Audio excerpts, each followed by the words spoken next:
Star Wars. Han Solo Trilogy Book 1. The Paradise Snare. By A.C. Crispin.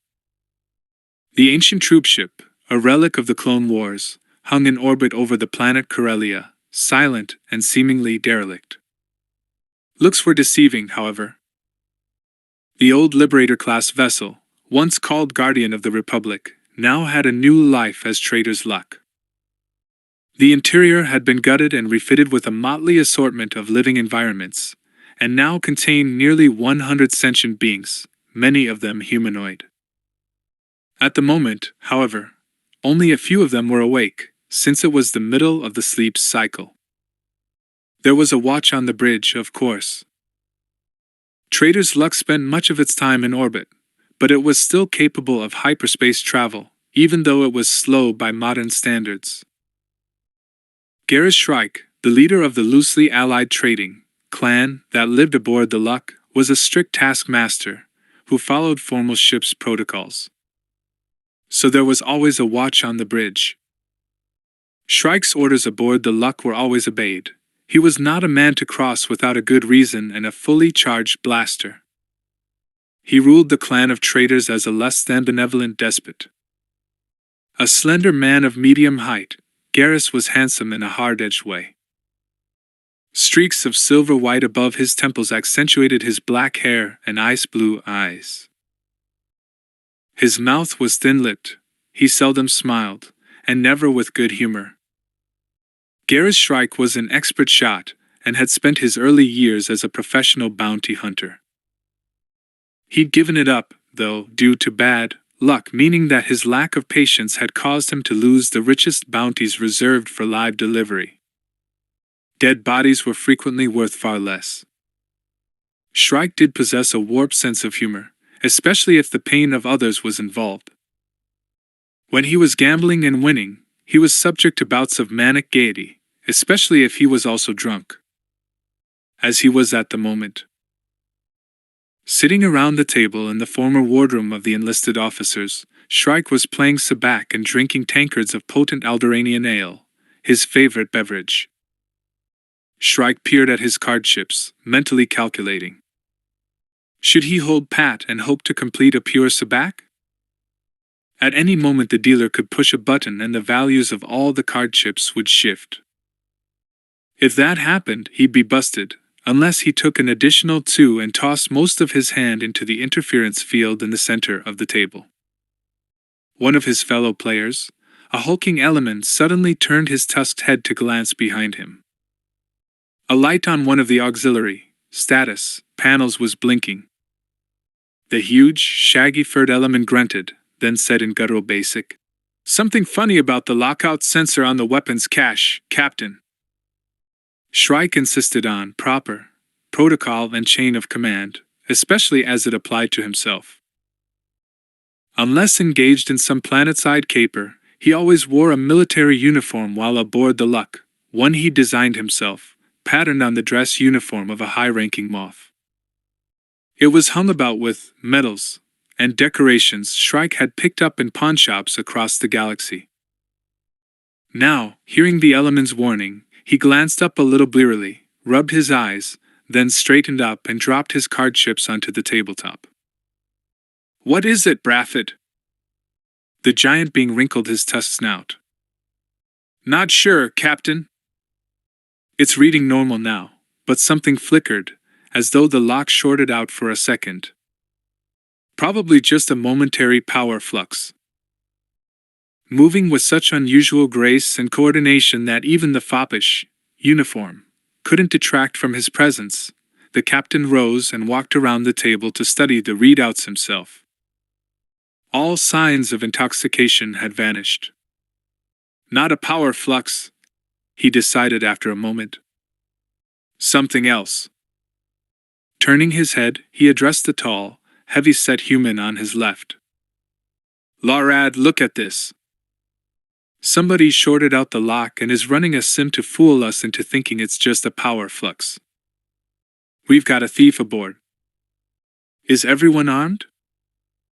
The man addressed, who happened to be Shrike's brother, Larad Shrike, nodded, patting the holster that hung on the outside of his thigh. Brafford the Element fingered his tingler, an electric prod that was his weapon of choice, though the hairy alien was large enough to pick up most humanoids and break them over his knee. The other person present, a female Celestin who was the Lux navigator, stood up, patting the scaled-down blaster she wore. "Ready for action, Captain!" she squeaked. Despite her diminutive height, flapping jowls, and large, appealing bright eyes, Nuni Dalvo appeared almost as dangerous as the hulking Element who was her closest shipboard friend. "Good," Shrike grunted. "Nuni, go post a guard over the weapons locker, just in case he comes back. Laurad, activate the biosensors, see if you can ID the thief and where he's heading." Shrike's brother nodded and bent over the auxiliary control board. "Corellian human," he announced after a moment. "Male. Young. Height, 1.8 meters. Dark hair and eyes. Slender build. The bioscanner says it recognizes him. He's heading aft, toward the galley." Shrike's expression hardened until his eyes were as cold and blue as the glaciers on Hoth. "The Solo Kid," he said. "He's the only one cocky enough to try something like this." He flexed his fingers, then hardened them into a fist. The ring he wore, made from a single gem of Devronian blood poison, flashed dull silver in the bulkhead lights. "Well, I've gone easy on him so far, 'cause he's a good swoop pilot, and I never lost when I bet on him, but enough is enough. Tonight, I'm going to teach him to respect authority, and he's going to wish he'd never been born." Shrike's teeth flashed, much brighter than the gem in his ring. "Or that I'd never found him 17 years ago and brought his sniveling, pants-wetting little behind home to the luck. I'm a patient, tolerant man." He sighed theatrically. "As the galaxy knows, but even I have my limits." He glanced over at his brother, who was looking rather uncomfortable. Garrus wondered if Laurad was remembering the Solo Kid's last punishment session a year ago. The youth hadn't been able to walk for 2 days. Shrike's mouth tightened. He wouldn't tolerate any softness among his subordinates. "Right, Laurad?" he said too softly. "Right, Captain." Han Solo gripped the stolen blaster as he tiptoed along the narrow metal corridor. When he'd wired into the sim and jimmied the lock into the weapons cache, he'd only had a moment to reach in and grab the first weapon that came to hand. There'd been no time to pick and choose. Nervously, he pushed strands of damp brown hair back from his forehead, realizing he was sweating. The blaster felt heavy and awkward in his hand as he examined it.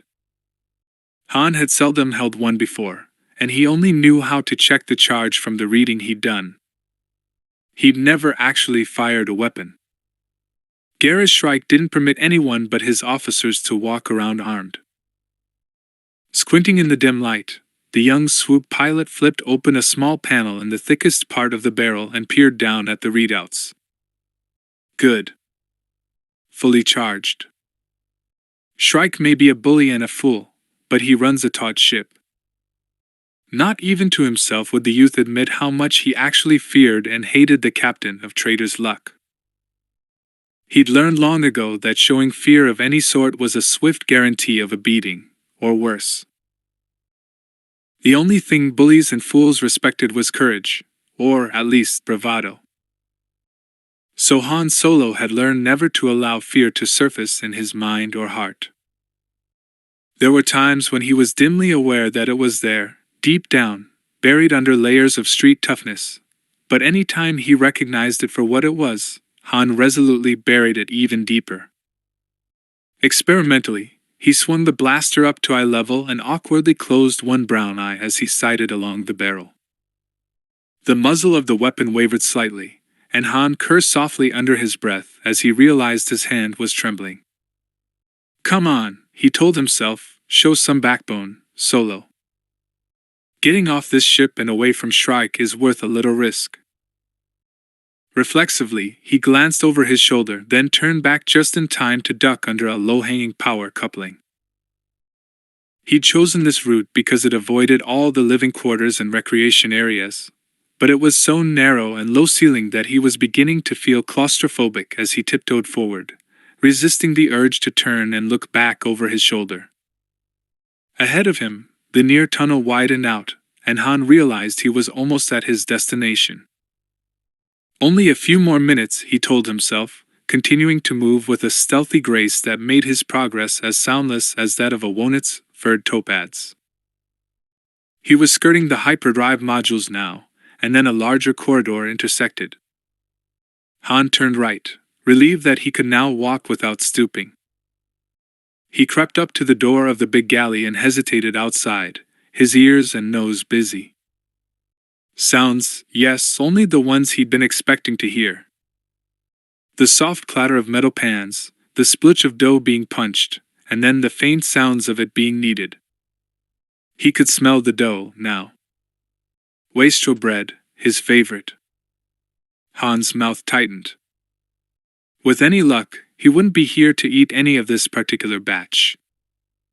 Sticking the blaster into his belt, he opened the door and stepped into the galley.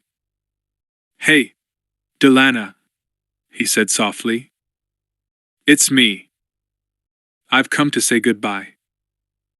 The tall, furred being who had been vigorously kneading the wastrel dough swung around to face him with a soft, inquiring growl. Delana's real name was Delana Mapia, and she had been Han's closest friend since she'd come to live aboard Trader's Luck nearly 10 years ago, when Han had been about 9. The young swoop pilot had no idea of when he'd been born, of course, or who his parents had been. If it hadn't been for Delana, he wouldn't even have known that his last name was Solo. Han couldn't speak Wookiee. Trying to reproduce the growls, barks, roars, and rumbling grunts made his throat sore, and he knew he sounded ridiculous, but he understood it very well. For her part, Delana couldn't speak Basic, but she understood it as well as she did her own language. So communication between the human youth and the elderly Wookiee widow was fluent, but different. Han had gotten used to it years ago and never thought about it anymore. He and Delana just talked. They understood each other perfectly. Now he hefted the stolen blaster, careful not to point it at his friend. "Yes," he replied in response to Delana's comment. "Tonight's the night. I'm getting off Trader's Luck and I'm never coming back." Delana rumbled at him worriedly as she automatically resumed kneading her dough. Han shook his head, giving her a lopsided grin. "You worry too much, Delana. Of course I've got it all planned. I've got a spacesuit stashed in a locker near the robot freighter docks, and there's a ship docked there now that will be departing as soon as it's unloaded and refueled. A robot freighter, and it's headed where I want to go." Delana punched her dough, then growled a soft interrogatory. "I'm heading for Ilesia," Han told her. "Remember I told you all about it? It's a religious colony near Hut Space, and they offer pilgrims sanctuary from the outside universe. I'll be safe from Shrike there." And he held up a small holodisc where the Wookiee cook could see it. "Look at this. They're advertising for a pilot. I already used up the last of my payout credits from that job we pulled to send a message, telling them I'm coming to interview for the job." Delana roared softly. "Hey, I can't let you do that," Han protested, watching the cook set the loaves into pans and slide them into the thermal grid to bake. "I'll be okay. I'll lift some credits on my way to the robot ship. Don't worry, Delana." The Wookiee ignored him as she shuffled quickly across the galley, her hairy, slightly stooped form moving rapidly despite her advanced age. Delana was nearly 600 years old, Han knew. Old even for a Wookiee. She disappeared into the door of her private living quarters, and then, a moment later, reappeared, clutching a pouch woven of some silky material that might even, from the look of it, be Wookiee fur. She held it out to him with a soft, insistent whine. Han shook his head again, and childishly put his hands behind his back. "No," he said firmly. "I'm not taking your savings, Delana. You'll need those credits to buy passage to join me." The Wookiee cocked her head and made a short, questioning sound. "Of course you're going to join me," Han said.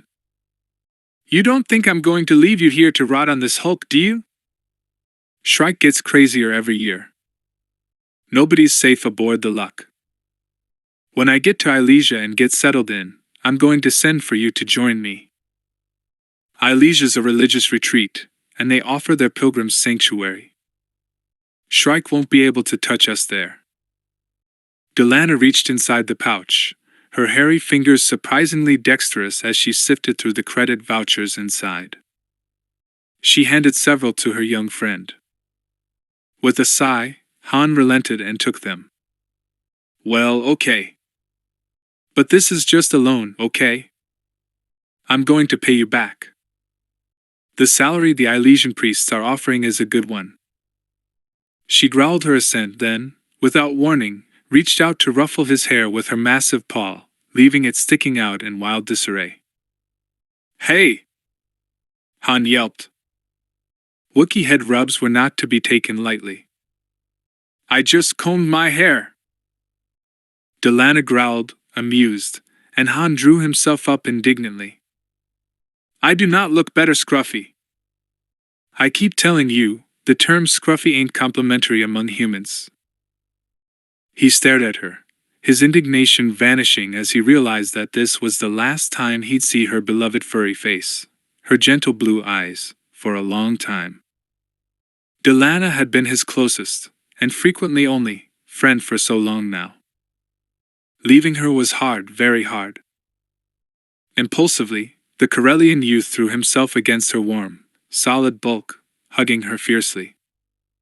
His head reached only to the middle of her chest. Han could remember when he barely stood as tall as her waist. "I'm going to miss you," he said, his face muffled against her fur, his eyes stinging. "You take care of yourself, Delana." She roared softly, and her long, hairy arms came around him as she returned the embrace. "Well, ain't this a touching sight?" said a cold, all too familiar voice. Han and Delana both froze, then wheeled to face the man who'd entered through the Wookiee's quarters. Garrus Shrike lounged in the doorway, his handsome features set in a smile that made Han's blood coagulate in his veins. Beside him, he could feel Delana shudder, either with fear or loathing. Two other crew members, Laurad Shrike and Brafford the Element, were visible over Shrike's shoulder. Han balled his fists with frustration. If it had only been Shrike, he might have chanced jumping the Luck's captain. With Delana to help him, they might have been able to subdue Garrus, but with Laurad and the Element also present, they didn't have a chance. Han was acutely conscious of the stolen blasters shoved into his belt. For a moment he considered going for it, but he abandoned that idea. Shrike was known for being fast on the draw. There was no way he could beat him, and that might get both Delana and himself killed. Shrike was clearly in a rage. Han licked dry lips. "Listen, Captain," he began. "I can explain." Shrike drew himself up, his eyes narrowing. "You can explain what, you cowardly little traitor? Stealing from your family? Betraying those who trusted you? Stabbing your benefactor in the back, you sniveling little thief? But I've had it with you, Solo. I've been lenient with you so far, because you're a blasted good swoop pilot and all that prize money came in handy, but my patience is ended." Shrike ceremoniously pushed up the sleeves of his bedizened uniform, then balled his hands into fists. The galley's artificial lighting made the blood jewel ring glitter dull silver. Let's see what a few days of fighting off Deveronian blood poisoning does for your attitude, along with maybe a few broken bones. I'm doing this for your own good, boy. Someday you'll thank me. Han gulped with terror as Shrike started toward him. He'd lashed out at the traitor captain once before, 2 years ago, when he'd been feeling cocky after winning the gladiatorial free-for-all on Jubilar, and had been instantly sorry. The speed and strength of Garrus's returning blow had snapped his head back and split both lips so thoroughly that Delana had had to feed him mush for a week until they healed. With a snarl, Delana stepped forward. Shrike's hand dropped to his blaster. You stay out of this, old Wookiee, he snapped in a voice nearly as harsh as Delana's. Your cooking isn't that good. Han had already grabbed his friend's furry arm and was forcibly holding her back. Delana, no! She shook off his hold as easily as she would have waved off an annoying insect and roared at Shrike. The captain drew his blaster, and chaos erupted. No! Han screamed, and leaped forward, his foot lashing out in an old street fighting technique. His instep impacted solidly with Shrike's breastbone. The captain's breath went out in a great howf, and he went over backward.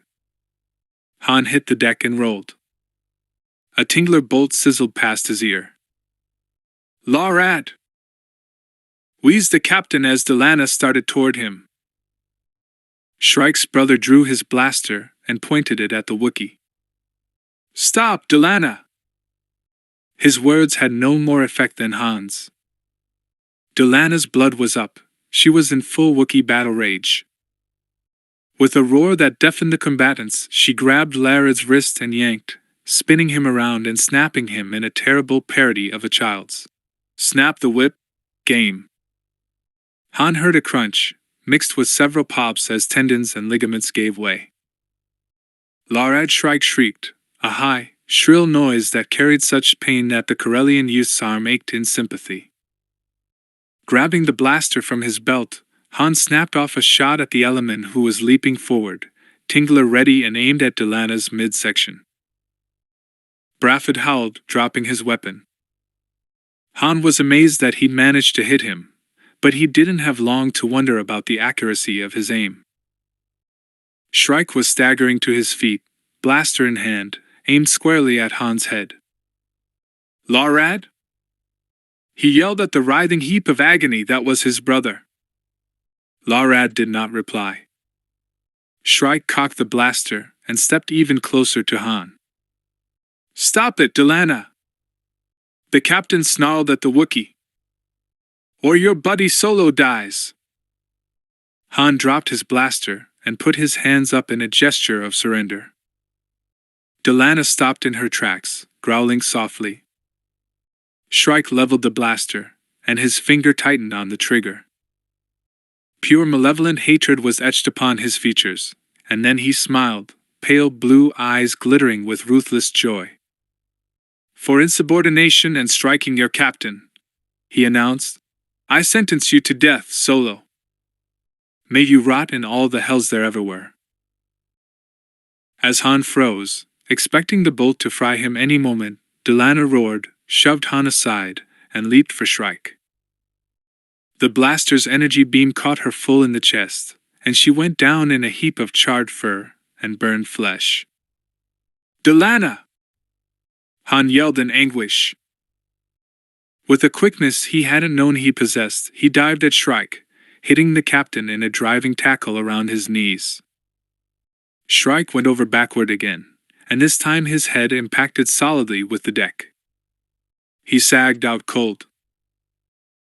Han crawled back to his friend, turning her over gently, seeing the great hole the blaster beam had bored into her chest. He knew immediately that the wound was mortal. No medical droid ever constructed could heal this. Delana moaned, gasped, and fought with all her great Wookiee strength to breathe. Han slid his arms beneath her shoulders and tried to ease her struggle. Her blue eyes opened and, after a moment, fixed on his. Lucidity returned, and she rumbled softly. No, I won't leave you, Han replied, clutching her harder. Tears blurred his vision, and she swam below him in a sea of brown fur. I don't care if I get away. Oh, Delana. Making a great effort, she raised a huge, furred paw hand and grasped his arm. Han had to struggle to translate her speech. I know, he choked, talking aloud so she'd know he understood her. I know you care about me, she rumbled again. As much as you do your own children. Han swallowed, his throat tight and aching.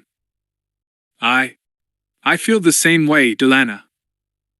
You're the closest thing to a mother I'll ever have. A long moan of anguish made her shudder. She rumbled at him again. No, Han insisted. I'm not leaving you. I'll stay with you till. He couldn't finish the sentence. Delana grabbed his arm with a ghost of her old strength and growled at him urgently. Han was having trouble comprehending her slurred speech. If I die, nothing? Oh, you're saying that if I don't live, you'll have died for nothing? She nodded, her eyes in their nest of hair holding his with all the intensity she could muster. Han shook his head stubbornly. How could he abandon her to die alone? Delana rumbled softly, faintly. Yeah, I'm sure you'll be safe, one with the life power, Han said, trying to sound sincere. He knew some Wookiees believed in a unifying power that bound all of existence together. Personally, he thought this power, he'd never been able to translate the term accurately. The Wookiee word could have meant strength or force. Too, that Delana believed in so steadfastly was just superstition. But if it comforted her to believe in it during her dying moments, Han wasn't going to argue with her. He remembered the words she'd said to him several times. Delana, may the light power be with you. For a moment he wished that he, too, could believe. She moaned with pain. Han could see she was going fast. Then Delana rumbled feebly, and again he automatically translated. Your last request. He choked, barely able to get the words out. You want me to go, to live, and to be happy. Han struggled not to break down. Okay, he agreed. I'll go. I still have time to get aboard that robot ship before it takes off. Delana whined faintly. I promise, he agreed, his voice ragged. I'll go now. And I swear I'll always remember you, Delana. She was beyond speech now, but he was sure she'd heard him. He laid her gently on the deck, then rose and picked up the blaster. Then, after giving Delana one final look, Han turned and raced out the door. His running feet resounded through the corridors of Trader's Luck. The time was past for stealth. He had to reach the docking bay, and that robot Elysian freighter. Han had no idea when it was due to blast away from the Luck, but the loading schedule posted for the space dock workers had listed it as being ready for blastoff as soon as the droids finished fueling. And when he'd swiped the spacesuit and hidden it, they just started that process. The Elysian dream might be leaving any moment. Gasping, Han sprinted for the lock, his feet thudding along the decks that had been his playground ever since he was old enough to remember. In the distance, he could hear sleepy voices, interspersed with shouts and orders. I can't let them catch me. Shrike will kill me. The certainty lent speed to his flying feet.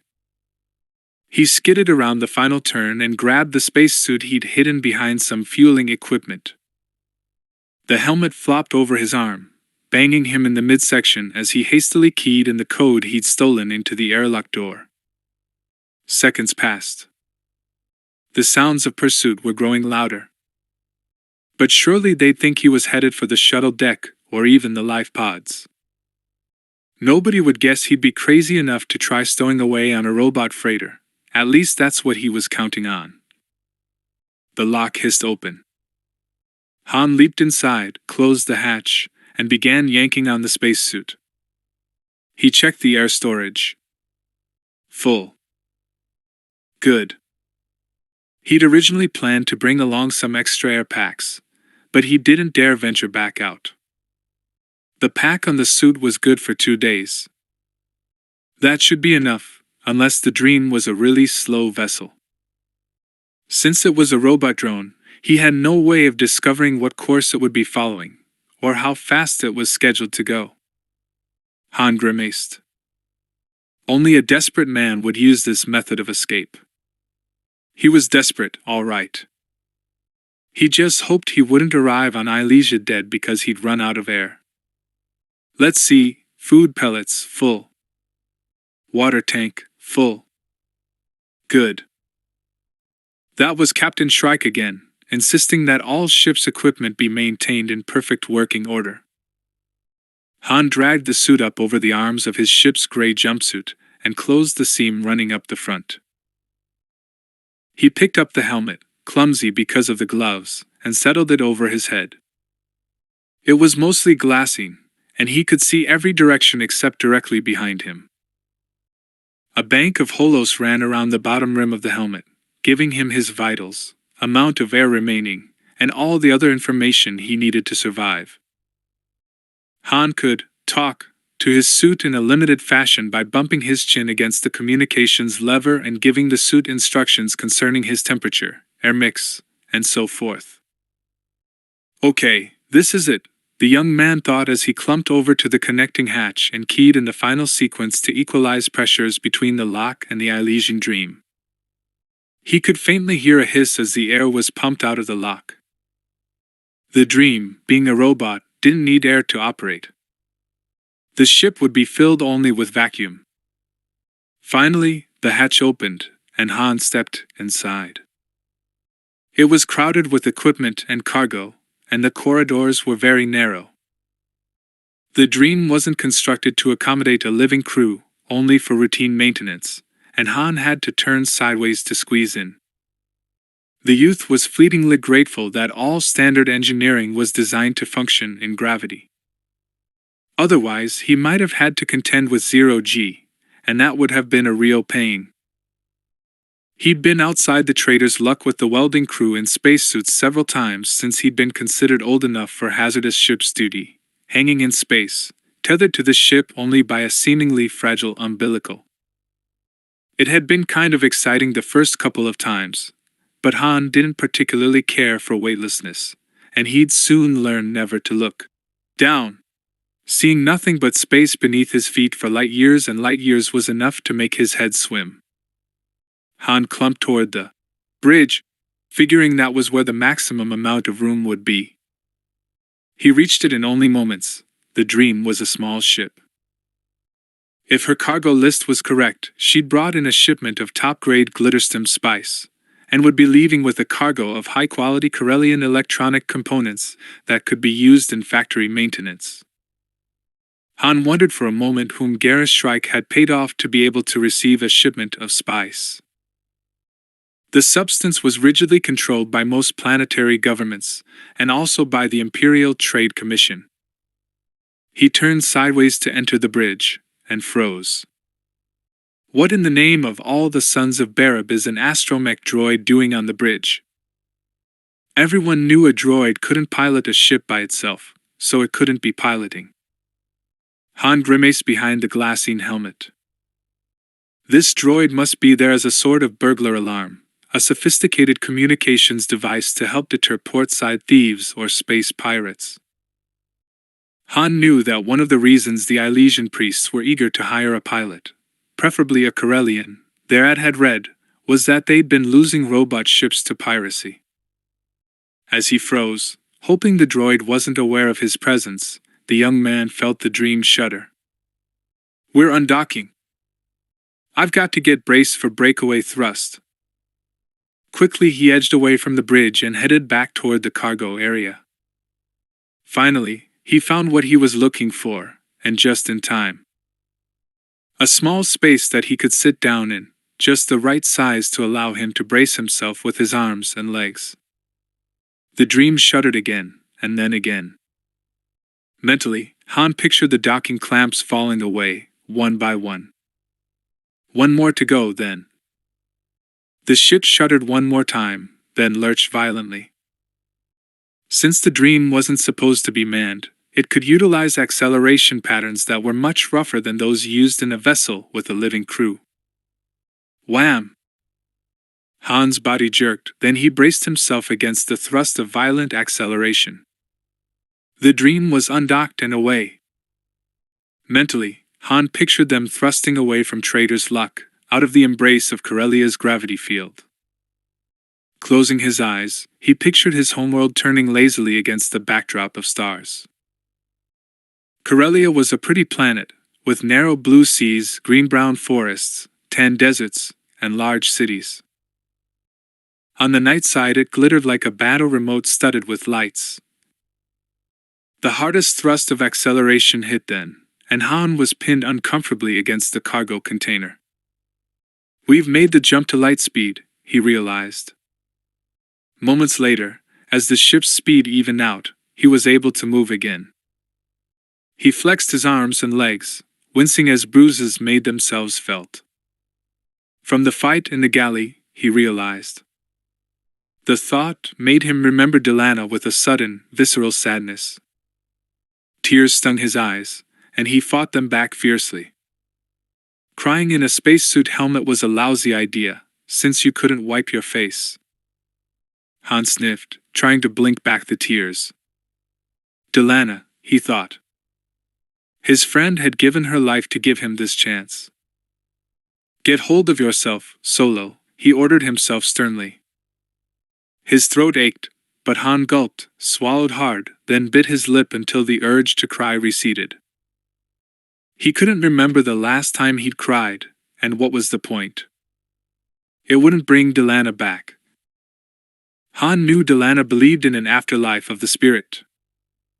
If she was right about that, then maybe she could hear him now. Hey, Delana, Han whispered. I made it. I'm on my way. I'm going to Elysia, and I'm going to become the best pilot in the sector. I'll learn enough, and earn enough, to apply for the academy, the way we always dreamed.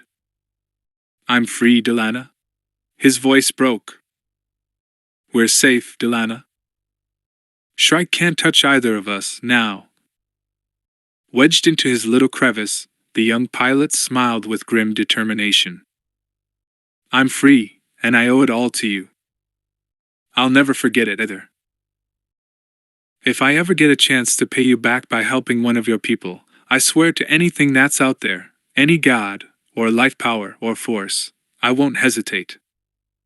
Han Solo took a long, deep breath of canned spacesuit air. Thank you, Delana, he whispered. Wherever she was now, he hoped she could hear him. When Han awoke from exhausted sleep, he was completely disoriented at first. Where am I? He wondered groggily. Memory came rushing back in swift, violent images, his own hand holding a blaster. Shrike's face twisted with hatred and rage. Delana, gasping, dying alone. He swallowed hard, his throat aching.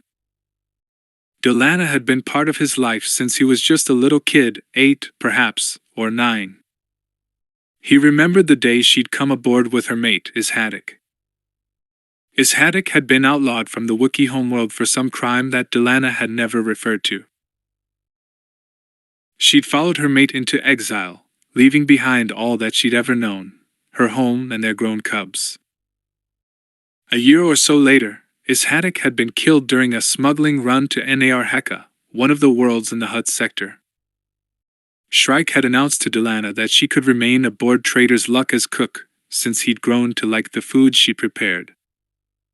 Delana could have gone back to Kashyyyk. After all, she'd committed no crime, but she'd chosen to stay aboard the Luck. Because of me, Han thought as he located the water dispenser nipple inside his helmet and took a cautious sip. Then he turned up a couple of food pellets and washed them down with another swallow. It wasn't the same as food, but they'd keep him going for the day. She stayed because of me. She wanted to protect me from Shrike. He sighed, knowing it to be true. Wookiees were among the most steadfast and loyal companions in the galaxy, or so he'd heard. Wookiee loyalty and friendship was not lightly given, but once bestowed, it never wavered. He leaned back in his alcove, checking the air pack. 3/4 left. Han wondered how far the dream had traveled while he'd slept. In a little while he'd go to the control room, see if he could decipher the instrumentation on the autopilot. Han's mind drifted back in time, remembering Delana sadly. Then as he relaxed, his mind wandered to even earlier days. His earliest, real, memory, everything else was just meaningless fragments, snatches of images too old and distorted to have any meaning, was of the day Garrus Shrike had brought him, home, to Trader's Luck. The child huddled in the mouth of the dank, filthy alley, trying not to cry. He was too big to cry, wasn't he? Even if he was cold and hungry and alone. For a moment the child wondered why he was alone, but it was as if a huge metal door slammed down on that thought, shutting everything behind it. Behind the door lay danger, behind that door lay bad things. Pain and... The boy shook his head, and his lank, filthy hair fell straggling into his face. He pushed it back with a hand that was so grimed with dirt that his natural skin color barely showed. He wore only a pair of ragged pants and a torn, sleeveless tunic that was too small. His feet were bare. Had he ever had shoes? The child thought that perhaps he remembered shoes. Good shoes, nice ones, shoes that someone had put on his feet and helped him fasten. Someone who was gentle, who smiled instead of scowled, someone who was clean and smelled good, who wore pretty clothes. Slam! The door came down again, and little Han, he knew that was his name, but knew of no other that went with it, winced from the pain in his mind. He knew better than to let those thoughts fill his mind. Thoughts and memories like that were bad, they hurt, better not to think them. He sniffled again and wiped futilely at his runny nose. He realized he was standing in a puddle of foulness, and that his feet were so cold he could barely feel them. It was night now, and it promised to be a cold one. Hunger twisted in Han's stomach like a living thing, a creature that bit painfully. He couldn't remember the last time he'd eaten. Had it been this morning when he'd found that kavasa fruit in a garbage dump, the ripe, juicy one that was only half-eaten? Or had that been last night? He couldn't keep standing here, the little boy decided. He had to move. Han stepped out of the alley, onto the pathwalk. He knew how to beg. Who was it that had taught him? Slam! Never mind who taught him, they had taught him well.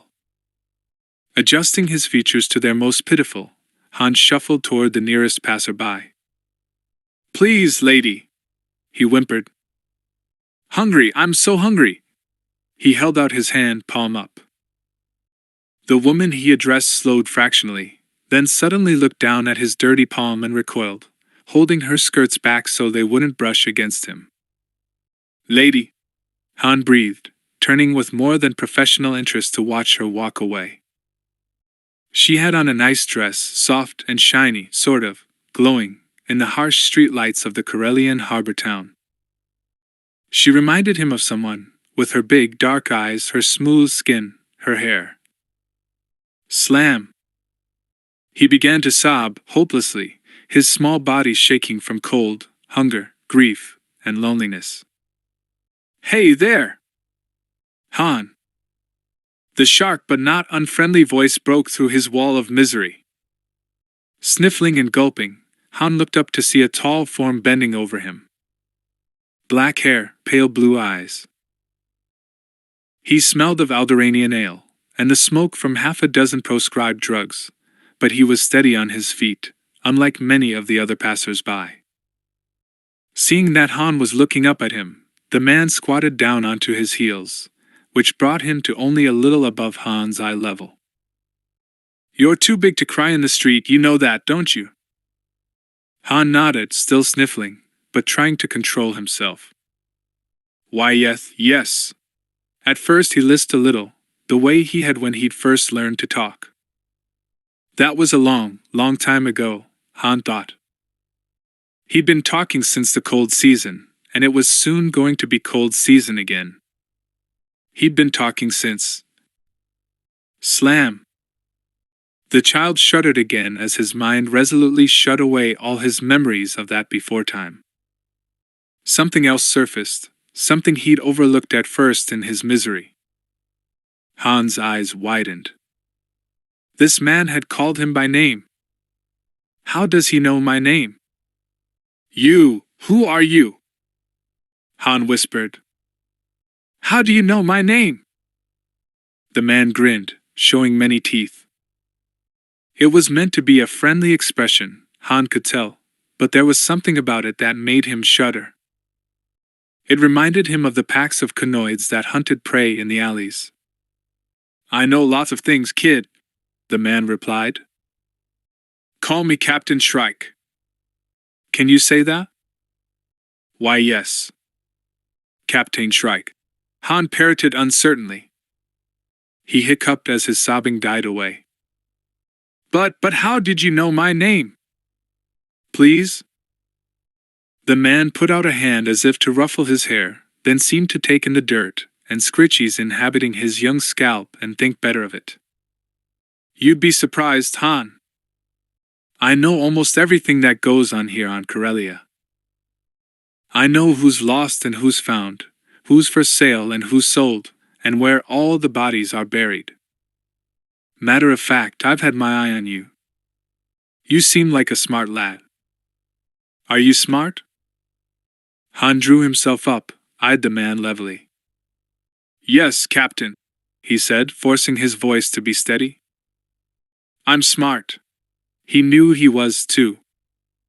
Anyone who wasn't didn't last for months on the streets, the way he had. "Good, that's the lad." "Well, I could use a smart lad to work for me. Why don't you come with me? I'll give you a square meal and a warm place to sleep." He grinned again. "And I just bet you'd like to see my ship." He pointed up at the darkening sky. Han nodded eagerly. "Food? A bed? And especially, a spaceship?" "Yes, Captain. I want to be a pilot when I grow up." The man laughed and held out his hand. "Well, come on, then." Han let the big hand engulf his, and the two of them walked away together, toward the spaceport. Han stirred and shook his head. I should never have gone with him that day, he thought. If I hadn't gone with him, Delana would still be alive. But if he hadn't gone with Shrike, he'd probably have awakened some night in the alley to find that Vrelts had chewed his ears and nose off, the way they had one of the other alley urchins that garish Shrike had rescued. Hans smiled grimly. Captain Shrike didn't have an altruistic bone in his body. He collected children and used them to turn a profit. Almost every planet the Luck visited, Shrike loaded up a group of his rescues and took them down to the streets in the shuttle. There he left them under the supervision of a droid he programmed himself, F8GN. 8GNN assigned them to their territories and kept track of their proceeds as the children roamed the streets, begging and pickpocketing. They used the littlest ones, the skinniest ones, the deformed ones for begging. The Vreltnod girl, Daenalise, had always done well. Shrike kept her working hard for years by promising her that when she'd earned enough for him, he'd get her face fixed for her, so she'd look human again. But he never had. When she was about 14, Daenalise evidently realized that Shrike was never going to make good on his promises. One night, she went into the Lux airlock and cycled it, without first putting on a suit. Han had been on the cleanup crew. He shuddered at the memory. Poor Daenalise. He could still picture her in his mind, handing over a day's begging receipts to AGNN. The droid was tall and spindly, made from coppery reddish metal. It had been repaired so many times that it had patches everywhere, as though the droid were wearing a much-mended garment. Copper patches, gold-colored patches, steel-colored patches, and one round, silvery one on the top of its head. Han could still hear the droid's voice in his mind. AGNN had had something wrong with its speakers, and its voice had alternated between sounding deep and unctuous to shrill, mechanical squeakiness. But no matter how the droid sounded, they'd all paid attention to what AGNN said. "Now, dear children, have you all got your territory assignments?" The copper-colored droid swiveled its head a little rustily on its pipe-stem neck, regarding the 8 children from Trader's Luck as they stood ranged before it. All of the children, including 5-year-old Han, affirmed that they did, indeed, have their territories. "Very well, then, dear children," the droid continued in its deep, then squeaky tones. "Let me now give you your job assignments." Pudra. The droid looked down at a small boy only a year or so older than Han. "Today we're going to give you your first chance to show us how helpful you can be to these poor citizens who are burdened with credit vouchers, jewelry, and expensive private comlinks." The droid's eyes glittered eerily. They were different colors. One had burned out long ago, and Shrike had replaced it with a lens scavenged from a junk droid, giving F8GN one red eye and one green. "Are you willing to help out these poor, benighted citizens, Pudra?" 8GN asked, cocking its metal head inquiringly, its voice dripping artificial camaraderie. "Sure am," the boy cried. He gave Han and the other small children a triumphant glance. "No more baby begging for me," he whispered excitedly. Han, who was barely beginning to learn the skills necessary to pick pockets swiftly and undetectably, felt a stir of envy. Picking pockets was easy, once you learned how to do it well. It was far easier to meet 8GNN's quota for a day's work, picking pockets, than it was by begging. Begging required accosting at least 3 marks, roughly, in order to gain 1 donation. But pickpocketing, now, that was the best way to earn big money. If you chose the right mark, you could gain enough in one grab to give 8GNN your quota before noon, and then you were free to play. Han wondered whether 8GNN would give him some practice time if he hurried and begged his quota for the day before the others finished. It was fun to practice with the spindly reddish droid, because 8GNN looked so funny in clothes. The droid would put on street clothes typical to the planet they were on, and then either stand still or stroll past his student.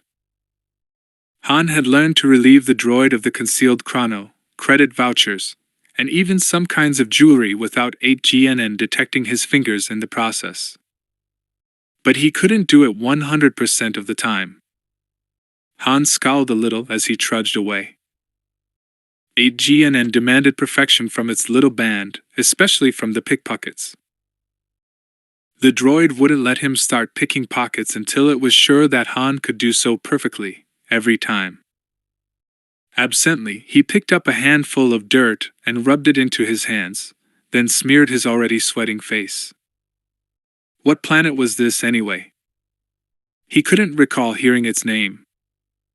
The native people were greenish-skinned, with small, swivelly ears and huge dark purple eyes. Han had only learned a few words in their language, but he was a quick study, and he knew that by the time Trader's Luck moved on, he'd be able to understand it well, and speak it, at least the gutter argot, passably. Wherever this was, it was hot. Hot and humid. Han glanced up at the pale, greenish-blue sky, in which blazed a pale orange sun. The prospect of spending several hours on his appointed street, whining, begging, and cajoling passers-by for alms wasn't an attractive one. "I hate begging," Han thought sourly. "When I get a little older, I'm going to make them let me steal, instead of beg. I'm sure I'll be a good thief, and I'm not that good a beggar." He knew his appearance was all right. He'd gotten taller in the past couple of years, but he was still underweight enough to be called skinny. And he knew how to make his voice servile, his manner cringing and cowering, as though only desperation were driving him to plead for alms. Maybe it was his eyes, Han thought. Maybe the secret resentment and shame he felt at having to beg showed in them, and potential marks could see it. Nobody respected a beggar, and Han, more than almost anything, had an undeclared desire to be respected. Not just respected, he wanted to be respectable. He couldn't recall much about his life before Garrus Shrike had found him begging on Corellia, but Han somehow knew that once upon a time, things had been different. Long ago, he'd been taught to believe that begging was shameful. And that stealing was worse. Han bit his lip angrily. He knew that someone, perhaps the parents he couldn't remember, had taught him these things. Once, long ago, he'd been taught different ways, different values. But now, what could he do? Aboard Trader's Luck, there was one cardinal rule. If you didn't work, you begged or stole. If you refused to work, beg, or steal, you didn't eat. Han had no other skills to offer. He was too little to pilot, not strong enough to load smuggled cargo. But I won't always be, he reminded himself. I'm growing every day. Soon I'm going to be big. In just 5 more years I'll be 10, and then maybe I'll be big enough to pilot. Han had discovered that when he made up his mind to accomplish something, he could do it. He was sure that piloting would be no exception. And when I can pilot, that'll be my way off Trader's Luck, he thought, his mind slipping automatically into an old dream, one that he never told anyone about. Once he'd confided it to one of the other children, and the little Vrel blabbed it to everyone. Shrike and the others laughed at Han for weeks, calling him Captain Han of the Imperial Navy, until Han wanted to crawl away, hands over his ears. It took all his control to just shrug and pretend not to care. Yeah, and when I'm the best pilot around, and I've made lots of credits, I'll apply to the Imperial Academy. I'll become a naval officer. Then I'll come back and get Shrike, arrest him, and he'll get sent to the spice mines on Kessel. He'll die there. The thought made Han's mouth curl up in a predatory smile. At the far end of his fantasy, Han pictured himself successful, respected, the best pilot in the galaxy, with a ship of his own, lots of loyal friends, and plenty of credits. And a family. Yeah, a family of his own. A beautiful wife who adored him, who'd share adventures with him, and kids, maybe. He'd be a good father. He wouldn't abandon his children, the way he'd been abandoned. At least, Han supposed that he'd been abandoned, though he couldn't remember a thing about it. He didn't even know his last name, so he couldn't try to trace his family. Or maybe his parents hadn't abandoned him. Maybe they'd been killed, or he'd been kidnapped away from them. Han decided that he preferred that scenario. If he thought of his parents as dead, he wasn't so mad at them, because people couldn't help it if they died, right? Han decided that from now on, he'd think of his mother and father as dead. It was easier that way. He knew he'd probably never know the real truth. The only person who knew anything about Han's background was Garrus Shrike. The captain kept telling Han that if he was good, if he worked and begged hard, if he earned enough credits, someday Shrike would tell him the secrets behind how he'd come to be wandering the streets of Corellia that day. Han's mouth tightened. Sure, Captain, he thought, just like you were going to get Daenerys's face fixed. The child glanced up at the street signs. He couldn't read the ones in the native language, but there was a basic translation beneath each. Yeah, this was his territory, all right. Han took a deep breath, then rearranged his features. A green-skinned female clad in a short robe was coming toward him. Lady, he whined, cringing his way toward her, little hand held out in appeal. Please, beautiful gracious lady, I beg your help, alms, just one little credit, I'm so hungry. The little cupped green ears swiveled toward him, then she averted her head and swept past. Under his breath, Han muttered an uncomplimentary term in smuggler's argot, and then turned to wait for the next mark. Han shook his head and forced himself out of his reverie. Time to go and check on the Elysian Dream's progress. Hauling himself up out of his cubbyhole, the young pilot made his way through the cramped passageways until he reached the bridge. The astromech droid was still there, its lights flashing away as it thought its own thoughts. It was a relatively new R2 unit, still shiny bright silver and green, with a clear dome atop its head. Inside the dome, Han could see lights blinking as it worked. It was hooked into the ship's robot controls by means of a cable. The R2 droid must have been equipped with a motion sensor, because it swiveled its domed head toward Han as he clumped boldly onto the bridge in his spacesuit. The lights flashed frantically as it talked, but of course the sound waves didn't travel in vacuum. Han turned on his suit's communications unit, and suddenly his helmet was filled with distress bleeps, blurps, and weeps. Wee blee weep, weep were weep. The R2 astromech announced in evident surprise. Han looked around for its counterpart droid and didn't see one. He sighed. His suit's communicator would transmit what he said to the droid, but how was he supposed to actually talk to the concerned R2 without an interpreter? How did whoever had programmed the droid talk to it? He activated his suit communicator. Hey you!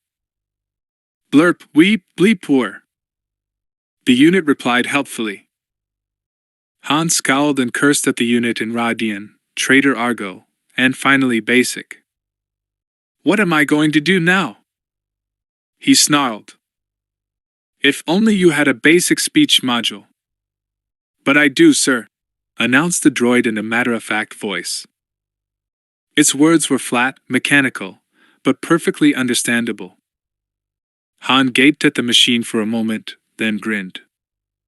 Hey! This is a first. How come you can talk? Because there was not room aboard this vessel for both an astromech unit and a counterpart unit. My masters programmed me with a basic speech transmissions module so I could communicate more easily, the droid replied. All right.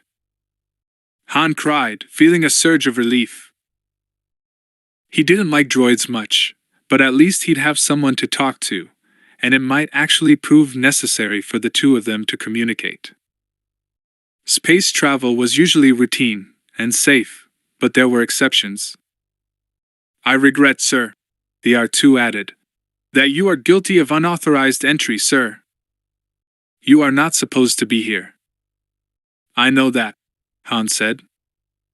I hitched a ride on this ship. I beg your pardon, this unit does not understand the term used, sir. Han called the R2 unit an uncomplimentary name. I beg your pardon, this unit does not understand. Shut up! Han bellowed. The R2 unit was silent. Han took a very deep breath. Okay, R2, he said. I am a stowaway. Is that word in your memory banks? Yes, it is, sir. Good. I stowed away aboard this ship because I needed a ride to Elysia. I'm going to take a job piloting for the Elysian priests, understand? Yes, sir. However, I must inform you that in my capacity as a watch droid assigned to safeguard this vessel and its contents, I must seal all the exits when we reach Elysia, then inform my masters that you are aboard, thus expediting your capture by their security staff. Hey, little pal, Han said generously. When we reach Elysia, you just go right ahead and do that. When the priests see that I fit all their requirements, they won't give a vrelts as how I arrived there. I beg your pardon, sir, but this unit does not. Shut up. Han glanced down at his airpack readout, then said, "Okay, R2, I'd like to check on our flight path, speed, and ETA to Ilesia. Please display that information."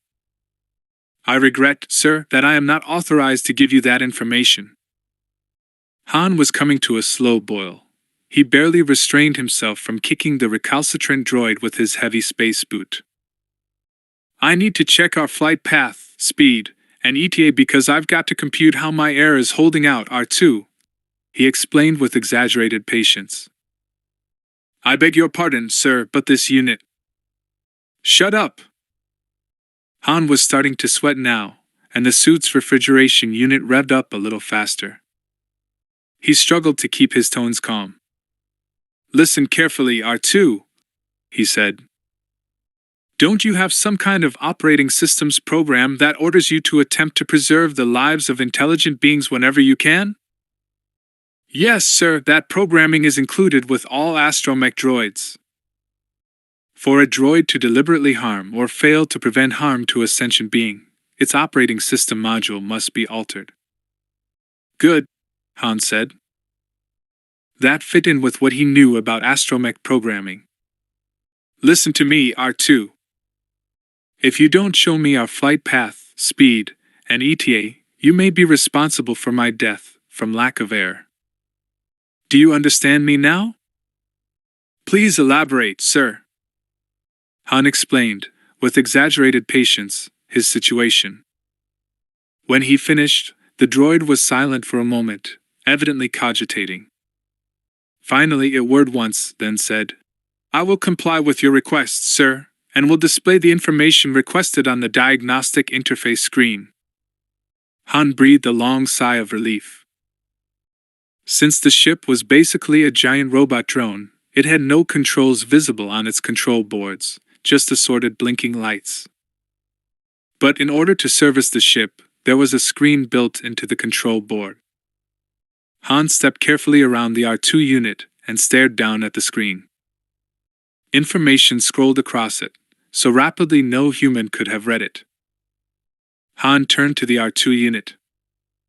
"Put that data back up, and this time, leave it there until I can read it. Get it?" "Yes, sir." The droid's artificial voice sounded almost meek. Han studied the figures and diagram that appeared on the screen for several minutes, feeling his uneasiness grow into real fear. He had nothing to write with, and no way to access the Navicomputer, but he had a bad feeling about what he was seeing. Biting his lip, he forced himself to concentrate as he ran the figures in his head, over and over. Elysian Dream's flight path had been set to take it in a circuitous route to the planet, in order to avoid the worst of the pirate-infested areas of Hutt space. And the little freighter's speed was set far lower than the ship was capable of, slower than even Trader's luck normally traveled through hyperspace. Not good. Not good at all. If their speed and course weren't altered, Han realized, he'd run out of air about 5 hours before the Dream set down on Elysian soil. The ship would land with a corpse aboard, his. He turned back to the R2 unit. "Listen, R2, you've got to help me. If I don't alter our course and speed, I won't have sufficient air to make the trip. I'll die, and it will be your fault." The R2 unit's lights flashed as the machine contemplated this revelation. Finally it said, "But I did not know you were on board, sir. I cannot be held responsible for your death." "Oh no." Han shook his head inside his helmet. "It doesn't work that way, R2. If you know about this situation and do nothing, then you will be causing the death of a sentient being. Is that what you want?" "No," the droid said. Even its artificial tones sounded faintly strained, and its lights flickered rapidly and erratically. "Then it follows," Han continued inexorably, "that you must do whatever you can to prevent my death." "Right. I. The droid was quivering now in agitation. "Sir, I am constrained from assisting you. My programming is in conflict with my hardware. What do you mean? Han was worried now. If the little droid overloaded and went dead, he'd never be able to access the manual, diagnostic, controls that he knew had to be in these panels somewhere. They'd be tiny, something for the techs to use to test the robot drone's autopilot. My programming is constraining me from informing you. Han took one huge stride over to the little droid and knelt in front of it. Blast you! He pounded his fist on top of the droid's clear dome. I'll die. Tell me. The droid rocked agitatedly, and Han wondered if it would simply fall apart with the strain. But then it said, I have been fitted with a restraining bolt, sir. It prevents me from complying with your request. A restraining bolt. Han seized on this bit of information with alacrity. Let's see, where is it? After a moment he spotted it, low down on the droid's metal carapace. He reached down, grasped it, and tugged. Nothing. The bolt didn't move. Han gripped harder, tried twisting. He grunted with effort, really sweating now, imagining he could feel those molecules of oxygen running out in a steady stream. He'd heard that hypoxia wasn't an especially bad way to die, compared to explosive decompression or being shot, for example, but he had no desire to find out firsthand. The bolt didn't move. Han tried harder, jerking at it, swearing in half a dozen alien tongues, but the stubborn thing didn't budge. Got to find something I can hit it with, Han thought, glancing wildly around the control cabin. But there was nothing, not a hydrospanner, a wrench, nothing. Suddenly he remembered the blaster. He'd left it on the floor in his little cubicle. Wait right here, Han instructed the R2 unit, and then he was squeezing back through the narrow corridors. Shooting a blaster inside a spaceship, even an unpressurized spaceship, wasn't a good idea, but he was desperate. Han returned with the weapon and examined the settings. Lowest setting, he thought. Narrowest beam. Clumsy in his spacesuit gloves, he had trouble adjusting the power setting and beam width. The R2's lights had been flashing frenetically ever since he'd returned, and now it weeped plaintively. Sir? Sir, may I ask what you're doing? I'm getting rid of that restraining bolt, Han told it grimly. Aiming and narrowing his eyes, he squeezed delicately. A flash of energy erupted, and the little droid WHEPPPPD. So shrilly it sounded like a scream. The restraining bolt fell to the deck, leaving behind a black burn scar on the otherwise shining metal of the R2 unit.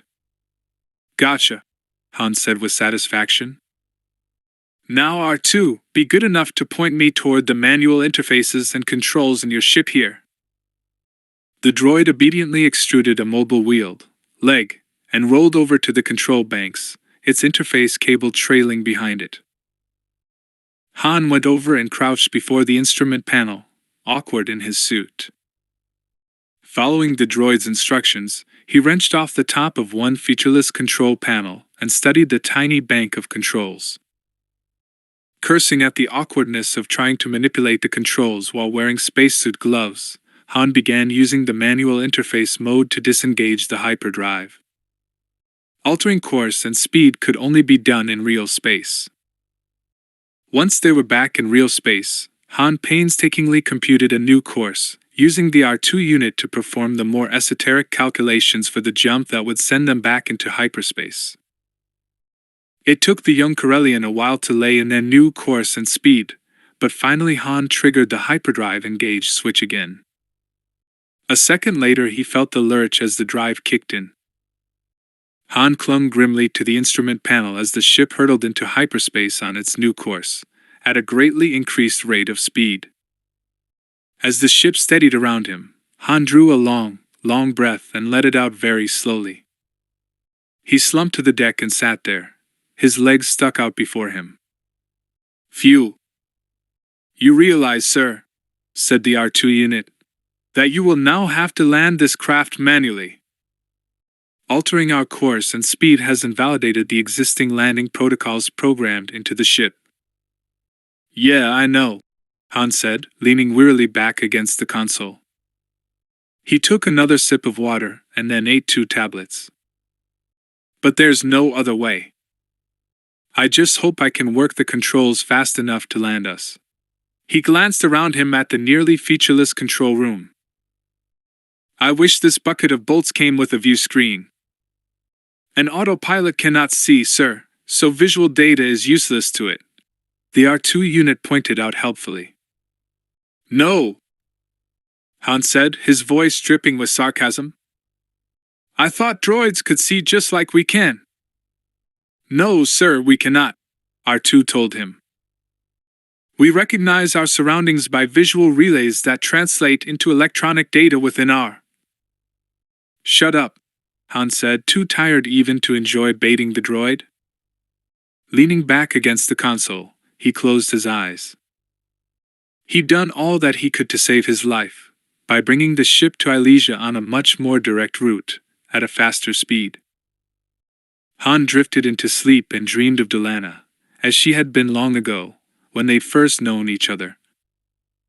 Han was halfway through the window when he heard the shout behind him. We've been robbed! Clutching his small sack of loot, he kicked, wriggling, trying to squeeze through the narrow enclosure. In the dark outside lay safety. A feminine cry of dismay. My jewelry! Han grunted with effort, realizing he was stuck. He fought back panic. He had to get away. This was a rich house, and when someone summoned the authorities, they were certain to come immediately. Silently he cursed the new vogue in Corellian architecture that had caused this luxurious home to be built with floor-to-ceiling narrow windows. The windows were advertised as being able to thwart burglars. Well, there might be some truth to that, he decided grimly. He'd sneaked in earlier through one of the doors that led to the gardens, then hidden out until he felt safe in believing that all the inhabitants were asleep. Then he'd ventured out to pick and choose among their treasures. He'd been confident that he could wiggle his skinny, 9-year-old self through those windows and make good his escape. Han grunted with effort again, kicking frantically. It was possible he was wrong about that. A voice behind him. The woman. There he is! Get him! Han turned a little more sideways, wriggled violently, and then suddenly he was through the window and falling. He didn't let go of his sack, though, as he crashed down onto the manicured bed of flowering dwarva vines. Breath whooshed out of his lungs, and for a moment he just lay there, gasping, like a drell out of water. His leg hurt, and so did his head. Call the security patrol! The masculine shout came from inside. Han knew he had only seconds to make good his escape. Forcing his leg to bear his weight, he rolled over and staggered to his feet. Trees ahead in the moonlight, big ones. He could lose himself in them easy. Han half limped, half ran to the shelter of the trees. He resolved not to let 8GNN know what had happened. The droid might accuse him of slowing down now that he was going on 10. Han grimaced as he ran. He wasn't slowing down, he just hadn't been feeling well today. He'd had a dull headache ever since he'd awakened, and had been tempted to turn himself in on sick call. Since Han was almost never ill, he'd probably have been believed, but he didn't like showing weakness in front of other denizens of Trader's Luck. Especially Captain Shrike. The man never missed an opportunity to ride him. He was in the shelter of the trees now. What next? He could hear the sound of running footsteps, so he didn't have much time to decide. His muscles made that decision for him. Suddenly the sack was clenched in his teeth, there was bark against his palms, and the soles of his beat-up boots were braced against branches. Han climbed, listened, then climbed again. Only when he was high in the tree, above the range of a casual glance by pursuers, did he slow down. Han settled back on a limb, against the tree trunk, panting, his head whirling. He felt dizzy, nauseated, and for a moment he was afraid he'd be sick and give himself away.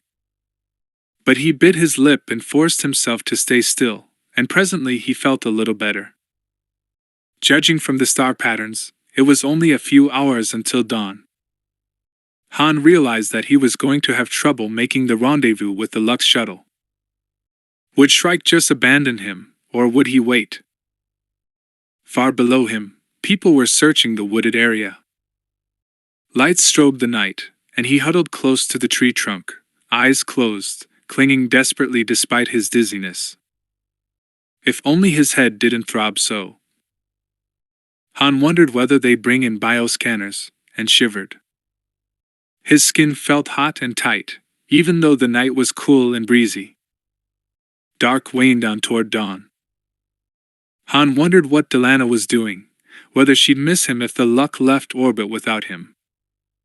Finally, the lights went out, and the footsteps faded away.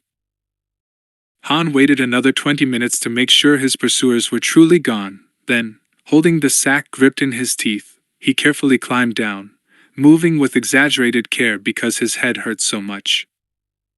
Every jar, even walking, made his head swim, and he had to grit his teeth against the pain. He walked, and walked. Several times he realized he'd been dozing while he walked, and a couple of times he fell down and was tempted to just stay there. But something kept him moving, as dawn brightened the streets and houses around him. Corellian dawns were beautiful, Han noticed dazedly. He'd never before noticed how pretty the colors were in the sky. If only the light didn't hurt his eyes so. Dawn turned to day. Cool gave way to warmth, then heat. He was sweating, and his vision was blurred. But finally, there it was. The spaceport. By this time Han was moving like an automaton, one foot in front of the other, wishing he could just lie down and sleep in the road. Before him, now, the Lux shuttle. With a gasp that was nearly a sob, the boy drove himself forward. He was almost to the ramp when a tall figure emerged. Shrike. Where in the blazes have you been? There was nothing friendly in the captain's grasp upon his arm. Han held up the sack, and Shrike grabbed it. Well, at least you didn't come back empty-handed, the captain grumbled. Quickly he sifted through the contents, nodding his satisfaction. Only when he was finished did Shrike seem to notice that Han was swaying on his feet. What's wrong with you? Now beyond coherent speech, Han could only shake his head. Consciousness was fading in and out on him like a jammed transmission. Shrike shook him a little, then put a hand on the boy's forehead. When he felt the heat, he cursed. Fever, should I leave you here? What if it's contagious? He frowned, clearly struggling to decide. Finally, he hefted the sack of loot again. Guess you've earned a sick day, kid, he muttered. Come on. Han tried to make it up the ramp, but then he stumbled and everything went dark. He swam up into partial consciousness a long time later, to the sound of voices arguing, one in Wookiee, the other in Basic. Delana and Shrike. The Wookiee growled insistently. I can tell he's really sick, Shrike agreed. But you can't kill one of my kids with a blaster set on full. He'll be okay after a couple of days' rest. He doesn't need a medical droid, and I'm not springing for it. Delana snarled, and Han, automatically translating, was surprised at how insistent the Wookiee was being. He felt a furred paw hand lay something cold on his forehead. It felt wonderful against the heat. I told you no, Delana, and I meant it, Shrike said, and with that, the captain stomped out, cursing the Wookiee in every language he knew. Han opened his eyes to see Delana bending over him. The Wookiee rumbled gently at him. Hans struggled to speak. Pretty bad, he conceded in response to her question. Thirsty. Delana held him up and gave him water, sip by slow sip. She told him that he had a high fever, so high that she was afraid for him. When Han finished the water, she stooped down and scooped the child up into her arms. Where are we? She told him to hush, that she was taking him planetside, to the medical droid. Han's head was swimming, but he made a great effort. Don't! Captain Shrike, really mad. Her answer was short and to the point. Han had never heard her curse before. He faded in and out as they moved through the corridors, and his next clear memory was of being strapped into the seat of a shuttle. Han had never known Delana could pilot, but she handled the controls competently with her huge, furred hands. The shuttle slipped loose from its moorings, and then accelerated toward Corellia. The fever was making Han lightheaded, and he kept imagining that he heard Shrike's voice, cursing. He tried to say something about it to Delana, but found he didn't have the strength to get the words out. He next regained consciousness in the medical droid's waiting room. Delana was sitting down, with Han's scrawny form still clutched protectively in her arms. Suddenly a door opened, and the droid appeared.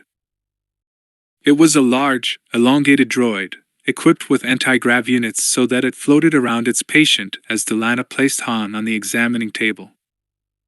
Han felt a prick against his skin as the droid took a blood sample. Do you understand basic, madam? Inquired the droid. For a moment Han was about to answer that of course he understood basic, and who was madam. But then Delana rumbled. Oh, of course. The medical unit was talking to her. This young patient has contracted Corellian Tanaman fever, the droid told Delana. His case is quite severe. It is fortunate that you did not wait any longer to bring him to me. I will need to keep him here and observe him until tomorrow. Do you wish to stay with him? Delana rumbled her assent. Very well, madam. I am going to use back-to-immersion therapy to restore his metabolic equilibrium. That will also bring his fever down. Han took one look at the waiting back-to-tank and feebly tried to make a run for the door. Between them, Delana and the medical unit restrained him easily. The boy felt another needle prick his arm, and then the whole universe tilted sideways and slid into blackness. Han opened his eyes, realizing his reverie had turned into sleep, then dreams. He shook his head, remembering how wobbly he'd been when Delana and the droid helped him out of the back-to-tank. Then Delana paid the droid out of her own small store of credits and piloted them back to Trader's Luck. The young pilot grimaced. Boy, Shrike had been mad. Han was worried that he'd spaced them both. But Delana never showed even the slightest sign of fear as she stood between the captain and Han, insisting that she'd done the right thing, that otherwise the boy would have died. In the end, Shrike subsided because one of the pieces of jewelry Han had stolen that night turned out to be set with a genuine crate dragon pearl. When the captain discovered what it was worth, he was mollified. But he didn't pay Delana back for Han's medical bills. Han sighed and closed his eyes. Delana's loss was like a knife wound. No matter how he tried, he couldn't get away from the pain and the memories. He'd let down his guard and suddenly find himself thinking of her as still alive, visualize himself talking to her, telling her about his troubles with the recalcitrant R2 unit, only to be brought up short with pain nearly as searing and immediate as he'd felt yesterday when he'd held her dying body. Han swallowed another sip of water, trying to ease the tightness in his throat. He owed Delana, owed her so much. His life, even his true identity, he owed Delana for that too. Han sighed. Until he was 11 years old, his only name had been Han. The boy often wondered and worried about whether he had a last name. One time he mentioned his concern to Delana, along with his conviction that if anyone knew who he really was, it was Shrike. Very soon after that, Delana learned to play sabacc. Han heard the soft scratch on the door to his tiny cubicle and woke instantly. Listening, he heard the scratch again, then a soft whine. "Delana?" he whispered, sliding out of bed and sticking his bare feet into his ship's coveralls. "Is that you?" she rumbled softly from outside the door. Han yanked up his jumpsuit, sealed it, and opened the door. "What do you mean, you have exciting news for me?" Delana came in, her huge, furred body fairly bouncing with excitement. Han waved her past him, and she sat on the narrow bunk. Since there was no place else to sit, Han settled down beside her. The Wookiee cautioned him to keep his voice low, and glancing at the chrono, Han realized it was the dead of night. "What are you doing up now?" he asked, puzzled. "Don't tell me you were playing sabacc this late." She nodded at him, her blue eyes sparkling with excitement amid her tan and chestnut hair. "So what's going on, Delana? Why did you need to talk to me?" she rumbled softly at him. Han sat up straight, suddenly transfixed. "You found out my last name?" "How?" Her answer was a single name. "Shrike," Han muttered. "Well, if anyone knows, it's him." "What? How did it happen?" "What's my name?" His name, she told him, was Solo. Shrike had gotten very, very drunk, and he started bragging about how much the crate dragon pearl was worth, what a good deal he'd gotten when he sold it. Delana asked Shrike innocently if Han came from a long line of successful thieves. Shrike, she reported, exploded into laughter at the suggestion. "Maybe some branches of the family, but this Solo?" He sputtered, wheezing with merriment, pausing to gulp more Alderanian ale. "I'm afraid not, Delana." This kid's folks were. And at that point, the captain suddenly halted in mid-word, fixing the Wookiee with a suspicious glare. "So why do you care, anyhow?" he demanded, his momentary good humor gone. Delana answered only by covering Shrike's bet and raising. "Solo," Han whispered softly, trying it on for size. "Han Solo. My full name is Han Solo." He looked up at Delana, and a wide grin spread across his features. "I like it. It sounds great." Delana whined softly and, slinging a long arm around him, gave the boy a hug. Han smiled, remembering, but it was a sad smile. Delana had meant well, but her discovery that his name was Solo had led to one of the worst episodes of his young life. The next time the Luck was in orbit around Corellia, he'd stolen time away from his pickpocketing and burglary duties and had gone to one of the public archives to do some research. Shrike didn't like his rescues to spend any time on furthering their education. Each child aboard Trader's Luck was given an elementary-level education via the ship's computer, so he, she, or it could learn to read and count money. Beyond that, Shrike discouraged the children from pursuing higher learning. It was partly because he automatically wanted to flout Shrike's wishes, and partly due to Delana's encouragement, that Han had kept up his studies in secret. He had a tendency to ignore subjects he didn't like, such as history, and to spend all his time on subjects he enjoyed, such as reading adventure stories and solving math equations. Han knew how important math was to anyone who wanted to be a pilot, so he worked hard at mastering as much of it as he could. Once Delana discovered what he was doing, she monitored his curriculum, making him study subjects that he would otherwise have skipped, leaving gaps in his knowledge. Reluctantly, Han tackled the physical sciences and history. He was surprised to discover that some real historical battles were just as exciting as anything he'd read in adventure sagas. That day in the public archives on Karelia, Han applied some of his newly learned research skills to learning about his new surname. The results were surprising. When Han looked up the last name, Solo, in the historical records, he was astounded to discover that the name was well known on Karelia. Berethron E. Solo had introduced democracy on Han's homeworld 3 centuries ago. He'd actually been a ruler, a king. But there'd been another Solo, more recently, who was equally famous, or, to put it more accurately, infamous. About 50 years ago, a descendant of Berethron, Coral Solo, had fathered a son named Dalla Solo. The young man, taking the alias Dalla Sul, in an effort to disguise his identity, had made quite a name for himself as a murderer, kidnapper, and pirate. Dalla the Black had become a name to make children quake in their beds on lonely outpost colonies or tramp freighters.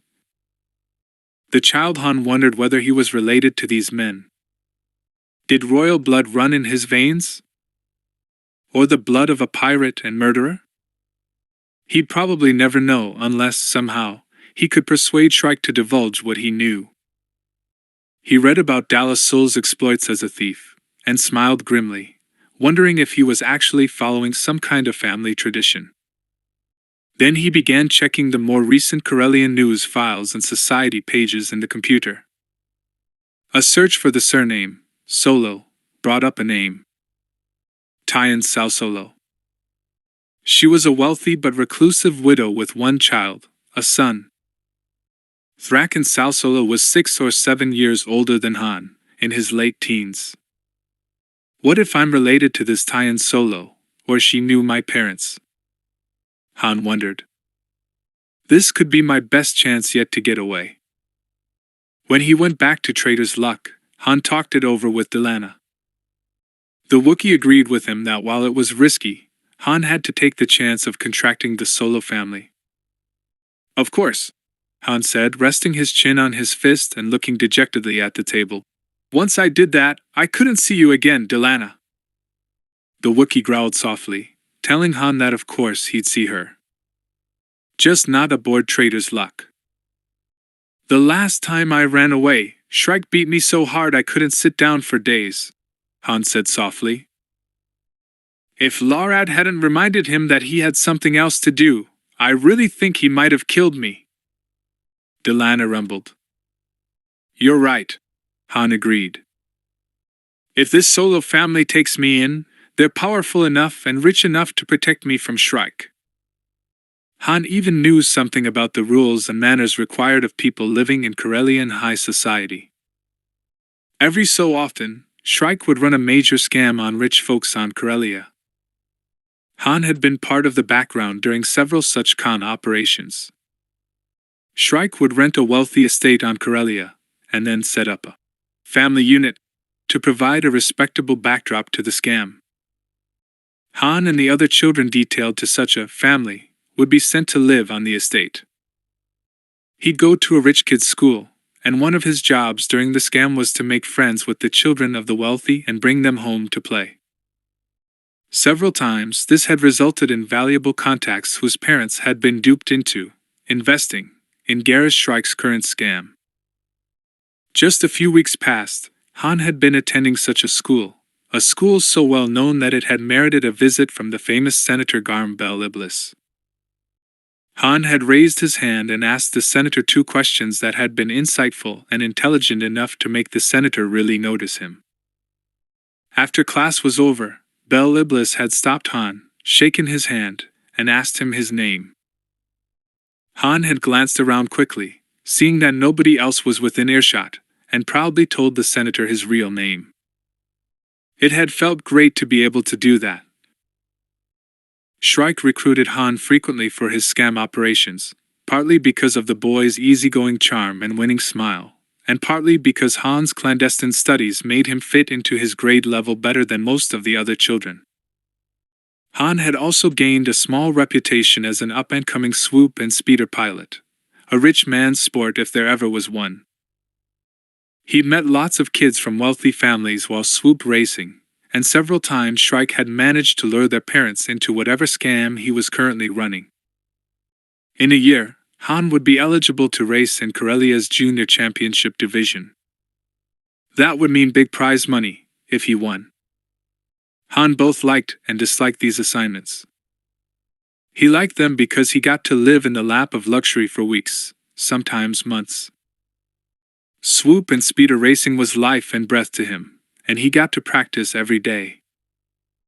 He disliked these con operations because he always wound up caring about some of the kids he was ordered to befriend, and all the while he knew they and their families would be irrevocably injured by Shrike's scheme.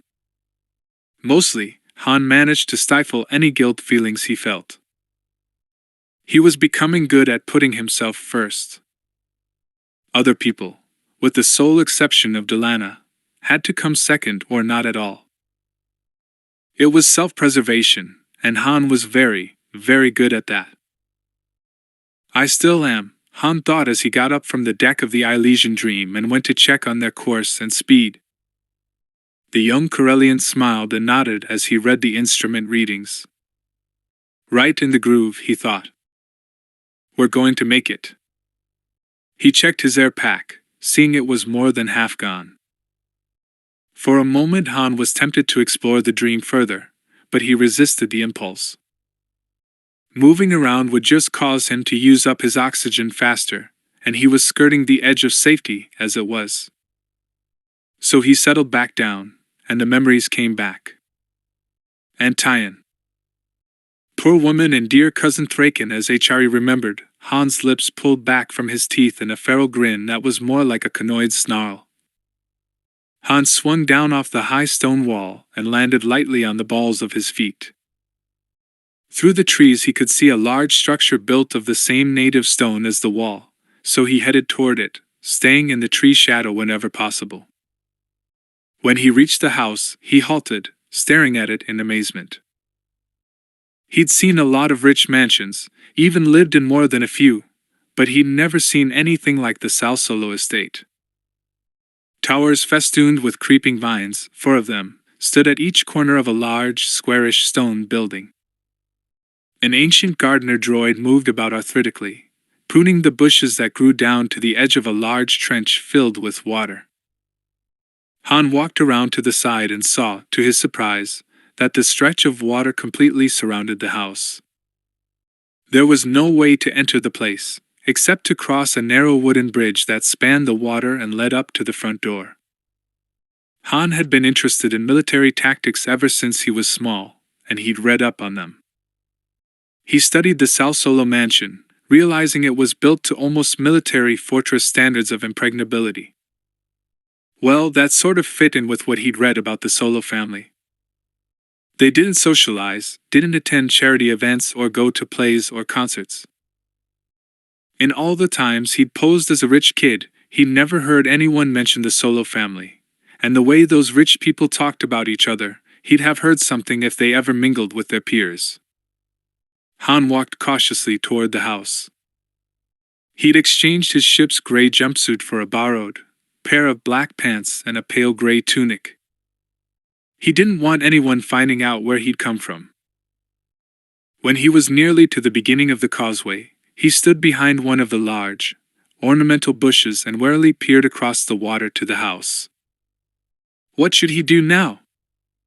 Just walk up and activate the door signal. He bit his lip, undecided. What if they called the authorities on him, reported him as a runaway? Shrike would descend on him so fast. Gotcha! Han gasped and jumped as a hand closed over his upper arm, hauling him around bodily. The person who'd grabbed him was head and shoulders taller than the younger boy. He had darker hair than Han, and was stockier as well. But it was his face that made Han stand staring at him in blank amazement. Han gaped, speechless, at the older boy. If he'd ever doubted that he was really related to the Solo family, those doubts died an instant death. The face of the youth who was holding his arm looked like an older version of the face Han saw in the mirror every morning. Not that they were twins or anything. But there was too much resemblance in their features to be coincidence. The same shape of the brown eyes, the same kind of lips, the same quirk to the eyebrows, the same nose and jawline. The other boy was gaping back at Han, having evidently noticed the same thing. "Hey!" He shook Han's arm roughly. "Who are you?" "My name is Han Solo," Han replied steadily. "You must be Thraken Sal Solo." "So what if I am?" the other said sullenly. Han was beginning to feel uneasy about the way the boy was eyeing him. He'd seen Vrelts with more warmth in their eyes. "Han Solo, eh? I never heard of you. Where do you come from? Who's your mother and father?" "I was hoping you could tell me that," Han said evenly. "I ran away from where I was staying, because I wanted to find my family. I don't know anything about myself except my name." "Huh?" Thraken was still staring. "Well, I guess you must be one of the family." "Looks like it," Han agreed, not realizing until he spoke that it was a pun. But Thraken didn't appear to notice. He seemed mesmerized by Han and, releasing his grip on the other's arm, walked around him, studying him from every angle. "Where did you run away from?" Thraken asked. "Will anyone come looking for you?" "No," Han said shortly. He wasn't about to trust Thraken with anything that could come back to haunt him. "Listen," he said. "We look alike, so we must be related, right? Could we be brothers?" Funny, but after all his dreaming about finding a family that would rescue him from traitor's luck, Han found himself hoping that wasn't the case. "Not a chance," Thraken said with a curl of his lip. "My dad died a year after I was born, and my mom shut herself up here ever since. She's kind of a loner." That fit with what Han had read about the Sal Solo family. Tyan Solo had married a man named Randall Sal, some 20 years ago. The public records had carried his obituary. "Maybe she knows something about me," Han said. "Could I see her?" He took a deep breath. "Please?" Thraken seemed to consider. "Okay," he said finally. "But if she gets upset, you've got to leave, okay? Mom doesn't like people. She's like her grandfather, won't have human servants, just droids. She says humans betray and kill each other, and droids never do." Han followed Thraken into the huge house, through rooms full of shrouded furniture and paintings draped against dust.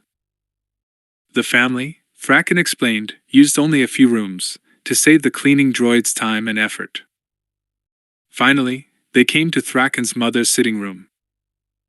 Tyan Solo was a pale, dark-haired woman, plump and unhealthy-looking. She was far from attractive. But looking at her, studying her face, seeing the bones beneath the puffy flab, Han thought that once, long ago, she might have been beautiful. Seeing her features, a memory stirred within him, so faint. Once, he'd seen features similar to hers, Han thought. Long ago, far away. The memory, if memory it was as fleeting and elusive as a drift of smoke. "Mother," Thraken said, "this is Han Solo. He's related to us, isn't he?" Tyan Sal Solo's gaze traveled to Han's face, and her eyes widened in distress. She stared at the boy in horror. Her mouth worked, and a thin, shrill mewling sound emerged. "No, no!" she cried. Tears gathered in her brown eyes, coursed down the flabby cheeks. "No, it isn't possible! He's gone! They're both gone!" Burying her face in her hands, she began to weep hysterically. Thraken grabbed Han by the arm and dragged him out of the house. "Now look what you did, you little idiot," the youth said, glancing uneasily up at his mother's window. She'll be a mess for days, she always is when she gets like that. Han shrugged. I didn't do anything. She just looked at me, that's all. What's wrong with her? With a muffled curse, Thraken backhanded Han across the face so hard it split the younger boy's lip. Shut up! He snarled. You've got no right to talk about her. There's nothing wrong with her, hear me? Nothing. The blow stung, but Han had been hit often, by experts, and one thing he knew was how to take a punch and stay on his feet. For a moment he was tempted to fly at the older boy's throat, but he made himself relax. There had been genuine pain in Thraken's eyes as he defended his mother. Han figured he might have done the same thing, if he'd ever had a mother. I have to stay here, he reminded himself. Anything is better than Shrike. Sorry, he managed to say. Thraken looked a little abashed. Just watch what you say about my mom, okay? The next 6 weeks were some of the strangest of Han's life. Thraken allowed Han to stay with him in his rooms. Tyen almost never came into Thraken's part of the house, and the two of them spent time talking and getting to know each other. Thraken was a demanding host, Han soon learned. Han had to agree with him completely, and rushed to do his bidding, or he lost his temper and cuffed the younger boy. Thraken made Han pilot him around the countryside in an aging landspeeder, and the two of them even went on a few expeditions to vacant estates Thraken knew about, whose inhabitants were away on vacation. Thraken would demand that Han pick the locks and disable the security systems, and then the older boy would steal whatever took his fancy. Han began to wonder whether he'd done himself any favor by running away from Trader's luck. Two things kept him at the solo estate: his fear that if he displeased Thraken, the older boy would turn him over to the authorities, thus allowing Shrike to locate him, and his hope that Thraken would break down and tell Han everything he knew about who Han really was. He kept hinting that he knew how they might be related. All in good time, Thraken would say when Han tried to pry information out of him. All in good time, Han. Let's go flying. I want you to teach me to pilot the speeder. Han tried, but Thraken wasn't very good at it. The older boy nearly crashed them several times before he mastered even the rudiments of flying the small craft. I have to get out of here, Han kept telling himself. I'll run away to some other world, where they'll never find me. Maybe I can get adopted or get a job or something. There's got to be some way. But he couldn't think of any way to get free of Thraken. The older boy was vindictive, sadistic, and just plain mean. Several times Han saw him torture insects or animals, and when he realized that his actions disturbed the younger boy, he did it frequently. Han had never had a pet, but he tended to like furred creatures because of Delana. He missed her every day. The situation became more and more explosive, until one day Thraken really lost his temper with Han. Grabbing the younger boy by the hair, he dragged him to the kitchen, picked up a knife, and held it before Han's eyes. See this? He snarled. If you don't apologize and don't do exactly what I say, I'm going to cut your ears off. Now apologize. He shook Han hard. And you'd better make me believe it. Han stared at the shining blade of the knife, and wet his lips. He tried to force out words of apology, but a huge burst of red rage welled up in him. All the insults, all the cuffs and blows and beatings, Shrike's as well as Thraken's, seemed to come to a head. With a bellow as loud as a Wookiee's, Han went berserk. He slammed his fist against Thraken's arm, sending the knife flying, and slammed his other elbow into Thraken's stomach. The breath whooshed out of the older boy, and before Thraken could recover himself, Han was all over him. Kicking, biting, punching, gouging, Han used every dirty trick he'd learned on the streets to beat up Thraken. Stunned and reeling from Han's fury, Thraken never did recover, until the fight ended with Hans sitting astride Thraken, holding the knife to the older boy's throat. "Hey!" Thraken's eyes glittered like a trapped Vrelt's. "Hey, Han, stop kidding around. This isn't funny." "Neither is cutting off my ears," Han said. "Listen, I've had it. You tell me what you know, and you tell me right now, or I swear I'll cut your throat wide open. And then I'm leaving here. I've had it with you." Thraken's dark eyes were wide with fear. Something he'd seen on Han's face must have convinced the older boy that Han was so angry he would be wise not to push him. Okay. "Now," Han said. "Talk." Stammering with fear, Thraken told the story. Years ago, Thraken's grandfather, Den Solo, and his grandmother, Tiragama Solo, had lived on the fifth inhabited planet in the Corellian system, a colony world called TRILOGY. Those were perilous times, and roving bands of raiders and pirates threatened many outlying worlds. The raiders never reached Corellia, but they reached TRILOGY. A fleet of them landed and devastated the entire colony. Grandma Solo was pregnant, Thraken gasped, because it was hard to breathe with Han sitting on his chest. And the night their town was attacked, she had her babies. Twins. One of them was later named Tyan. Grandma Solo took her and ran away from the raiders. She managed to hide in a cave in the hills. "Tyan," Han said. "Your mother." "Right. The other baby was a boy," Grandma Solo said. "Her husband took him.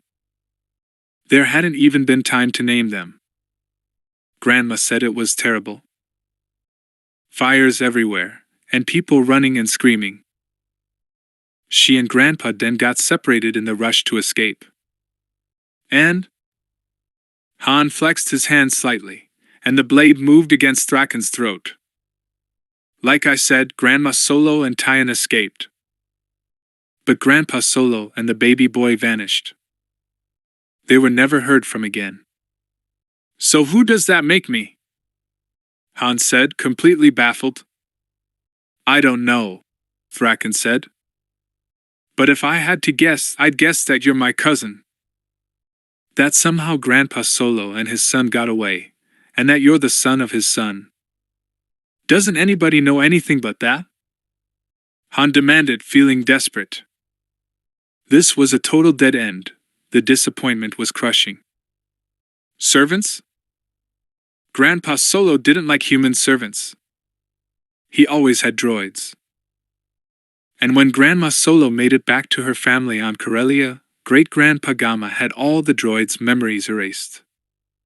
He thought it would be easier on her that way. He wanted her to get married again, start a new life. Thraken struggled to take a deep breath. But she never did. "So what happened to your mom?" "I don't know. She's always been afraid to trust people, and she hates crowds. After my dad died, she just wanted to shut herself away.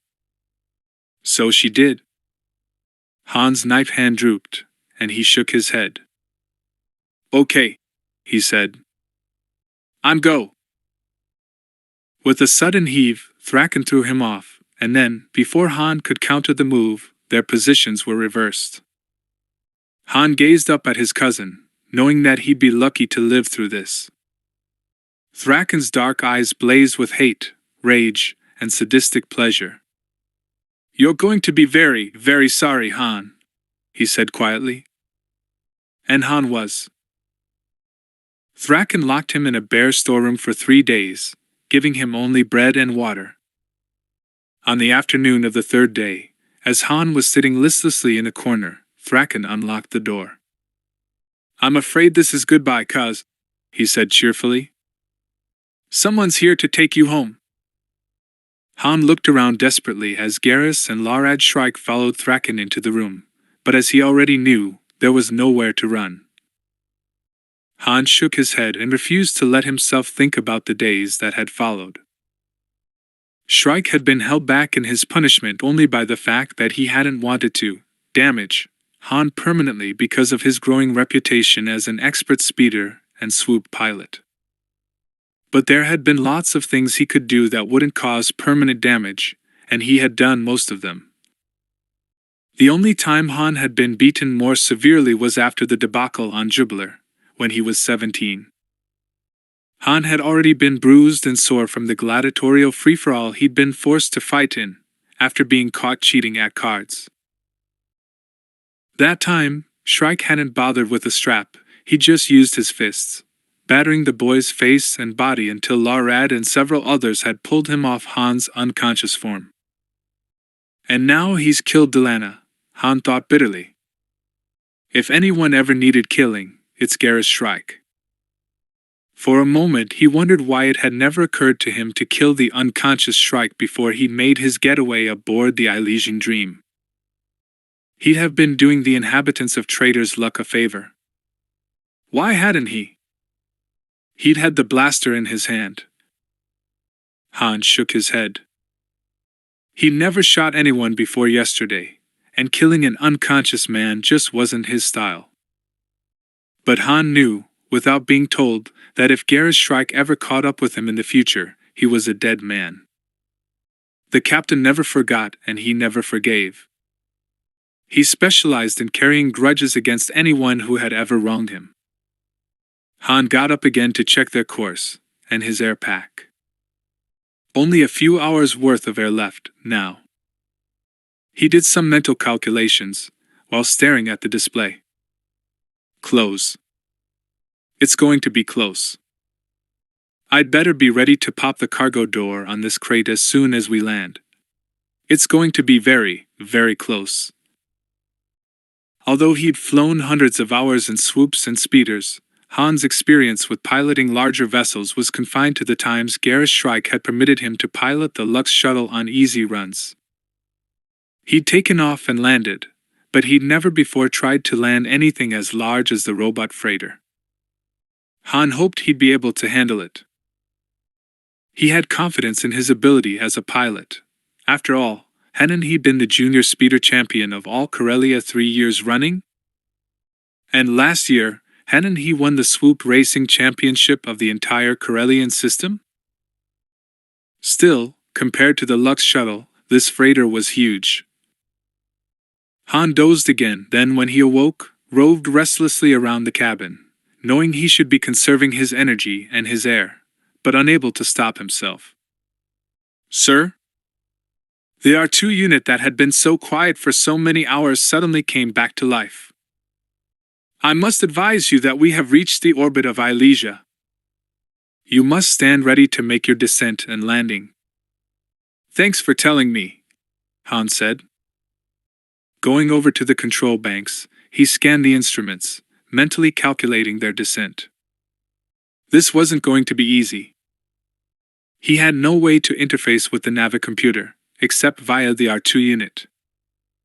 A pilot had to make split-second decisions, at times, and in cases like that, Han wouldn't be able to wait for the R2 unit to reply. The ship suddenly shivered, then rocked slightly. They were hitting atmosphere, Han realized. He took a deep breath and glanced at his air pack reading, realizing it was going to be close, very, very close. Here we go, he thought, switching to manual control of the Elysian Dream.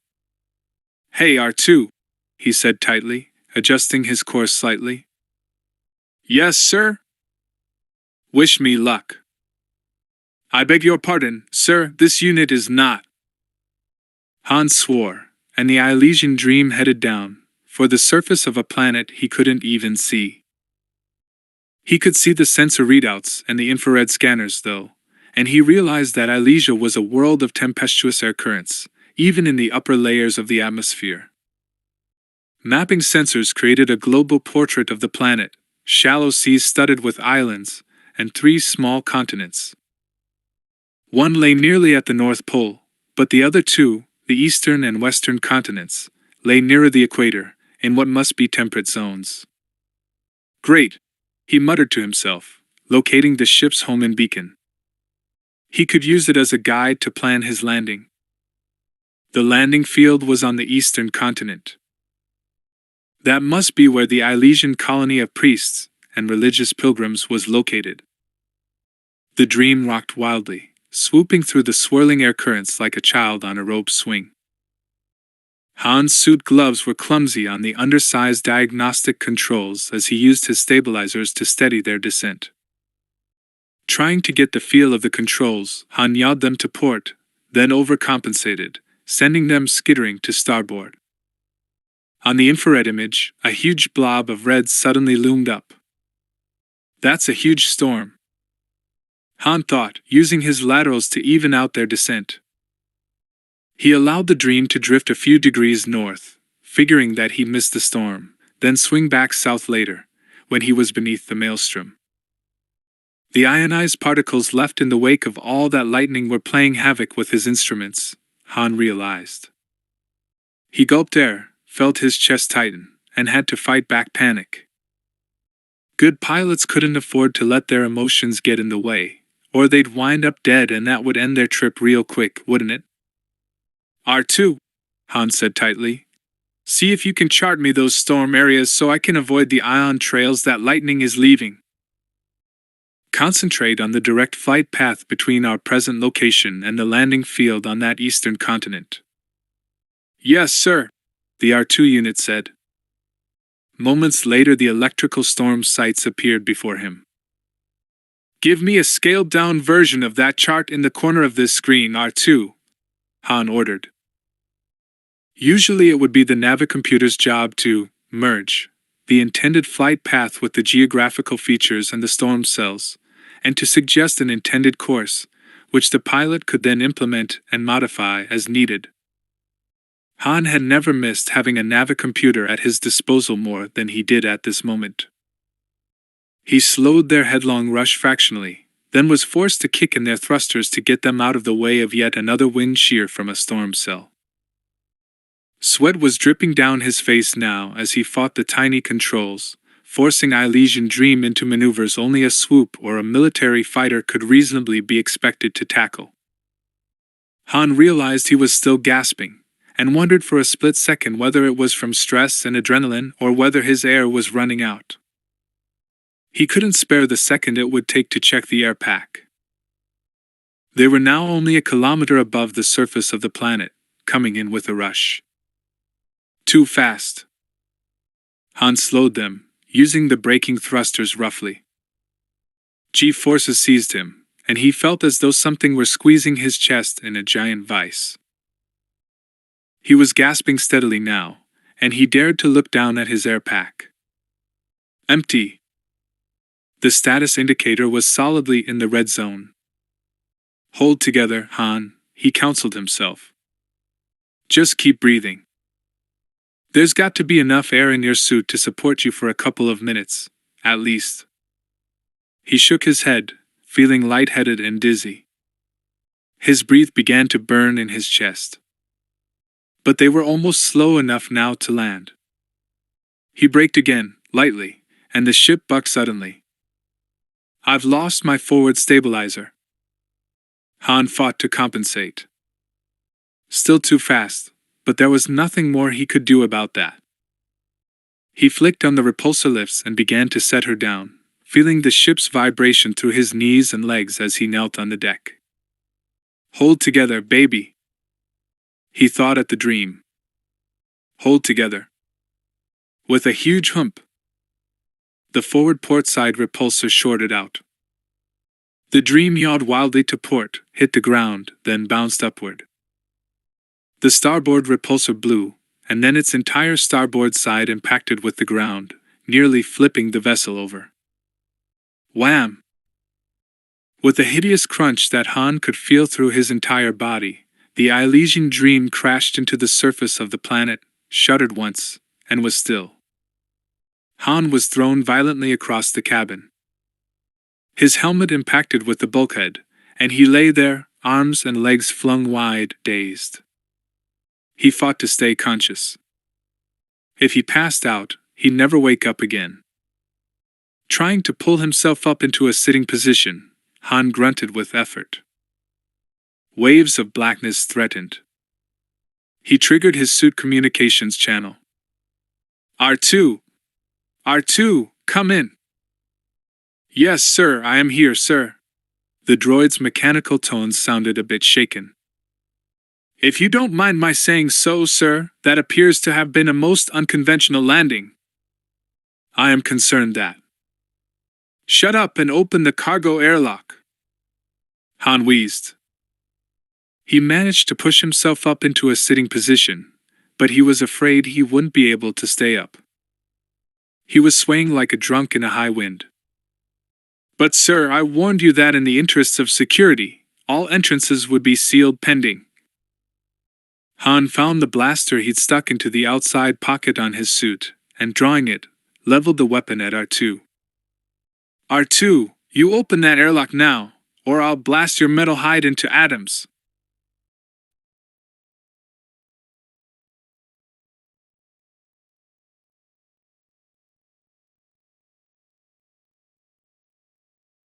Han's finger tightened on the trigger as he wondered whether he'd have the strength to crawl to the airlock. Blackness hovered at the edges of his vision. Yes, sir, the R2 said. I am doing as you request. Moments later, Han felt the concussion as air humped into the dream with near-explosive force. Gasping, he counted to 20, then, with the last of his remaining strength, wrenched off his helmet. He let himself sink back down onto the deck. He gasped, found he could breathe, and gulped huge lungfuls of fresh air. Warm air, humid air laden with smells he couldn't identify. But it was rich with oxygen, eminently breathable, and that was all he cared about at the moment. Closing his eyes, Han concentrated on simply breathing, and felt exhaustion overwhelm him. His head throbbed, and he needed just a moment to rest. Just a moment. When Han swam back up to full consciousness and opened his eyes, he found he was staring into a face out of a nightmare. That is the ugliest critter I've ever seen, was his first thought. Only years of experience in dealing with non-humans of all varieties made him able to control his initial reaction. The face was broad, with two bulbous, protruding eyes, and covered with leathery grayish-tan skin. No visible ears, and only slits for nostrils. Above the nostril slits was a large, blunt horn that was nearly as long as Han's forearm. The mouth was a wide, lipless split in the huge head. Han shook his own pounding head and managed to sit up, noting from his surroundings that he appeared to be in some type of infirmary. A medical droid hovered across the room, lights flashing. His host, if that was who the creature was big, Han realized. Much bigger even than a Wookiee. It somewhat resembled a Barite in that it walked on 4 tree-trunk-like legs, but it was far larger. This creature's head was appended to a short, humped neck that was attached to a massive body. Han figured its back would reach his shoulders when he was standing up. The leathery skin covering its body hung in creases, wrinkles, and loose folds, especially on its short, almost non-existent neck. The skin shone with an oily gleam. The 4 short legs ended in huge, padded feet. A long, whippy tail was carried curled over its back. For a moment Han wondered if the creature had any manipulatory limbs, but then he noticed 2 undersized arms that were folded against its chest, half hidden by the loose folds of neck skin. The being's hands were delicate, almost feminine, with 4 long, supple fingers on each hand. The being opened its mouth and spoke in accented, but understandable basic. Greetings, Mr. Drago. Allow me to welcome you to Ilesia. Are you a pilgrim? But I'm not, Han muttered, his head spinning. For a moment the name didn't connect, then things snapped into place. Of course. He clamped his mouth shut, thinking that maybe he'd gotten a worse knock on the head than he'd realized. VYKK Drago was the alias whose ID he'd currently been carrying. Han had several alter egos, with proper documentation to back them up. Ironically, he had nothing by way of ID under his true name. "Sorry," he muttered, holding his hand to his head, hoping his slip would be excused as a result of his head injury. "I'm still kind of shaken up, I guess." "No, I'm not a pilgrim. I came here to answer a job advertisement for someone, preferably a Corellian, to do the piloting here." "I see. But how did you happen to be aboard our ship when it crashed?" the creature inquired. "I wanted to reach Ilesia as quickly as possible, so I took the opportunity to stow away on the Ilesian Dream," Han said. "I'd have had to wait a week for a commercial flight, and the ad said a pilot was urgently needed." "Did you get my message?" "Yes, we did," the being said. Han watched it intently, wishing he could read its expression. "We were expecting you, but not in the Ilesian Dream. See, I brought the ad with me." Han reached for his jumpsuit that was hanging over a chair beside the bed and extracted the holocube that featured the Ilesian advertisement he'd replied to. "It says you need someone to start right away." He handed the cube over. "So, VYKK Drago here, and I'm applying for this job. I'm Corellian, and I fit all your qualifications. I wanted to say that I'm sorry about crashing the Dream. Your ship's a different model than any I ever piloted, but a couple of hours on a simulator will fix that. And I'm afraid that your atmospheric currents came as a surprise." The being scanned the cube, then placed it on the table, the corners of the massive, lipless mouth turned upwards slightly. "I see. Mr. Drago, I am the most exalted High Priest of Ilesia, Teroenza. Welcome to our colony. I am impressed at your initiative, young human. Traveling aboard a robot ship in order to answer our ad so quickly speaks well for you." Han frowned, wishing his head didn't hurt quite so much. "Well, thanks. I am impressed that you managed to control and land a robot craft. Few human pilots have been able to react quickly enough to deal with this world's challenging weather patterns. The damage to our ship is not serious, and repairs are already underway. You landed on soft ground, which was fortunate." "Does that mean I get the job?" Han asked eagerly. "Great. They're not mad. Would you be willing to sign a year's contract?" Teroenza asked. "Maybe," Han said, leaning back and relaxing, hands behind his head. "How much?"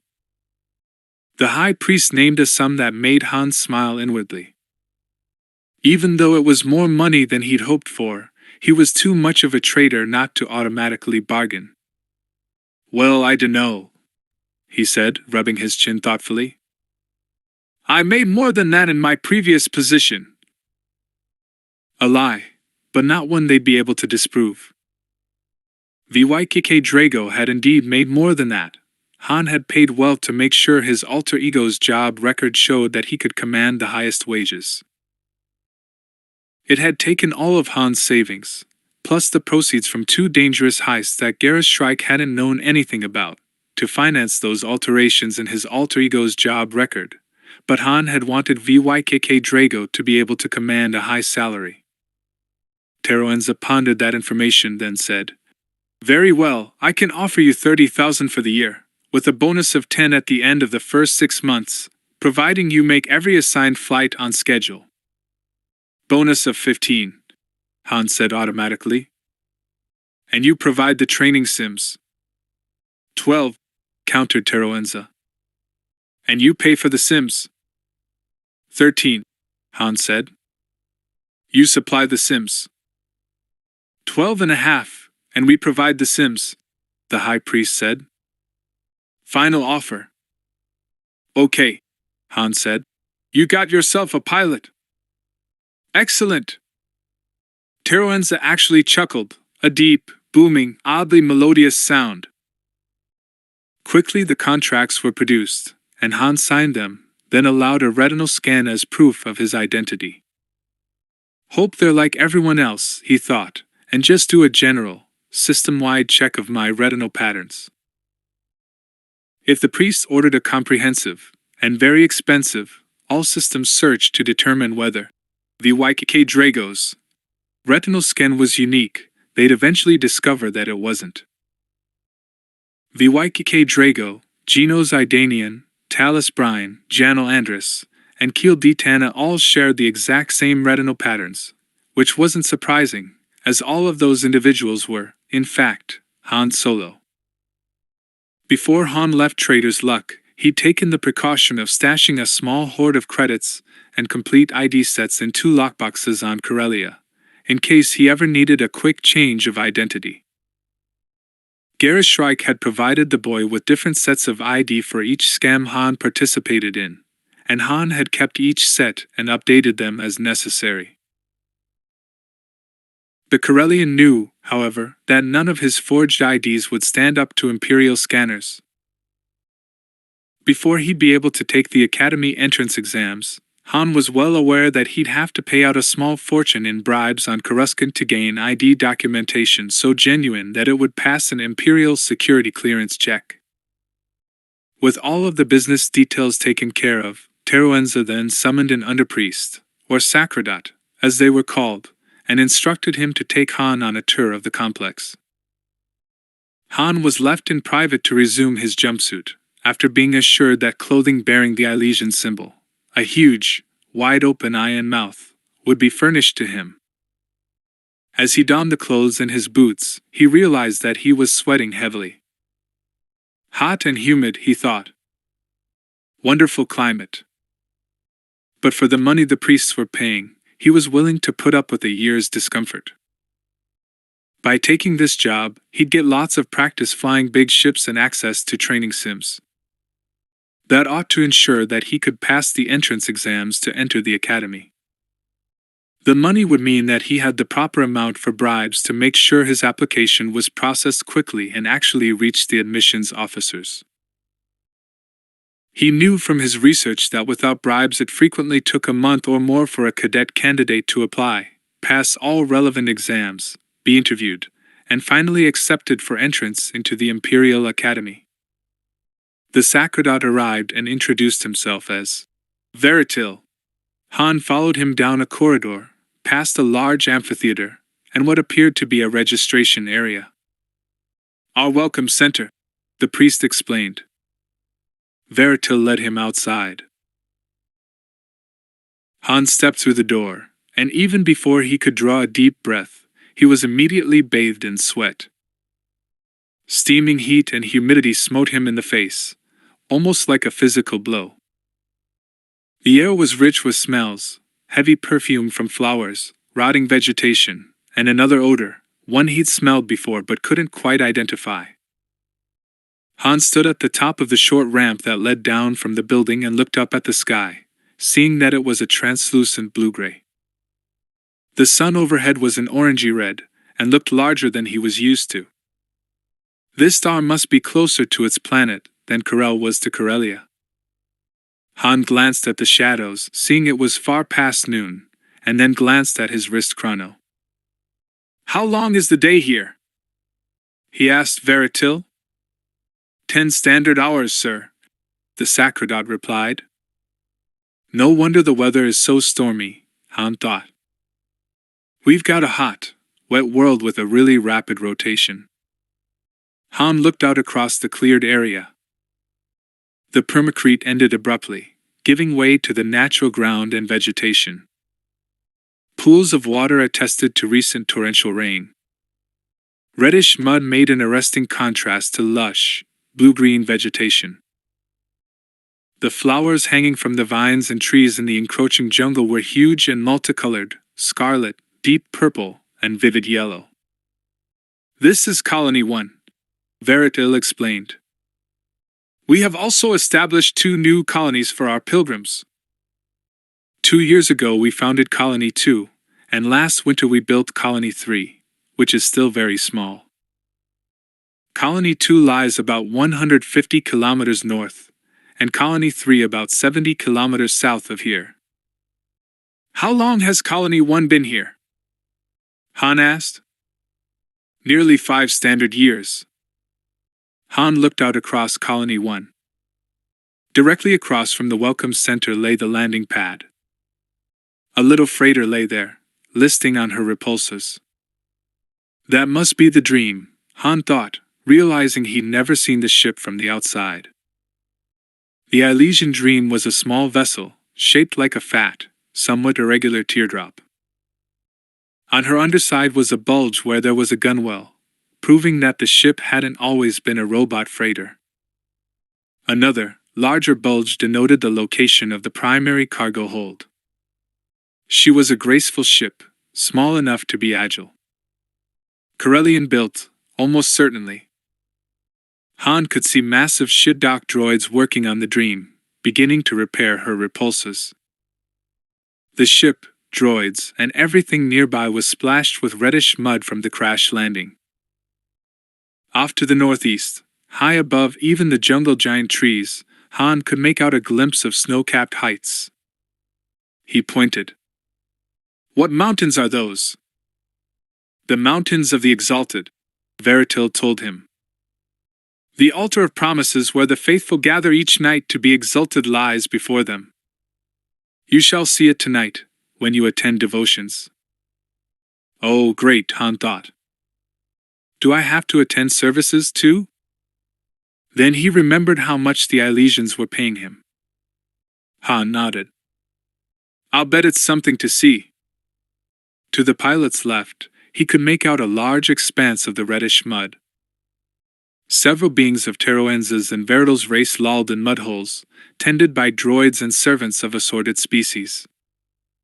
Han recognized a couple of Rhodians, several Gamorreans, and at least one human. Those are the mudflats, Veritil said, waving a dainty hand at the mudbathers and their attendants.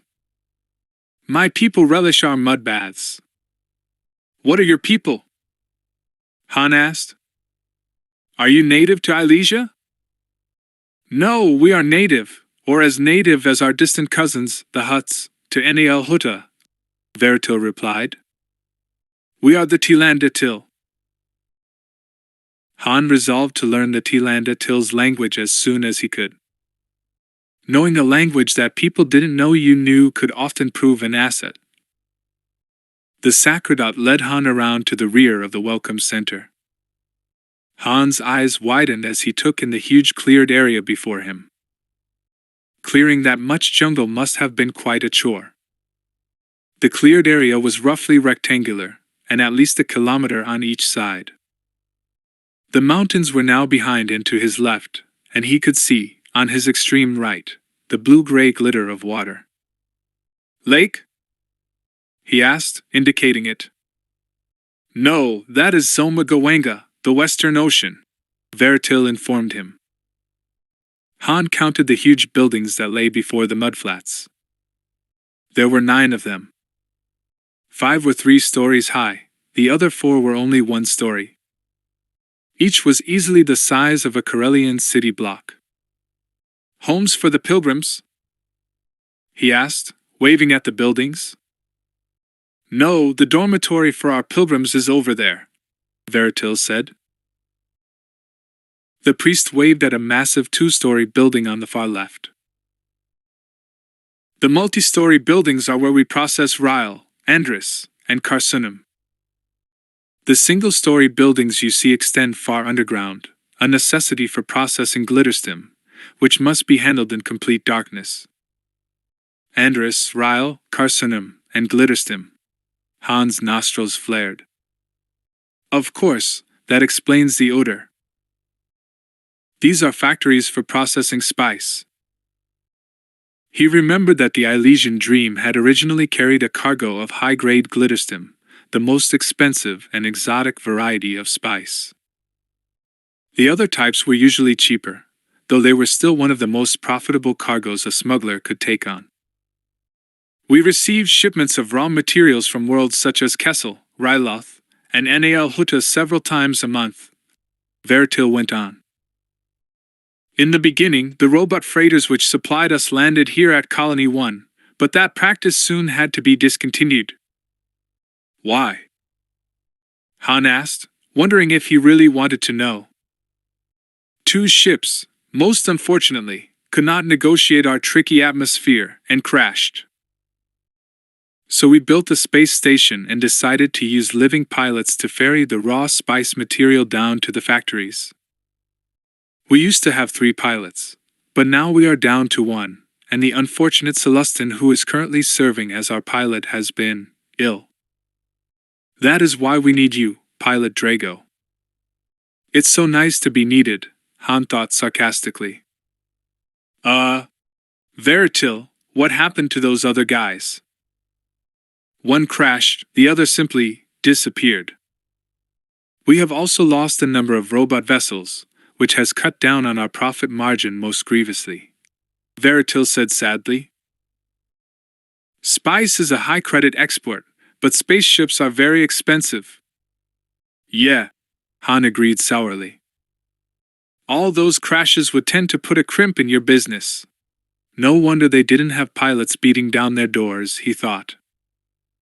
Most of the experienced pilots have probably spread the word about how dangerous this planet is for pilots. Han knew a little bit about the various kinds of spice, mostly from hearing Shrike and the other smugglers discuss their properties. Glitterstim, mined on Kessel, was by far the most valuable.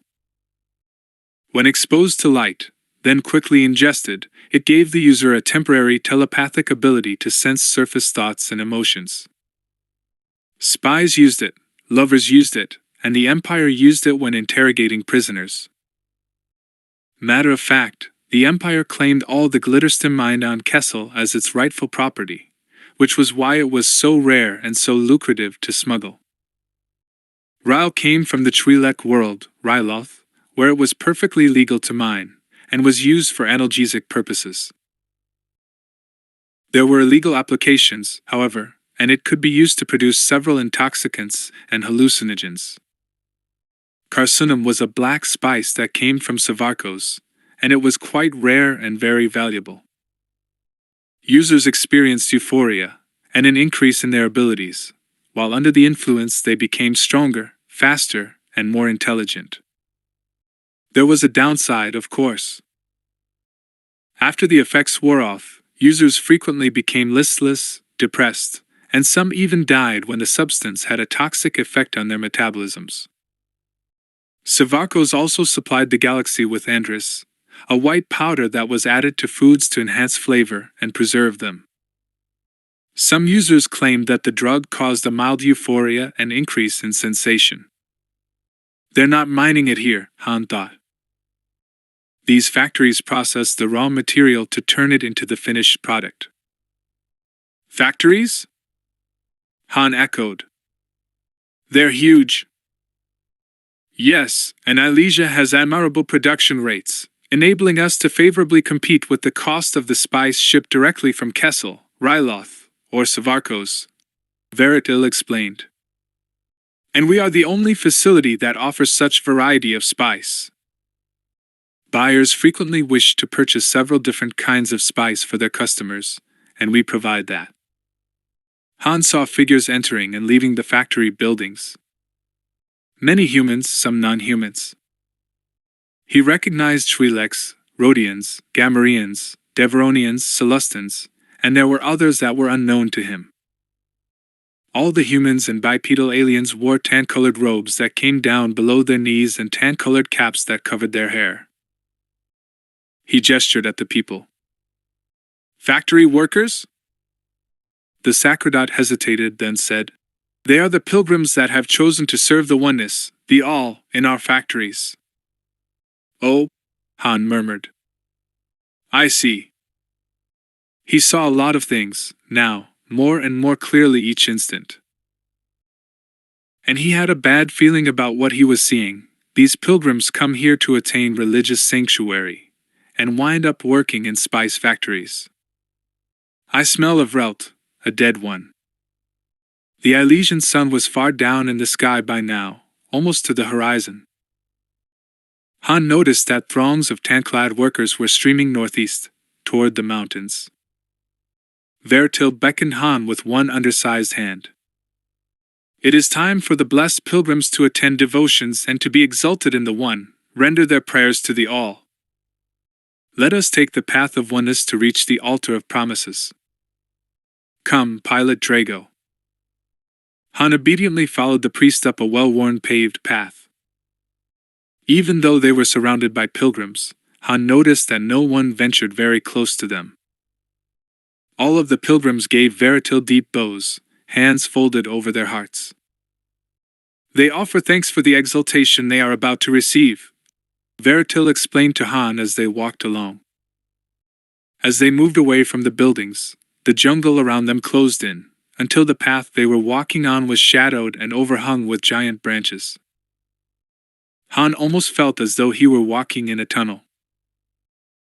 They passed a huge open area that was evidently some kind of swamp, because it was completely covered in huge blooms that were so beautiful and exotic that Han had never seen anything like them. "The flowered plains," Veritil, still playing tour guide, pointed out. "And this is the forest of faithfulness." Han nodded. "I wonder how much more of this I can take," he thought.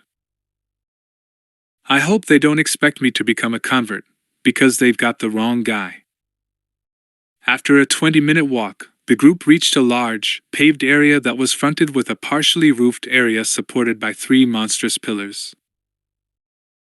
Veritil indicated that Han should stay with the crowd of pilgrims, then the Sacerdot moved on, heading for the pillars. Han saw several of the Tilandatil assembled beneath the pillars, including one that he tentatively identified as Teroenza. They were ranged around a low altar carved from some translucent white stone that seemed to glow with an inner light. The high, snow-capped mountains made an impressive backdrop to the scene, as they towered high above the jungle. Han craned his neck, looking up. The tops of the highest peaks were hidden by drifting clouds, stained red from the sunset. The snows on the western sides of the peaks glowed crimson and rose. Impressive, Han was forced to admit. The simplicity of the natural amphitheater, with its paved floor and pillared altar, made it seem like some vast natural cathedral. The faithful filed into ranks and stood waiting. Han stood at the back, shifting impatiently, hoping whatever religious service was about to take place wouldn't last long. He was hungry, his head was throbbing, and the heat was making him sleepy. The high priest raised his tiny arms and intoned a phrase in his native language.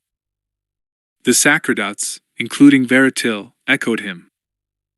Then the assembled throng, Han estimated 400 or 500 in the crowd, echoed the high priest's phrase. Han leaned closer to the nearest pilgrim, a Trilek. "What are they saying?" "They said, 'The One is all,'" the Trilek, who spoke excellent basic, translated. "Would you like me to interpret the service for you?" Since Han was determined to begin learning the Tilandatil's language, he nodded. "If you wouldn't mind." The high priest intoned again. Han listened to the ritual phrases repeated by the Sacerdots, then droned forth by the faithful pilgrims. "The All is one. We are one. We belong to the All. In service to the All, every one is exalted.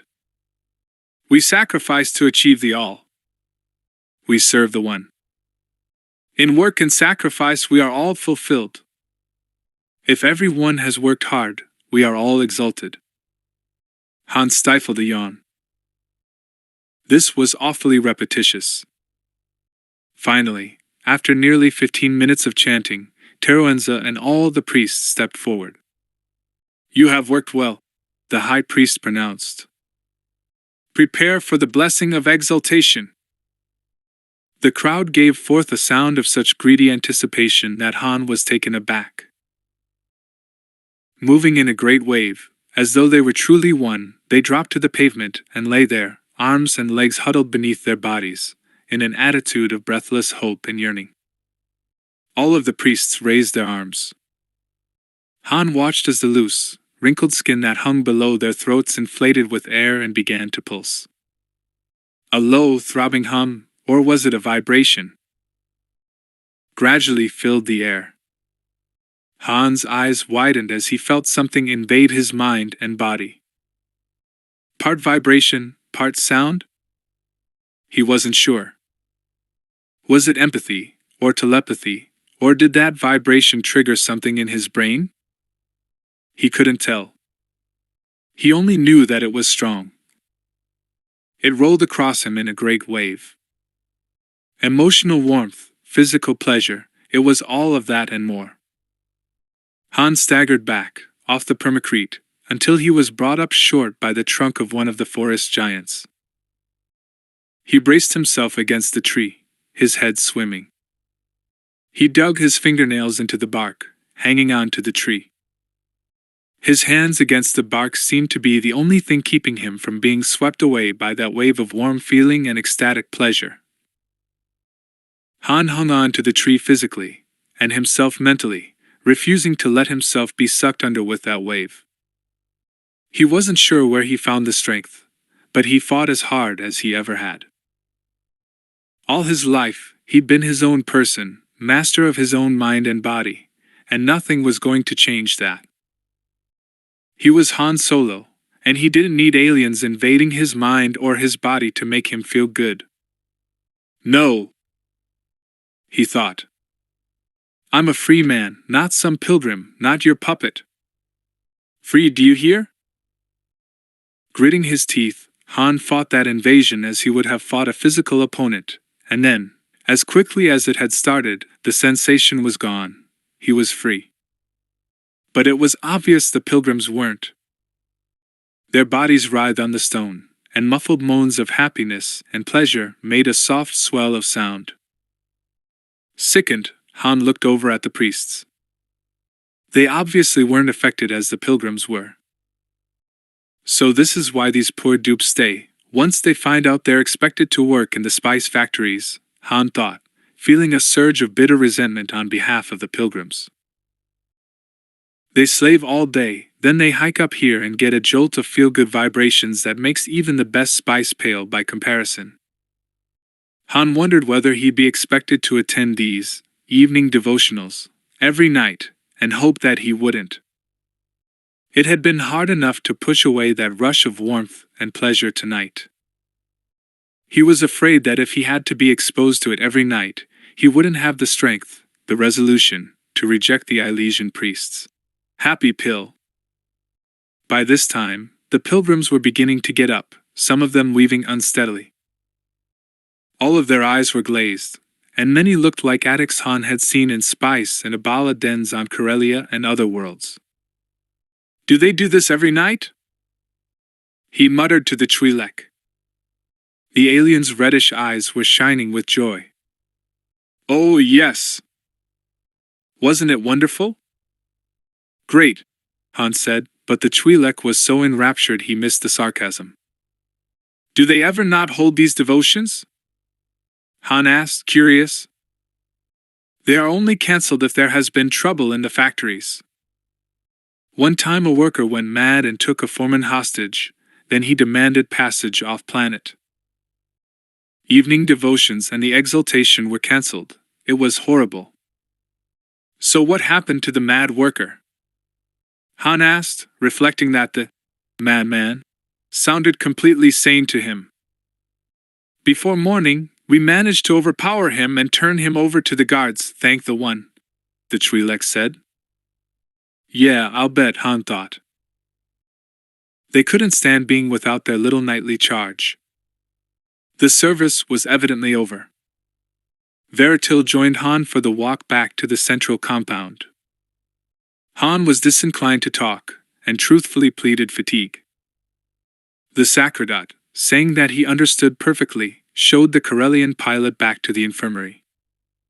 You may eat and sleep here tonight, he said, and tomorrow we will take you to your permanent quarters in our administration building. Where's that?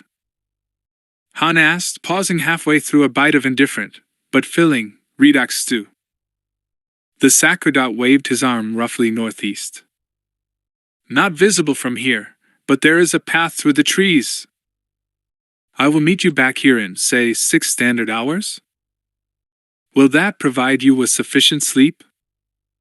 Han nodded. He could always try to snatch a nap later. Fine. When the priest was gone, Han dragged off his clothes and boots, realizing that he had to get something clean to wear by tomorrow, or he wouldn't be fit for polite society. He considered taking a shower before bed, but he was just too tired. Han had always been able to set himself to wake up whenever he wished to, so he mentally programmed himself to wake up in 5.5 hours. Then, his mind whirling with images and impressions, he lay down on the narrow infirmary bunk and was instantly asleep. It took him a few minutes the next morning to remember just who he was, VYKK Drago, and don't forget it. And what he was doing in this sticky hot place. Han ventured into the shower and was pleased to find the refresher unit contained everything necessary for a human being. He hummed tunelessly as he soaped himself, but when he lifted a foot to wash it, Han froze in surprise and dismay. Fuzzy, blue-green, mossy stuff was growing between his toes. Alarmed, Han checked further and was disgusted to find patches starting in his armpits, at the back of his neck, and other, even more personal areas. Cursing, he scrubbed the disgusting fungus away, leaving raw skin behind, and then, realizing he was running late, he bolted out of the shower. What kind of place is this, anyway? When he walked back into the sleeping area, he found the medical droid waiting for him, with a new pilot's uniform draped over one arm. The droid held a jar of slimy gray stuff in its other hand. Pardon me, sir, the droid said. But may I ask whether you are experiencing any outbreaks of fungus growing on your skin? Yeah, Han snarled. The climate in this place is miserable. Nobody deserves to live in this dump. I quite understand, sir, the droid said, actually managing to sound sympathetic. May I offer the contents of this jar? It should prevent fungal growths with regular application. Thanks, Han said shortly, and retired to treat the affected areas. The stuff smelled horrible, but it soothed the irritation. Then he got dressed, admiring himself in his first real pilot's uniform. The colorful patches looked quite spiffy. Han refused to let himself worry about the pilgrims he'd seen last night. Nobody had forced the weak-minded fools to come here, so he wasn't going to waste any time imagining their fate. He was going to take care of Han Solo, or, more accurately, he was going to take care of VYKK Drago. Besides, Han told himself, I'm going to be piloting for these Ilesians. I'll have access to a ship. If I decide I don't like it, I'll just take my money and vanish. What can they do to stop me, after all? Feeling cocky, Han smiled at his reflection in the mirror and gave himself a snappy salute. Cadet Han Solo reporting for duty, sir, he whispered, trying it on for size. His dream of the academy had never seemed so close, so attainable. When Han stepped out of the infirmary, the first person he saw was Teroenza. Han nodded pleasantly to his employer. Good morning, sir. The high priest inclined his massive head. And to you, Pilot Drago. Allow me to present someone you are going to be spending a lot of time with, during your employment with us. The high priest beckoned, and Han heard someone behind him. He whirled around, and couldn't stop himself from taking a quick step back. His first impression was of height, and the second was of sharp teeth and knife-like claws. This being stood nearly 3 meters tall, taller even than a Wookiee. The creature had a mouthful of needle-like fangs, and claws that looked like they could rip through durasteel. It was furred, but it wore a pair of breeches. A curved knife hung on its belt, and a holstered blaster was strapped to its thigh. Sleek muscles rippled everywhere. The newcomer grinned, baring even more of those teeth. "Greetings," it said, speaking basic with a pronounced lisp. "This is Murg," Teroenza introduced the being. "He's a Tagorian, one of the most honorable sentients in this galaxy. The Tagorian reputation for honesty and loyalty is unparalleled. Did you know that?" No," he managed. "We've assigned Murg to be your bodyguard, Pilot Drago. On planet or off, Murg will accompany you everywhere. Isn't that correct, Murg?" "Murg has given word of honor," the Tagorian affirmed. The high priest folded his undersized arms across his massive body, and his mouth curved up in what almost appeared to be a mocking smile. "Murg is going to make very sure, Pilot Drago, that no matter where you go, or what you do, you will be safe." Han stared at the huge, black-furred creature, realizing that the jig was definitely up. Teroenza's meaning was unmistakable. Step out of line, and Murg will rip you in two. Han eyed the Tagorian, realizing that the alien could easily do just that. He managed to pull himself together and smiled up at the Tagorian. "Pleased to meet you, Murg," he said. "It'll be nice to have real company on those long flights." "Yes," the bodyguard said, stepping closer. Han realized with dismay that the top of his head barely reached the Tagorian's breastbone. The alien appeared so feline that Han was surprised to realize he didn't have a tail. "Murg enjoys space travel," the bodyguard said in his strongly accented, lisping basic. His facial fur was black, but his whiskers and chest fur were white. His eyes were a startling light blue, with brilliant green slitted pupils. "Murg goes many spaceports, the more the better." Han had a little trouble understanding the Tagorian's basic, but he could make it out. The young Corellian wondered just how smart this being was. Have to get to know him, Han decided. Just because he can't speak good basic doesn't mean he's dumb. But if he is... Han smiled.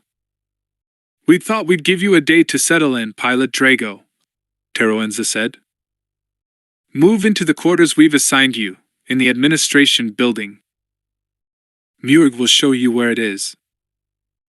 Then, tomorrow, we'd like you to begin ferrying goods and personnel back and forth between the colonies. By the time our next shipment of spice is delivered to our space station, you will be ready to ferry that down for us. After today, I am going to order Jalis Nebel, our other pilot, to take a rest. He has been working too hard." Han nodded. "I've got to meet up with this Celestin and compare notes." "That will be fine. Can I look around a bit? I'd like to check out the lay of the land." Teroenza inclined his massive head. "Certainly, as long as Murg accompanies you, and you follow all safety regulations while touring the factories." "Of course," Han agreed. Teroenza bowed slightly. "If you will excuse me, we are expecting a shipment of pilgrims to come down from our orbiting space station this morning. I have much to do as I prepare to welcome them."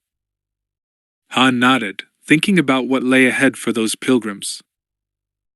He knew that mining spice was considered dangerous, an extremely unpleasant duty. Matter of fact, being sent to the spice mines of Kessel was a common punishment for felons. But he knew very little about what happened to the spice once it was mined. Well, he intended to find out.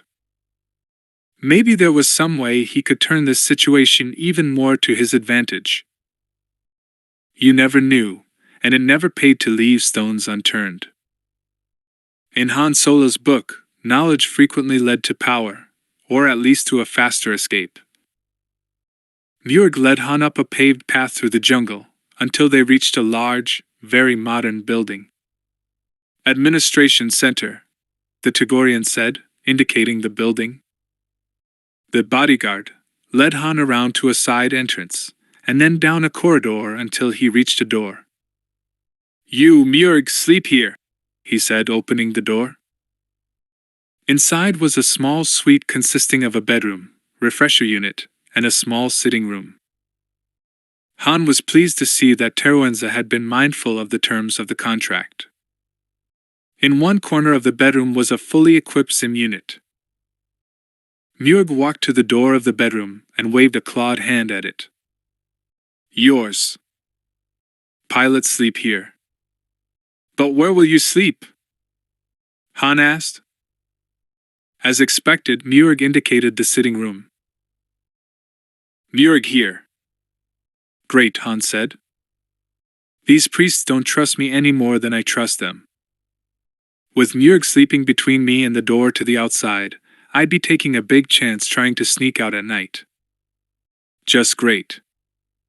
"That doesn't look very comfortable to me," Han said, doing his best imitation of wide-eyed innocence. Inwardly, he was wondering whether Murg was a sound sleeper. "Maybe you should get a room of your own, so you could sleep comfortably." "Murg most comfortable when he is keeping word of honor," the Togorian said. Han stared at the cat-like being. Had he glimpsed a flash of humor in those blue-green eyes with their slitted pupils? "Murg give word of honor to watch pilot always, so Murg most comfortable here." Han nodded. "Right."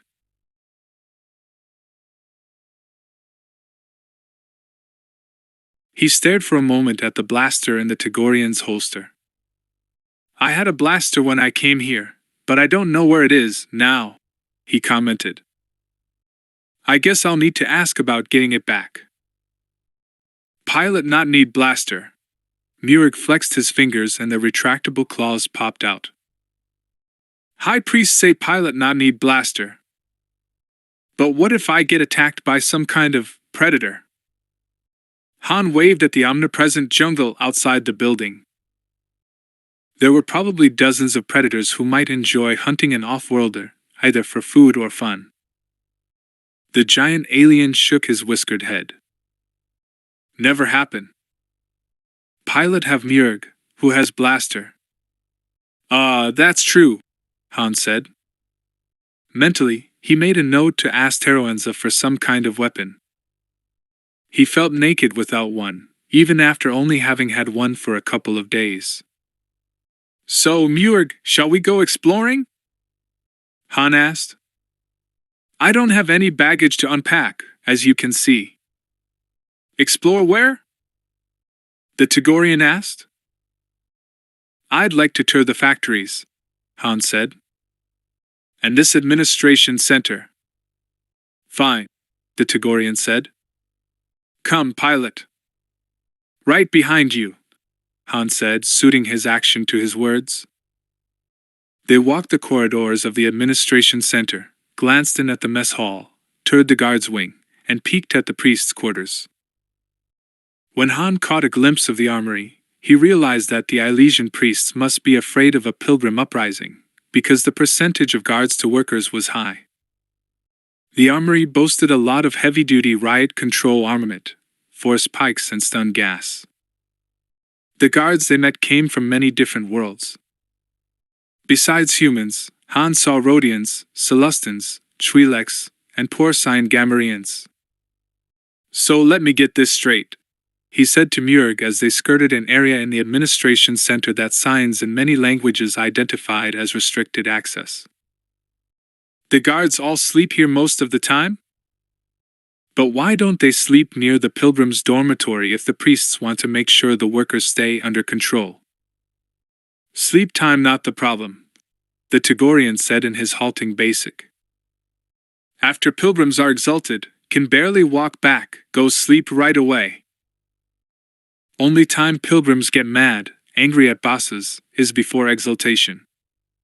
Makes sense, Han thought dourly. Give the addicts their fix, and then they just sleep it off until the next day.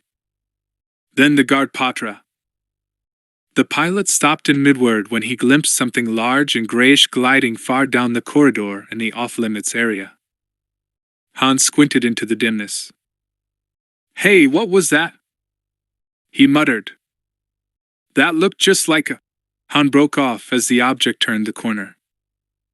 He started after it at a good clip.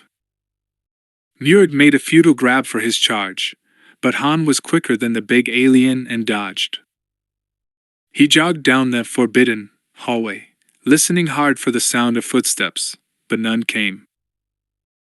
When he reached the junction of the corridors, Han turned to stare up the one where he'd glimpsed that flicker of gliding motion. His eyes widened. Hey, it is a hut. What's a hut doing here? There was no mistaking the identity of that huge, slug-like form reclining on its repulsor lift sled. As he hesitated, Muir pounced on him as though he were a Vrelt, and picked up the Corellian bodily. Han repressed a yelp of dismay as the Togorian tucked him under one muscled arm and ran back down the corridor, until they were back in the unrestricted access section of the center. Muir set Han back on his feet and flexed a hand under the Corellian's nose. My people teach, everyone entitled to one mistake, the bodyguard said. Pilot just have his. No more mistakes, or Muir have to teach Pilot like little cub. Muir has given word of honor, remember. Understood? Han eyed the claws that gleamed under his nose, sharp and shiny as razors. Yeah, he managed to say. I understand, Muir. Humans just get curious, you know? Curiosity fatal sometimes, Muir growled. I can see your point, Han said dryly. Or rather, your points. Muir stared at the sharp, shining tips of his claws, then his muzzle lifted back from his fangs, and he made a low, mewling sound. For a moment Han froze, then he looked at the Togorian and realized this was the alien's form of laughter. Evidently Muir had caught the joke. Han managed a weak chuckle. So how about we get some food, then check out those factories, pal? He asked. Muir always hungry, the Togorian agreed, leading the way toward the mess hall. What means this word pal? Oh, a pal is a friend, a buddy, you know. Someone you spend time with that you like, Han explained. Yes, the Togorian said, nodding. Pilot means pack mate. Right. Good, the bodyguard said. Muir misses his pack mates. Han recalled Teroenza saying that his people came from Enel Huda, the hut homeworld, but Han hadn't realized that meant there were huts living on Ilesia. When questioned, Muir confirmed that he had seen several of the slug masters who ride on air, as he called them. There's only one reason huts are here, Han thought. They're the real masters of Ilesia. After all, they dominate the contraband spice trade. Lunch was good, if unimaginative, and to Han's taste, lacking in seasoning. Still, the cook was no slouch. His or her bread was very good, Han thought as he chewed on a bite of Alderanian flatbread. He realized suddenly, with a pang, that it had been nearly a day since he thought of Delana. The thought made him feel vaguely disloyal, but then he took himself in hand. Delana wouldn't want him to mope and grieve over her. She'd always enjoyed life, and she wouldn't expect Han not to, just because she was gone. He came back out of his reverie to find Muir watching him curiously. Pilot is thinking of someone far away, the Togorian observed, waving the bone he had just finished gnawing. Tiny fragments of raw meat still clung to it, but Muir had cleaned it impressively, Han thought. He had to get every little bit. It required a lot of raw meat to keep that massive body going. Yeah, Han agreed with a sigh. Someone about as far away as anyone can be. Pilot have sweetheart? Han shook his head. Well, there've been a few girls here and there, he admitted, but nobody special. No, I was thinking of the person who more or less raised me. Muir took a huge gulp of some foamy stuff from a tankard. Humans raise young much differently than my people do, he said. Really? Tell me about your world. Muir obediently launched into a description of Tagoria, a world where males and females, though equal, did not mix their societies. Males lived a nomadic hunting existence, flying over the plains on their huge, domesticated flying reptiles called Mosgoths. They hunted in packs. The females, on the other hand, had domesticated animals for meat, so they did not need to hunt. They lived in cities and villages, and it was the female Tagorians who had developed all of the planet's technology. Well, if your people don't live together, how do you? Hans searched for a polite term. Get together, to reproduce? We travel to city to stay with our mates once each year, Muir said. Between times, we think often of each other. Tagorians very emotional people, capable of great love, he added earnestly. Especially males. Great love is why Muir is here. Males of my species rarely leave our world. Does Pilot know that? I do now, Hans said. So, Muir, when you say great love made you come to Ilesia, what do you mean? Do you have a mate? The Tagorian nodded. Promise mate. Someday be mated for life, if Muir can but find her. The huge alien sighed, looking so woeful that Han felt sorry for him. What's her name? Mrav. Beautiful, beautiful Mrav. As Tagorian females do, she decided to take a look at Big Galaxy. Muir begged her not to go, but females very stubborn. The alien looked at Han, who nodded. Yeah, I've run into that myself. Mrav gone long time, years. When she not come home to be mated, Muir so sad that he cannot stay on Tagoria. Must discover what happened to her. So, did you? Han took a sip of his Polani's ale. Muir traced her, from world to world to world. And? Han prompted when the Tagorian paused. And Muir lost her. Someone on Ordmantel said he saw her board ship at spaceport. Muir checked schedules, find out ship had many pilgrims on board. Several ports of call for ship. Muir take chance, come here, because so many pilgrims come here. The big felinoid sighed heavily and nibbled on a meat-dripping bone. Gamble no good. Muir asked, priests say no Tagorians here. Muir not know where else to go. Muir need credits to continue search. The alien swallowed a last bite, and his whiskers actually drooped. So you decided to take a job as a guard here, while you got enough money to go on searching, Hans said, guessing at the logical end of the story. Yes. Hans shook his head. That's sad, pal. I hope you find her, I really do. It's tough to lose people that you love. The bodyguard nodded. After lunch, they headed down to the factories and walked around the huge buildings. Hans sniffed the air, smelling the odor of the different spices mingling. His nose tingled slightly, and he wondered if just smelling the spice could be intoxicating. He waved at the Glitterstem building. Let's go inside.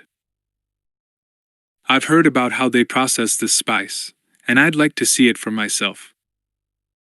When they walked into the cavernous building, a guard stopped them and conferred with Muir, who explained who Han was.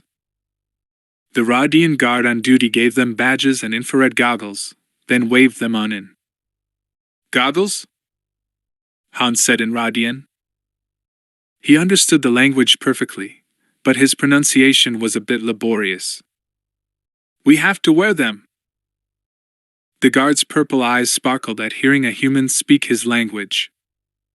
Yes, Pilot Drago, he said. Below the ground floor, There are no visible lights permitted. You take the turbo lift down.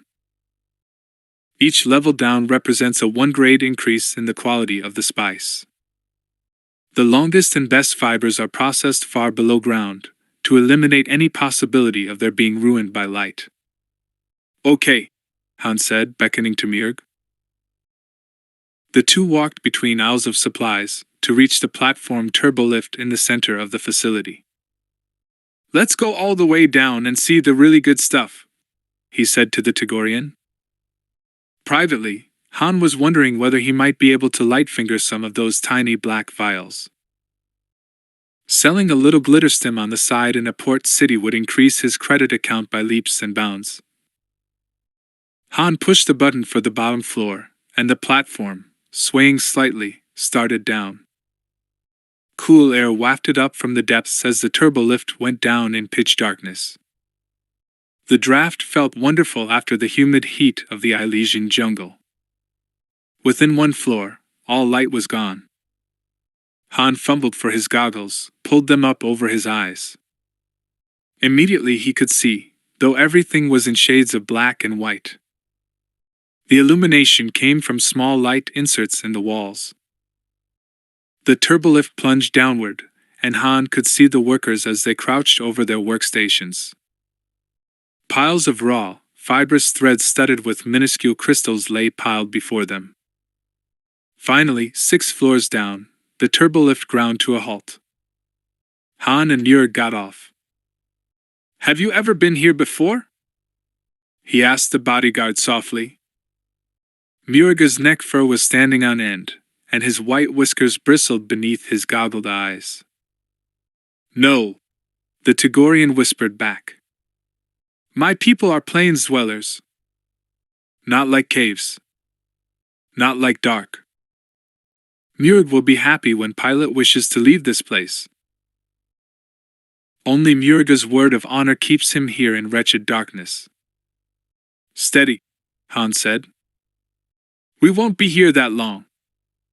I just want to get a look around. He led the way into the factory.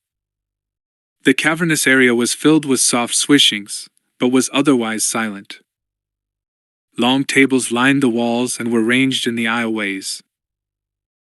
Each table was a workstation, and a worker sat or crouched, according to his, her, or its individual anatomy, before the table.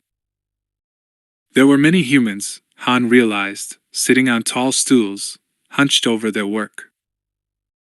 Few looked up as Han and Mjörg went up to the level supervisor, a furred Deveronian female, and identified themselves. The supervisor waved a reddish, sharp-nailed hand at the floor. My workers are the most skilled, she said proudly. It takes skill to measure and trim the number of fibrous strands so each dose will contain the correct amount of spice.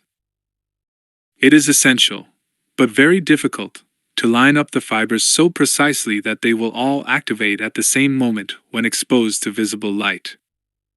Is it a mineral? Han asked. I know its mind. It is naturally occurring, but we don't know how it's formed, Pilot. We believe it may have a biological origin, but we're not sure.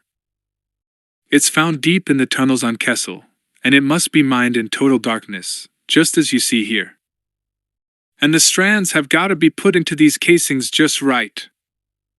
Correct.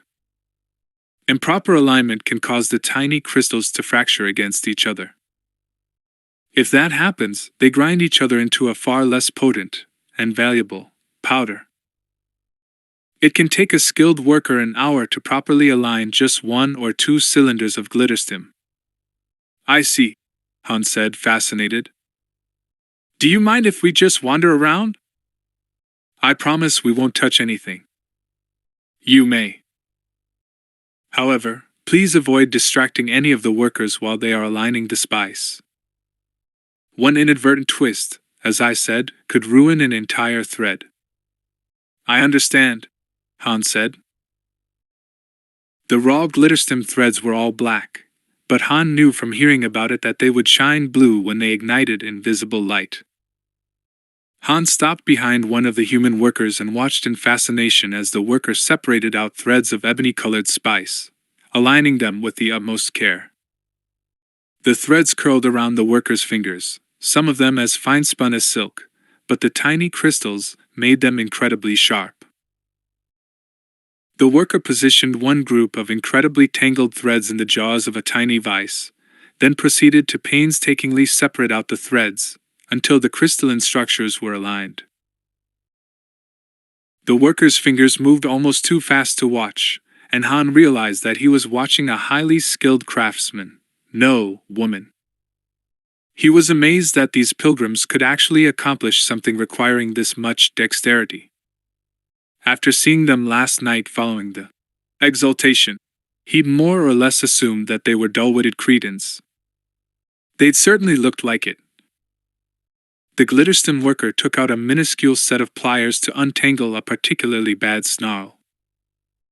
She wormed the narrow-nosed pliers into the tangle, peering intently to find the place where the sharp little crystals were caught together. The fibrous glitterstem curled around her hands like tiny, living tentacles, the sharp little crystal glimmering. The worker abruptly brought her hand back, tugging, and suddenly the snarl straightened out until all the fibers aligned perfectly. Except one. Han watched in distress as one sharp-studded strand cut between the woman's forefinger and thumb. A thin line of blood welled from the deep gash. Han sucked in a breath. A few centimeters deeper, and the tendon in her thumb would have been severed. She hissed with pain, then muttered something in Basic and, freeing her hand, held it to stop the bleeding. Han froze as he heard her accent. This pilgrim was Corellian. He hadn't even looked at her before, hidden as she was by the shapeless tan robe, her cap pulled down tightly over her goggled head. But now he realized she was young, not old. She grimaced slightly as she examined the cut. Turning her hand over, she twisted in her seat and held her hand over the floor, so the blood wouldn't drip onto her workstation. Han knew he wasn't supposed to speak to the worker, but she wasn't working at the moment, and he was concerned. She was bleeding profusely. "You're hurt," he said. "Let me call the supervisor so she can fix you up."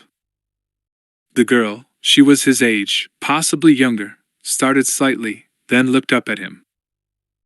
Her face was a whitish-green blur beneath her goggles and cap, and seemed deathly pale in the infrared light. No wonder, Han thought, cooped up down here all day long, no exposure to sunlight. "No, please don't," she said, speaking Basic with that soft accent that placed her as being from Corellia's southern continent. "If she sends me to the infirmary, I'll miss the exaltation." She shivered at the thought, though it might also have been from the cold. Han himself was beginning to feel chilly, and he hadn't been down here for hours. How did these pilgrims stand it, working down here in the cold darkness all day? "But that cut looks nasty," Han protested.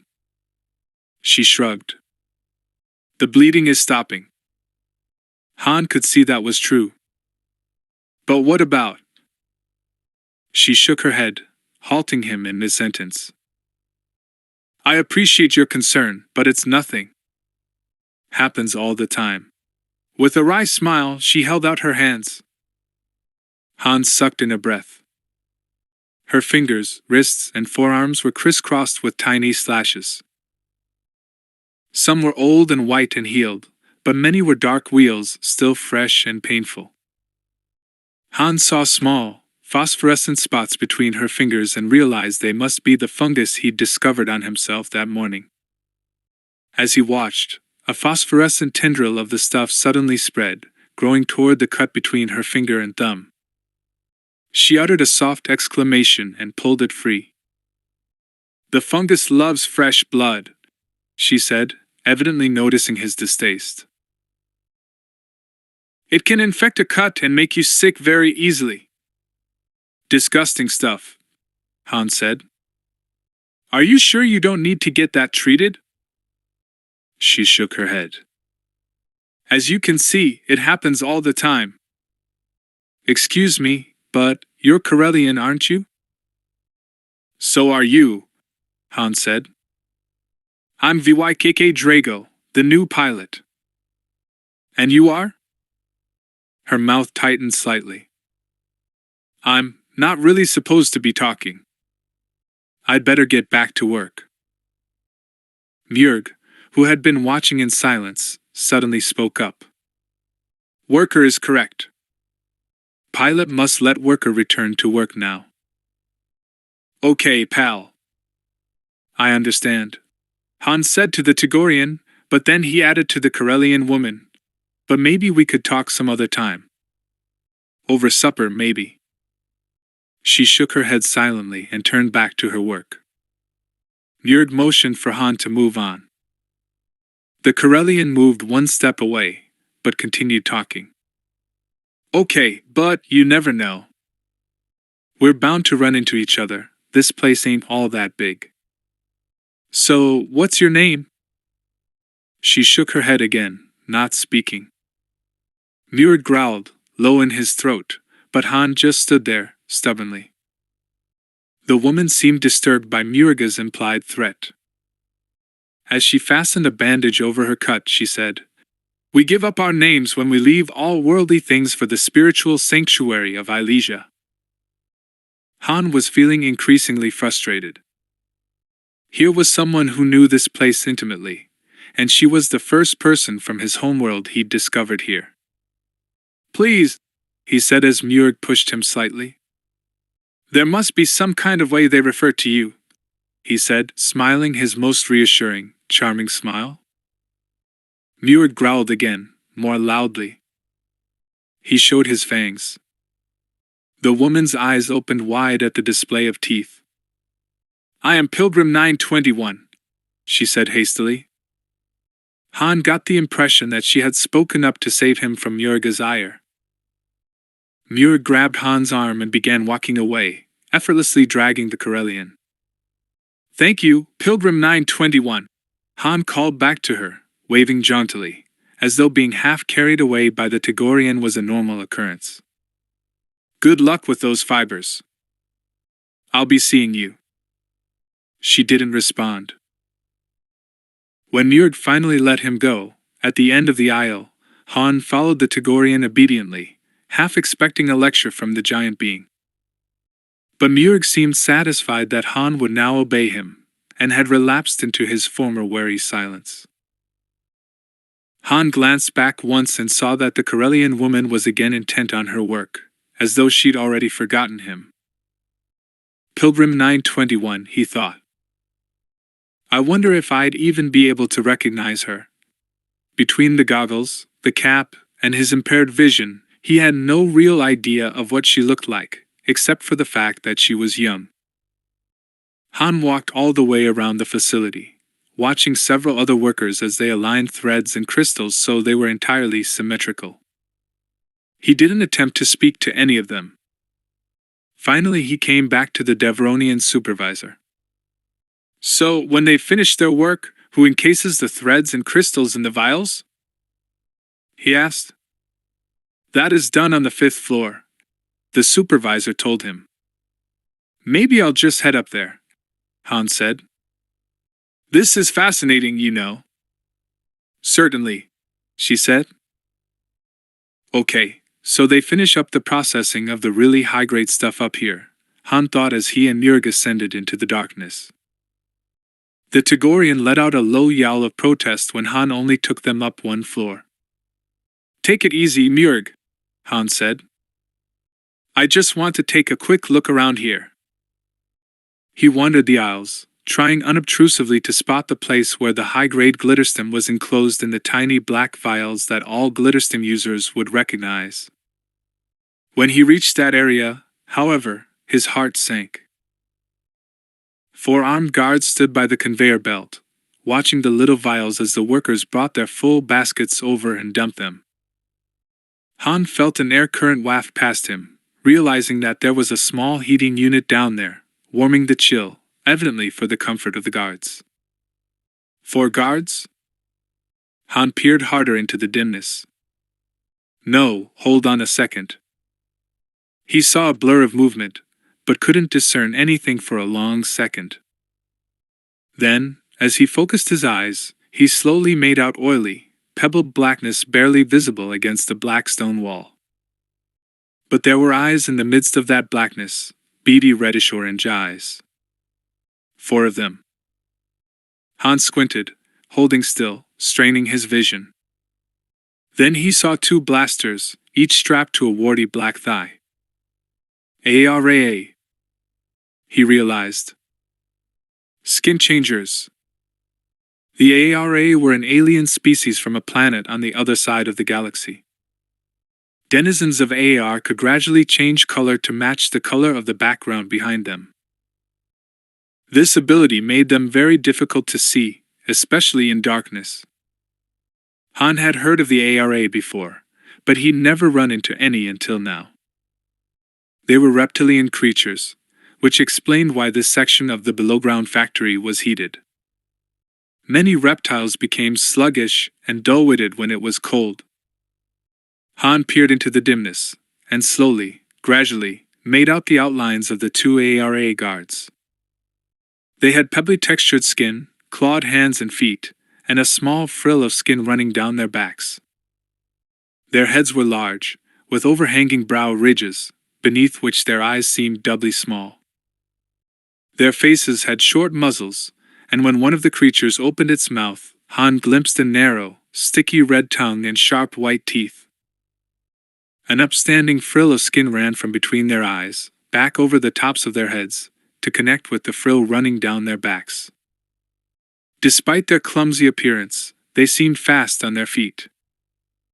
Han decided that he didn't want to tangle with them. Although shorter than he was, they were broad in the shoulders, and certainly outweighed him by a considerable margin. Han sighed. Scratch Plan A. The ARA aside, the other guards, 2 Rhodians, a Deveronian male, and a Twi'lek, looked mean, and obviously meant business. They weren't Gamorreans, so there wasn't much chance of being able to bewilder, confuse, distract, or otherwise fast-talk any of them into handing over a fortune in spice. Han grimaced and started back from Urg and the turbolift. And there is no plan B, he thought glumly. Guess I'll just have to earn all my credits the honest way. It never even occurred to him that ferrying spice around the galaxy was, in itself, highly illegal. Pilgrim 921 nibbled on a stale grain cake and tried to forget the young Corellian she had seen earlier. She was a pilgrim after all, part of the all, one with the one, and worldly concerns such as good-looking young men were behind her forever. She was here to work, so that she might be exalted and offer her prayers for the blessing of the one as part of the all, and conversations with young men named VYKK had no part in that. Still, she wondered what he looked like beneath those goggles. What color was his hair? His eyes? That smile of his had made warmth blossom inside her, despite the cold. Shaking her head, Pilgrim 921, I miss my name, tried to exorcise the memory of VYKK Drago's lopsided, heart-stopping smile. She needed to pray, to offer proper devotion. She must do penance for separating herself from the one, lest she be cast out from the all. Still those sacrilegious thoughts kept intruding. Thoughts, memories, too. He was Corellian, and so was she. Pilgrim 921 thought of her homeworld, and for just an instant allowed herself to remember it, to remember her family. Were her parents still alive? Her brother? How long had she been here? 921 tried to remember, but the days here were all the same: work, a few morsels of unappetizing food, exultation and prayers, then exhausted sleep. One day flowed into each other, and Ilesia had almost no seasons. For a moment she wondered just how long she'd been here. Months? Years? How old was she? Did she have wrinkles? Gray hair? 921 scarred hands flew to her forehead, her cheeks. Bones beneath flesh, prominent bones. Much more prominent than they had ever been before. But no wrinkles. She was not old. She might have been here months, but not years. How old had she been when she'd heard of Ilesia and sold all her jewelry to buy passage on a pilgrim ship? 17. She'd just finished the last of her undergraduate schooling and had been looking forward to going off-world to attend the university on Coruscant. She'd been going to study archaeology, with an emphasis on ancient art. Yes, that was it. She'd even spent a couple of summers working on a dig, learning to preserve ancient treasures. She'd wanted to become a museum curator. As a child, history had always been her favorite subject. She loved learning about the Jedi Knights, and was fascinated by their adventures. She'd grown up in the aftermath of the Clone Wars, and had been interested in that too. And the birth of the Republic, so very, very long ago. 921 sighed as she swallowed a bite of dusty grain cake. Sometimes it bothered her when she realized that her memories were fading, that her intelligence seemed to be fading, along with her ability to perceive the world outside. She knew that as a pilgrim, she was supposed to eschew all worldly things, to expunge from her mind and body the appreciation of fleshly pleasures. In the old days, pleasure and having fun had been the focus of her life. In those days, her life had had little purpose compared to now. In the old days, she drifted from place to place, subject to subject, party to party. And it had all been so meaningless. Life now had meaning. Now she was exalted. Every night, the One conferred blessing upon her, through the priests. Exaltation was the way the All communicated with the pilgrims. It was a deeply spiritual experience, and it felt so good. 921 thought that she'd successfully managed to expunge all memory of Vykk Drago and his smile from her mind, so she went back to work on her glitterstim pile, only to find herself wondering, minutes later, whether he'd really look for her, try to talk to her again. 921 shivered in the ever-present dank chill and tried very hard to forget Vykk Drago and all he stood for. That night, Han skipped devotionals in favor of spending time with several of the Sims.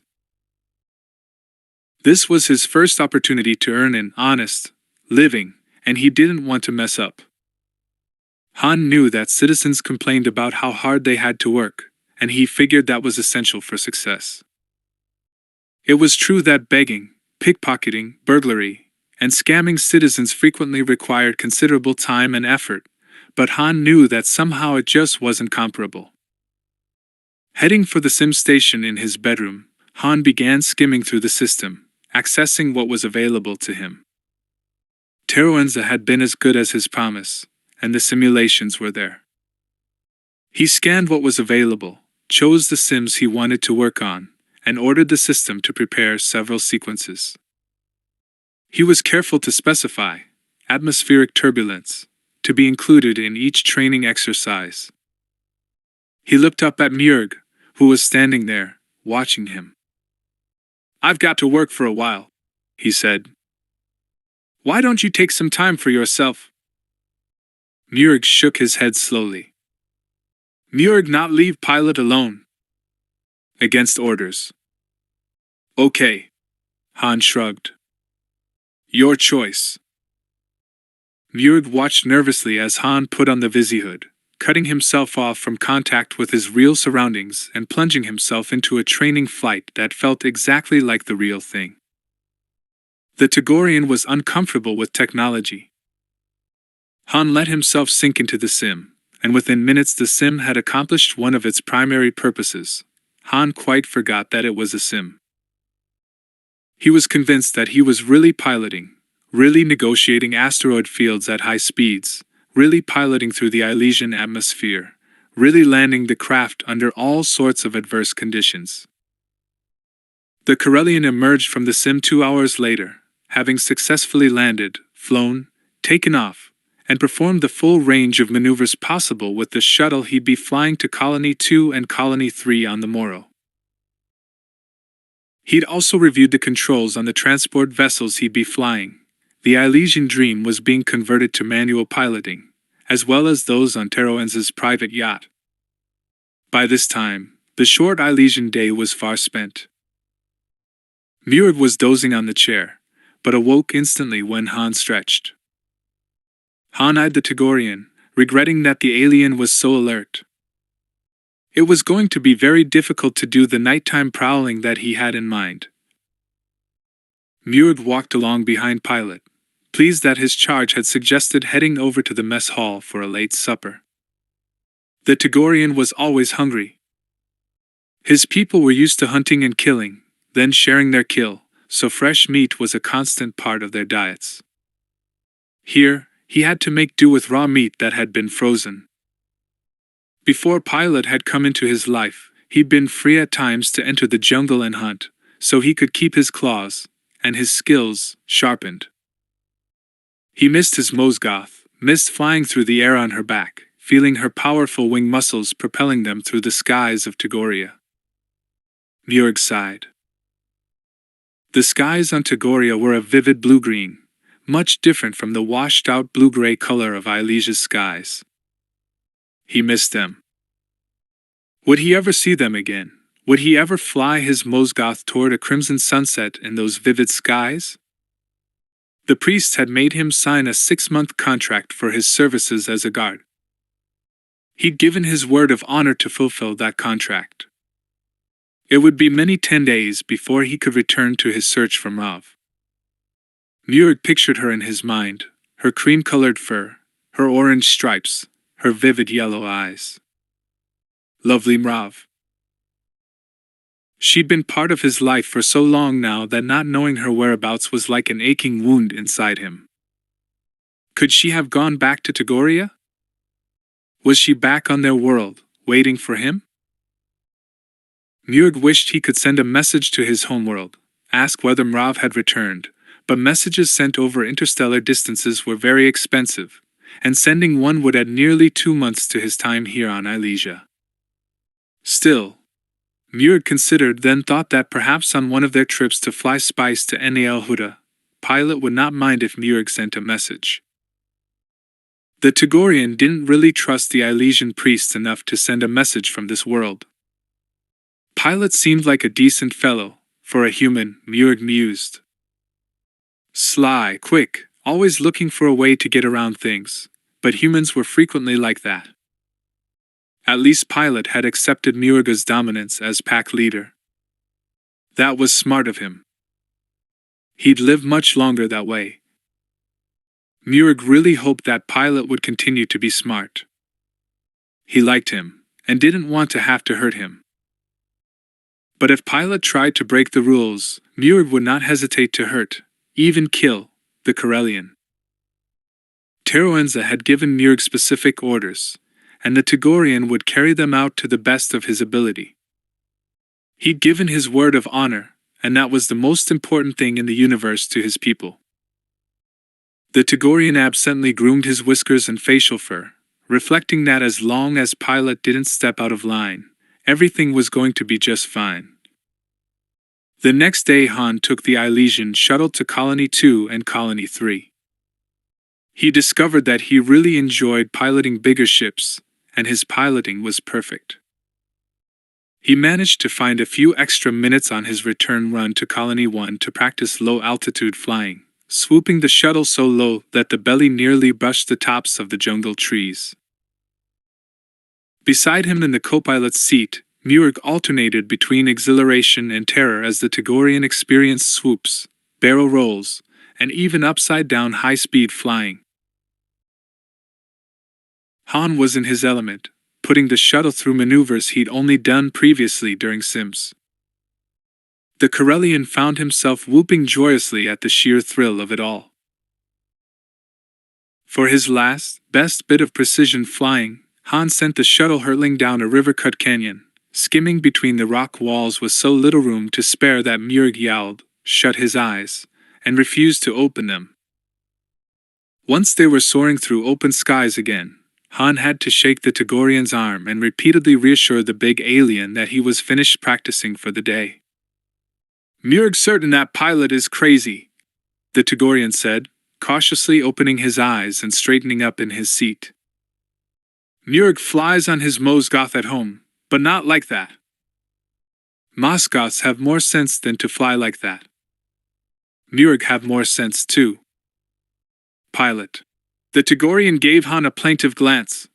"Promise Murg not to fly crazy again." "But Murg," Han said, carefully setting them down on the landing field at Colony 1. "I've got to practice every chance I get." "You see." He hesitated, then decided to trust Murg with part of the truth. "I sort of stretched the facts a little when I told Teroenza about my flying experience. I really am a champion pilot, that's the truth, but I need to practice with this shuttle. And with the bigger ships. Sims are fine, but they can't beat the real thing." Murg gave Han a long level look, then nodded. "Murg understands." "Pilot trusts Murg not to say this to Teroenza?" "Yeah, something like that," Han said. "Can I?" "Trust you, I mean?" The Togorian groomed his white whiskers thoughtfully. "As long as pilot does not crash, Murg does not talk." "Fair enough, pal," Han said with a grin. When he and Murg came down the ramp from the ship, Veritil was there waiting for them in the pouring rain. By this time Han was growing used to the daily downpours, though the steamy heat still exhausted him. "The High Priest wishes to see you at once, Pilot Drago," Veritil said. The Sacerdot led the Corellian and his bodyguard to the High Priest's personal quarters, which occupied a large part of the underground level of the administration center. When Veritil keyed in the security bypass codes and they walked through the huge double doors into the High Priest's personal sanctum, Han couldn't repress a low whistle of amazement. "Nice place!" "This is the High Priest's display room," Veritil said. "He is an avid collector, and very proud of his collection of rarities." "He deserves to be," Han said sincerely. The room was easily 10 times the size of Han's little apartment on the first floor. Display tables, shelves, and racks showcased treasures and antiquities from around the galaxy. Sculpture from a dozen worlds, paintings, and other art objects were scattered amid ornate antique weapons.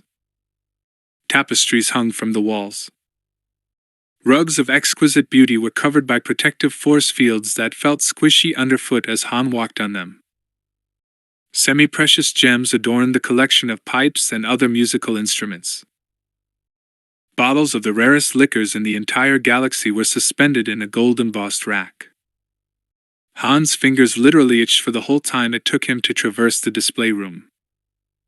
"If I could have 5 minutes alone in here, I'd be set for life," he thought wistfully as he slowed down to peer at a drill carved from living ice. The tiny statue was covered with a layer of dust, which was disturbed by Han's breath. It wafted up into the air, and the pilot sneezed thunderously. "Dust or no dust, this place is worth several fortunes. If only." Sternly, Han reminded himself that he had turned over a new leaf, and was an honest, hard-working citizen these days. Veritil led them through another security door into the High Priest's personal living quarters. The visitors were ushered into the room by an ancient Zysian majordomo, whom Teroenza addressed as Ganertios. The Zysian was humanoid, but he had wrinkly green skin that hung in flaccid wattles from his receding chin line. His orange eyes were rheumy, and he snuffled constantly, as though he had a sinus infection. Probably allergic to all that dust, Han thought. The High Priest waved Han and Murg to seats and addressed them. "So good of you to come, Pilot Drago. I hear good things about your piloting from Colony 2 and 3. Today our medical droid placed our other pilot, Jalis Nebel, on indefinite sick leave, so you will be taking his place on interstellar flights from now on. Han nodded, trying not to betray his excitement. Fine, sir. I'll keep on schedule. When do I go? The day after tomorrow, Teroenza said. Murg will, of course, accompany you. What's the cargo and destination, sir? Han asked. You will rendezvous with a ship from Nal Huda at coordinates we will provide you with at the last minute. Security is vital, as I'm sure you can understand. You know that we have had trouble with pirates in the past. Teroenza accepted a small, limp creature from a tray the majordomo held out to him and paused to gulp it. Have you trained Murg as a gunner pilot? No, not yet, sir. See that you do. A good pilot is prepared for all eventualities, correct? Yes, sir, Han said. I'll see to it. Sir? What's the cargo? You'll be carrying a load of processed carcinum and picking up a load of raw Ryle transshipped from Ryloth. But the ship I'm meeting is from Nal Huta? Yes. Teroenza did not expand upon this, so Han dropped the subject, resolving to keep his ears open. He sensed that there was more that the high priest wasn't telling him, but he was hardly in a position to demand to know all the ins and outs. Teroenza sat back on his massive haunches, small arms waving at the portal through which Murg and Han had entered. I gather you liked my display room? Liked? Han was able to speak with complete honesty. It was great, sir. I never saw so many treasures gathered together outside of a museum. My species is long-lived, as are our cousins, the Hutts, Teroenza said. I have been collecting for hundreds of standard years, longer than you, in your youth, can imagine, pilot. I'd really like to get a grand tour sometime, Han said. I wish my collection were in condition to be viewed, Teroenza said regretfully. Ganner TOS, though an excellent cook and an efficient housepa, hasn't the training to maintain it, much less catalog and arrange everything properly. And I am too busy to indulge myself that way. The giant being gave them a dismissive wave of a tiny hand. That will be all for now. I shall see you upon your return, pilot. Yes, sir. Han stood and beckoned to Murg. They left, escorted by Veritil. Once outside, the Sacerdot went off on an errand, leaving them to themselves. Han glanced at his chrono and then at the westering sun. Tonight I'm going to start training you on gunner's duties, he told the Togorian. But right now, I think we're owed a break. Matter of fact, we're just in time to visit the refectory where the pilgrims eat. Let's go. Why? Murg asked. Pilot not want pilgrim food. Pilot and Murg eat in mess hall, get decent food, not garbage. Han shook his head and started walking down the path that led through the jungle to the pilgrims' area. I don't want to eat with the pilgrims, pal, he explained. I just want to talk to some of them. I figure at dinner they'll all be together, and I can find them easier. Them? Murg echoed. How many is them? Well, you see. Han started, then he stopped, grimacing. Just one, he admitted. Pilgrim 921, the one I saw the other day. I'd like to see what she really looks like. Murg nodded. Ah, yes. Murg understand very well what pilot wants. Han felt his face grow hot, and was glad that the Togorian wouldn't recognize that giveaway as a sign of embarrassment. You know, Murg, old pal, he said, deliberately changing the subject. You speak pretty good basic for someone who's been speaking it for less than a year. But there's one part of speech you ain't mastered yet, and that's the pronoun. Never thought I'd find myself playing schoolteacher, but here goes. The two walked on down the path together, as Han laboriously covered the grammatical rules governing the use of pronouns.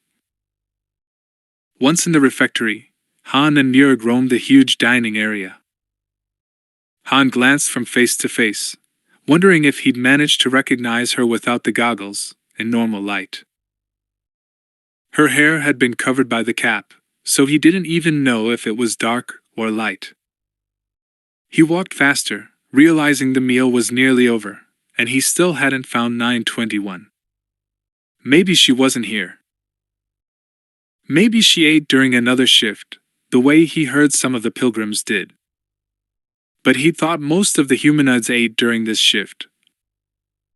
There she is. That's her.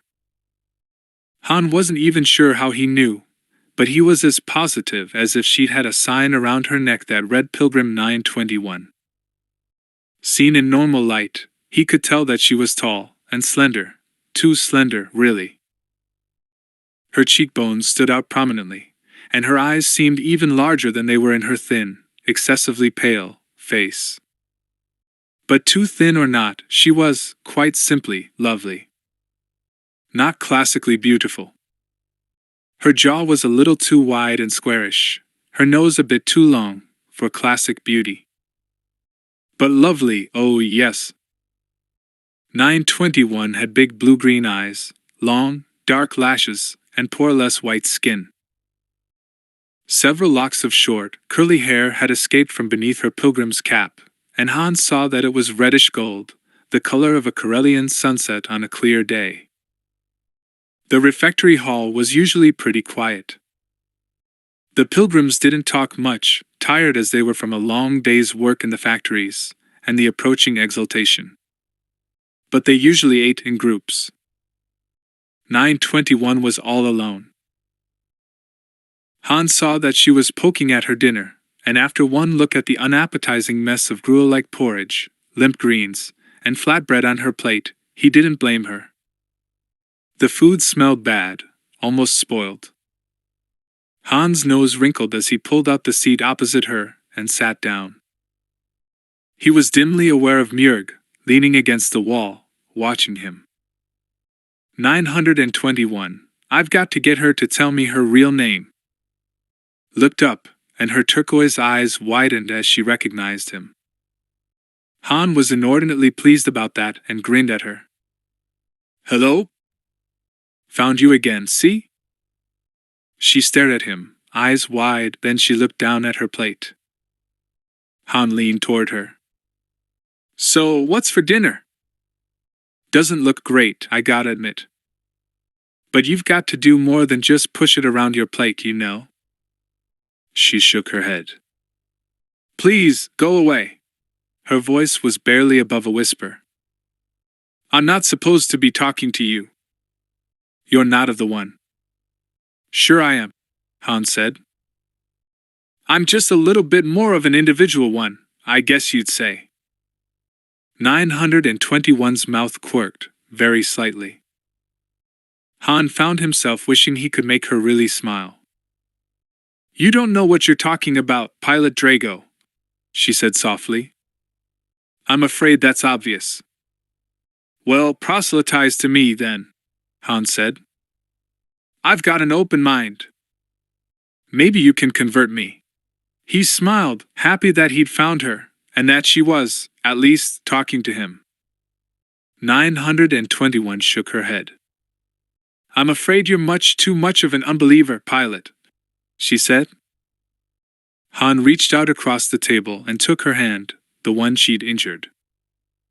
It's VYKK, he told her, having to fight a crazy impulse to tell her his real name. But he managed to resist. So, how is your hand? Any ill effects from the other day? When he'd first touched her, she'd stiffened, as though to pull away, then when he inquired about the cut, she relaxed. It's healing, she told him, confirming what his eyes told him. It will just take a little time. It's a tough job, working down there in the dark and the cold all day long, Han said. Wouldn't you rather do something a little easier? Like what? She asked. I don't know, he said. What are you good at? What have you studied? Well, at one time I wanted to be a curator in a museum, she said, sounding faintly wistful. I was going to study archaeology. I know quite a bit about that. But you came here instead of going on with your studies, Han guessed. Yes, 921 answered. This life is spiritually fulfilling. My old life was empty and meaningless. Han hesitated. How do you know that the doctrine they teach here is the right one? There are a lot of religions in the galaxy. She considered his question carefully, then, finally, replied, Because when we are exalted, I feel very close to the One. It's a mystical moment. I feel one with the All. I'm sure the priests must be divinely gifted to be able to offer the pilgrims the chance to be exalted. Han said. Sounds like maybe I should give it a try. Over my dead body, he thought, but was careful to conceal his true feelings. Perhaps you should, she said. It's time to head for the altar of promises, now. Perhaps you'll be blessed by receiving the exaltation too. You never know, Han said. Can I walk you there? She smiled a little, eyes downcast. All right. They walked together up the jungle path, side by side amid the pilgrims, with Njord trailing behind. Han tried to make conversation, but 921 was silent and unresponsive. When they reached the altar, Han did not withdraw to the back, but instead stood beside 921 in the midst of the group of believers. You shouldn't be here, she whispered. It's obvious you're not a pilgrim. If anyone complains, just tell them I'm a pilgrim candidate, Han said, trying to gently tease her, but 921 wasn't having it. She scowled and turned away from him, concentrating on the ceremony. Teruenza and the other priests treated the crowd of faithful to a devotion that was identical to the one Han had attended before. This time, Han had little trouble resisting the effects of the exaltation. He remained clear-headed throughout. Instead, he watched 921, saw her rapt face, and inwardly shook his head. How can she be taken in by this ridiculous bilge? He wondered. She's obviously intelligent. Why can't she see that however these priests do what they do, it's some kind of trick, not a divine gift? Han watched in distress as 921 sank to the ground to receive the exaltation. Then he crouched beside her as she writhed on the ground. It's a miracle their hearts don't just stop, he thought. Later, when the moment of exaltation was over, and the priests were gone, he helped her to sit up. She was smiling, though very weak. You okay? He asked, concerned. The exaltation, whatever its other physical and emotional effects, seemed to leave the pilgrims drained. You don't look so good. I'm fine, she said, still trembling, and tried to get up. Han was quick to catch her and offer a steadying hand. Thank you, she whispered, her breath still ragged. I'll be fine now. I'll walk you back to the dorm, he said. Just in case. You look kinda shaky. She didn't argue as he took her arm, and they started back along the path. It was growing quite dark by now, and Elijah had no moon. Han could barely make out the path ahead, but 921 produced her goggles from the pocket of her robe and put them on. She led the way, but he kept hold of her arm to steady her. So, do you ever miss Corellia? He asked. No, she said, but he could tell it was a lie. Do you?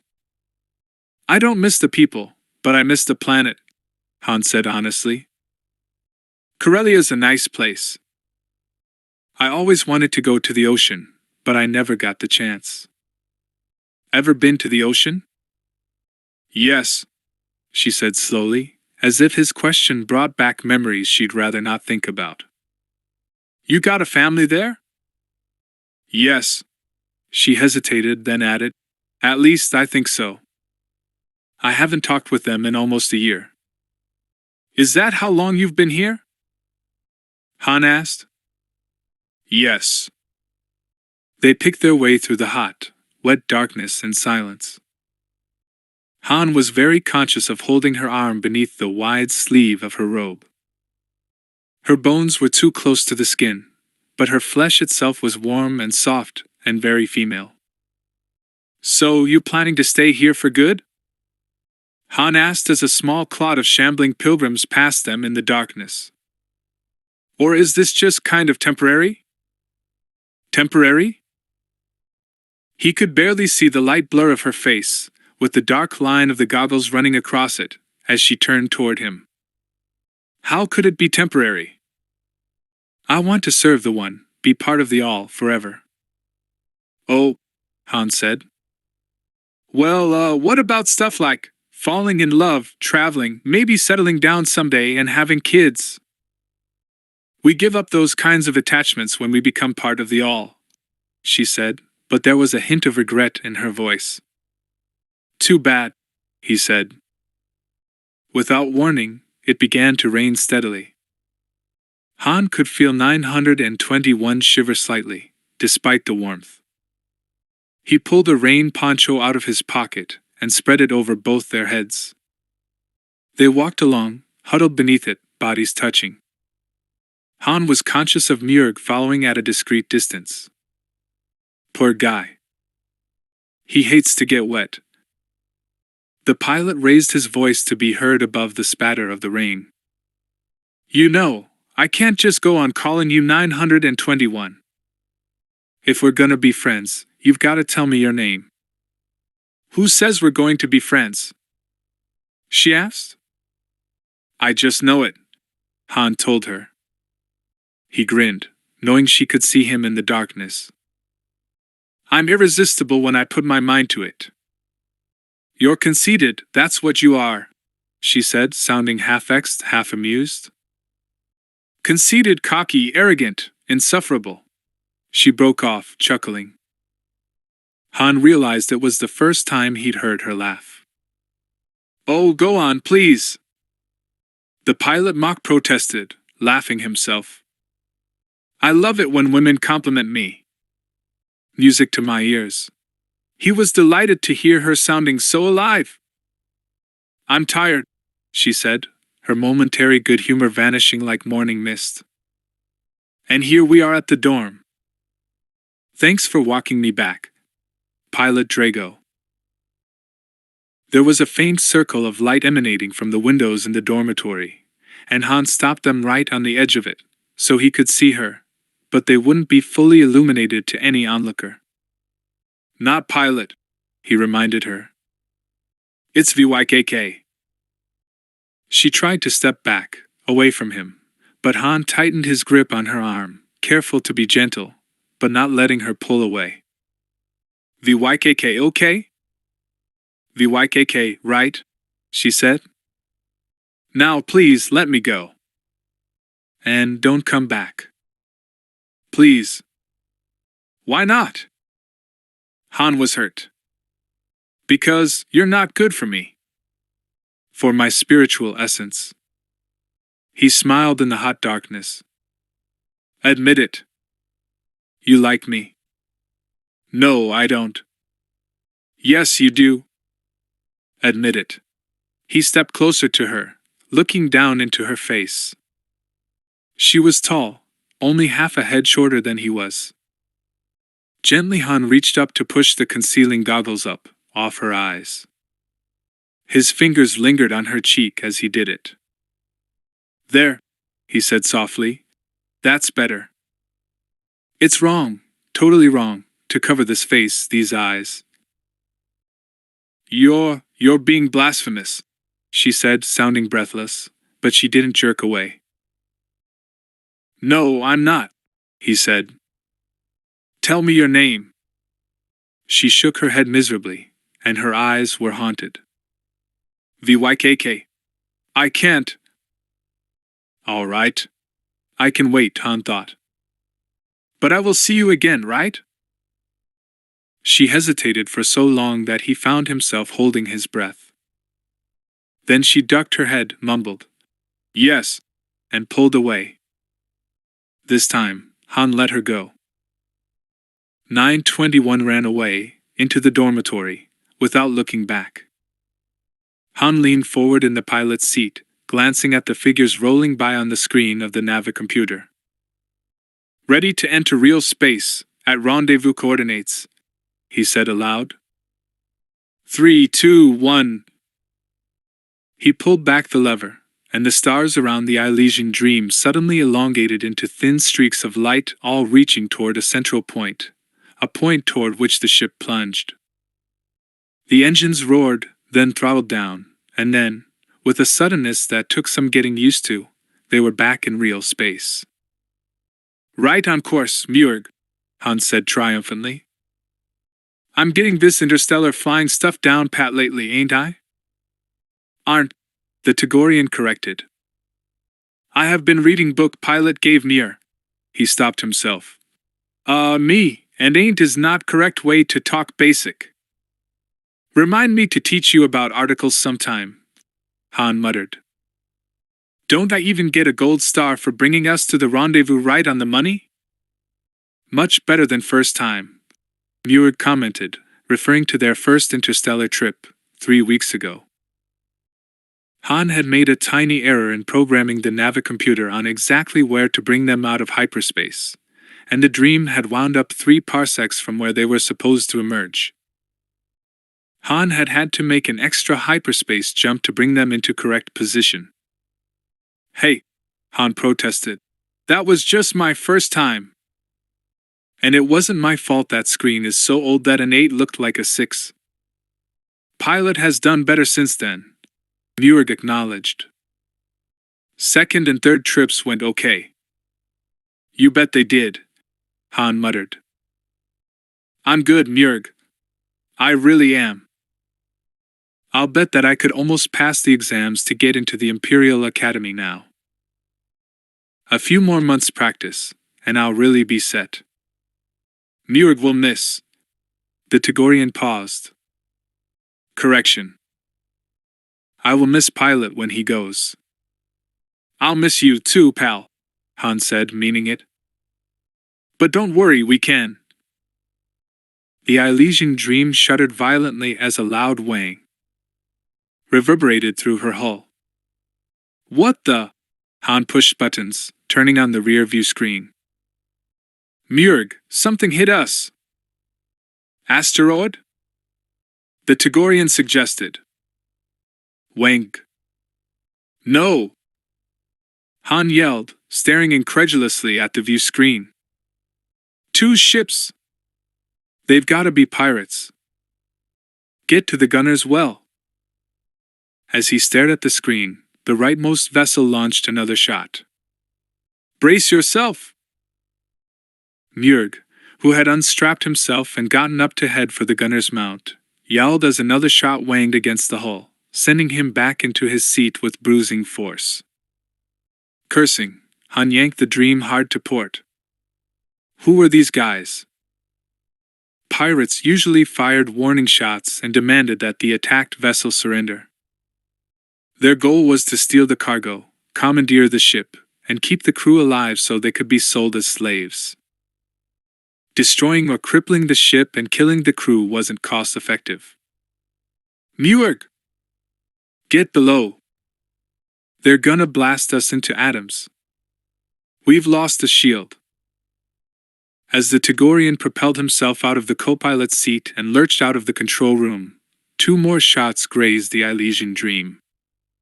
"They're aiming at the hyperdrive engines. They're out to cripple us." Han sent the ship into a desperate roll, flipping her up on her side, just in time to avoid another blast that nearly singed his underside and would have blown out his Quadex power core. He put on a burst of speed, trying to get far enough ahead of the pursuing pirates to double back and shoot at them. He had little confidence in Murga's ability to actually hit anything while manning the gun well. The Togorian was quick and able, but he never actually shot at a live, much less moving, target.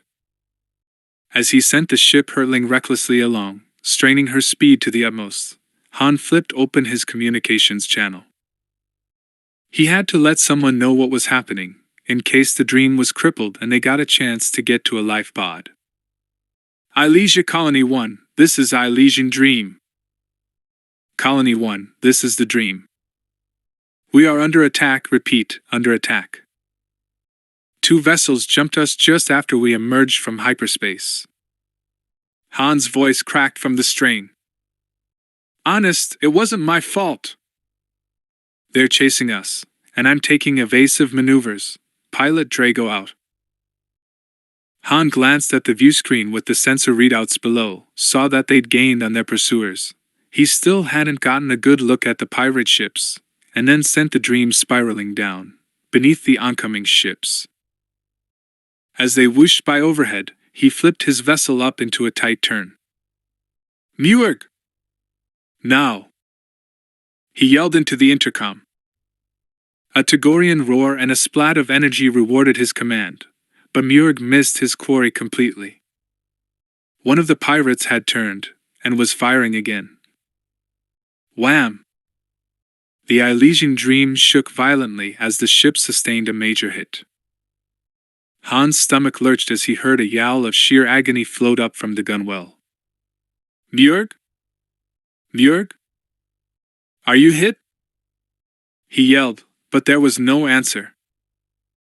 A quick status check told him that they'd suffered a tiny drop in pressure, but that the leak had been automatically sealed by the ship's systems. All right, you creeps, Han muttered, homing in with his Arakid concussion missiles, centering the rightmost pirate in the cross sights. Take that! The dream lurched violently as the missile shot away. Han grimaced as the pirate managed to evade at the last second.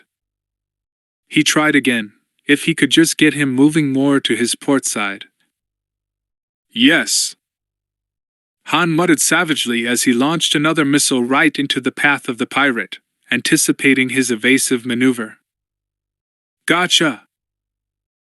A second later, a bright yellow-white light splashed out in all directions, expanding into a fireball of incandescent beauty.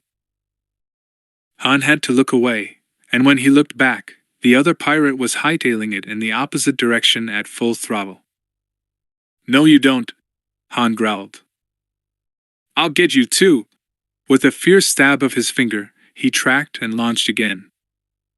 The concussion missile followed its target, but then the pirate ship vanished in a burst of striated light. They had jumped to hyperspace and safety. Han cursed under his breath as he put the dream on autopilot and bolted for the gunwale. Was Murg okay? Seconds later, Han was standing in the ruins of the gun mount, seeing the pressure sealant that the dream's systems had automatically triggered to squirt out and mend the pressure leak. There was a strong ozone smell and scorch marks where the blast had hit them. Murg was still strapped in the movable seat, but the Togorian was slumped, unconscious, and he didn't stir as Han unstrapped him and managed to half carry, half drag him up the ladder to the control room. The Togorian was breathing, but there was a burn mark along one side of his head, just below his right ear. Han looked further, running his fingers through the black fur, and discovered a swelling lump just back of the ear. The Togorian had obviously taken a nasty blow to the head. Han wasn't sure what to do. He knew first aid for humans, and a few species of aliens, but Murga's people were rare in the galaxy. Got to get him to a medical facility, he thought, covering the unconscious alien with a blanket and going forward to check his navicomputer. Where's the nearest system? Han scanned star charts, then his finger stabbed down. Okay, he whispered. Here we go. He glanced over at the Togorian. Hang on, Murg! Han programmed the ship for the short hyperspace hop, then, before giving the command, went to check the engines. The nose-wrinkling smell of a burned connection made him grimace. Wonder whether I should use the backup hyperdrive unit instead? But the backup was much slower, and he had no way of knowing how serious Muriga's condition was. Han decided to chance using the main hyperdrive engine. He held his breath as he initiated the jump to hyperspace. From the way the ship hesitated, and the laboring sound of the engine, he started to sweat. The dream strained, shuddered, but the stars suddenly blazed at him in streaks, and they jumped. Han came out of hyperspace a short time later, thanking his lucky stars that the Elysian dream had held together for that hop. The ship's light-speed engines definitely needed repairs. The Corellian headed into the star system he'd chosen, toward the Sol-inhabited world. While he was still fairly far out, he placed the dream on autopilot and went back to check the box of Glitterstim. The world he'd chosen was known to have customs and spice checks, so he opened up the secret compartment the priests had built into the cargo deck and removed the boxes of Dorinian ambergris perfume that he carried as a cover cargo. Grunting with effort, Han lugged the heavy containers of perfume into the cargo bay and put them down. Then he placed a much smaller container of Glitterstim vials in the concealed compartment, making sure it sealed shut. Unless someone knew it was there, he'd never spot it, and the hatch was designed to be scanner-proof. By the time Han returned to his pilot's seat, the world he'd chosen was growing in his view screens. As he approached, he saw it was a lovely world, hanging blue and white and tan against the night blackness of space. As he swooped toward it, Han suddenly remembered that he'd shut down his communications system after sending off the message to Elysia. Better turn it back on, he thought, check in with the Spaceport Authority and get clearance to land. He glanced back at Murig, who hadn't stirred or made a sound, and arranged for transport to the nearest hospital. As his fingers clicked on the comm unit, the vidscreen filled with an image of a kindly-looking man with a little, dark-haired girl sitting on his lap. Han was startled, then realized that this message was pre-recorded and played to every ship on an approach vector. A voiceover identified the man. His Majesty, Bail Presta Organa, Viceroy and First Chairman. The man smiled into the screen. Greetings. On behalf of myself and my people, I bid you welcome to Alderaan. Han listened with half his attention as the man, King somebody or other, did they say? Continued with the vid message. As many of our visitors are already aware, Alderaan is a peaceful world, a world where we have eschewed weapons and their use. While you are our guests, we ask that you respect our traditions and our laws, by leaving your weapons with the Port Authority during your stay here. You will find that Alderaan has much to offer a visitor. We have almost no crime. Right, Han thought. I'll just bet. And no pollution. Our lakes are clear, our air is pure, and our people are happy. We have wonderful museums, and we invite you to visit them. Be sure not to miss our grass paintings as you fly over them on your landing approach. Our grass painters are among the greatest artists in the galaxy. We welcome visitors to our beautiful world, and we ask only that you come in peace, and that you obey our. With a muttered curse, Han leaned over and snapped the audio portion of the broadcast off. He made a rude gesture at the screen. A whole planet full of honest citizens? I'll believe it when I see it. Minutes later, Bail Organa's canned message was replaced by a live traffic controller from the Port Authority. Han snapped the audio back on. Captain Drago, piloting the Elysian Dream, he said crisply. Request permission to land. I was attacked by pirates, my ship is damaged, and I've got an injured gunner. Can you arrange for medlift to meet my ship as soon as I land? Certainly, Captain Drago. I've assigned you a priority approach vector. We're slotting you in at Docking Bay 422. Just follow the landing beacon to your sight. We'll have a transport and med droid standing by. Thanks. Han's approach vector did indeed take him over the grass paintings, and distracted as he was, he couldn't help but be impressed. The huge plain of windblown, flowing grass boasted a kilometers-wide abstract design picked out in multicolored wildflowers. Neat trick, he thought. Wonder how they do it. And why they bother. It's not like you could sell art like that and make money off it. The capital city of Alderaan, Aldera, was located on an island in the middle of a lake. The site of the lake was actually a meteor crater that had filled with water from underground springs. The remains of the huge, relatively recent, in geological terms, at least, craters surrounded the lake in a series of low, jagged foothills whose sides were splashed with green fields and forests. The water filling the millennia-old crater sparkled brilliant ice blue in the early morning rays of the sun. The spaceport was on the far side of the island, and Han swooped low over the city on his assigned approach vector. In just minutes he was bringing the Elysian Dream down for a perfect landing. He now had so much experience landing despite massive storms and vicious air currents that landing a ship on a normal planet seemed like child's play. The medical unit was waiting, as promised. Han quickly unbuckled Murga's blaster and stowed it away. Then he brought the med droid with the anti-grav stretcher on board, and helped load Murg onto it. "Do you think he'll be okay?" he asked the attending droid.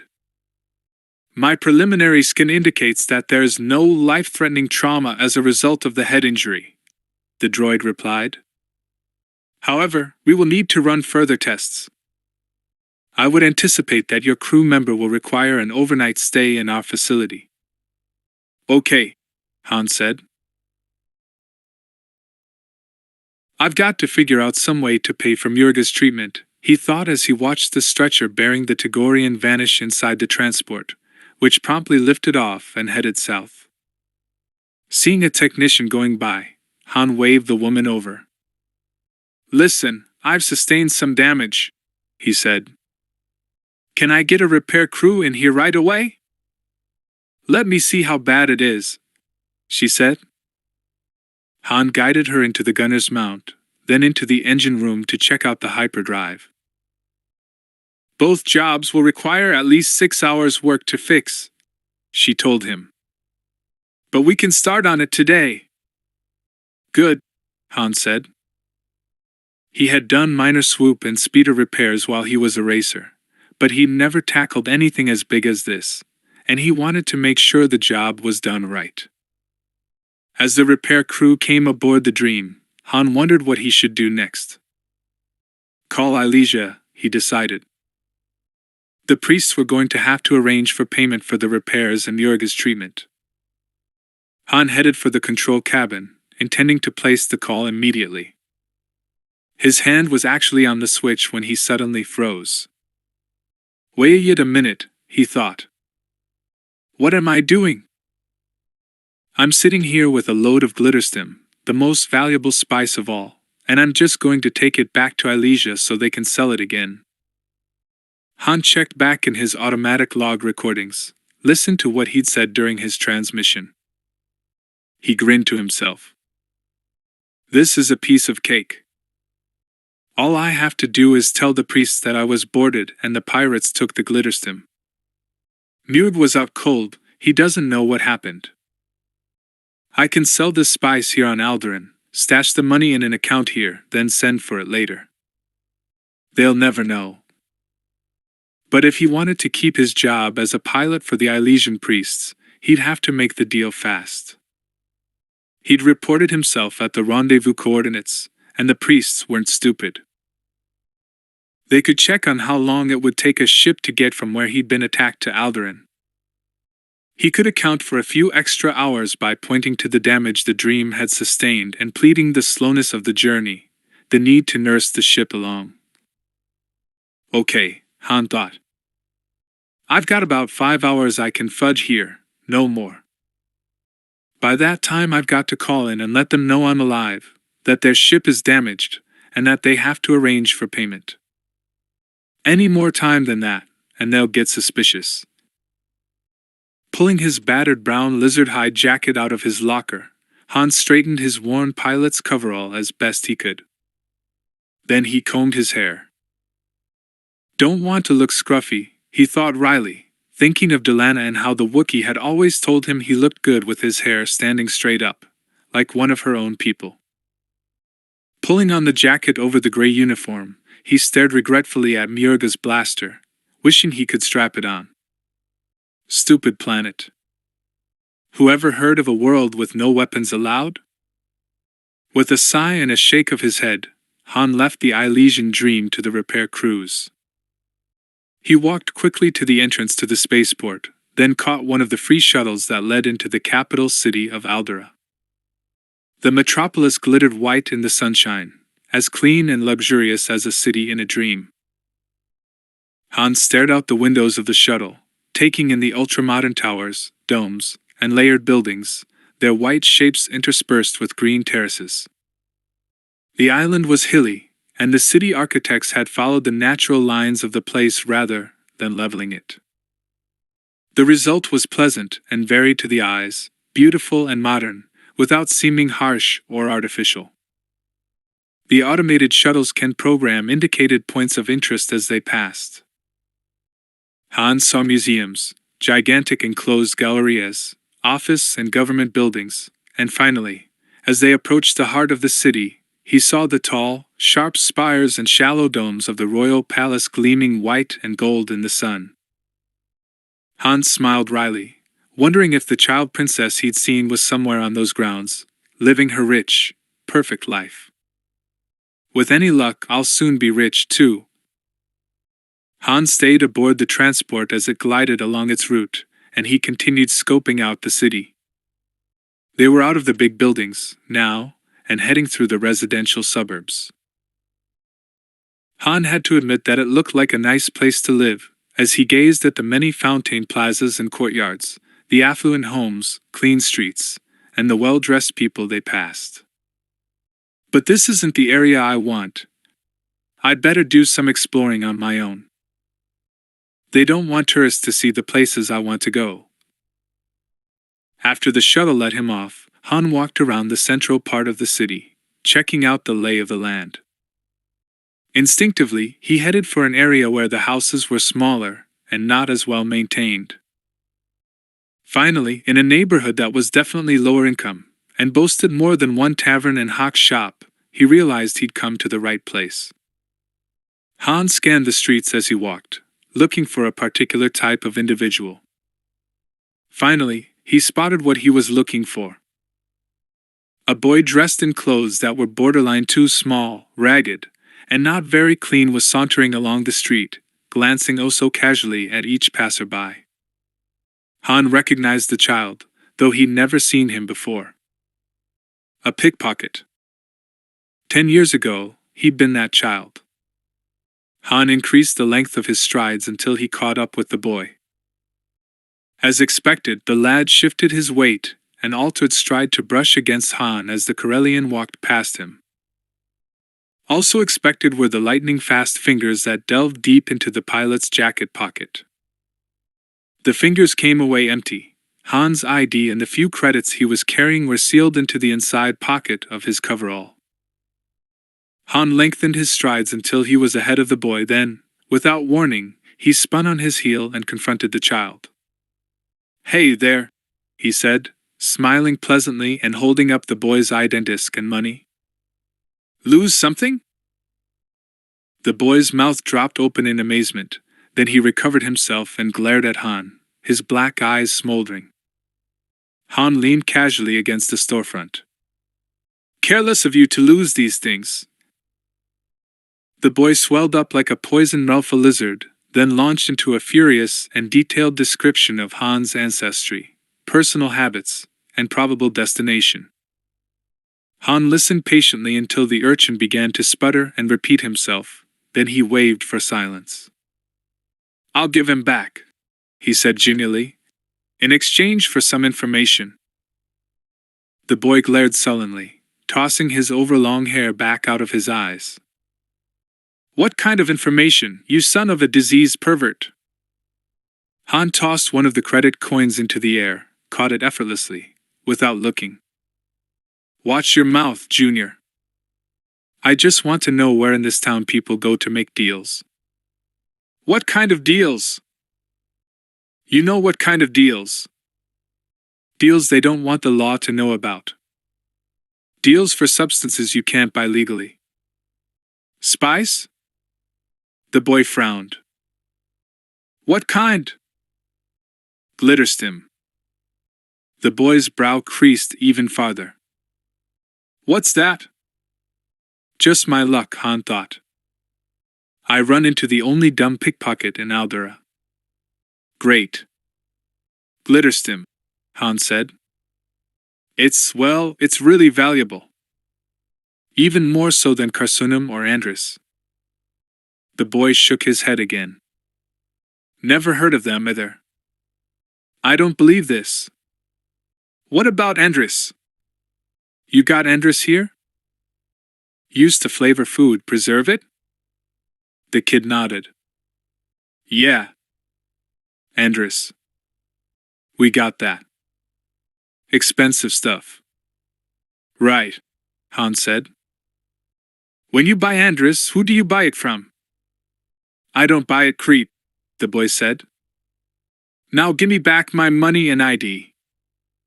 Just a second, be patient, Han said, holding the items up, safely out of the boy's reach. So, okay, you don't buy Andris personally. But if you or your friends wanted some, how would they get it? Buy it in a store? Or a government agency? The boy's expression was eloquent as he shook his head.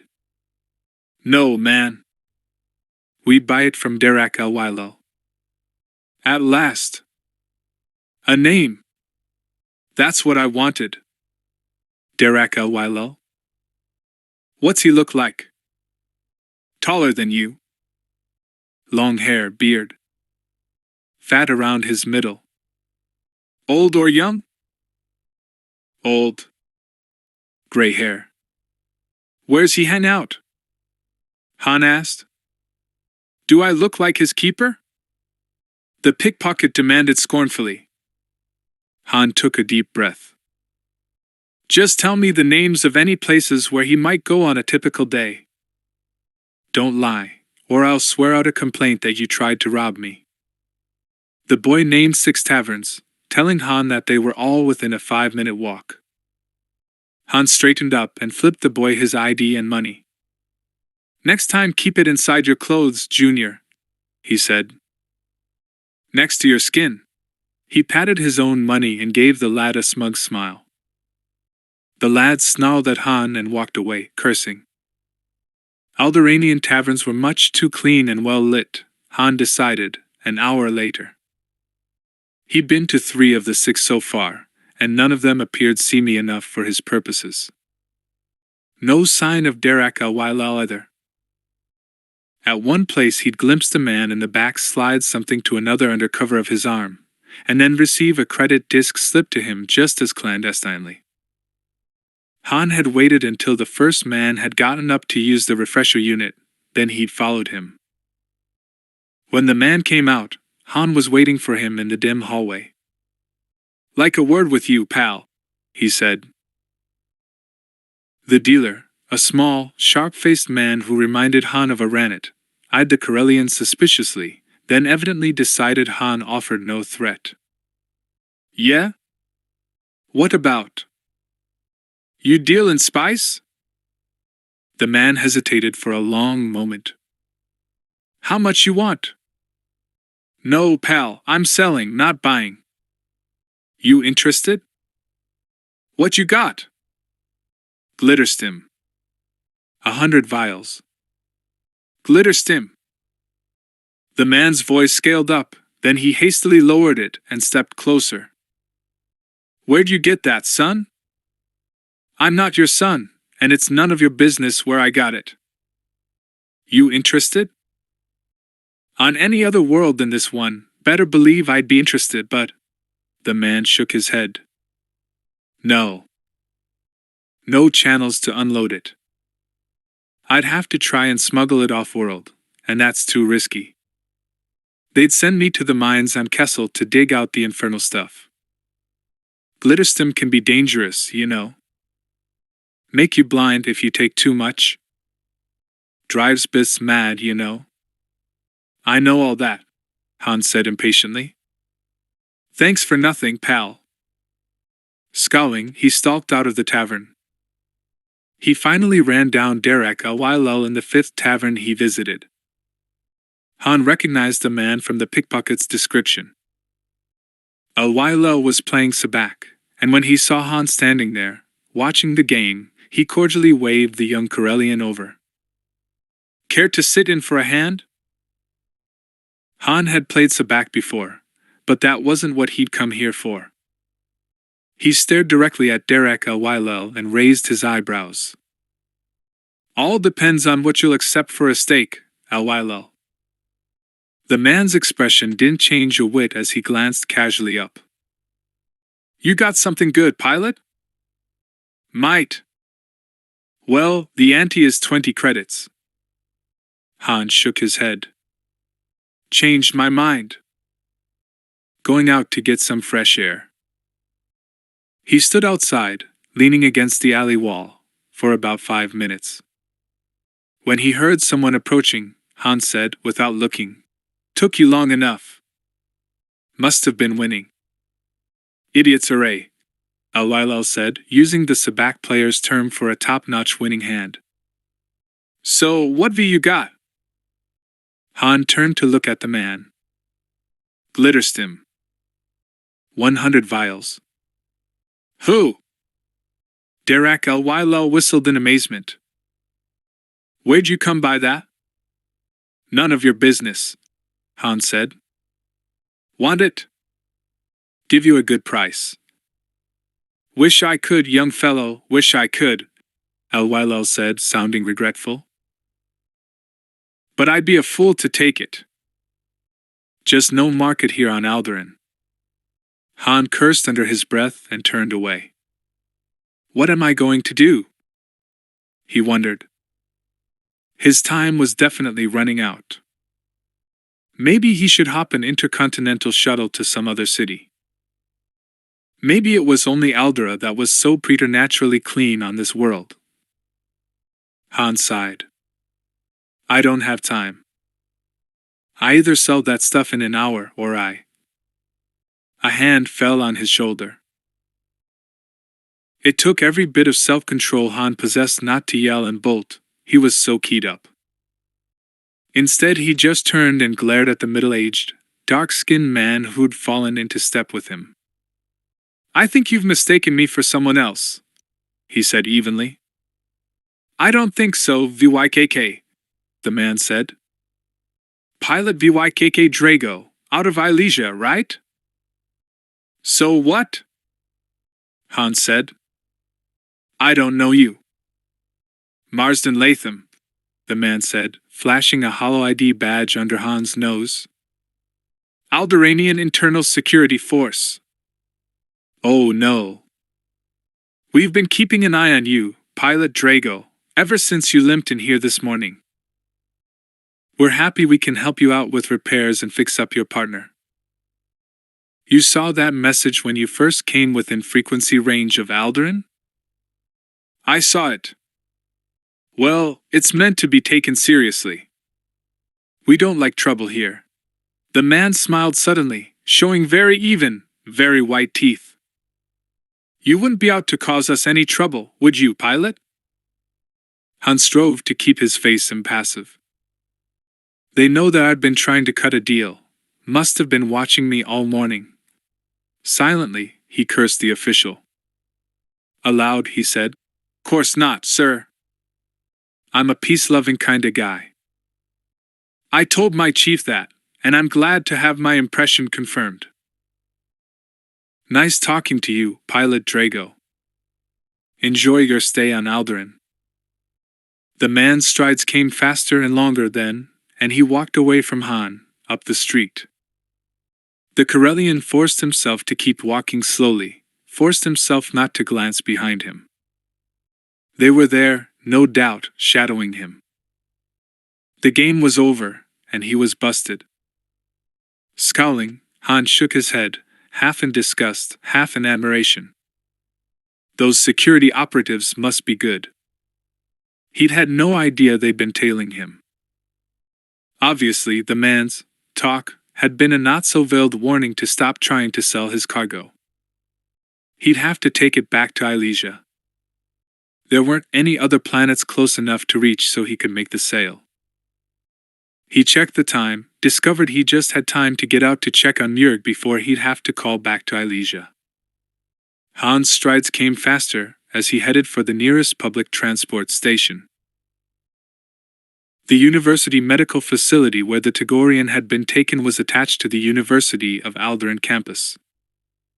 Han swung down from the repulsor lift public transport and stood looking around for a moment. Nice, he thought, real nice. For a moment he wondered if the academy would look anything like this. Probably not, he concluded. It's a military establishment. It'll look more like a base, I'll bet, but this is real classy.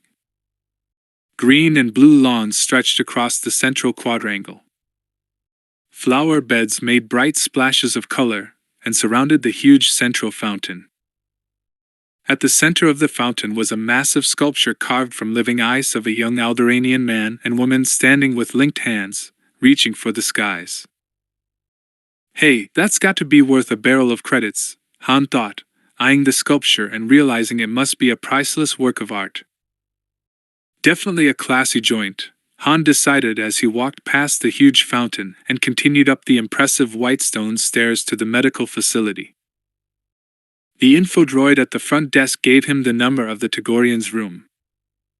Han hurried down the corridors, then, outside, paused to speak to the medical droid. Your friend sustained a severe blow to the cranium, the droid said. It would probably have killed a humanoid. Fortunately, Tagorians have very dense bone matter, and so he is relatively uninjured.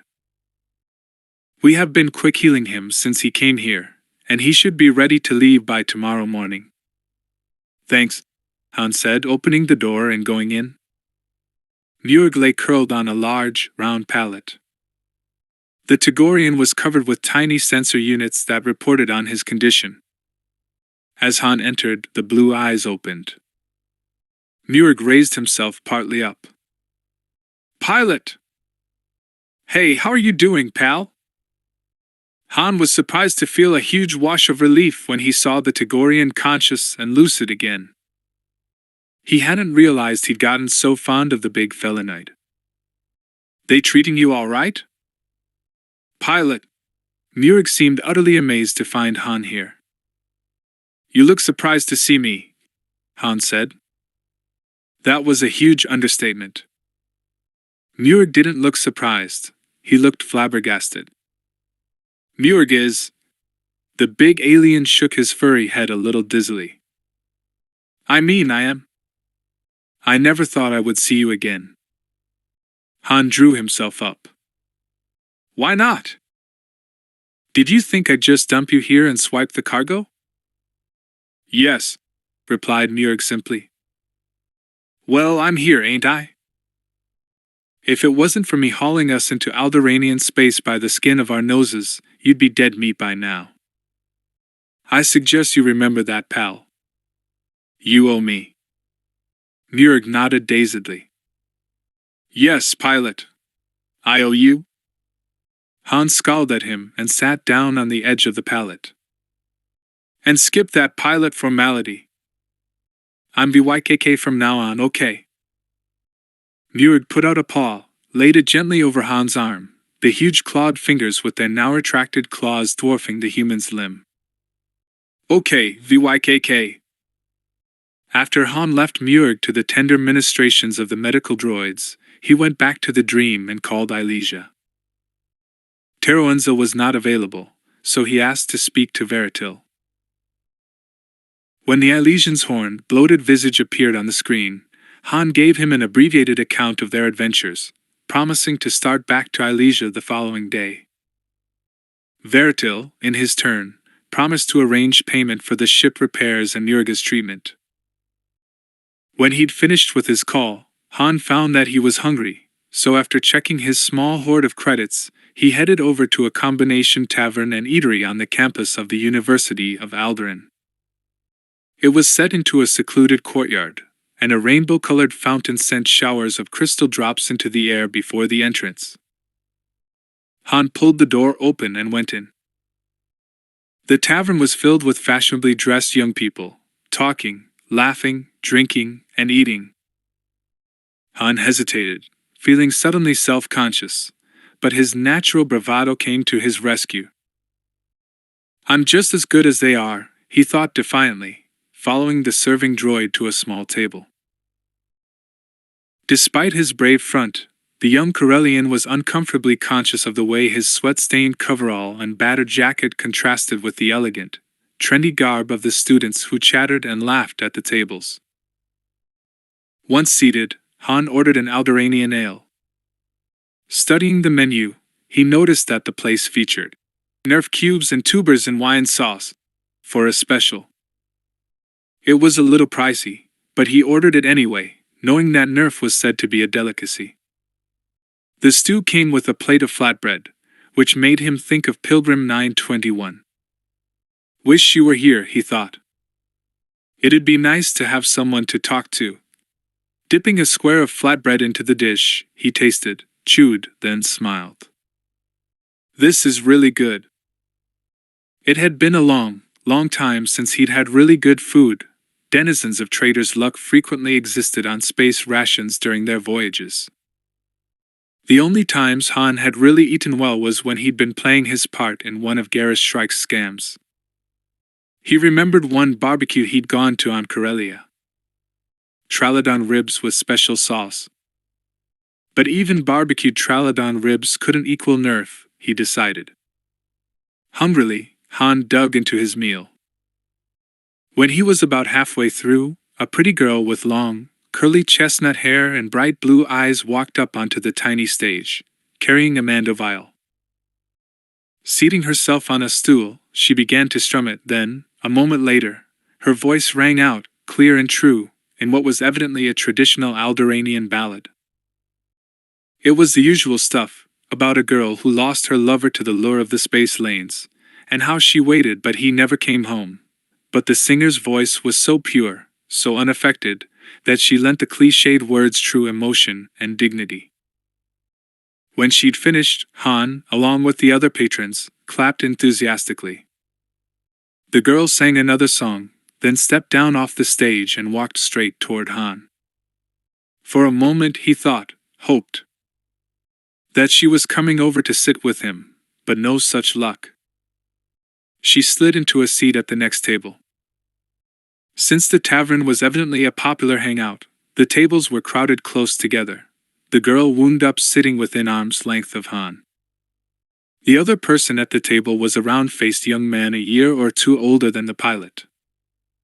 Probably her boyfriend, Han thought, covertly eyeing the young man. He had light brown hair and pale, hazel-green eyes. Unlike the girl, who wore a simple, ankle-length blue dress and sandals, her escort was a tribute to modern fashion. His purple tunic was belted with a wide, orange belt that clashed with his knee-high red boots. His yellow breeches clung to his legs like a second skin. Han, in his worn, gray coverall, felt like a house warbler next to a paradise bird. As the singer shook back her hair and smiled triumphantly, Han managed to catch her eye. He mimed clapping, and she grinned and bowed. "You were great," he told her. "Thank you," she said. "That was the first time I've gotten up my nerve to sing in front of a crowd." The girl was flushed, breathless, and very charming. Han smiled back at her. "I wouldn't mind spending the evening, and the night, with her." Aloud, he said, "We're a very lucky audience then. Witnessing the beginning of a great career." Thank you. She held out her hand. I'm Erin Diaro, and this is Bornenthal. Han took her hand and, instead of shaking it, bowed over it, as though she were Karelian nobility. His lips didn't touch the back of her hand, but he came close enough so she could feel the warmth of his breath on her skin. I'm honored, Erin, he said. VYKK Drago. When he released her hand and turned to greet her escort, Han could tell the young man was irked, and making no effort to hide it. Greetings, Han said, since he wasn't sure what honorific, if any, was proper on Alderaan. Greetings, Thul said. Erin, you were magnificent.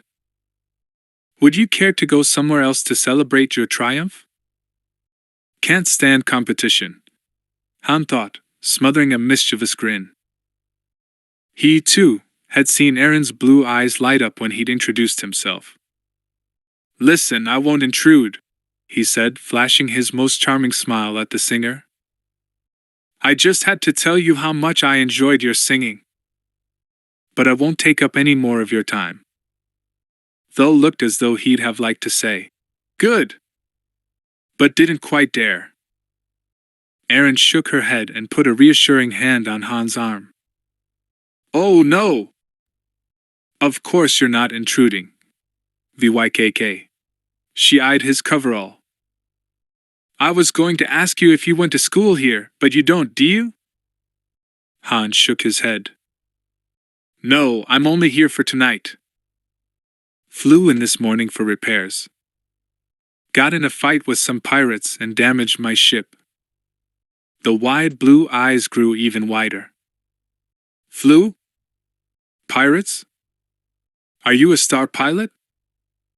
Han shrugged modestly. Yeah. Bornenthal was getting hot under the collar, the Karelian noted. Doesn't like the idea of his girl talking to a working-class guy like me, the stuck-up so-and-so. Well, tough, brother Bornen. Oh my, Erin breathed. That's so exciting. Real pirates? What happened? Han shrugged again. Came out of hyperspace, and they were on me quicker than stink on a skeeg. 2 of them. Blasted one, but between them, they damaged my hyperdrive. So I came on to Alderaan for repairs. You blasted one? Bornen demanded sharply, raising a skeptical eyebrow. With what? With an Arakid missile, pal, Han said evenly. I blew his butt into little bitty pieces. Erin shivered, half with excitement, half with distress. That sounds really scary. Han took a swallow of ale. All in a day's work, he said, deliberately laconic. By this time Bornen had had just about enough. His face reddened, and he grabbed Erin's arm. Sweetheart, let's go. I'm taking you out to the best place in town. If you'll excuse us, Pilot Drago. The girl hesitated for a long moment. I could get her, Han thought. I know I could. That'd really stick in this upper-class jerk's craw, too, to have me walk out of here with his girl. For a moment Han was tempted, then he made himself relax and relinquish the contest. He sensed that Erin was a really nice girl, someone who didn't deserve to be treated like a gaming piece so he could score points off her snotty boyfriend. One of the reasons he found her attractive, Han realized, was that she reminded him a little of 921, with her wide blue eyes and sweet smile. Besides, he thought, those security guys are probably still tailing me. Old Bornen here might just be man enough to pick a fight, and if they're still around, that could get messy. So Han stood, respectfully, and gave Erin a formal bow. Been a real pleasure, he said. Enjoy your celebration. Thank you, she said, and gave him a last, quick smile before she allowed Bornen to lead her out. Han sat back down to his cooling food, reflecting that this incident had reminded him of just how much he detested stuck-up rich people. He'd encountered lots of them on Corellia, while working Shrike scams, and the fact that most of them weren't worth a blaster bolt to blow them to atoms was the only thing that had made him able to act his part during the swindles. By the time Han returned to the Elysian Dream, and the tiny bunk that had been installed in part of the cargo area for him, he was slightly the worse for the Alderaanian ale. Thoughts of 921 kept running through his mind, and he cursed aloud in the silence, wishing he could stop thinking about her. Han had never before encountered a woman that he'd spent time thinking about when she wasn't with him. The knowledge that 921 had wormed her way that deep into his mind unsettled Han, made him uncomfortable.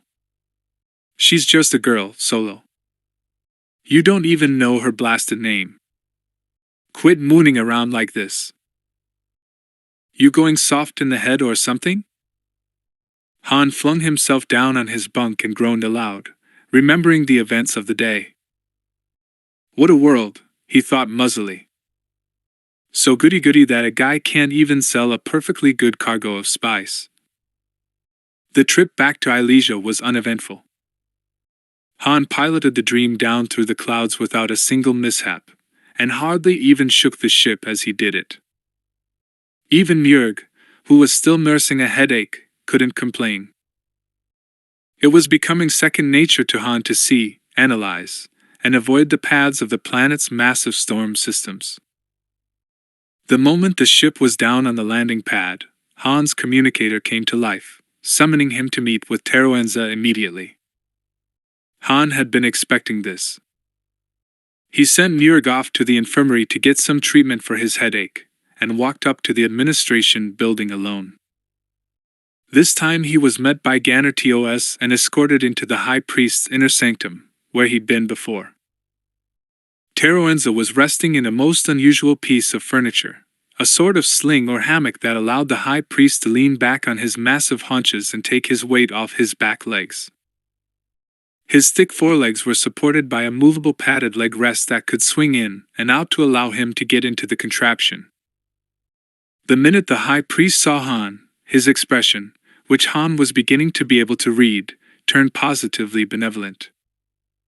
"Pilot Drago!" he boomed. "I understand you are a hero. Your bravery and courage are beyond price, but I have ordered a bonus to be placed in your account." Han blinked, then smiled. "Thanks, sir. We have lost 2 ships that failed to return from their rendezvous points over the past year and a half," Teroenza continued. "You are the first pilot to get a look at your attackers and return to tell us who they were. What did you see?" Han shrugged. "Well, it all happened real fast, and I was kinda busy, sir. But I'm pretty sure that the ship I destroyed was a Drell-built ship. Looked like it. That chisel-shaped prow and stubby stern are pretty distinctive. Did they communicate with you? Give you a chance to surrender before attacking?" "No, they shot first, and just kept on shooting. They weren't trying to destroy the Dream, because if they had been, they'd have done it. But they had no interest in the ship, which was strange. Most pirates would try to disable the ship enough to take it, while leaving it easy to repair so they could use it or sell it. These guys were out to cripple the Dream, and kill me and Njurg." "How did they attack?" "From behind. They could have nailed us before we even knew they were there. They had at least 2 clear shots, and the shielding on the Dream isn't that good." As he remembered the battle, Han took a deep breath. "I think we need to strengthen the shielding, sir." "I will order that to be done, pilot," Teroenza agreed. The huge T-Landa Till folded his tiny arms, and his massive forehead wrinkled as he considered what Han had told him. "Interesting that they attacked first, without engaging a tractor beam and attempting to gain your surrender." "Yeah, that's what I thought." Han had known several traders aboard the Luck that had spent time on pirate crews, and had listened to them bragging about their adventures. A straight-out attack wasn't the usual pirate style. It would have been more typical for a deep space pirate to fire a warning shot then, after the pilot had surrendered, board the ship. It's funny, it's like they planned to disable the Dream, probably killing me and Jurg in the process, and then board her when she was dead in space. No communication or demand for surrender at all. None, Han affirmed. Teruenza smoothed the loose folds of flesh beneath his chin thoughtfully. Almost as though they were willing to risk destroying the Dream and her cargo rather than communicate with you. Yeah, I'd say so. How close were you to the rendezvous point when you were attacked? We'd come out of hyperspace less than 5 minutes before. No doubt, sir, they were waiting for us. They knew we were coming. Had you made any transmissions referring to your course or coordinates, Pilot Drago? No, sir. As instructed, I maintained strict silence on all frequencies. Teruenza rumbled thoughtfully, deep in his chest, then nodded his massive horned head. Again, I commend your bravery. How is Murg? He'll be okay. Took a hard blow to the head, though. I will want to speak to him when he is well enough. Very well, pilot, you are dismissed. Han stood his ground. Sir, I'd like to ask a favor. Yes? My blaster was taken from me when I arrived on Ilesia. I'd like it returned. If there's any chance I might be boarded by pirates sometime in the future, I want to be able to shoot back. Teruenza considered for a moment, then nodded agreement. I will order your weapon returned to you, pilot. You have certainly demonstrated your loyalty and earned our trust by your actions these last few days. The huge being waved a small hand. Tell me, Pilot Drago, did it never occur to you to attempt to sell your cargo and tell us it had been stolen by the pirates? Han shook his head. No, sir, it didn't, he said earnestly. Very good. I am impressed. Teruenza's wide, lipless mouth curved up in what was evidently meant as a smile of approval. Most impressed. Han walked out of the administration building, thankful that he'd been able to lie convincingly since he was 7. He was especially proud of his ability to fabricate on a moment's notice. His footsteps took him down the path toward the infirmary. Time to check up on Murg, see how the Tagorian was doing. Also, it was time to meet Jalis Nebel, the Celestin pilot who'd been placed on sick leave. Han had a few questions to ask the Celestin. Murg was lying curled up on one of the large pallets his species used as beds. Han walked over to the Tagorian and sat down beside him. How's the head? My head still hurts, Murg said. The medical droid says I must stay here tonight. But I told him no, I could not do that, because VYKK might need me. No, I'm fine, Han assured the big felonite. I'm going to visit the Celestin, eat dinner, do a few sims, and engage in a little target practice. Then I'm gonna turn in early. It's been a long day. Did VYKK tell Teruenza about the pirates? Yeah, I did. He's gonna want to talk to you when you're up to it. And good news. Teruenza's giving me my blaster back. Good, Murg said. VYKK needs to protect himself from pirates. That's what I pointed out, pal. Han stood up. Listen, I'm going next door, talk to the other pilot. I'll check back on you tomorrow morning, okay? Murg stretched luxuriously, then curled up on his pallet, looking almost like a huge black, furry circle. Okay, VYKK. Han walked down the corridor until he found the medical droid, then he asked to be guided to the Celestin pilot's room. Once he reached it, Han signaled the door chime and, a moment later, heard a voice say in Celestin, "Enter." Han opened the door, only to be met by a wall of forced air that covered the doorway like a curtain. Han had to step through the doorway, into cool, refreshing air. The door sealed shut behind him with a hiss. Canned air, Han realized. They've got the Celestin on a recirculating air system, so he's not breathing Elysian air. Wonder why? Jailus Nebel was sitting before an entertainment vid unit, where a galactic news documentary was in progress. Han walked over and offered his hand to the big-eyed, droopy-jowled being. "Hi, I'm VYKK Drago, the new pilot. Pleased to meet you." He spoke in basic, hoping the alien understood it.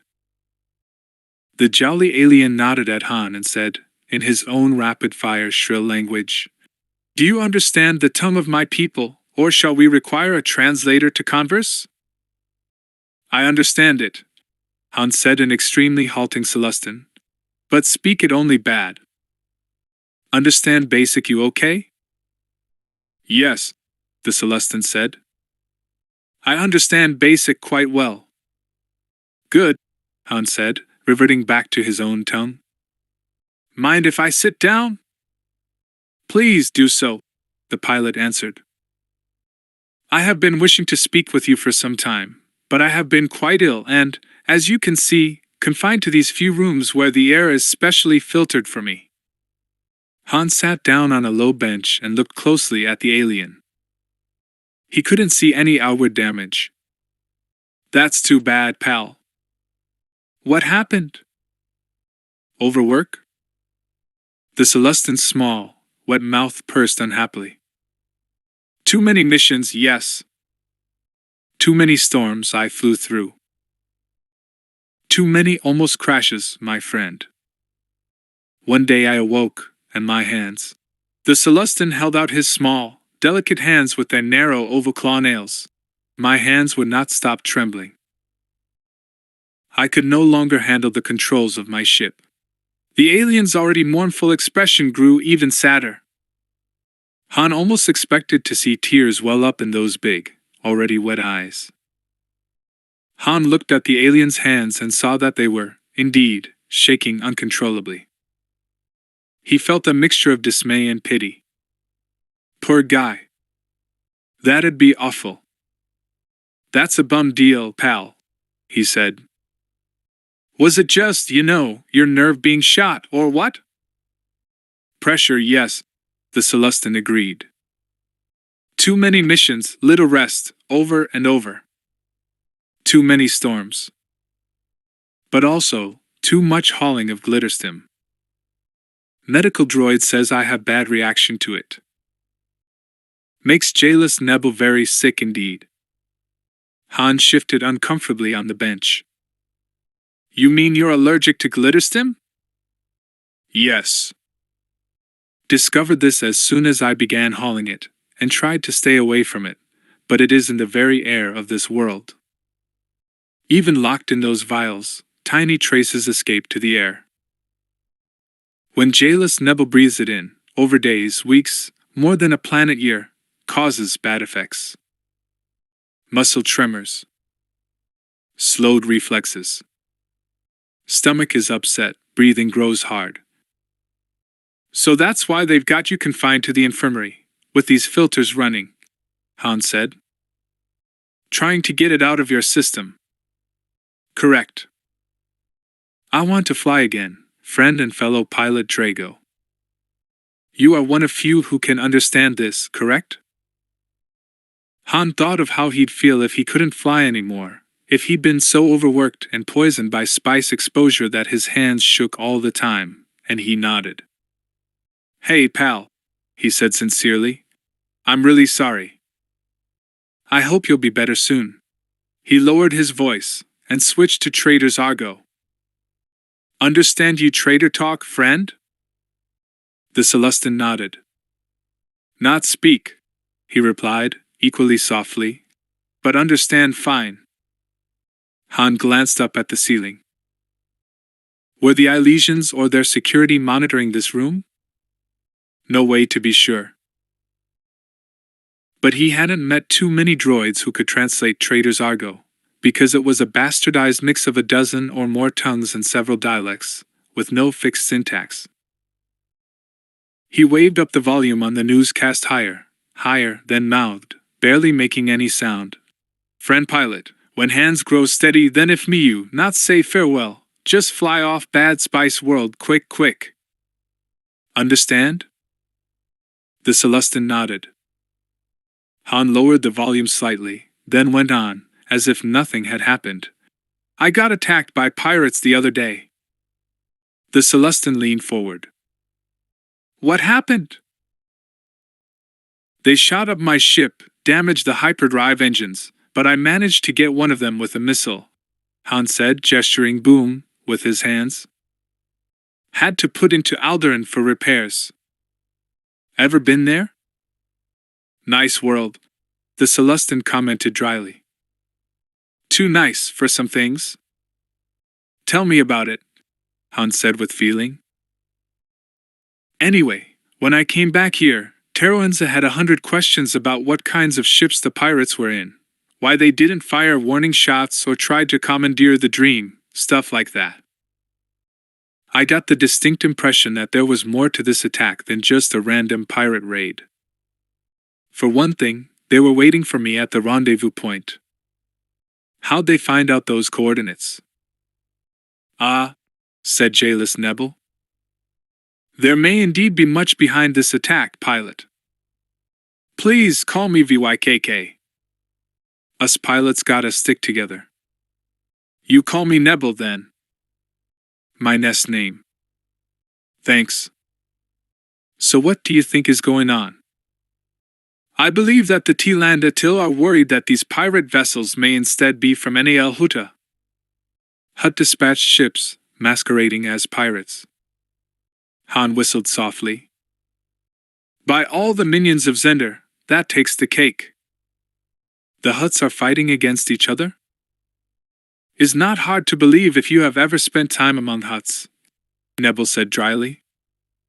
Hutt alliances are made and broken on the spin of a credit coin. Hutt loyalty melts away in the face of loss of profit or power, you know? I'm beginning to see a pattern here, Han said, shifting uneasily on the hard bench, thinking of how close he'd come to being cosmic dust. There are factions of Hutts on Nal Hutta? Oh, yes. One family or clan will gain power and wealth, only to fall when another family plots their demise. It is no wonder that Hutts are the most distrustful of sentience. Being a food taster for a Hutt is most likely a job of short duration, VYKK. It is very difficult to poison a Hutt, but that does not stop assassins from trying it, and occasionally succeeding. And the clans are not above using missiles, assassins, or ground troops to accomplish their goals. But the Hutts are the ones who are really running this place, Han pointed out. Ah. You saw Zavel then? If that's the bloated Sanophagun who rides around on that repulsor sled, I sure did.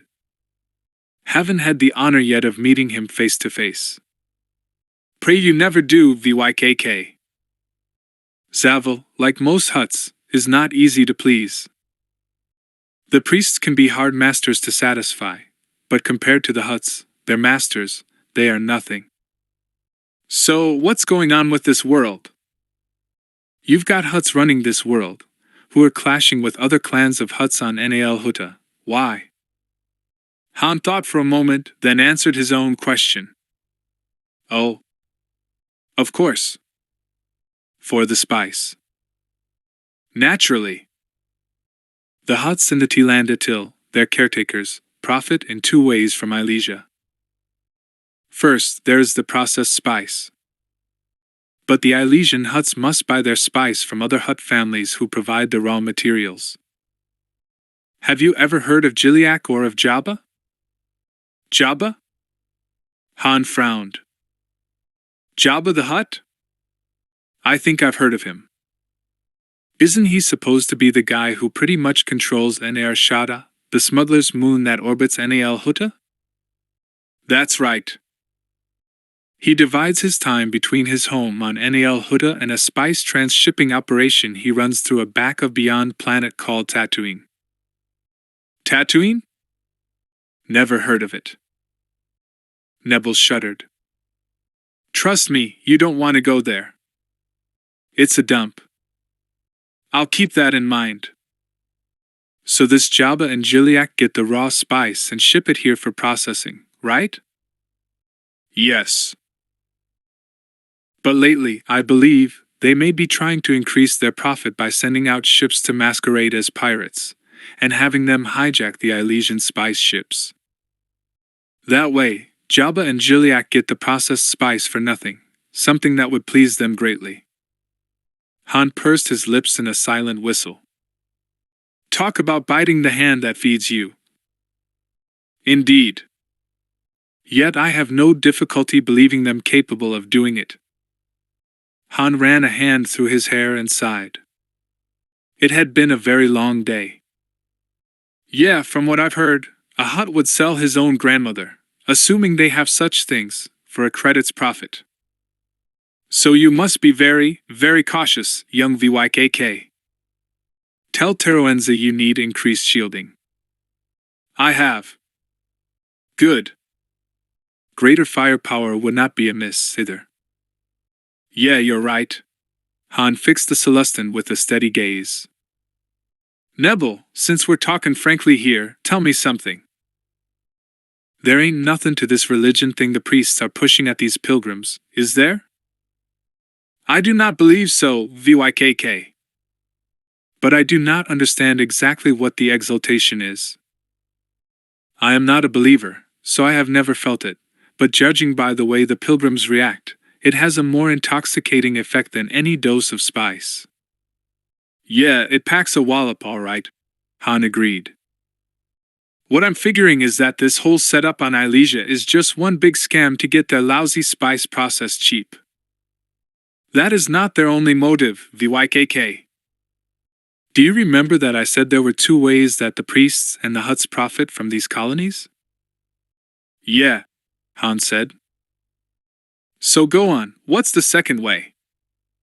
Slaves, Nebel said bluntly. Trained, compliant slaves. The Ilesians export the pilgrims from the spice factories when they consider them fully trained, all will to resist removed. They are taken to other worlds and sold. Their places in the factories are taken by fresh shipments of pilgrims. And the slaves are too cowed and brainwashed to complain or tell the truth about Ilesia and what's waiting for the pilgrims here. Han asked. Certainly. And even if they did talk, who listens to a slave? And if the slave gets too noisy? Nebel made a sudden, unmistakable hand-across throat gesture. Silencing a slave is easy. Han was thinking about 921. She said she'd been on Ilesia nearly a year. How long do they keep them before they ship the slaves out? And where do they send them? A year is standard. They send many of the strong ones to Kessel, to work in the spice mines. Nobody ever gets off Kessel alive, you know. And the pretty ones, they are the lucky few. They go for dancing girls or boys, or to the barracks pleasure houses. An undignified life, perhaps, but far easier than slaving and dying in the mines. Nebel was watching Han intently out of his wet, luminous eyes. Why do you ask? Is there a particular slave that matters to you? Well, kinda, Han admitted.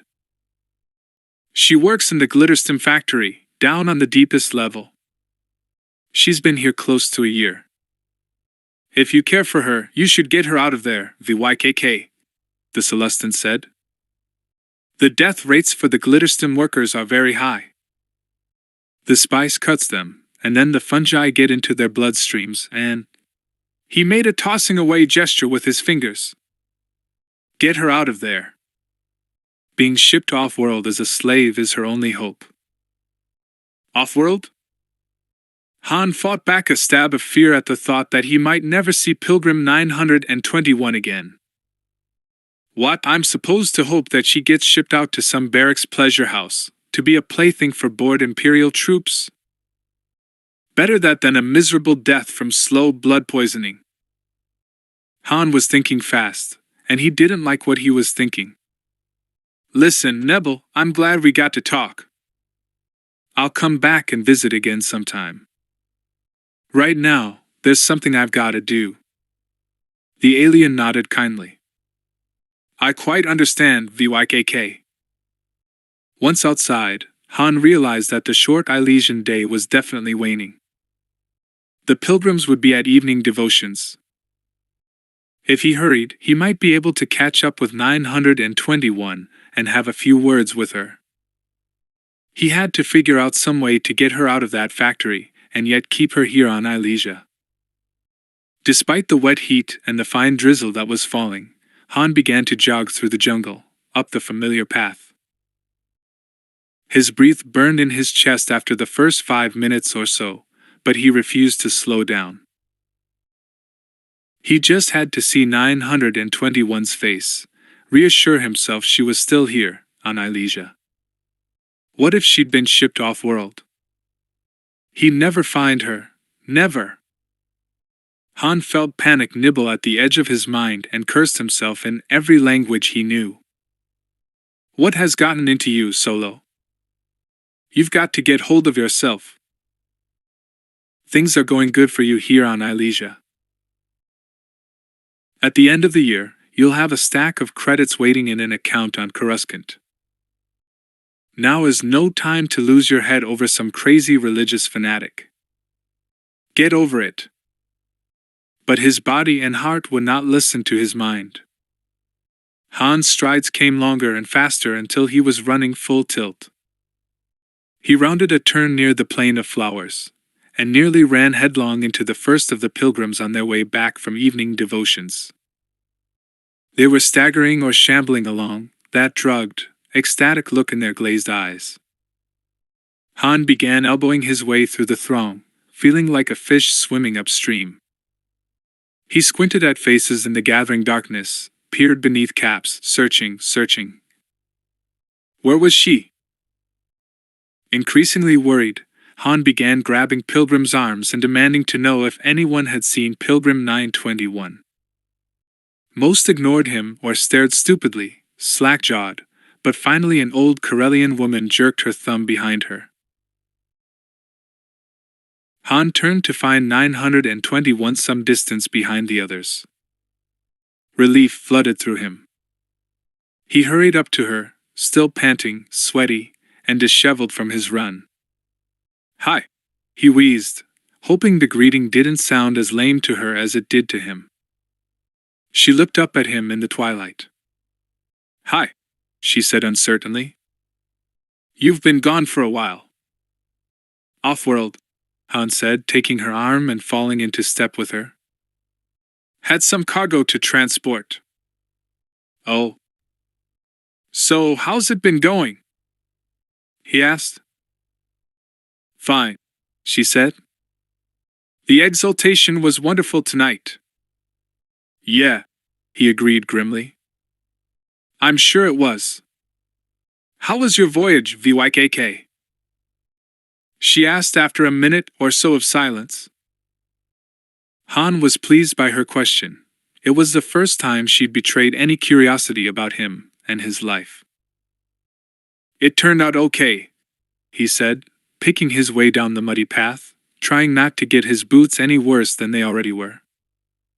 He was splashed to the knees with all that running. Pirates shot at me, though. Oh no! She looked distressed. Pirates! You could have been hurt. He smiled at her and shifted his grip so they were walking hand in hand. How nice to know you care, he said with a touch of his old cockiness. For a moment he thought she might pull away, but she let him hold her hand. By the time they'd reached the dorm, it was dark. Han walked her over to their same spot, halfway between the light and the darkness. He took off her infrared goggles.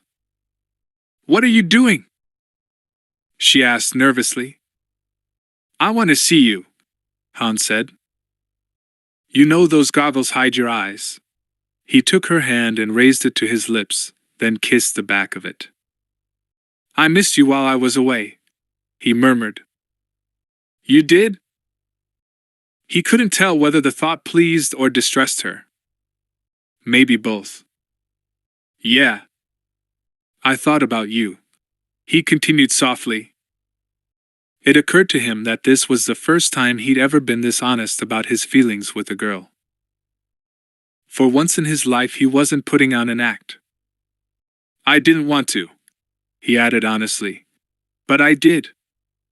"You do care, don't you?" "Just a little?" I, she stammered. "I don't know." She tried to pull her hand away, but Han wouldn't let it go. He began to kiss her fingers, her scarred, lacerated fingers. The touch of her skin against his mouth intoxicated him as much as the Alderaanian ale. He rained soft, tender little kisses over her knuckles, her fingertips. "Stop that," she whispered. "Please." "Why?" he asked, turning her hand over so he could kiss her wrist. Han gloried in the jump of her pulse against his mouth.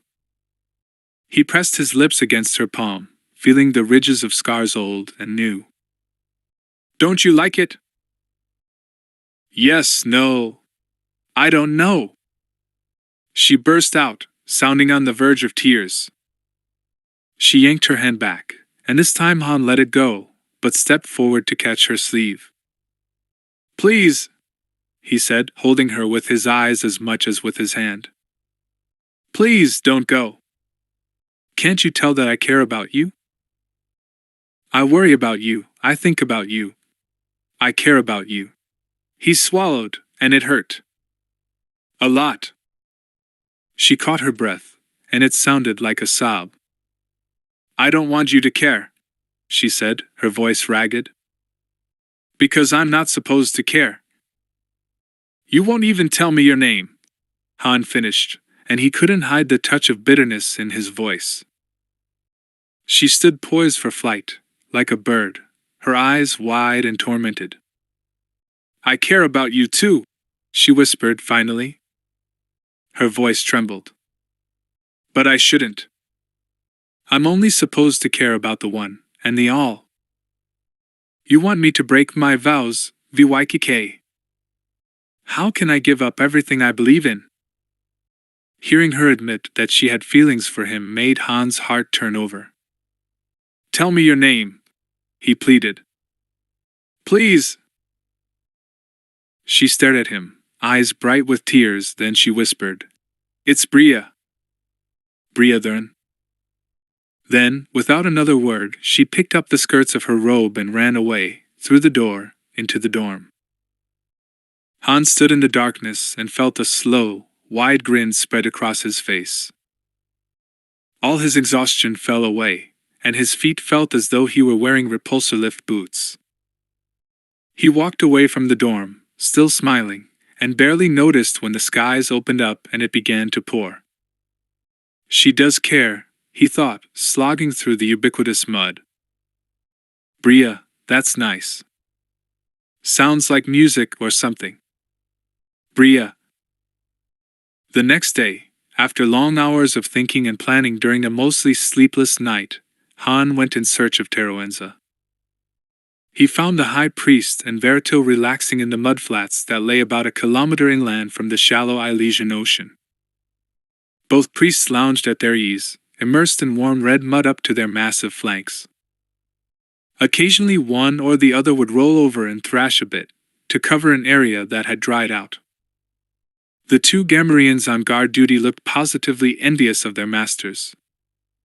Han, on the other hand, came close enough to the mud wallow to catch a whiff, and grimaced. "Ugh.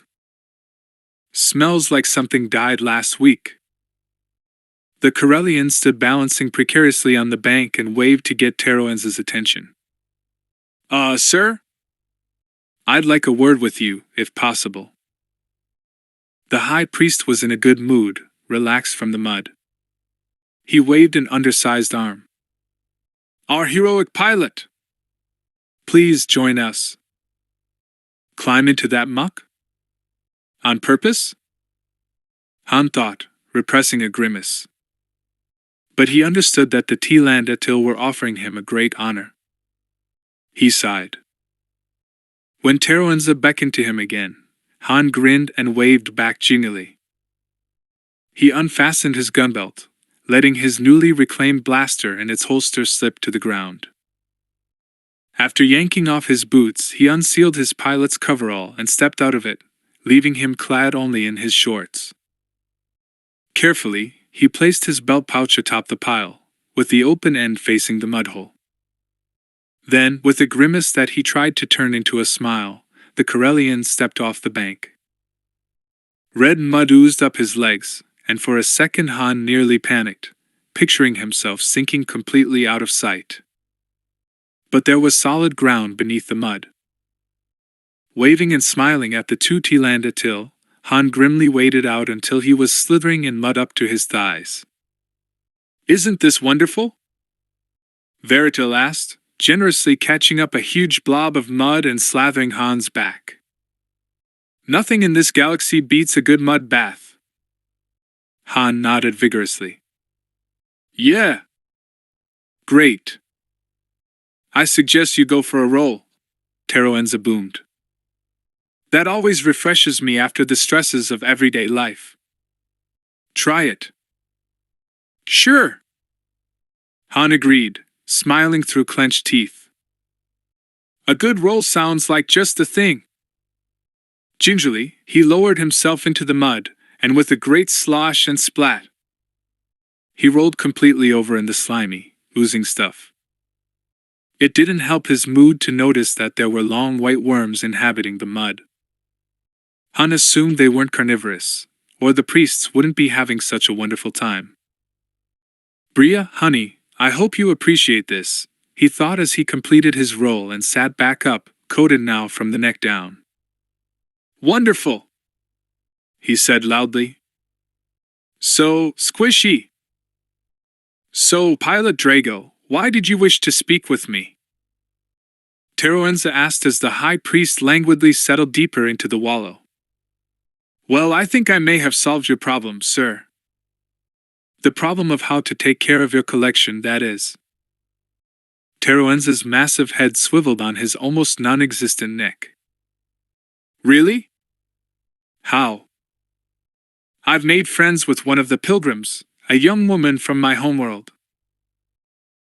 Before she came here to be a pilgrim, she was studying to be a museum curator, and she knows a lot about caring for rare things. Antiquities, collectibles, stuff like that. I'll bet she could properly catalog and care for the stuff in your collection. Teroenza listened intently, then the high priest sat back on his haunches, mud squishing up around him.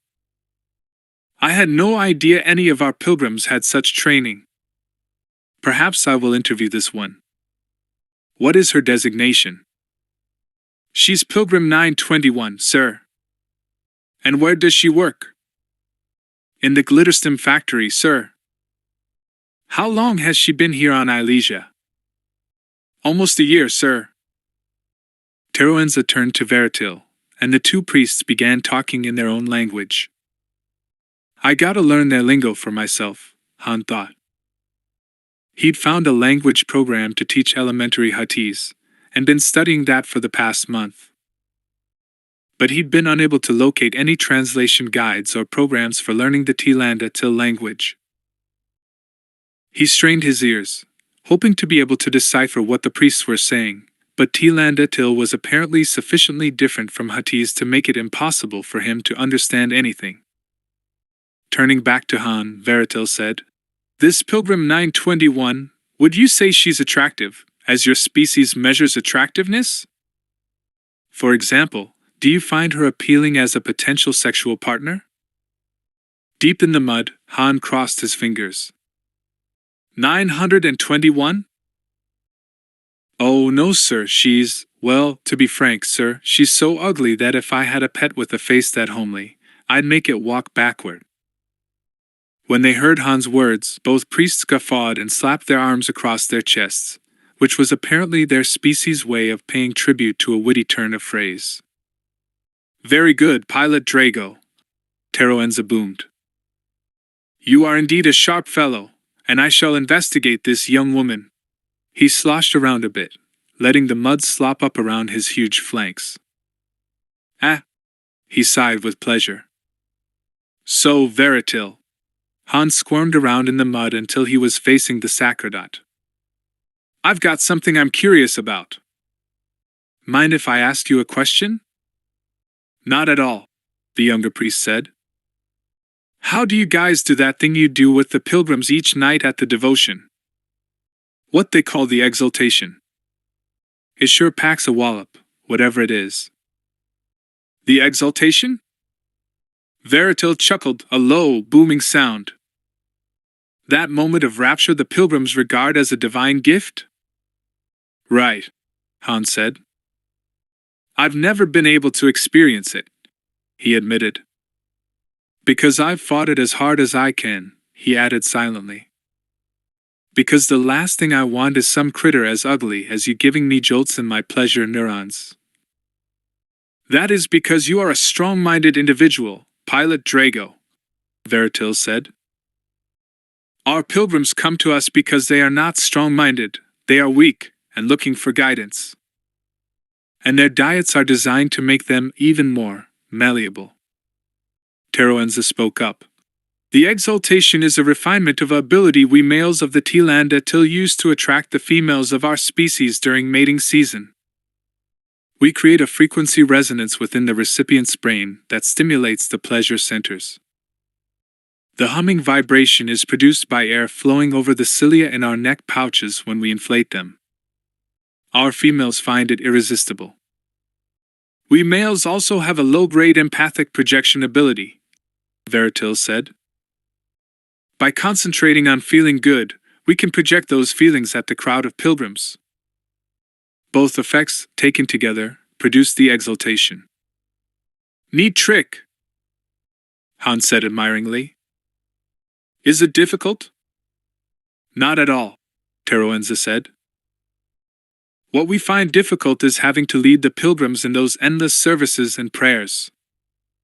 At times, I've been so bored that I nearly fell asleep, waiting for my turn to lead the devotions. Last year, one of the sacerdotes did fall asleep, Veritil said, booming with his species' version of laughter. Palazadar fell right over. The pilgrims were most upset. Both priests enjoyed the memory. Han laughed, too, but inside he was simmering with anger, thinking of the pilgrims staggering down the path, religious faith and devotion shining in their eyes. This place makes any of Gereshreik's scams look like nothing, he thought disgustedly. Someone should shut these greedy vermin down.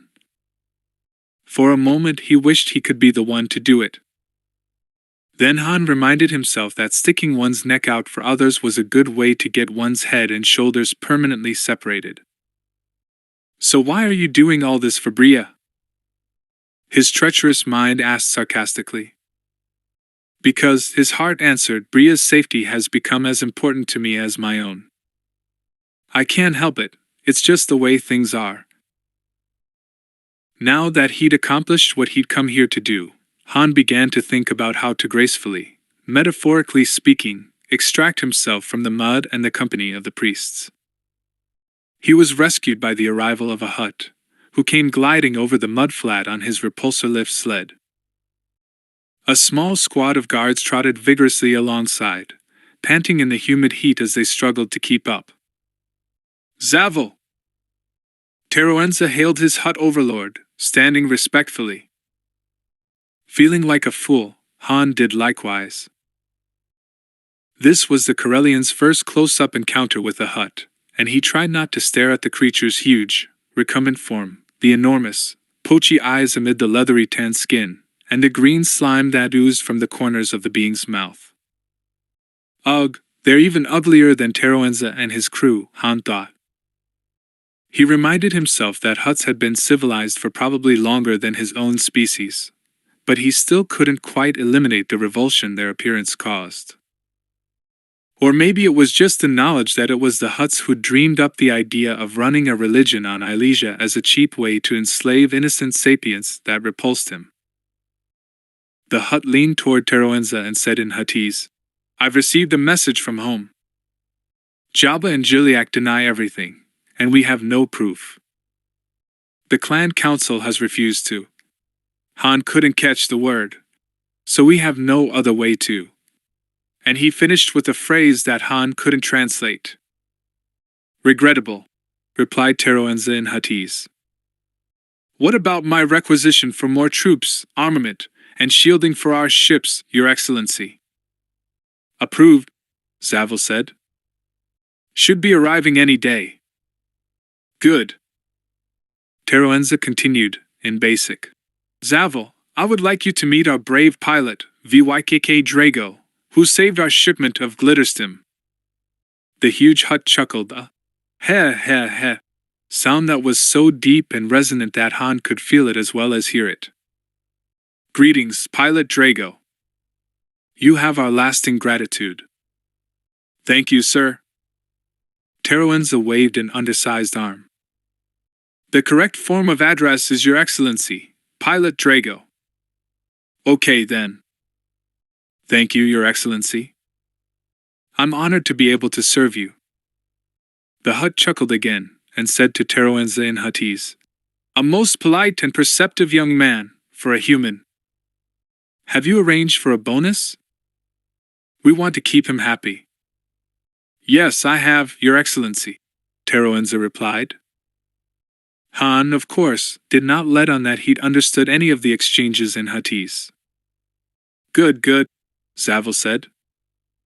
Han stood watching as the alien turned his repulsor lift sled and glided away. Teroenza and Veritil began slogging their way out of the mud with grunts of effort. The High Priest addressed Han in Basic. "His Excellency is pleased with your performance, pilot. Has the factory foreman informed you as to when the next shipment will be ready for transport?" Han, too, was squishing his way toward the bank. "He said at the end of the week, sir. In the meantime, there are 2 shipments of pilgrims due in at the space station, one tomorrow, one the day after." "Good. We don't want to be short-handed in the factories." Once back on the bank, Han scooped up his clothes, then turned east and gestured in the direction of the ocean, a kilometer away. "I think I'll walk over and rinse off," he said, "before I get dressed." "Ah, yes," said Veritil. "We use the mud as a cleansing agent, but it does not cling to our skins the way it appears to cling to yours. Once dry, all we need to do is shake." He gave a pronounced shudder, and dust rose in clouds. "And it all flakes away, as you can see." "Yes, I see that," Han said. "But I'll have to use water to rinse." "Be careful not to go too far into the ocean, Pilot Drago," Teroenza cautioned. "Some of the denizens of the Ilesian oceans are quite large, and very hungry." "Yes, sir," Han said. Holding his clothes and boots away from his red, mud-covered body, Han began picking his way barefoot toward the ocean. He couldn't see it yet, because of a ridge of sand dunes, but he could smell the warm, brackish water. When he reached it a short time later, he cautiously ventured out, knee-deep, and then squatted down to let the pounding surf sluice over him. Again and again the waves washed over the Corellian, rinsing away all trace of the red muck. Then Han went over to the sandy shore, found a smooth patch, and stretched out to dry. He felt the dim Ilesian sun beating down on him, drying him, leaving his hair salt-stiffened and tousled. But anything's better than that mud, he thought drowsily. He was almost asleep when Han jerked awake, remembering something he'd forgotten. He got to his feet, walked over to his clothes, then fumbled with his belt pouch. Looking carefully around before he did so, he withdrew the tiny audio log recording device he'd borrowed, from the Elysian dream and, seeing that it was still running, turned it off with a decisive snap. Satisfied that he'd successfully recorded the entire exchange between himself and the Elysian priests, Han walked back to his spot, lay down on the warm sand, and took a well-deserved nap. Han flew many missions for the Elysians during the next 3 months. Several times he was able, with Muriga's complicity, to make small side runs, to hone his piloting skills and to allow Murig to practice with the weaponry. Han successfully landed vessels on airless moons, on ice moons, even on a small asteroid, barely bigger than his ship. He learned to dock with a space station, matching airlocks perfectly on the first try. As a result of Han's run-in with the pirates, the Elysian Huts increased the weaponry and equipped their ships with better shielding. They also tightened the security surrounding the dates and locations of their shipments, and refused to agree to any more off-planet rendezvous points. Instead, Han was ordered to fly his cargo to a planet and exchange the processed spice for the raw materials planet-side.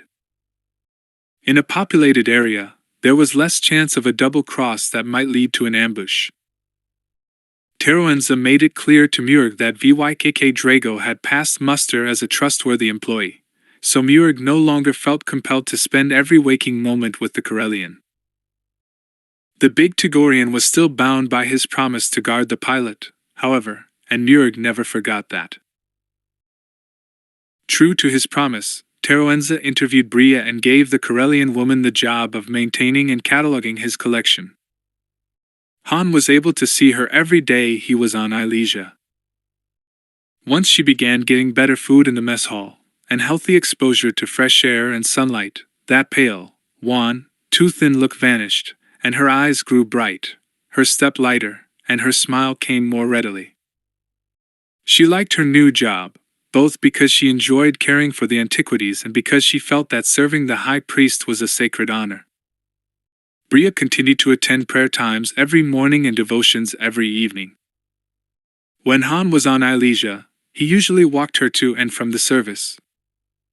Bria was offered a room in the administration center, but told Teroenza that she preferred to stay in the pilgrims' dormitory. Not only did she enjoy the company of her fellow pilgrims at prayer time, but she found she was uneasy at the thought of occupying an apartment in the same building as VYKK Drago. Bria then was still wary of the Corellian, still unwilling to respond to the feelings he awakened in her. She was a pilgrim, she reminded herself constantly.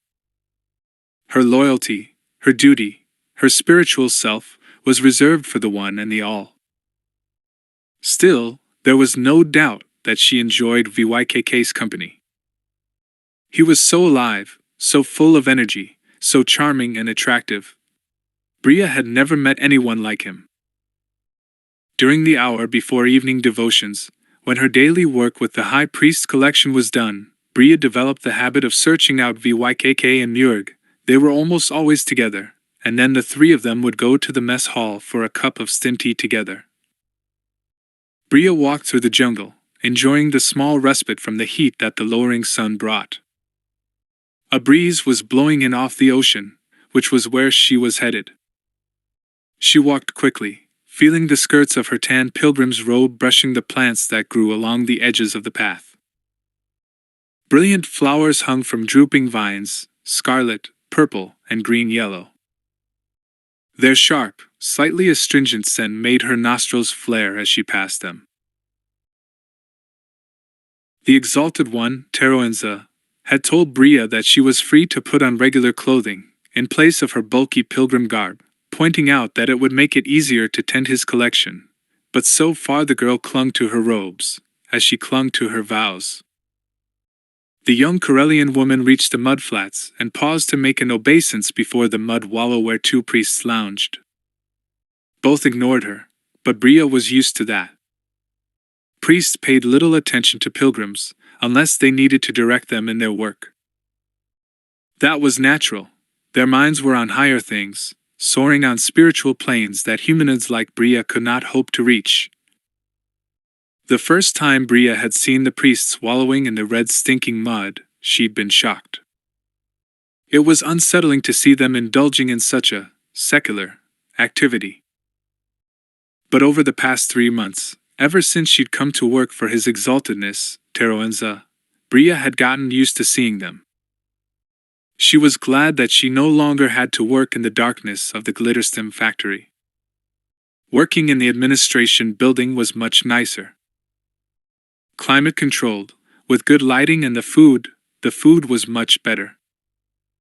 It had taken Bria nearly a full month to be able to eat a regular meal.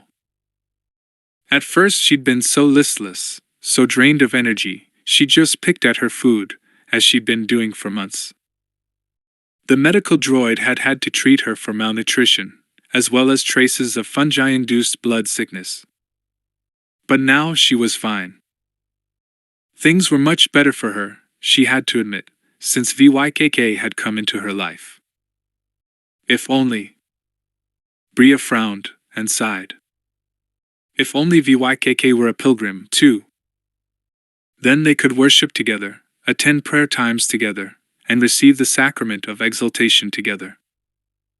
But VYKK, she couldn't escape the fact that he was an unbeliever, even though he never admitted to it. VYKK believed in nothing but himself. When they attended devotions together, he would hold her arm or her hand to steady her on the way back to her dorm. The touch of his hand made her question her devotion to the One, the All, and Bria didn't like that. She wanted nothing to shake her faith or make her question her vows. By now she'd reached the sand dunes. As she'd half expected, she heard the sound of a blaster bolt whine and sizzle. VYKK! She called, not wanting to sneak up on a man who was doing target practice. VYKK, it's me! As she climbed to the top of the dune, the wind grabbed her robes and whipped them about her legs. She had to hold onto her cap, lest it be blown off by the ocean wind. Below her, on the beach, she could see VYKK, legs braced in a shooter's stance, his blaster in its holster, which he wore slung low, far down his thigh. Murad was some distance from the Corellian, holding several black ceramic target pieces.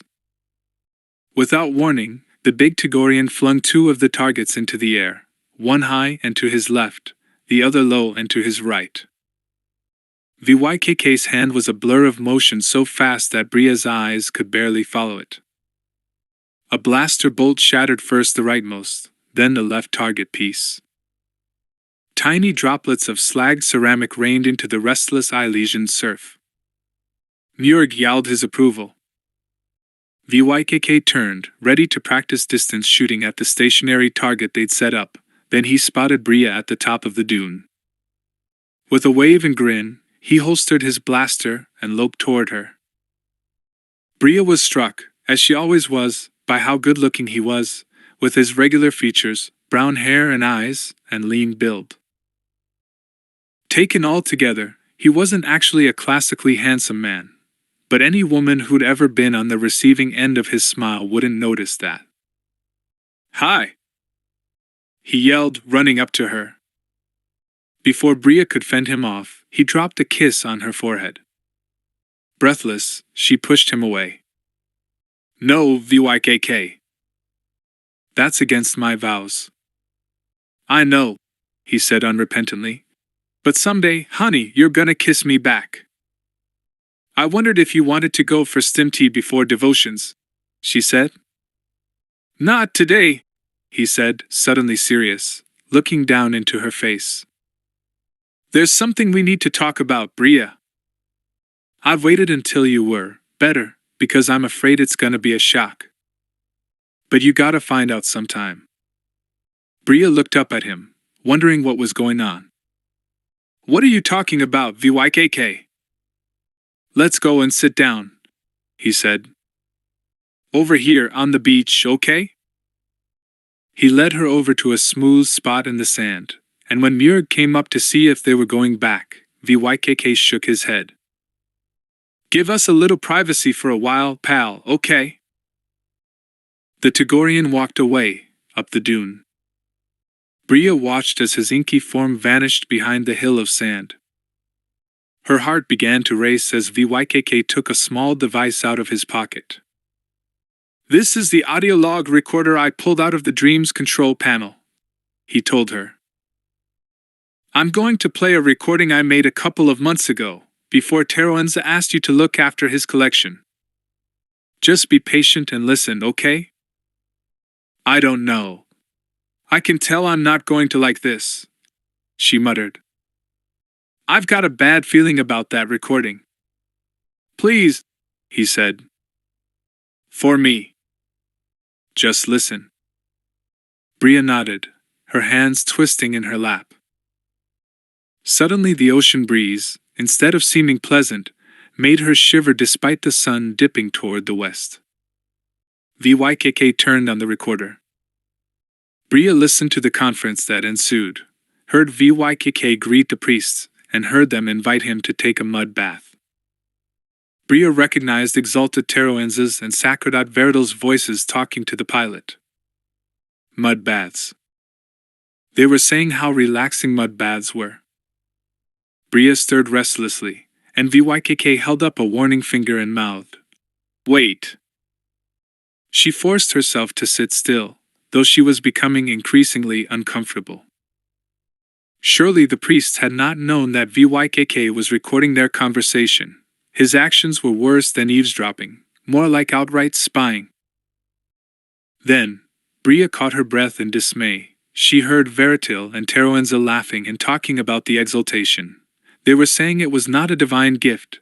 They were saying it had nothing at all to do with the one or the all. Bria's eyes widened, then narrowed in fury, and she shot to her feet. The wind whipped her pilgrim's cap off, allowing her golden red curls to spring free, but she paid no attention. She was trembling with anger as she faced VYKK. Seeing her reaction, he shut off the recorder and stood to face her. "How could you?" Bria demanded, her voice low and shaking. "I thought you were my friend." He stepped toward her, hands raised placatingly. "Bria, sweetheart, I am your friend. I did it for you, you need to know the truth. I'm sorry you're..." Bria's hand and arms seemed to move of their own volition, coming up in a roundhouse slap. That connected solidly with his cheek. VYKK staggered back, hand pressed to his face. "You're lying!" she cried. "Lying! You faked that to make me break my vows. Admit it." He dropped his hand and stood staring at her, and his eyes were full of sadness and pity. Slowly, VYKK shook his head. "I'm sorry, babe," he said. "Sorrier than I can say. But I didn't fake it. What you heard is the truth, and getting mad at me won't change that. Teroenza and his crew don't have any divine gifts. They invented this whole scam just to get factory workers and slaves to sell." The print of her hand was darkening on his cheek, dull red where she'd struck him. Bria could see the marks of her fingers. She fought the impulse to throw herself at him, babbling apologies. How could she have hurt him like that? At the same time, though, she was angry clear through. Bria could feel her face working. Her chin trembled as she tried to control herself. "No!" She clenched her hands. "No! That's not true. You faked it. What are you, telepathic? How did you know about Sacerdote Palazadar? You weren't even here then." He shook his head. "I didn't know, Bria. I didn't know, and I didn't fake this recording. I'm gonna prove that to you." Digging into his pocket, he held out a small black vial. Bria knew only too well what it was. "Glitterstim? Where did you get it?" "Light fingered it during a delivery," VYKK said. "You know what it can do, right?" Slowly Bria nodded. "This is the only way I can prove to you I'm not lying. If you open it, expose it to light, then swallow it, It'll give you temporary telepathic abilities. You'll be able to read my mind, and you'll know that I'm not lying about the exaltation, and that I didn't fake that recording. Here. He reached out and dropped it into her hand. Take it. Bria looked down at the tube. I need to think about this, VYKK. I need to decide what to do. I'm not lying, honey, I swear. He came closer to her, reached out to take her hands. Trust me. She backed away from him. Just leave me alone for now, VYKK. I'll see you later. After the devotion. Right now, I have to go. He looked at her. You could skip it this once. It's not like anyone takes roll call. Skip the exaltation? Bria felt physically sick at the thought, and her reaction terrified her. What if VYKK was right? What if the exaltation was nothing more than a combination physical and mental vibration from an alien species? If no divine gift was present, then the pilgrims were no better than addicts getting a fix. Bria gazed into VYKK's eyes and had a queasy feeling that he was telling the truth. Her fingers tightened over the small black cylinder of glitterstim. Here lay her answer. With this, she could find out the truth. She turned and began walking away, leaving him there on the beach. Bria heard VYKK call out to her, but she waved him away and kept moving. She didn't have much time if she was going to make it to the devotion on schedule. Half an hour later she stood amid the hordes of pilgrims, watching the sun set in bloody splendor behind the altar of promises. It was almost time for the exaltation. She glanced around her, thinking that if she was going to do this, it had better be soon. Surreptitiously her fingers withdrew the black cylinder from the pocket of her robe. Light. She needed light to activate the glitterstim. And yet, she couldn't do it while anyone would see. Finally, the moment came that she was waiting for, the signal to the faithful that the exaltation was about to begin. Bria had stationed herself in the crowd so that she had a clear view of the high priest and the sacerdotes as they led the pilgrims in the devotion. But she was far back in the crowd, far enough back that she ought to be able to shield the glitterstim with her wide sleeve, so its activation wouldn't be noticed by the Tlandatil. And the other pilgrims would be so busy with the exaltation that they'd probably barely notice a blaster bolt. All around her, pilgrims were falling to their knees. Bria let herself follow them, and as she did so, she flipped open the top of the vial of glitterstim. Under the cover of her body as she bent forward from the waist, she pulled free the fibrous dose of the drug, and wondered, for an insane second, whether this was a dose she herself had prepared. As the pilgrims prostrated themselves, the priest's throat pouches began to distend.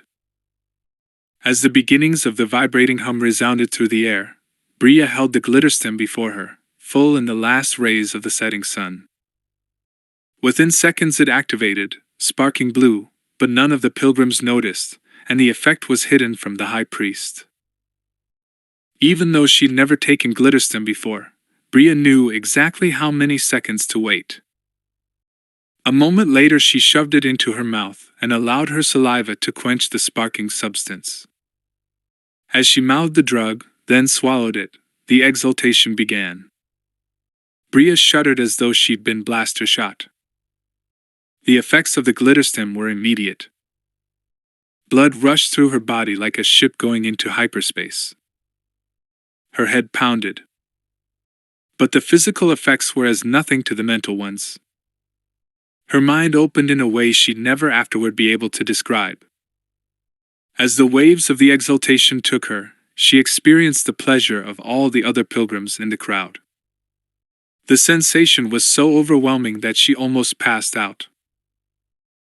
Only the anger that had been simmering inside her ever since VYKK had played that recording kept her sane and focused. Got to open my eyes, she thought. Focus. Gagging, gasping, Bria opened her eyes, shuddering as the waves of pleasure racked her with such intensity they were nearly transformed into pain. She stared at Teroenza, forcing herself not to look away, to narrow her mind to only encompass his. Images, alien images, flooded Bria's mind, stamping themselves indelibly into her consciousness. No matter how much she wished to forget, she knew she never, ever would. Teroenza's mind, like that of every sentient, was full of surface trivia, wondering what he'd have for dinner, boredom with the ceremony, thoughts of the new security measures the Hutts had ordered him to implement, a minor gastrointestinal churn in his middle. There was not a hint of divinity in the high priest's mind. He did not believe in the one or the all. As a matter of fact, Teroenza was proud of himself for inventing the one and the all, so these credulous pilgrims could have something to believe in. Bria gagged, her mouth filled with the bitter aftertaste of the glitterstim. It was hard to think with the exultation going on, but she forced herself to stay attuned to the high priest's mind, sifting, making absolutely certain that what he was doing was purely a physical and mental trick, something that all males of his species could do on demand. Suddenly Teroenza jerked, looking around him wildly. His mind filled with suspicion, then certainty. He knew he was being telepathically probed. The exultation wavered, then lessened abruptly as the high priest stopped humming. The sacerdotes continued in a ragged chorus, but without their leader, the exultation stopped dead. Pilgrims cried out with shock, and some even fainted.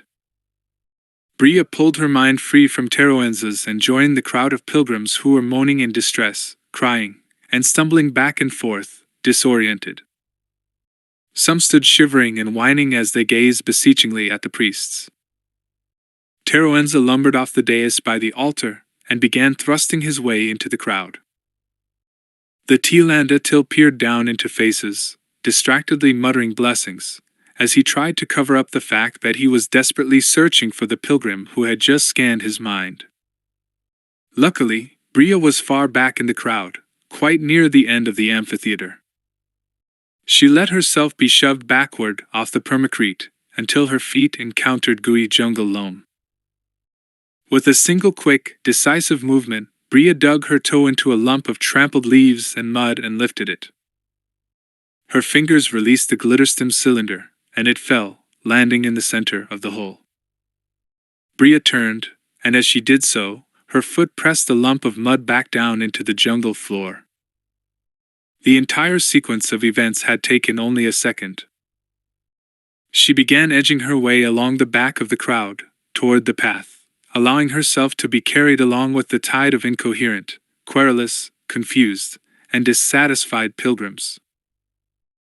A cautious glance behind her assured her that Teroenza had abandoned his search, apparently having realized how hopeless it was, and how much his atypical behavior was upsetting the pilgrims. Bria hoped that he'd put the entire experience down to some relative newcomer deciding to experiment with a stolen vial of glitterstim. She moved numbly down the path, her footsteps slow and unsteady.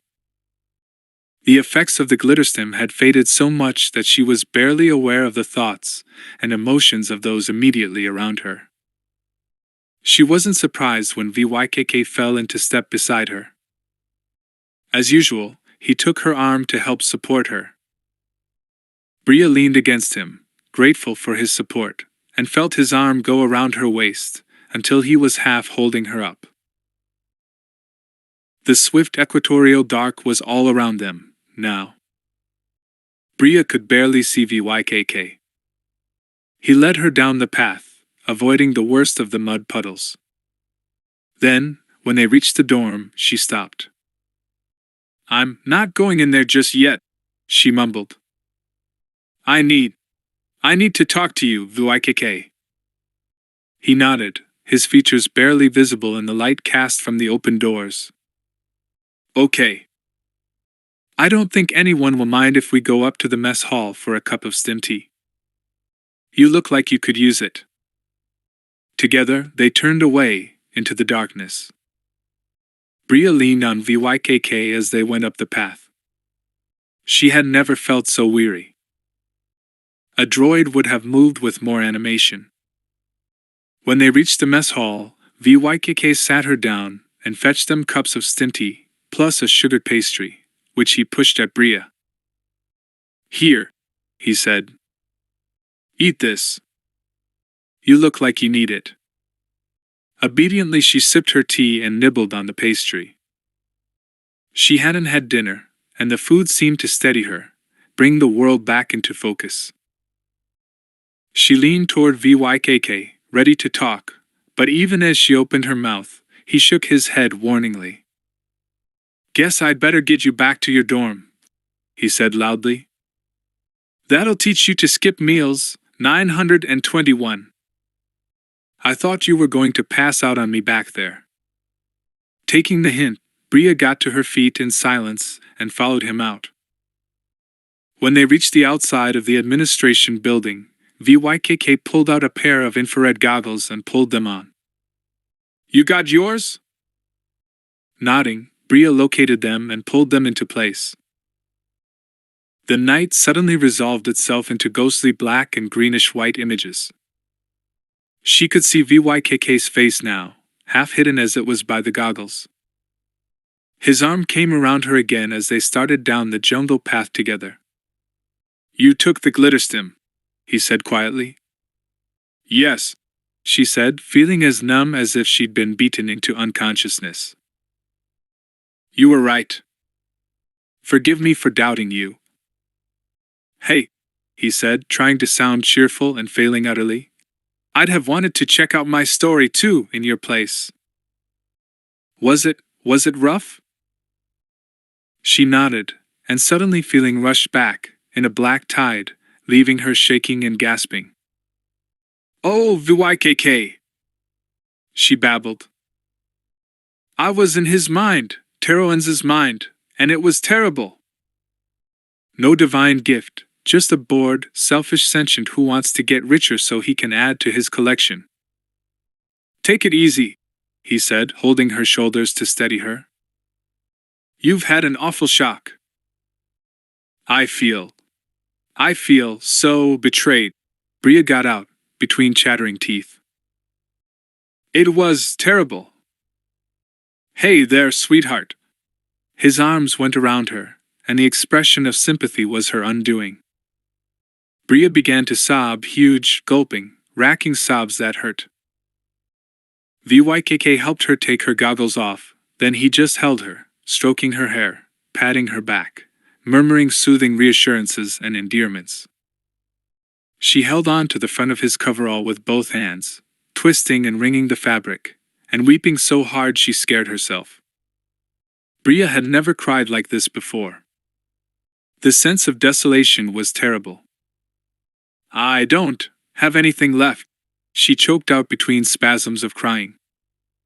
Nothing. "Of course you do," VYKK murmured, kissing her cheek gently. "You've got us, right?" Us?" she whispered. "Sure. We're gonna be together, sweetheart. We're gonna get off this hellish planet, and we're gonna be happy." She raised her head, staring blindly into the darkness. Her night sight could barely make out the lighter blur of his face. "But they never let pilgrims go," Bria mumbled. "I read that in Teroan's mind. We won't ask him, honey. We'll just up and go." "Escape?" she whispered. "You got it," he said. "As soon as I can figure out a way to do it, we're gonna get out of here. I've already begun thinking about it." He gave her a quick kiss on her cheek. "Trust me. I've had experience at this kind of thing. I'll figure it out." But your money," she said. "You're under contract, and you can't break it. If you run away, you'll lose your money. You told me you needed those credits they're paying you to try and get into the academy. How can you give that up?" He shrugged. "One credit is as good as another. I'll just have to get it out of Teroan's another way." Bria's mind was fogged with exhaustion and the grief of betrayal. It took her a full minute to realize what VYKK was talking about. "The collection," she whispered. "You're planning to steal Teroenza's collection and escape." "Pretty good," he said approvingly. "You sure you're not still having some of those glitterstim insights?" "I don't think so," Bria said wearily. "I just know that you've asked me about it a lot of times, asked me what items are the most valuable." "You really think you can break the security locks and steal the collection?" "Not the whole thing," he said. "It'd take a bigger cargo ship than any on Ilesia to haul it all away. I'm just gonna take the small stuff, the really valuable small stuff." He looked at her intently. "And you're gonna help me, right?" She hesitated. Stealing antiquities was contrary to everything she'd ever believed in. But Teroenza's antiquities weren't in a museum, where the public could see them. They were being hoarded by a greedy private collector. If VYKK stole them, they'd be put back into circulation, and there was a good chance that at least some of them would wind up on public display in some store or gallery. "Okay," Bria said. She drew a long, shaky breath. "I'll help you, VYKK." "Good. You and me, we're gonna swipe a ship, and we're getting ourselves off this planet. I'm sick of the heat, sick of the humidity, and sick to death of these priests and their hokey religion." Bria took a deep breath. "Leave here? Never attend devotion and receive the exaltation again? How can I live without it?" Resolutely, she put the question out of her mind. She'd manage somehow. Maybe she could wean herself away from it over the next week or so, until they left. "There's just one more thing, VYKK," she said uncertainly. "What, sweetheart?" "Mjorg." "What about Mjorg? You told me that he'd given his word to guard you, that he's as much your guard as your protector. What will you do about him?" VYKK drew a long breath, and she saw the blur of his face move as he shook his head. "That's the Vrelt in the kitchen," he said, using an old Karelian phrase for bad luck or disaster. "I don't know what I'm going to do about him. I really like the big guy, but he's told me about this word of honor code of his people. I'm afraid he'll be loyal to Teroenza no matter what." "You mean if he finds out what we're planning, he'll turn us in?" "Good chance of it." "Oh, VYKK." There was a catch in her voice. "What are we going to do? What if we can't get away?" "Don't worry, honey. Leave that to me," VYKK sighed. "If I have to, I'll deal with Mjorg. I'm a better shot than he is, and much faster on the draw." "You'd shoot him?" "If it's a choice between you and me, or Mjorg, yeah, I will. I just wish I could convince him to throw in with us. If he did, I'd take him wherever he wanted to go. And give him enough credits to continue his search." "Search?" "Yeah. He's looking for his mate, and he came here thinking she came to Ilesia. But he guessed wrong. Tagorians are rare, so rare that I'd never even heard of them till I got here. If a female Tagorian was here, she'd stick out like a sore thumb." Bria drew in her breath, startled.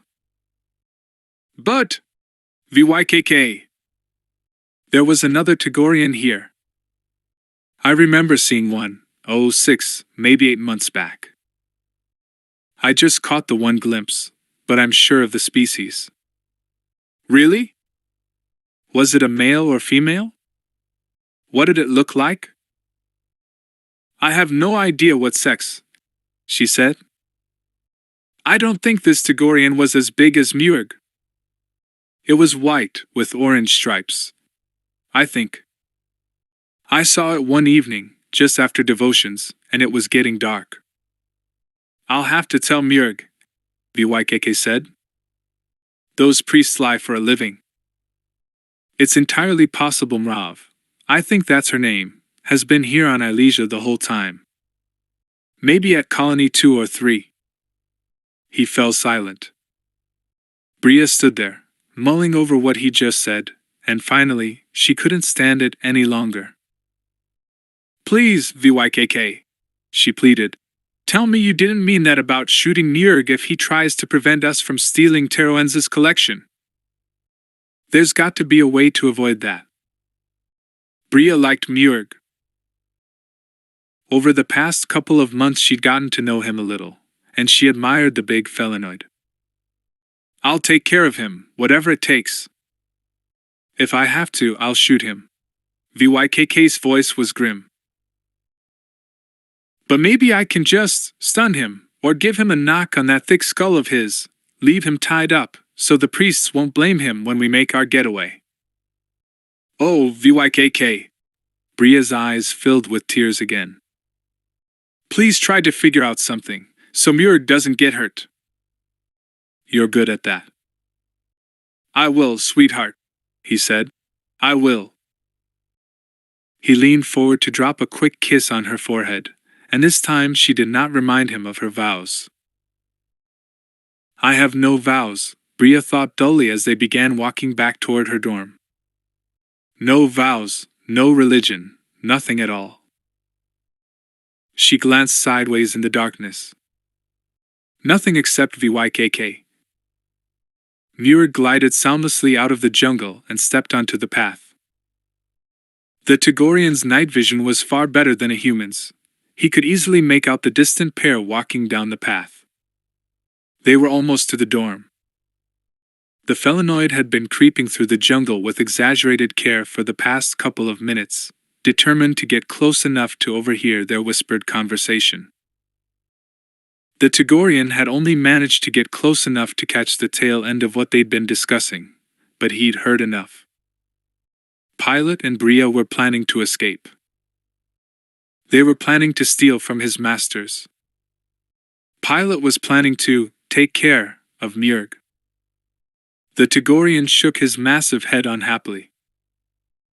Murg had given his word of honor to his masters. His course should be clear. But it wasn't. He knew well enough what he should do. He should go to Teroenza tomorrow morning and tell him what he'd overheard. Or perhaps he, Murg, should kill Pilot himself and tell the priest why after the deed was done.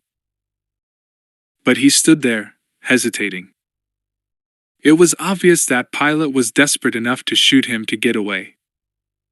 Murg had given his word of honor to guard Pilot. But Pilot was also Vykke, and Murg had come to think of Vykke as a friend. Vykke was determined to protect his female. Murg could understand that. He'd do almost anything to protect Mrav, if he could only find her. Murg growled, low in his throat.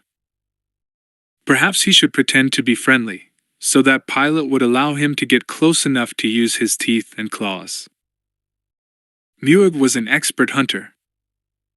Once he'd gotten hold of his prey, there was no escape. Could he kill Vykke to keep his word of honor? Murg growled again and turned back into the jungle. Tonight he would hunt, and he would kill. He would tear open and consume his fresh prey. Perhaps that would clear his mind, and then he would be able to decide what to do. Murg glided beneath the giant trees, as silent and invisible as a wraith. The next morning Han whistled cheerfully as he showered, and even rubbing the nasty-smelling antifungal gray goo over himself couldn't depress him. He and Bria were getting off this world, and they'd have plenty of credits once they sold the stolen items from Teroenza's collection. Han would be able to pay for his new ID, food, and lodging while he took the exams to get into the academy. And when he got out, he'd be an officer, a respected man, and Bria would be waiting for him. Rubbing his wet hair with a towel, he headed for his clothes, which were lying across the foot of his bunk. He had no warning, none at all. One moment he was walking, the next something had grabbed him and flung him to the floor so hard it knocked the wind out of him.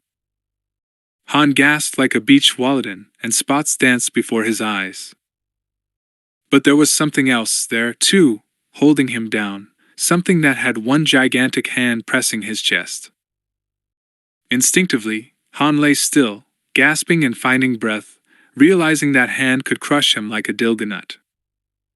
Blackness swam before his eyes. No, the blackness was real. Real and furry, with a white spot in the middle of its chest and bristling white whiskers.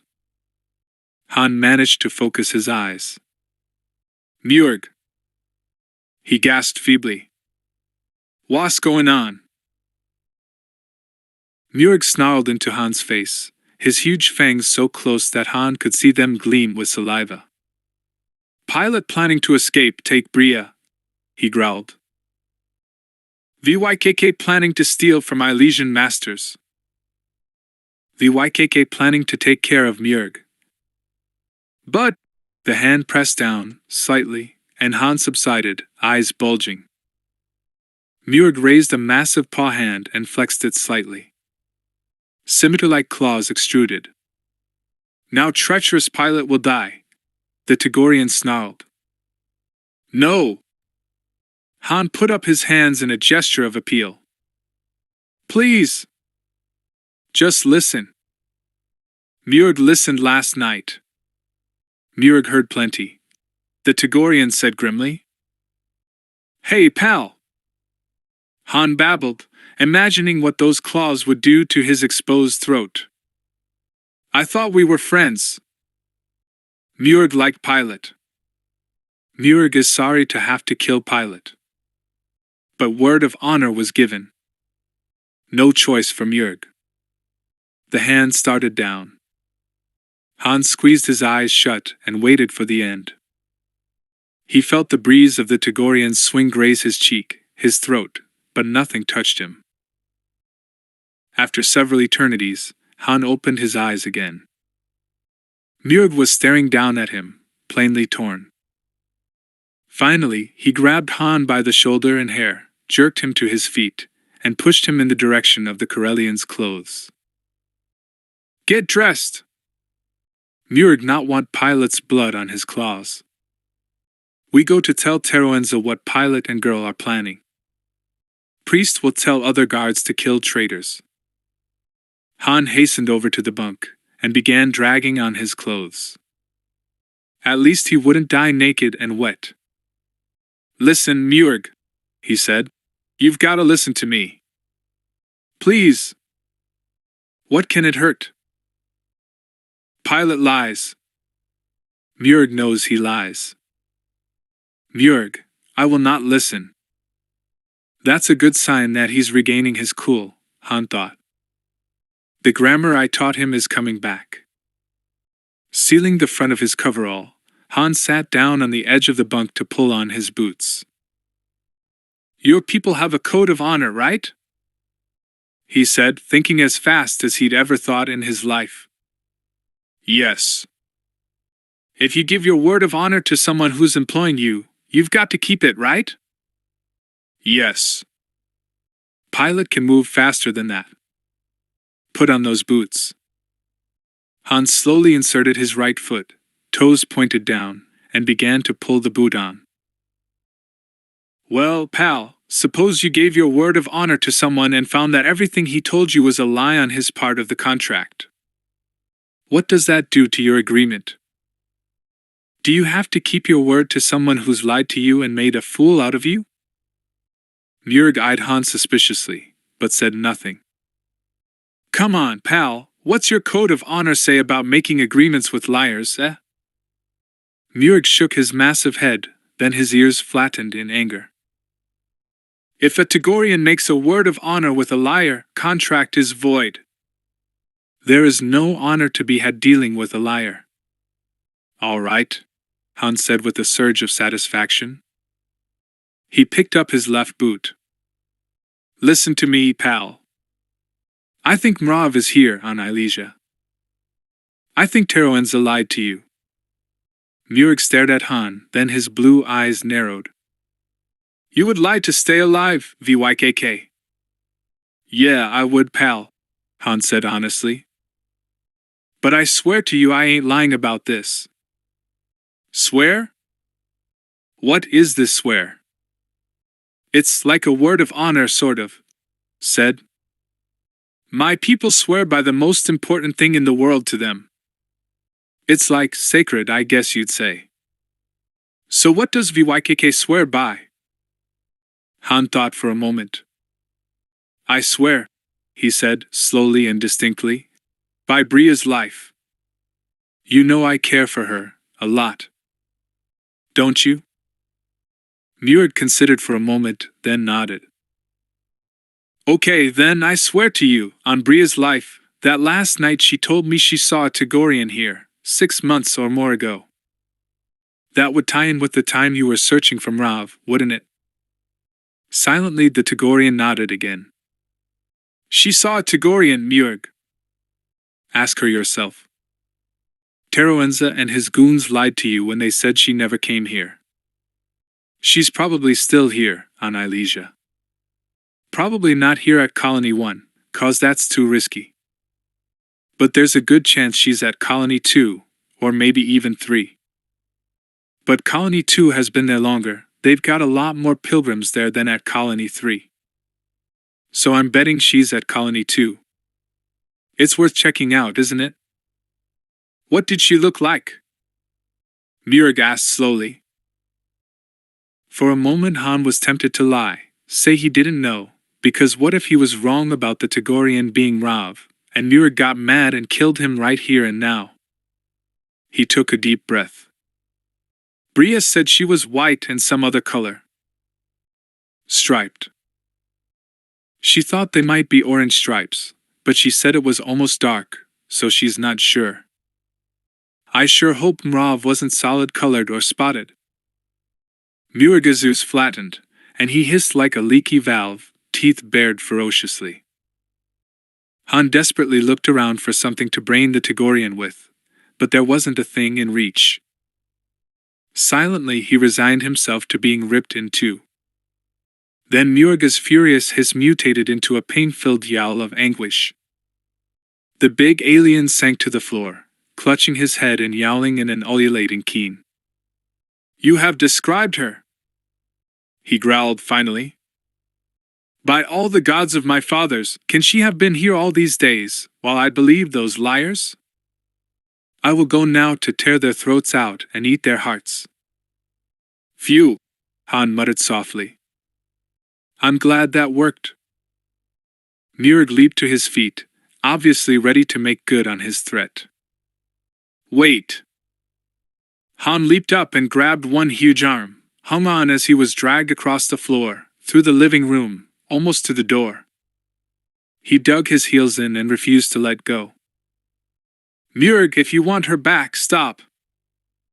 Muirg slowed, then stopped. Good, Han said, panting. Now let's talk about this like rational sentience, okay? Sit down. Muirg sank down onto his pallet. Han switched on some music, then pulled his beat-up chair so close to the Tagorian that they were nearly touching. Talk low, he whispered, and Muirg nodded. I've got a plan, Han said. I think I know how to get her, if she's still here on Ilesia. I just hope they haven't shipped her off to the spice mines, he thought, but he didn't say it aloud. Muirg knew what happened to the slaves as well as he did, by now. Okay, VYKK, Muirg said, equally softly. Tell me the plan. Han thought a moment. I'm going to need your help for some of this. I've got some preparations to make, and I'll try to get everything possible set up before I leave. Leave? VYKK is leaving? Yes, but I'm not talking about our final escape. In a couple of days I've got to deliver a message and a gift from Zavel to a hut named Jiliak on Nal Huta. I'm supposed to stay there and wait for a reply. I've never been to Nal Huta, and I don't know the drill there, but Jalis Nebel has. Njord nodded to show he was listening, and nervously began to groom his white whiskers.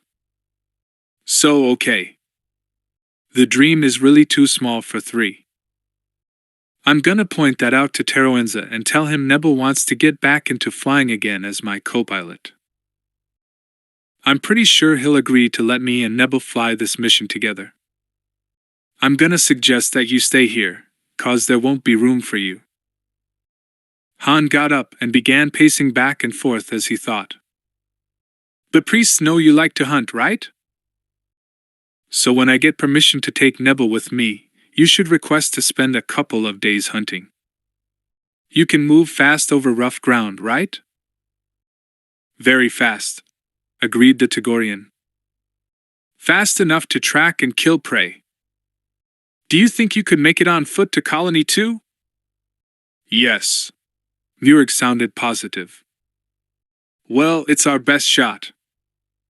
If Mrav is still here on Ilesia, there's a better than 50-50 chance that she's at Colony 2. You should go there and scout it out, find out if she's there. And rescue her. Njord leaped to his feet. No! Han snapped. Sit down. That would be the worst thing to do. They'd start a planet-wide search for the 2 of you. They'd use sensors tuned to Togorian readings to pinpoint you. Then you'd be captured and probably killed. Or sent to the mines of Kessel, which amounts to the same thing. You want Njord to see Mrav, and not let her see him? Exactly. Just find her, scout out where she sleeps, eats, stuff like that. Then, when we make our getaway, you and me will hop over to Colony 2 and break her out of there. I've been doing some late-night scouting around this place, in case you haven't noticed. Njord noticed, the Togorian said dryly. Everywhere VYKK went, Njord was behind him, watching. Why do you think I knew to listen when you walked Bria back to her dorm? Well, anyway, I've figured out how to create a diversion that'll keep the guards busy while we get the best stuff out of the collection. And I know where the communications center is. I'll make sure that communications between the colonies are down by the time we get out of here. We'll hop over to Colony 2, and before they know what's happening, we'll grab Mrav and be hightailing it off this planet. Then I'll take you both back to Togoria, okay? Njord looked at Han, his blue eyes narrowing, whiskers twitching with emotion. You would do this for Njord and Mrav? Yes. I swear it. If you help me and Bria break into and steal Teroenza's stuff, I swear to you we won't leave without Mrav. The big Togorian thought about that for a long time, then his eyes met Han's. I will do it, he said. Word of honor. Han nodded. It's a deal, pal. That same evening, Han went over to Teroenza's treasure room to find Bria. He was wondering if she'd be attending devotions now that she knew they were faked. Standing outside, he knocked on the heavy, metal-sheathed door. It's me, he called in response to her voice from inside. The door opened, and Bria stepped out. Han's eyes widened. Hey! You look great. For the first time since he'd known her, she'd doffed her bulky tan robes and concealing cap. Instead, she was wearing a simple pale blue tunic and trousers. Although modest in style, they revealed a figure that was slender but definitely female. Exalted Teroenza told me I could dispense with my pilgrim robes while I was working on the collection, she told him. When she saw the warmth in his eyes, she blushed a little, but smiled. He was afraid that I'd catch my robes on some valuable artifact and knock it off a shelf. Well, I approve, Han said. Want to get a cup of tea? Sure. When they were seated in the mess hall, with cups of stim tea before them, Bria smiled shyly at Han. So, you really like the way I look? You bet, he said. You're the prettiest girl on this planet, no kidding. She smiled, Then the smile faded, and she looked troubled. You're apparently not the only one who thinks so, VYKK. What do you mean? I had the strangest exchange with Ganner TOS, Teroenza's majordomo, this morning. He'd apparently never seen beyond the pilgrim robes, but when I put these clothes on, he really noticed me. He followed me around for about an hour while I was trying to get some rearranging done, making conversation, or trying to. Those orangey-red eyes of his gave me chills. He's old, but it's obvious he still has, plenty of life in him, if you get my meaning. Male life. Han sat back. You mean that old creep was coming on to you? She shivered. I'm afraid so. He wanted to know how old I was, whether I was ever married, whether I had any children. He asked me why I'd wound up coming to Ilesia to be a pilgrim. Very personal questions. He had a lot of nerve. Han leaned forward. So why did you come here? Or do you consider that too personal to tell me, too? She smiled wanly at him. Of course not, VYKK. Why'd I come here? It seems so long ago, it's hard to even remember. I was going through a bad time. I just finished kids' school, and was kind of scared at the idea of going to the university. I'd never been on my own before. My mother always kept a tight rein and made me feel as though I could never do anything right. Studying hard and behaving myself weren't enough for her. She smiled, but it was not a nice smile. My father encouraged me to have a career, but all Mother could think about was my making a brilliant match. She thought her dreams had come true when I started seeing Dale. Han felt a stab of jealousy, but reminded himself that there had been other girls in his past. More than a few, matter of fact. We were on the verge of getting engaged when I caught him sneaking around with another girl. So I told him it was over. My mother was furious with me for breaking up with Dale. He came from one of the richest families on Karelia, and she'd already begun planning the wedding. She sighed. She ordered me to go to him and apologize, get him to take me back. For the first time in my life, I told her no. She sounds like a very determined woman, Han said cautiously. Determined isn't the word. Mother had pushed me at Dale ever since we were in school together, and I didn't have the courage to tell her that I didn't like him that much. It's funny. Her blue-green eyes grew misty. I didn't much want Dale, but when I knew he'd been sneaking around with someone else, I felt betrayed and heartbroken. People are strange, aren't they? Han nodded. Go on, he said encouragingly. Well, just about that time, I heard about a revival that was being held by an Ilesian missionary. I was feeling pretty down on myself, because I just knew I couldn't do anything right. Uprooted, you know? Cut off from everyone. So I went to the revival.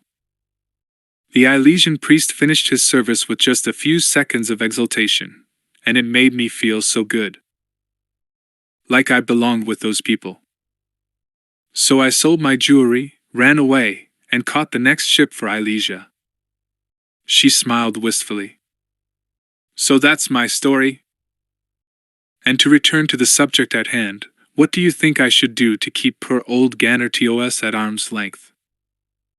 Well, if he bugs you too much, mention it to Teroenza. I'm sure he doesn't want anything to interfere with your work, and if Ganner TOS is doing that, then he'll put a stop to it. Okay, she said, cheering up. That's a good idea. Are you going to devotions? Han asked, giving her a significant glance. She shook her head. No. I don't want to. Won't they notice when you don't go? I can always say I had a headache or was working late. Most of the pilgrims can't wait to go, so they don't keep tabs on who's there. That's true. How about a walk then? Sure. When they were outside, Han walked them clear to the flowered plains before he broached the subject on his mind. Quickly he summarized that morning's interaction with Murg. Bria was alarmed to realize that the Tagorian had been listening to them last night, and said so. Yeah, me too, Han replied. That big guy can be real quiet when he wants to be. No wonder he says he's the best hunter on this planet. He's apparently been following me the whole time I was scouting out the lay of this place, and figuring out the best way to get us out of here. We'd better be careful where we are when we're discussing escape plans, she said, glancing nervously around. Why do you think I walked us clear out here before I even brought up the subject? The trees have ears around here. We've got to be real careful.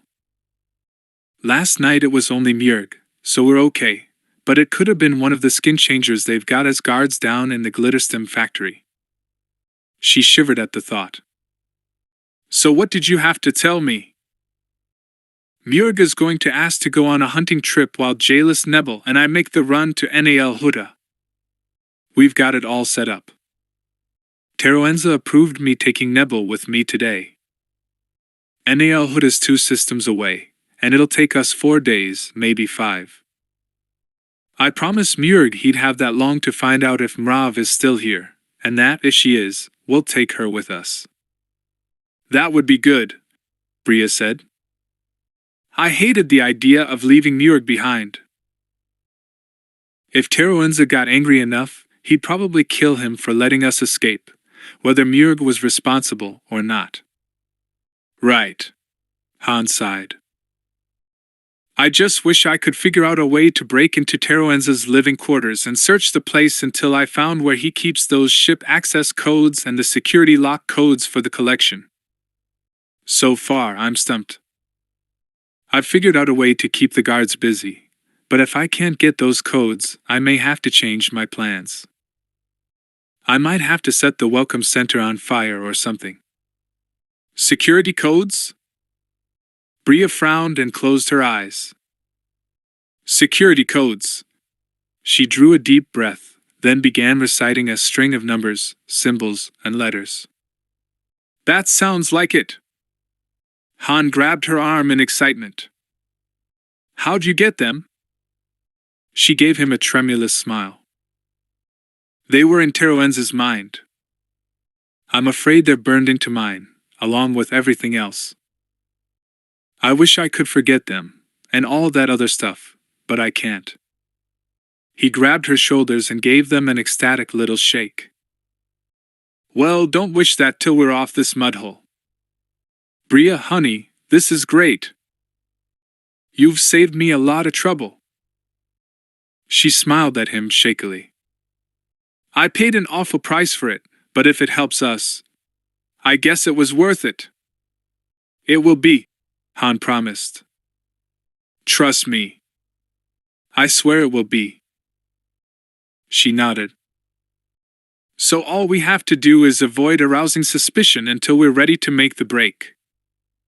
That's gonna be easy for me. Nebel and I will be off-world. Think you can manage to just do business as usual here till we get back? I think so, she said.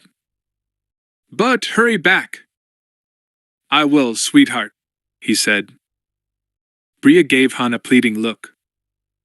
After we're free, could we go to Corellia, VYKK? I want to see my folks again. I want to let them know I'm all right. Han gave her a reassuring smile. Sure, sweetheart.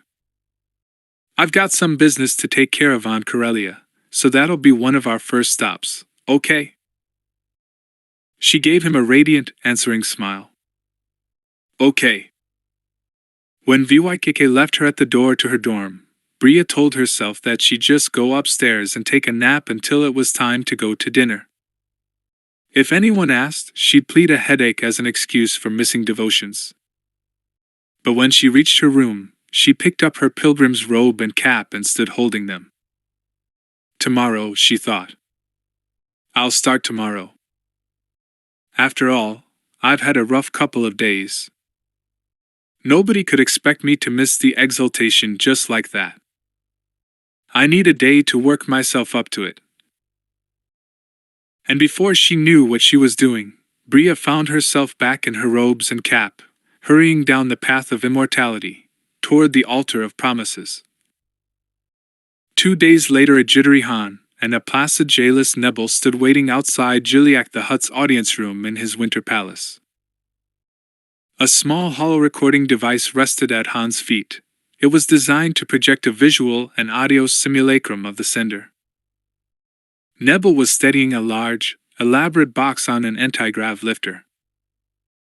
The box contained the gift Zavel the Hutt had sent to his business associate, and sometime rival, Gilliac. "Wonder how much longer we'll have to wait," Han muttered nervously, pacing a bit. "It's been almost an hour." "For an audience with a clan leader, this is nothing," jailess Nebel said. "Once I waited 2 days to even reach the antechamber. And don't forget, we've got to wait for a reply. Once I waited a week." "Don't tell me that," Han grumbled. "I don't want to hear about everything that can go wrong. I'm still skeptical that we're gonna walk out of this place alive. Hutts are notoriously bad-tempered, you know." "I already told you, we're perfectly safe," the Celestin replied. "Forgive me if I'm being dense, but why can you be so sure of that?" Han snapped. "Long ago, in the early days of their coming to Nal Hutta, Hutts lost so many messengers that communications between the clans completely broke down, and everyone lost profit because of it," Nebel explained.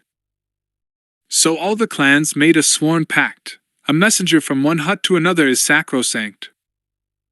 While we're delivering Zavel's message, and taking back his reply, we cannot be touched or interfered with in any way." "Yeah, I sure hope you're right," Han mumbled. He looked over at the big box. "I thought Zavel was mad at Gilliac," he whispered. "So how come he's sending him a gift?" Nebel shook his head. "Gifts are traditional. To gain a Hutt's attention, you must either present him with a gift or threaten him, or her.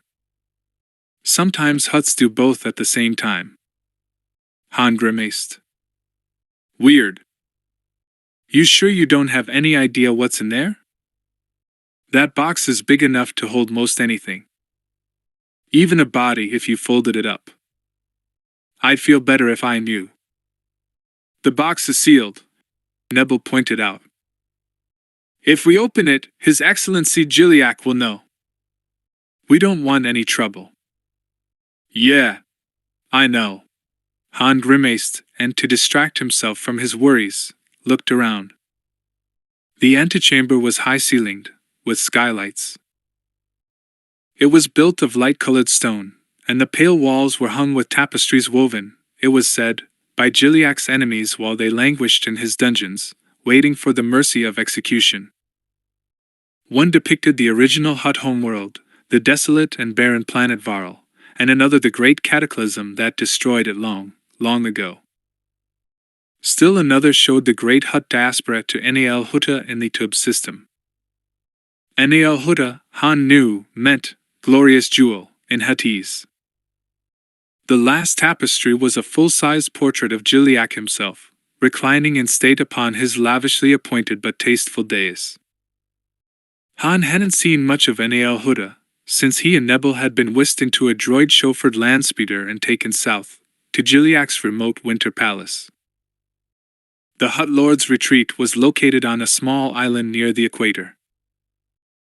Jailus Nebel had informed Han that he was lucky, that this island was, by comparison with the rest of Nal Hutta, a virtual, garden spot, on this dank and noisome world.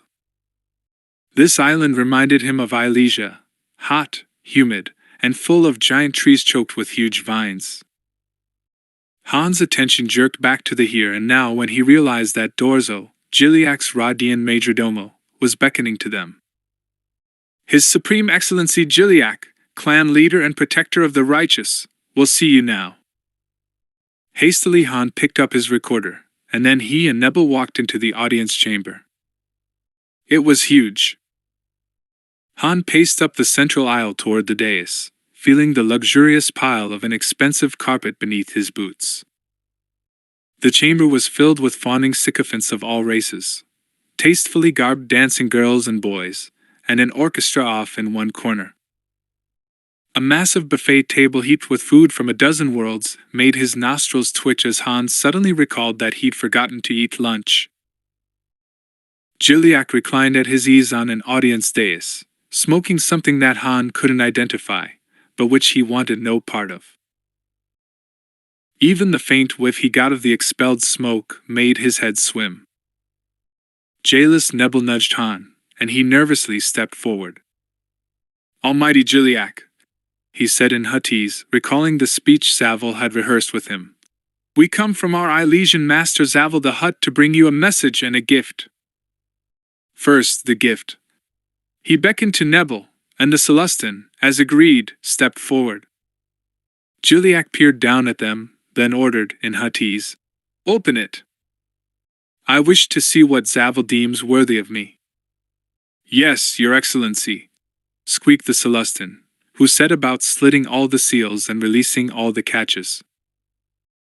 Han watched in fascination as the Celestin raised the lid on the box and withdrew 2 crystalline globes with bronze supports, which he balanced one upon the other, and then placed the entire contraption upon a sturdy, curved bronze stand. All of the metal was chased with gold and silver designs. There was a small housing on the back of the bottom globe that contained some kind of battery, Han thought. The Corellian stared at the thing in perplexity. He had no idea what the device was. Jiliak did, however. "A combination hookah and snackquarium," he boomed, speaking, of course, in Huttese, which Han by this time understood very well.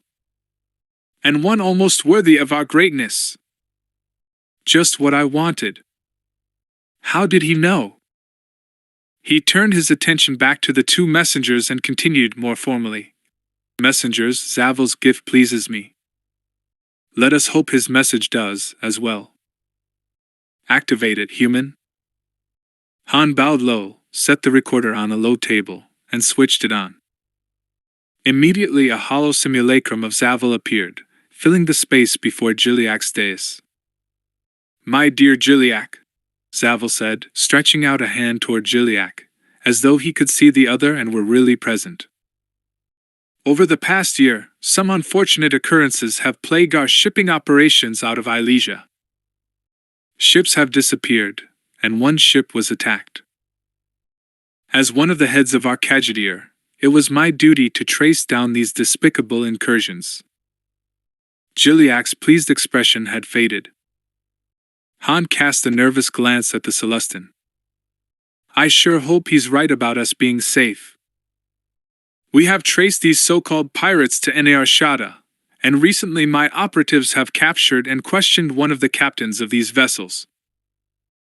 This unfortunate individual revealed, before succumbing to a weak heart, that he was recruited and sent upon his villainous missions by you and your great-nephew, Jabba. Your enmity wounds us deeply, and what is more important, cuts into our profit margin. Be warned, Jiliak. Leave our shipments alone.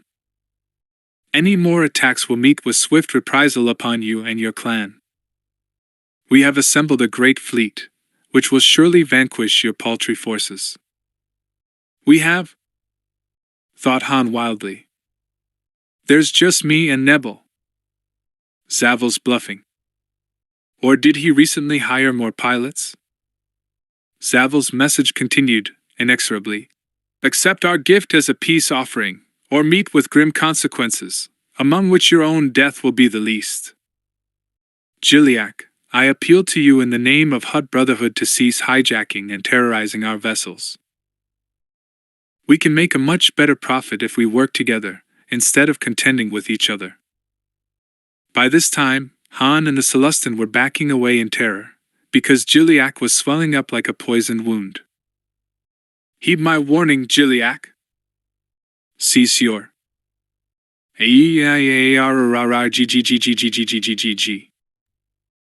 H-H-H-H-H-H-H-H-H-H-H.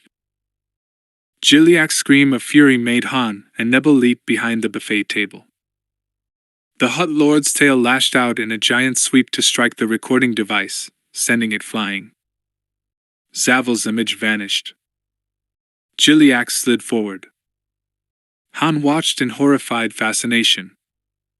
It was the first time he'd seen a Hut Lord move under his own power. "Messengers!" Jiliak screamed. "Come forth!" Slowly, reluctantly, Han and Nebel crawled around the edge of the table and got shakily to their feet. "Yes, Almighty Jiliak?" Nebel quavered. Han was incapable of speech. "I send you back to that worm-ridden parasitical infestation who calls himself Zavel." Jiliak raged, tail lashing, as he moved back and forth. "Tell him he has maligned me and my kin, Jabba. Tell him this lack-witted attempt to incite me into a precipitous attack has failed utterly. I will bide my time. He is a dead Hutt, but for the moment, by my grace, he may pretend to be among the living. I alone will decide when he is to die, and it will be at my convenience. Do you understand, messengers?" "Yes, Almighty One," Han said, having recovered his voice. It was obvious that Jiliak was letting them go, and he wanted nothing more than to get off this world. He bowed, then bowed again. "I'll tell him exactly what you said." "Good. You may go. Take my message to Zavel, immediately." Bowing, Han and Nebel backed from the audience room. Once outside, they hastily leaped into their transport and ordered the droid driver to return them to the spaceport immediately. Han had never been so glad to see the Elysian dream waiting for him. He and Jailus Nebel ran across the landing field, scrambled up the ramp, and threw themselves into the control cabin. Only when they were out in space, and Han was pulling the lever to send them streaking into hyperspace, did enough of his sense of humor return that he was able to grin feebly at the Celestin. "Well, Nebel," he said, "that went well, didn't it?" The Celestin rolled his large, wet eyes.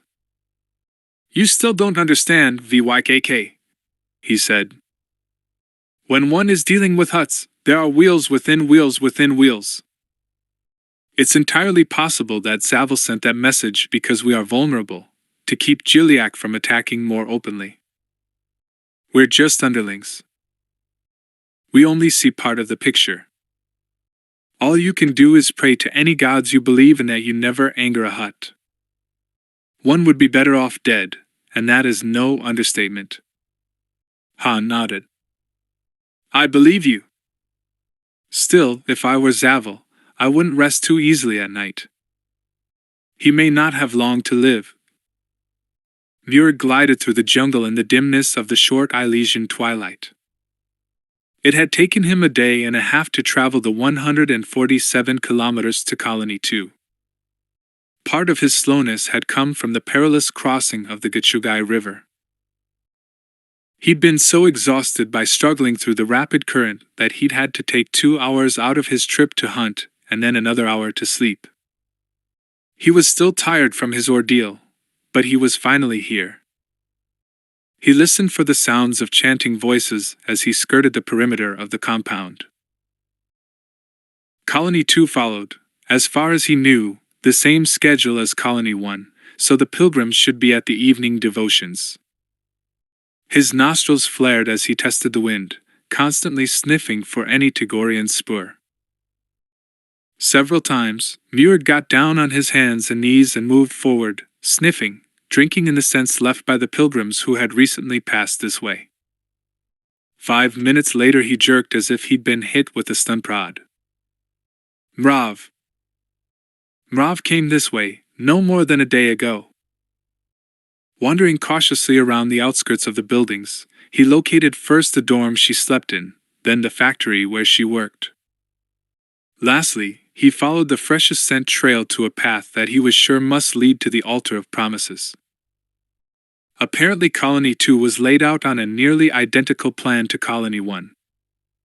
Without checking farther, the Tagorian melted back into the jungle and moved as quickly as he could toward the site of the devotions. For a moment he wondered whether Mrav might scent his trail, but it was unlikely. He'd been thoroughly soaked in that river, and had deliberately avoided the instinct to rub against anything and leave scent markers. He didn't want Mrav to try following him back to Colony 1, and possibly becoming lost in the jungle when his trail was interrupted by the river. The Tagorian arrived just in time to automatically resist the mental and physical waves of the exultation. Narrowing his eyes, Murg scanned the writhing forms in front of him, and found Mrav. She was twitching, but not really writhing, and there was something false about the way she moved that allowed him to pick her out easily. She is faking, Murg thought. I knew Mrav was too strong-minded to be fooled by these liars for long. He strained his eyes to make out every line of her beneath her pilgrim's robe. But all he could see clearly was her head, orange stripes contrasting vividly with the white. He longed to see her lovely yellow eyes, but he was behind her and to her right. She could not see him. For a second, Murg nearly threw caution and his vow to Vykk to the winds. It was everything he could do not to race into the crowd of pilgrims, grab his mate-to-be, and carry her off into the jungle. But he had given Vykk his word of honor. Mrav must not know he was here. As the pilgrims staggered to their feet, the exultation over, Murga's eyes widened as he saw that Mrav was wearing a blue sash, as were about 50 of the 100 or so pilgrims at the devotion. That sash! That's the sash of the chosen ones. Oh no! He could have hissed aloud in his frustration and fear. Murg had been on Ilesia for many months. He'd seen those sashes before. Sure enough, as the pilgrims began shuffling into the night, the high priest stepped up to call out to them in his booming voice. All pilgrims who were issued blue sashes today, please remain behind. Your high priest has an announcement to make.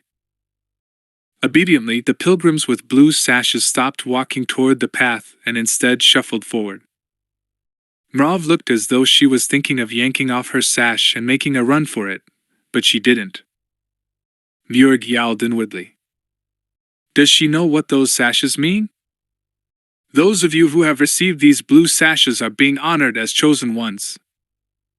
Your piety and devotion to the One and the All have caused us to select you for a singular honor.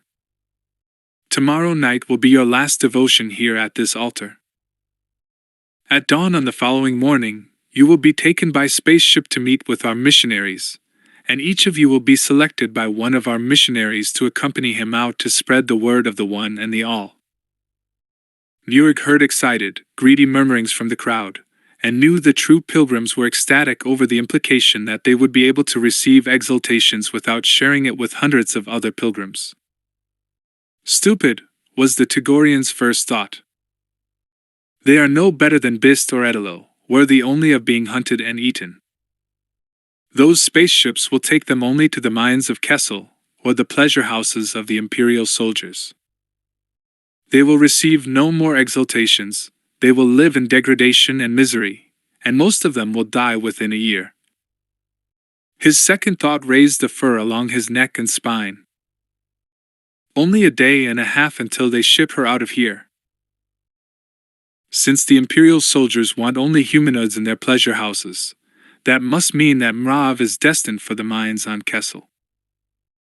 They figure that since she is Tagorian, and strong, she will last a long time in the mines. Murg slammed a hand against a tree bowl. Curse them, I have little time. The Ilesian overlords will undoubtedly call upon Vykk or the Celestin to ferry these pilgrims to the space station to await the Kessel transport that is coming. I must be back at Colony 1 to help Vykk, so we can all escape together. Murg leaped to his feet and loped off through the jungle, feeling fear drive the fatigue from his body. He turned his face southeast, heading back for Colony 1. There was no time to lose. Mrav's very life hung in the balance. The Tagorian ran, leaping over logs and streams, ducking through low-lying bushes. His breath came easily, but he knew that would not last long. He was already travel-weary, but that could not be allowed to matter. Like a black shadow in the blacker night, the Tagorian ran. Bria had just finished devotions and was heading for the path leading back to her dorm when Ganer-TOS fell into step beside her. She stiffened, keeping her head down, and refused to look up. I wish VYKK were back. He's been gone 3 days now. Ganer-TOS wouldn't be following me around like this if VYKK were here. The elderly Zijin reached out to grasp her arm, but Bria yanked it away. The Majordomo smiled as he stepped forward, barring her path. The Exalted One, Teroenza, wishes to speak with you, Pilgrim 921, he said. Oh no! She thought, feeling her heart seem to stop, then slam in her chest so hard she was afraid Ganer-TOS would actually hear it. Teroenza has figured out that I was the one who telepathically probed his mind. What does he want? She managed to say, through stiff lips, wondering if she should just try to make a run for it. Perhaps she could hide out in the jungle for a day or so until VYKK returned. He has something to discuss with you, TOS said, smiling at her. Bria cringed from that smile, but she decided there was no point in running. The guards would only track her down and kill her. So she turned and headed back toward the altar of promises. When she reached Teroenza, the high priest peered down at her as she made the proper obeisance. Bria's heart pounded, and she was so frightened she felt lightheaded, dizzy. Pilgrim 921, Teroenza addressed her in his booming voice. You have served us faithfully, and I am pleased with you. I am also pleased with my loyal servant, Ganer-TOS. I wish to reward both of you. Bria glanced sideways at the Zijin, whose orange eyes were practically glowing with happiness. Oh no. I have a bad feeling about this. Teroenza indicated the Majordomo. Ganer-TOS has asked me for your hand in marriage, and I am pleased to grant his request. Stand before me, and I will pronounce the words to make you his wife. Bria gasped and wondered if she should let herself faint. She felt as though she might be able to do it. Black spots swam before her eyes, and her ears rang. Then she felt a wash of pleasure engulf her, such exquisite pleasure that she almost passed out from that. The pleasure was so intense, so warm, so loving, that she might almost have agreed to anything, just to have it continue. But just as she was about to nod like a pliant zombie, VYKK's face swam before her eyes. Bria's spine stiffened, and her chin came up. She didn't dare faint. If she did, she'd likely wake up married to Ganer-TOS and being carried back to their nuptial bed. The thought made her gag, and the priest's pleasure vibes lost their power over her. Bria experienced a sudden, vivid image of herself sharing a bed with Ganer-TOS, and for an awful second she was afraid she might be sick. Control yourself, she commanded. Think. But Exalted One, she murmured timidly, forcing herself to keep her eyes modestly downcast. I have taken vows of chastity. I cannot marry anyone. Your piety does you credit, Pilgrim, Teroenza boomed. And yet, the one and all bless fruitful unions, just as much as they bless the celibate state. I am granting you a special dispensation so that you may marry Ganer-TOS and raise your children to be faithful to the one and the all. Clever old monster, Bria thought, hating Teroenza as she never hated anyone before in her life. There's no way around his argument without my committing blasphemy. She took a long, deep breath, to give herself time to think. Very well, Exalted One, she said meekly. If you say this is the will of the One and the All, I must bow to it. I will be a good wife to Ganertios. Gritting her teeth inwardly, she forced herself to lay her hand on his warty green arm. Good, pilgrim, Teroenza said, raising his arms to begin the ceremony. But Exalted One, Bria raised her voice slightly. I must follow the customs of my own people before I can consider myself legally married. Before the priest could refuse her, she hurried on. They are simple, and easily fulfilled, Exalted One. I ask for but a day to purify myself and meditate upon the sacred state of marriage. Also, on Karelia, it is traditional for a woman to wear a green gown to her wedding. I can easily ask the tailor droid to prepare one for me by tomorrow evening. Bria held her breath as Teroenza hesitated. Finally, the high priest must have decided that she wasn't asking for that much. Very well, Pilgrim 921, he boomed. Ganertus' face fell. Tomorrow evening, before the entire assembly, you and Ganertios shall be joined. May the blessing of the One and the All be upon you. Teroenza sketched a quick sign in the air, and then turned and lumbered away. Ganertios headed purposefully for Bria. I will walk you back to your dorm, he said. Very well, she agreed, but she pulled away when he tried to put an arm around her. The groom must not touch the bride during the last day before the ceremony, she cooed, lying through her teeth. Another Karelian tradition. Surely you can wait one short day, my groom-to-be? He nodded shortly. Very well, wife-to-be. I swear to you, I will be a good husband. It is my fondest wish that we will be blessed with many children. That is my fondest wish, too, Bria said sweetly. Within the voluminous sleeves of her robes, she crossed all the fingers of both hands. Please, VYKK, she thought frantically, hurry back. Please. Han and Nebel made good time on their return trip, and Han guided the Elysian Dream down through the clouds on the night side. They saw several spectacular storm cells lit up from within by lightning, but when they landed at Colony 1 an hour or so past midnight in the short Elysian night, it was not, for a miracle, raining. Jailus Nebel turned to Han and commented, Nice landing. I can't say I've ever done better. Han smiled at the praise and was still grinning happily as they came down the ramp and onto the landing field. Both he and the Celestin had to hastily don their infrared goggles. The night was dead black, and not a single star was visible. Well, I'm off to get a few hours of sleep, lad, the Celestin said as he turned to head for the infirmary, where he was still under treatment, though he was no longer having to breathe filtered air. Good night. Night, Nebel, Han answered, and he turned, yawning, toward the path that led to the administration center. My bunk's gonna feel awful good, he thought. Think I'll sleep in it. Without warning, something large grabbed him from behind, and a furred paw hand clamped over his mouth to stifle his yell of surprise. Han gasped as he was lifted clean off the path and carried a few steps into the jungle. Then a familiar voice breathed into his ear. Murg is sorry to have to do that, but VYKK was going to yell.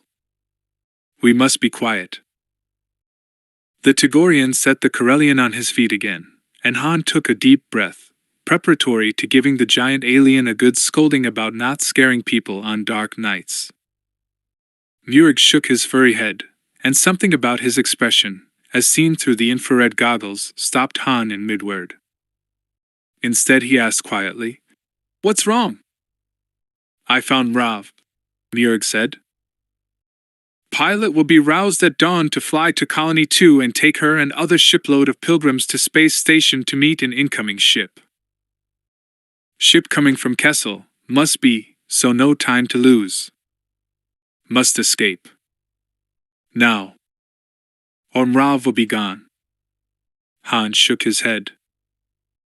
He was tired, He'd been sleeping in short shifts for the past 4 nights, and it was catching up with him. Escape? Tonight? Yes. Murga's anxiety was catching. Han could feel adrenaline beginning to course through his body. Must escape. Tell Murg what to do. Almost 2 hours before dawn. By sunrise, Mrav will be waiting with others at Altar Place, and VYKK and Murg must be ready with ship. Okay, pal. Calm down. Han tried to think what had to be done first. You've caught me by surprise here, and I need a second to unscramble my brain. First things first. We'll need some blasters. 5 or 6 of them. You used to live in the guards' barracks. Think you can sneak in and get in? Murg nodded. Yes. I would get 5 or 6 blasters. If I were you, I'd swipe 'em from the Gamorreans.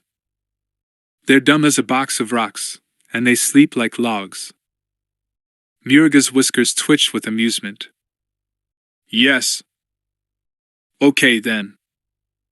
Meet me in front of the administration center in half an hour.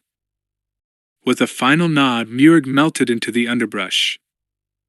Han headed for the administration center. First item on his agenda was to knock out the colony's comm units. He didn't want anyone summoning reinforcements from the other colonies, or warning them that there was trouble afoot. When the Corellian reached the comm center, he dug in his pocket for the scrap of flimsy that Bria had given him containing all of the security codes she'd gained from her foray into Teroenz's mind. There was the code for Teroenz's personal yacht, Talisman, the ship Han planned to use for their getaway. There was the code for Teroenz's private living quarters, and the code for the collection room. And there was also the code for the operations center that contained the colony's generators, the base security view screens, the droid repair shop, the weapons lockers, and the comm unit. Han tiptoed through the quiet hallways, wondering if he'd catch a glimpse of Murg on his errand, but he saw not a flicker of motion. By now he knew enough about the security layout of Colony 1 to automatically avoid the bored night guards, who were, most likely, from what he'd seen on his previous forays, asleep at their posts. It seemed an eternity before he reached the operations center, but finally he was there, entering Bria's code. With a soft electronic hum, the door swung open. "That's my girl," Han muttered as he crept inside. There was a guard stationed there, as Han had known there would be. A Twi'lek, asleep in the chair, feet propped up on the comm unit console, head-tails dangling behind him like 2 ropes of pallid flesh. Resounding snores vibrated through the still air. Han drew his blaster, changed the setting to stun, and squeezed the trigger. A blue, circular burst erupted, enveloping the guard. The Twi'lek jerked once, then collapsed bonelessly into the chair, looking exactly the same, except the snores had stopped. "That's a definite plus," Han muttered, holstering his gun. Stepping over to the comm unit, he pulled out the small multi-tool most pilots automatically carried in their pockets, and set to work loosening the casing. He intended to disable the comm unit, then replace the casing, so whoever tried to use it wouldn't realize for a while that it had been sabotaged. Moments later he lifted the outer shell off and put it on the floor. His eyes widened at the myriads of wires, circuits, transponders, cables, and row after row of identical unlabeled compartments. Han groaned aloud. "How am I supposed to know which of these carries the line to the power generators?" Selecting a wire at random, he cut it with the multi-tool's small laser torch. The power indicator remained on. Han cut another wire. Then another. With growing frustration, he grabbed a handful of the circuits and yanked them loose. Still no visible result. Swearing under his breath, he ripped and tore and lasered ruthlessly, until he was breathing hard with the effort, and the power was still on. Over 5 minutes had passed. Stupid board. Hans snarled and, drawing his blaster, thumbed it up to full intensity and discharged it right into the middle of the stubborn console's innards. Flames shot up, the smell of singed insulation tickled his nostrils, sparks erupted. And the power indicator went out. That's better, Han muttered grimly. For good measure, he stunned the TRILOGY again, then he turned and left. Once outside the administration center, he pulled on his goggles and headed down the jungle path at a trot. His strides came faster and faster, until he was nearly running full out, and only a headlong fall into a mud puddle slowed him down. Dripping and cursing, he climbed back to his feet and headed off again. The other buildings were ahead of him, now, including Bria's dorm. Han had checked out the dorms long ago and determined that unlike the administration center and the spice factories, they were not guarded at night. After all, the TRILOGY didn't care whether anyone harmed their slaves. Slaves were easily replaceable. Bria's little bunk was on the second floor. A dim nightlight glowed in the stair landing. Han tiptoed up the stairs, blaster set on stun at the ready, but he met no one. The pilgrims were so euphoric after the exaltation each night that they slept like the dead. Han wasn't sure exactly which bunk Bria occupied. Peering through his goggles, he padded quietly down the central aisle, glancing at the sleeping faces in the various types of sleeping couches, pallets, and bunks favored by various species. A board creaked beneath his foot, and Han paused, holding his breath. A figure sat up in a human-style bunk, clad in a sleeveless white nightshirt. "The YKK?" she whispered. Han nodded and beckoned urgently. "Fast!" he hissed. To his surprise, she was already wearing her pants. Grabbing her overtunic and her sandals, she tiptoed toward him, automatically avoiding the squeaky floorboard. Together, in silence, they made a cautious way down the stairs, through the hall, and out into the blackness of the night. Bria pulled on her goggles. "Come on," Han said, catching her hand before she had time to say a word. "We've got to hurry." He broke into a run, and she pounded gamely alongside him. Soon, though, her strides shortened, and he could tell that she was fighting a stitch in her side. Slowing to a rapid walk, he towed her along the jungle path. She was breathing too hard to speak, but Han, who was in better shape, caught his breath quickly. "Tonight's the night," he told her.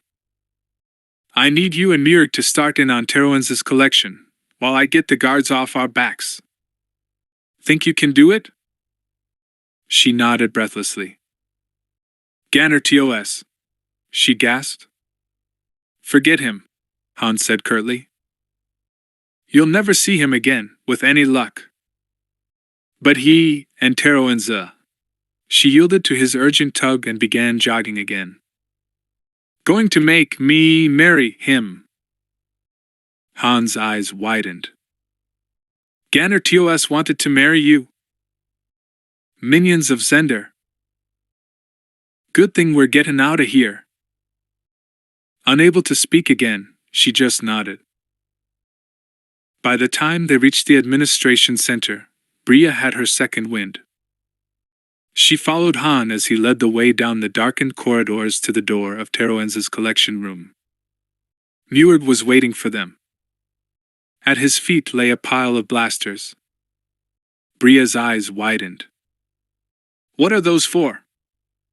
"Diversion," Han said. "Okay, now, here's this bypass code."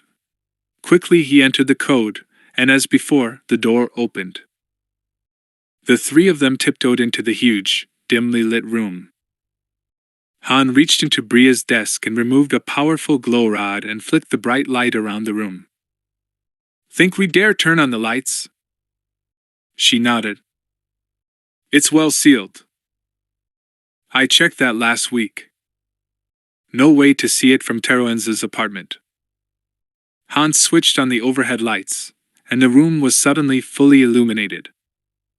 Since Bria had taken over the maintenance of the collection, she'd rearranged the entire room. The collection cases gleamed, the shelves were far less cluttered, and the colors on the tapestries were vivid, freed from their film of dust. The room's 3 white central support pillars had been freshly painted. "All right," Han whispered. "You and Muir get started and begin picking out the items you selected. I'll be back in about 15 minutes, okay?"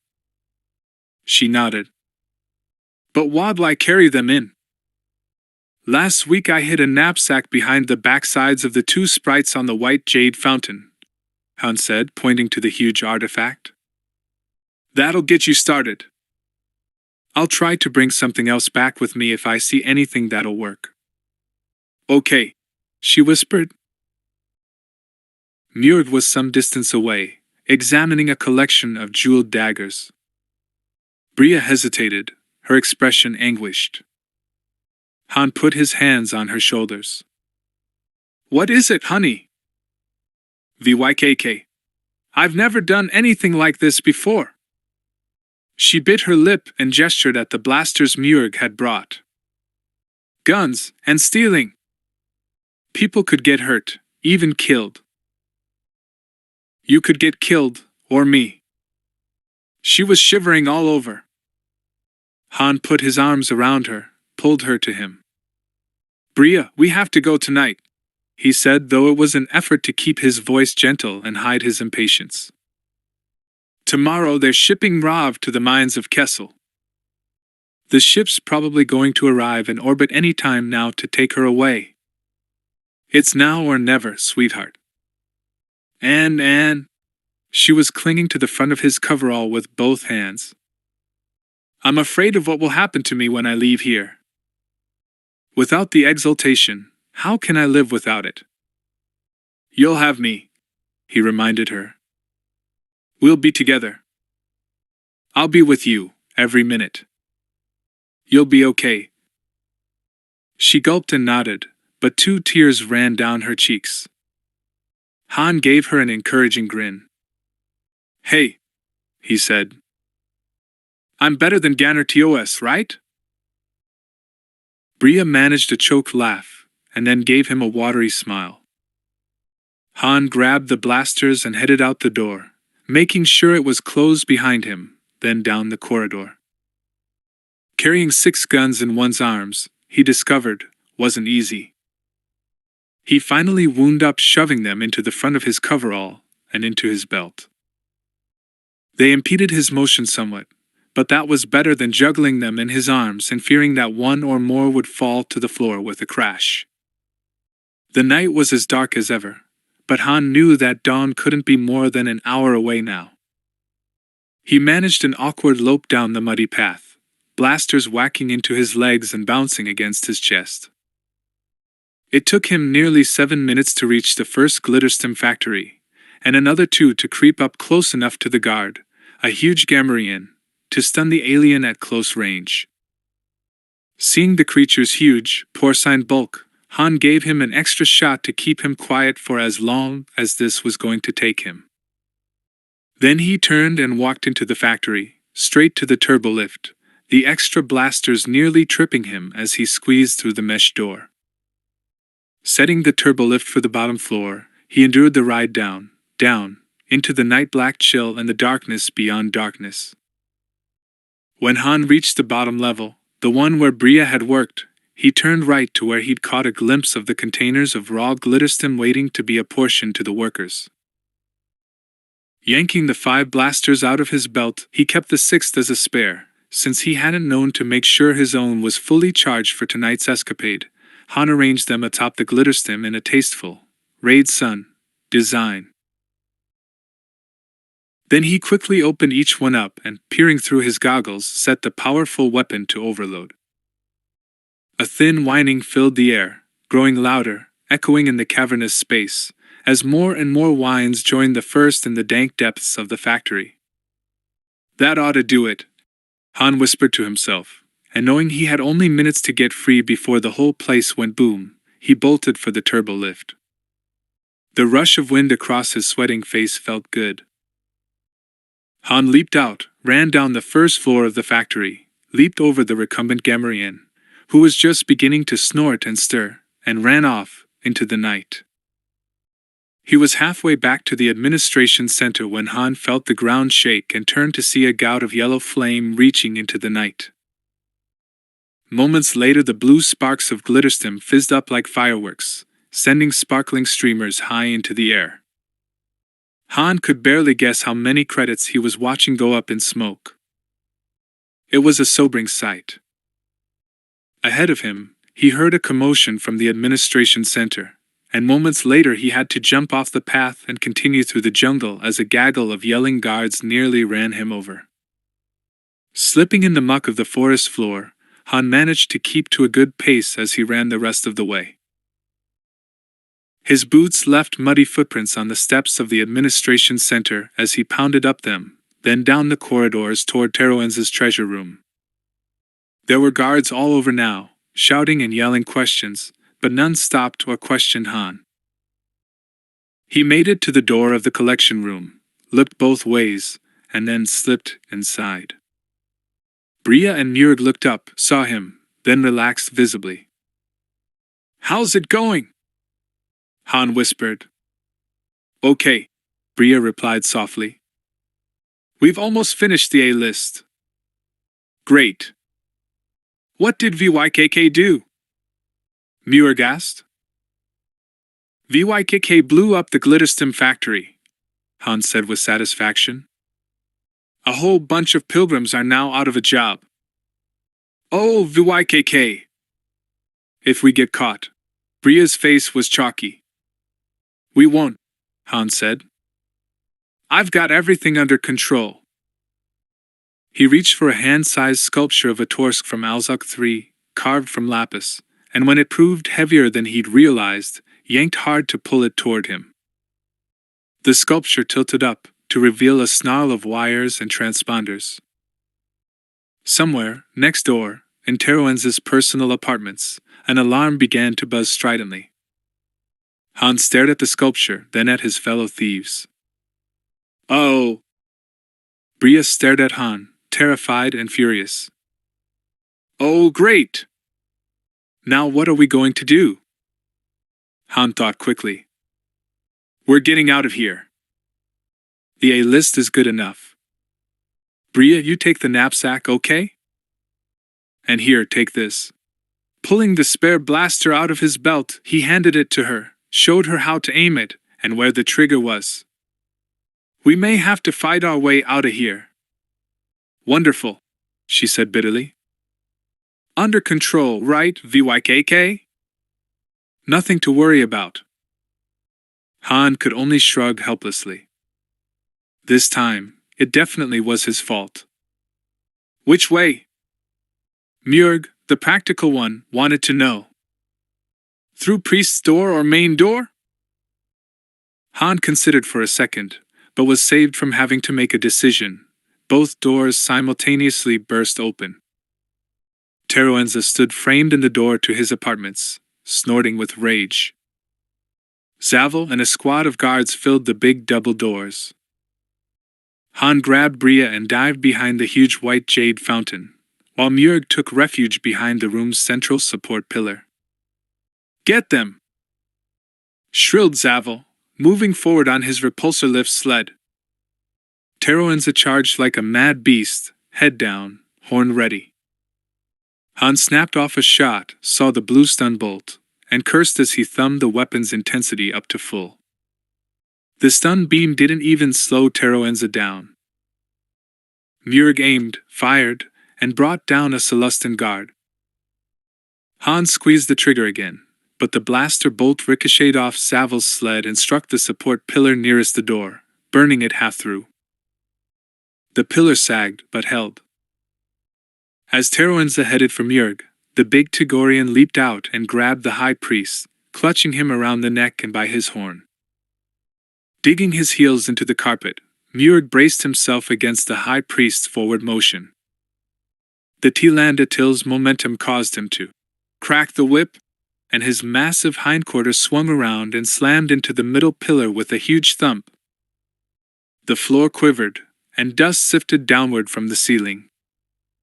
Teroenza's rear feet skidded, and the high priest went down. The ground shook again. Han aimed and snapped off a shot, and a Gamorrean screamed and fell back into the hallway.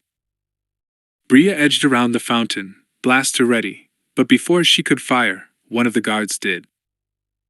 She screamed and ducked as a blaster bolt blew out a chunk of the fountain, sending jade fragments flying into the air. Teroenza, struggling back to his feet, let out an anguished howl of protest. Another blaster bolt sizzled past Han, so close that the Corellian felt it singe his hair.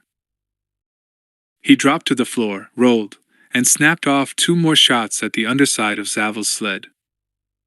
As he'd intended, the blaster bolts hit the housing for the repulsor lift unit. But instead of sinking to the floor, the sled's speed and directional controls went wild. With Zavel vainly trying to control it, the big sled hurtled forward at top speed.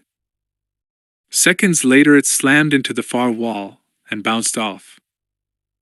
Mowing down everything in its path, the sled met around the collections room, with Zavel a helpless passenger. A Rodian guard who was concentrating on trying to shoot Han didn't see it coming and was struck down in a spray of blood. The sled hurtled through a display case, and Teroenza screamed as he saw his precious collection of antique vases reduced to powder. The hut crashed into the opposite wall, and the entire room shook. Dust and debris rained from the ceiling. Han and Bria threw themselves flat as the hurtling sled wanged into one of the jade nymphs and shattered her. Zavel was yelling, and most of the guards by now had wisely made a quick exit. Then the sled, with Zavel's massive weight atop it, plowed directly into the room's central pillar. The support column buckled and groaned, then bent in 2 and snapped off, and then the one Han had partially vaporized followed suit. With a last, agonized groan, the repulsor lift sled settled to the floor and died. Han stared in frozen horror as, seemingly in slow motion, half of the ceiling rumbled, bulged, cracked, then broke into huge chunks and plummeted down. He recovered himself just in time to grab Bria and yank her out of the way as a huge chunk of stone flooring hurtled at them from the upper level. Throwing her to the floor beneath the bowl of the stone fountain, Han fell on top of her, shielding her.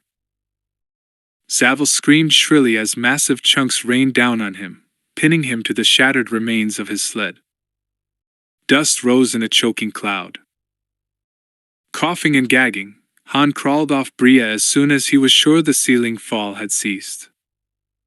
He stared at the spot where Zavel had been, but all he could see of the buried hut overlord was his spasmodically jerking tail. Teroenza had thrown himself flat beneath the protection of a massive antique table and remained relatively unscathed. When the debris stopped falling, he crawled out from under the dust and rubble of his now cracked table. Staggering toward Han, Bria, and Njurg, the Togorian was sheltering in the doorway to the priest's apartment. Teroenza howled, slavering with rage. Obviously still intent on revenge, the Tlandil lowered his head, horn pointed, and charged. Han aimed and fired a bolt into his right flank, sending him crashing to the floor with a scream. The sickening smell of burned meat filled the air. A blaster bolt from one of the guards struck the fountain again, and tiny shards of sizzling stone whipped by Han's face. One buried itself in his neck, and when he yanked it free, his fingers came away slick with blood. Han sighted along the barrel of his blaster, fired, and the last guard went down in a heap. "Come on!" he yelled, grabbing Bria and the knapsack and gesturing to Njurg. "We're getting out of here!" Slipping in the rubble and stumbling over bodies, the 3 thieves headed for the double doors. When they reached them, Han motioned his comrades back and cautiously slid his head around the edge of the door, only to be rewarded by a blaster bolt that nearly took his ear off. "Njurg, take Bria out the other way," he ordered. Go through Teroenza's door, and we'll catch them in a crossfire. On the count of 50. The Tagorian nodded, and he and Bria slithered and slipped back through the ruins of the treasure room, past the moaning Teroenza, through the door of the priest's apartment. Silently, Han counted.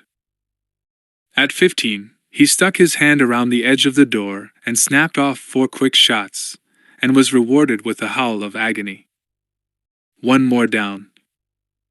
He waited, breathing hard, trying not to cough on the dust that still filled the air. 45, 46, 47, 48, 49, 50. Han dived out the door, hit the corridor rolling, and fired. Red blaster bolts zinged past his legs and where his head would be, but he got another guard, a whip hit. As they'd planned, Bria and Njörg were firing from behind the guards, and 2 more fell. The remaining 2 guards, a Deveronian and a Gamorrean, took to their heels and pounded away from Njörg and Bria, leaping over Han's still recumbent body as they did so. Han got shakily to his feet, just in time to hear Njörg let out a huge battle roar and grapple with. Who? Han couldn't see anyone. Has he gone crazy? Han wondered, but then he glimpsed a reddish-orange eye, a mouth full of teeth, and heard a loud hiss. He saw a blaster wave, seemingly in midair, then suddenly he could make out the pale-skinned, warty, scaled being. A skin changer. Njörg growled and snarled as he savagely attacked the ARA. The Tagorian was so much taller than his opponent that Njörg was bent over nearly double. Han winced as the Tagorian fell to his knees, grasping his foe. The reptilian creature was the exact color of the neutral walls and flooring in the dimly lit corridor. With a motion like a striking growl viper, the Tagorian buried his fangs in the being's throat and ripped. Reddish-orange blood spurted into the air. Njörg jumped back, and Han watched, fascinated, as the ARA sagged, then fell, with ponderous slowness, to the floor. As the being lay there, it slowly reverted from its pale color to its own natural skin tone, a grayish tan. Han didn't have to look twice to know that it was dead. Bria was staring in horror at the spot where the dead ARA lay. "He almost had me," she whispered. "If it hadn't been for Njörg." "How'd you see him, pal?" Han said, holstering his blaster. "I couldn't see a thing." "I did not see him, I smelled him," Njörg said matter-of-factly. "Tagorians hunt by sight and smell. Njörg is a hunter, remember?" "Thanks, pal," Han said, and put an arm around Bria. "I owe you one. Now we better. Look out!" Bria yelled, and Han instinctively ducked. Bria's blaster went off in stun mode just over his head, making his ears ring. He straightened up in time to see Ganner-TOS slowly crumpling to the floor as a blaster slipped from his green fingers. Han walked over to the old majordomo and, picking up the blaster, slipped it into his belt. Bria came to stand beside him. "All I can think is that if you hadn't come back today, tonight I'd have been his wife," she murmured, and shuddered so deeply that Han hugged her reassuringly. "I'm glad you only stunned him," Han said. "He may have been a lecherous old creep, but how can I blame him for being attracted to you?" He smiled at her, his eyes very intent. She glanced down, and her color rose. "I didn't want to marry him, but I'm glad he's not dead." "Well," Han said, "I owe you one, honey." "No, you don't," she said. "We're even. If it hadn't been for you, I'd be buried under that ceiling back there, like that hut." "Yeah, I'm afraid old Zavel's no longer with us," Han said. "And I suppose the huts will blame me for it." For a moment Han remembered Teroenza, who was still alive, only wounded. Should he go back and finish off the Tälanda till? The thought of walking up to a helpless sentient, and coldly shooting the creature in cold blood didn't appeal to him. "Let's get out of here," he said, beckoning to Mjörg, who was licking ARA blood off his paws with fastidious distaste. Come on, Mjörg, you can finish grooming your whiskers later. Don't forget, Mrav is waiting. As they jogged out of the administration center, they could see the Glitterstim factory still shooting up blue sparks into the air, but the sky was no longer black, but lighter, almost blue. Dawn's not far off, Hans said. Come on. The three broke into a run down the jungle path. When they neared the end, Han motioned them to stay back as he cautiously scanned the landing field. He saw no guards. Apparently all of them were still fighting the fire or in the administration center. Still, they went cautiously, blasters ready, every sense alert for movement or sound. When Han reached the talisman, he quickly coded Bria's access code into the lock, then the three went up the ramp. The talisman was a little larger than the Elysian Dream, teardrop-shaped, bulging along its keel. But instead of cargo space, most of its interior was given over to lavish passenger quarters and amenities. It was proportioned and laid out for the Tilanda Till, so only the pilot's cabin contained human-style seats. There was one small, human-sized bunk in a guard's cabin, but the rest of the passenger cabins were outfitted with the sleeping hammocks the Tilanda Till favored. Once inside, Han motioned Bria to the co-pilot's seat and instructed Mjörg to strap himself into one of the passenger berths. He'd never flown this particular ship during his time here. Teruenza had been too worried by the pirate attacks to risk traveling before the weapons and shield upgrades had been completed. Quickly Han familiarized himself with the controls. The talisman didn't have as much weaponry or shielding as the Dream, but for a private yacht, it was now heavily armed and well shielded. Pre-flight checks completed, we're good to go. Strap in, folks, we are out of here. Han cried, and raised ship. The talisman responded well to his touch and seemed a willing, though rather slow, craft. Now from Rav, Mjörg called excitedly. Right, VYKK? Right, pal, Han said. We should be there just at sunrise. Where are they assembling the pilgrims destined for the Kessel ship? The altar of promises, Mjörg replied. The altar of broken promises, Bria amended, a bitter tone in her voice. I wonder whether Teruenza will survive. I didn't wound him that bad, Han said. I'll bet even now he's on his way to the infirmary and the medical droid. As he flew, he kept an eye on the map. Oh, and by the way, there's something I'd better tell you too. What? Asked Bria and Mjörg together. My name's not VYKK Drago. My real name is Han Solo. It'd be good if you started calling me that. Han? Bria said. Why didn't you tell me before? I was afraid if I did, you might slip and give me away to Teruenza or one of his goons, Han said matter-of-factly. But I wanted you to know, so I told you as soon as I could. VYKK was an alias? Yeah. One of several, actually. Mjörg will have to get used to this, the Togorian said. How close are we now? Han? We should be there in less than 5 minutes, Han replied. How are we going to do this? Bria asked. I mean, there will be guards there, too. I don't know, Han said. But I'll think of something. He concentrated on his piloting, and then, when they reached Colony 2, he flew the talisman over the camp from south to north, skimming low over the treetops. You said the pilgrims were supposed to assemble at the altar, right? Han asked Mjörg. Yes. Okay then, I wonder if we'll have enough room to do what I'm thinking about, he muttered, peering at the view screen that showed the actual area, and also at the schematic that showed the topographical features and camp buildings.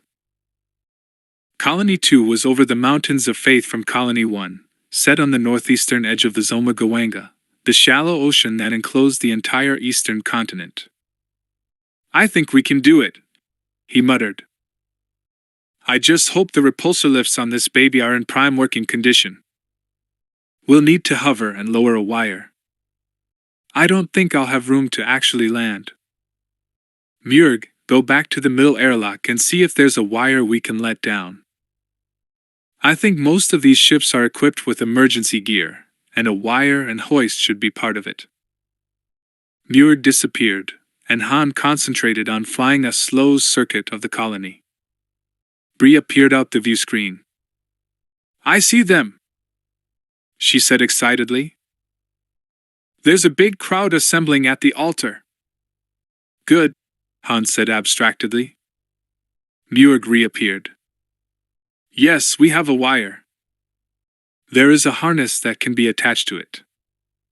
"Okay, pal. Here's what we'll do. I'm going to bring this crate down over the amphitheater, real slow. Then I'm gonna set her to hover on her repulsor lifts. Mrav has no reason to know who we are, so she's gonna have to get a look at you in order to run over to the ship, right?" "Yes. You're gonna have to go down in the harness and let Mrav see you. Bria, you control the wire, okay?" "All right. Han," she said. "Both of you stay sharp. There may be shooting. The ship's deflectors should protect us against small arms, but once you're outside, that won't count, Murg." "I understand. If the guards get too aggressive, I can give them a burst from the ship's light laser cannon," Han said. "I'll aim over their heads so I won't hit the pilgrims, but that should make the point." "Murg is ready, Han." "Okay. Here goes." Carefully Han brought the talisman in over the amphitheater, wishing he'd had more time to get used to the feel of these controls. He circled the amphitheater, belly holocams on, so he could get a good look at the layout. Han was conscious of all the pilgrims looking up and pointing, as he dropped lower and lower with each pass. Finally, he was close enough to engage the repulsor lifts and hover, about 12 or 13 meters above the permacrete. Han could see several priests and a bevy of guards behind the milling crowd of pilgrims. He knew the Sacerdotes must be wondering why the High Priest's personal yacht was being used to ferry pilgrims to the Kessel's slave ship. "That's as low as I can get and hover safely," Han yelled. "Lower, Murg!" He kept a finger poised over the controls that would lower the light laser cannon, but he didn't want to make an aggressive move first. Han could hear Bria and Murg talking, their voices muffled by distance. He glanced over at the belly holocam screen just in time to see Murg descending, his blaster still holstered. The cam didn't provide audio, but he watched as Murg's mouth opened, and knew he must be calling to Mrav. Guards milled, still uncertain, but clearly uneasy. This whole scenario was highly irregular, and they were getting suspicious. One of the guards shoved his way through the crowd of pilgrims. When the human guard reached the forefront of the crowd, he had his blaster drawn and was clearly calling to Murg to identify himself and state what he was doing. "Bria!" Han yelled, turning his head, careful not to jostle the controls on the hovering vessel. "Stand by! Looks like they're gonna." Two things happened simultaneously. A tall figure in a pilgrim's robe suddenly broke and raced toward Murg's dangling figure, and the guard aimed his blaster. Han had only a glimpse of orange stripes on white fur and knew the running figure must be Mrav. He saw a spurt of blaster fire from the guard's weapon, and it was answered twice in rapid succession, by Bria and Murg. Two more guards drew their weapons and fired. The crowd of pilgrims panicked and scattered, trampling each other and the guards. Han lowered the light laser cannon, grateful for the pirate attacks that had made Teruenza decide to beef up the ship's shielding and weapons capability. He fired a burst, careful to aim over the heads of the running, screaming crowd. More fire from the guards, and Han heard a faint yowl of pain. Checking the screen, he saw Murg sag in his harness, clutching his side, though he still gripped his weapon. Mrav reached him a second later and leaped to wrap her arms and legs around her mate, anchoring her to him. Bria was firing steadily now, and Han saw a Gamorrean go down. The wire was ascending now, revolving slowly with its off-balance load. Mrav grabbed Murga's blaster out of his lax hand and fired over his shoulder. Han couldn't see whether she hit her target. Han saw that most of the pilgrims had scattered, and only guards and priests remained near the altar. Many of the guards had scattered in the crowd, but a few were still there, still firing. Han targeted the altar of promises, made sure his aim had pinpoint accuracy, and fired the laser cannon again. The altar went up with a boom Han could hear from inside the talisman. Dust spurted up, and bits of stone rained down. The priests scattered, galloping away. Han was surprised by how fast and maneuverable their huge four-footed bodies were. The guards had vanished. Quiet suddenly reigned. Seconds ticked by, but outside nothing was stirring. A few bodies, both guards and pilgrims, lay motionless where they'd been trampled in the panic. From the nether regions of the ship, he heard Bria's voice. "I've got them! Let's go!" Han checked that the bay doors were safely closed, then took the talisman up in a rush. The belly holocams showed a dizzying view of the amphitheater receding into the distance. Han flicked them off as he circled, checking the weather in relation to his closest escape vector. Ironically, he'd have to angle back toward Colony 1 for the best window, off Ilesia. Han gunned the talisman and took her south and up. "We're almost there," he thought with a rush of excitement. "Almost free." Murg repressed a moan as his shoulder banged against the side of the talisman. He felt Bria's hands on him, then he heard Mrav's voice say, in basic, "Help me up. I can lift him." He clung to the harness with his good hand and felt Mrav's body brush against his as she was pulled into the hovering talisman. The wound in his side was the fire stab of a night demon's talons. It was all he could do to breathe and make no sound. He was a hunter, and hunters knew how to be quiet. The blaster shots had stopped. Murg opened his eyes as the harness revolved slowly and saw that the altar of promises had been blown apart. Perhaps that had been the loud explosion he'd heard. At the time he thought it was inside his head. The blaster wound was throbbing now, in waves. Murg struggled to stay conscious as Bria and Mrav grabbed his arms and hauled him, still in the harness, into the talisman. Dimly, he was aware of the cargo airlock being sealed behind him. Then he heard Bria's voice call out, "I've got them! Let's go!" Murg lay on the deck, breathing shallowly, but a little of his strength was returning. He could hear Mrav talking to Bria. "Is there a medic kit aboard?" "I'll check." With a rustle, the human was gone, leaving him alone with Mrav. With an effort, Murg opened his eyes. When she saw him looking up at her, Mrav leaned over and lovingly rubbed his cheek with her own, exchanging scent. "My hunter," she murmured in their own language, licking his face tenderly. "You tracked me. You are the greatest hunter our people have ever known." "Mrav," Murg managed to whisper. "Quiet," she said. "Don't try to talk.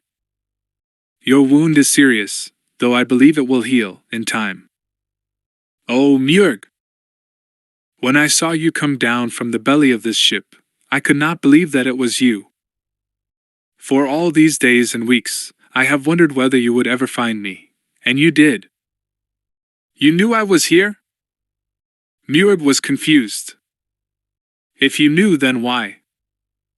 Her lovely, orange-striped features were troubled as she gave him another cheek rub.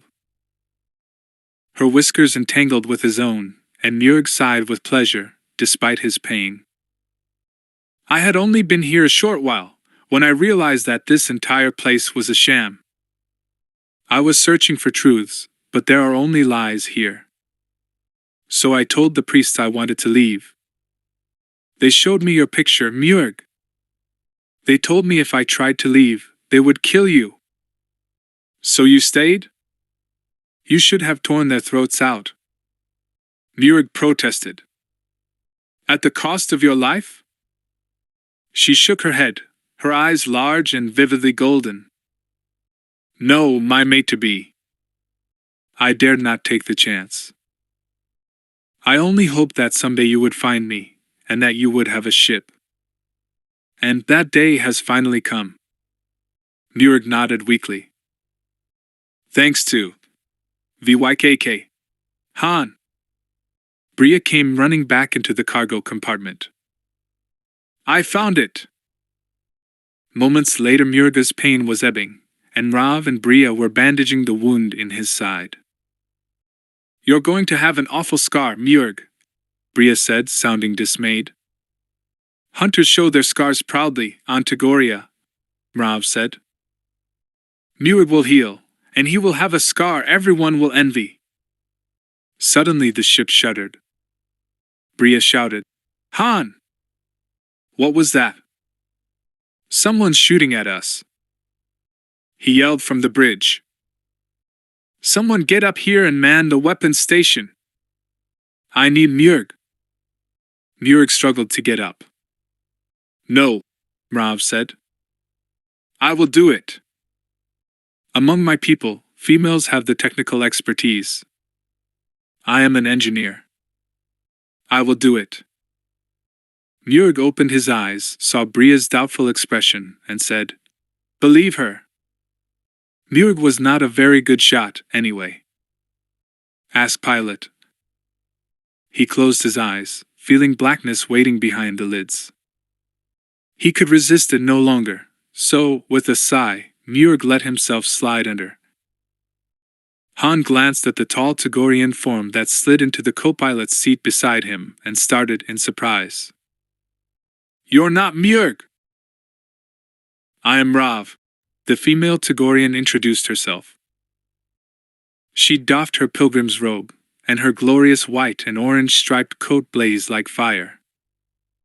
I will handle the weapons for you. Acquaint me with what we have, please.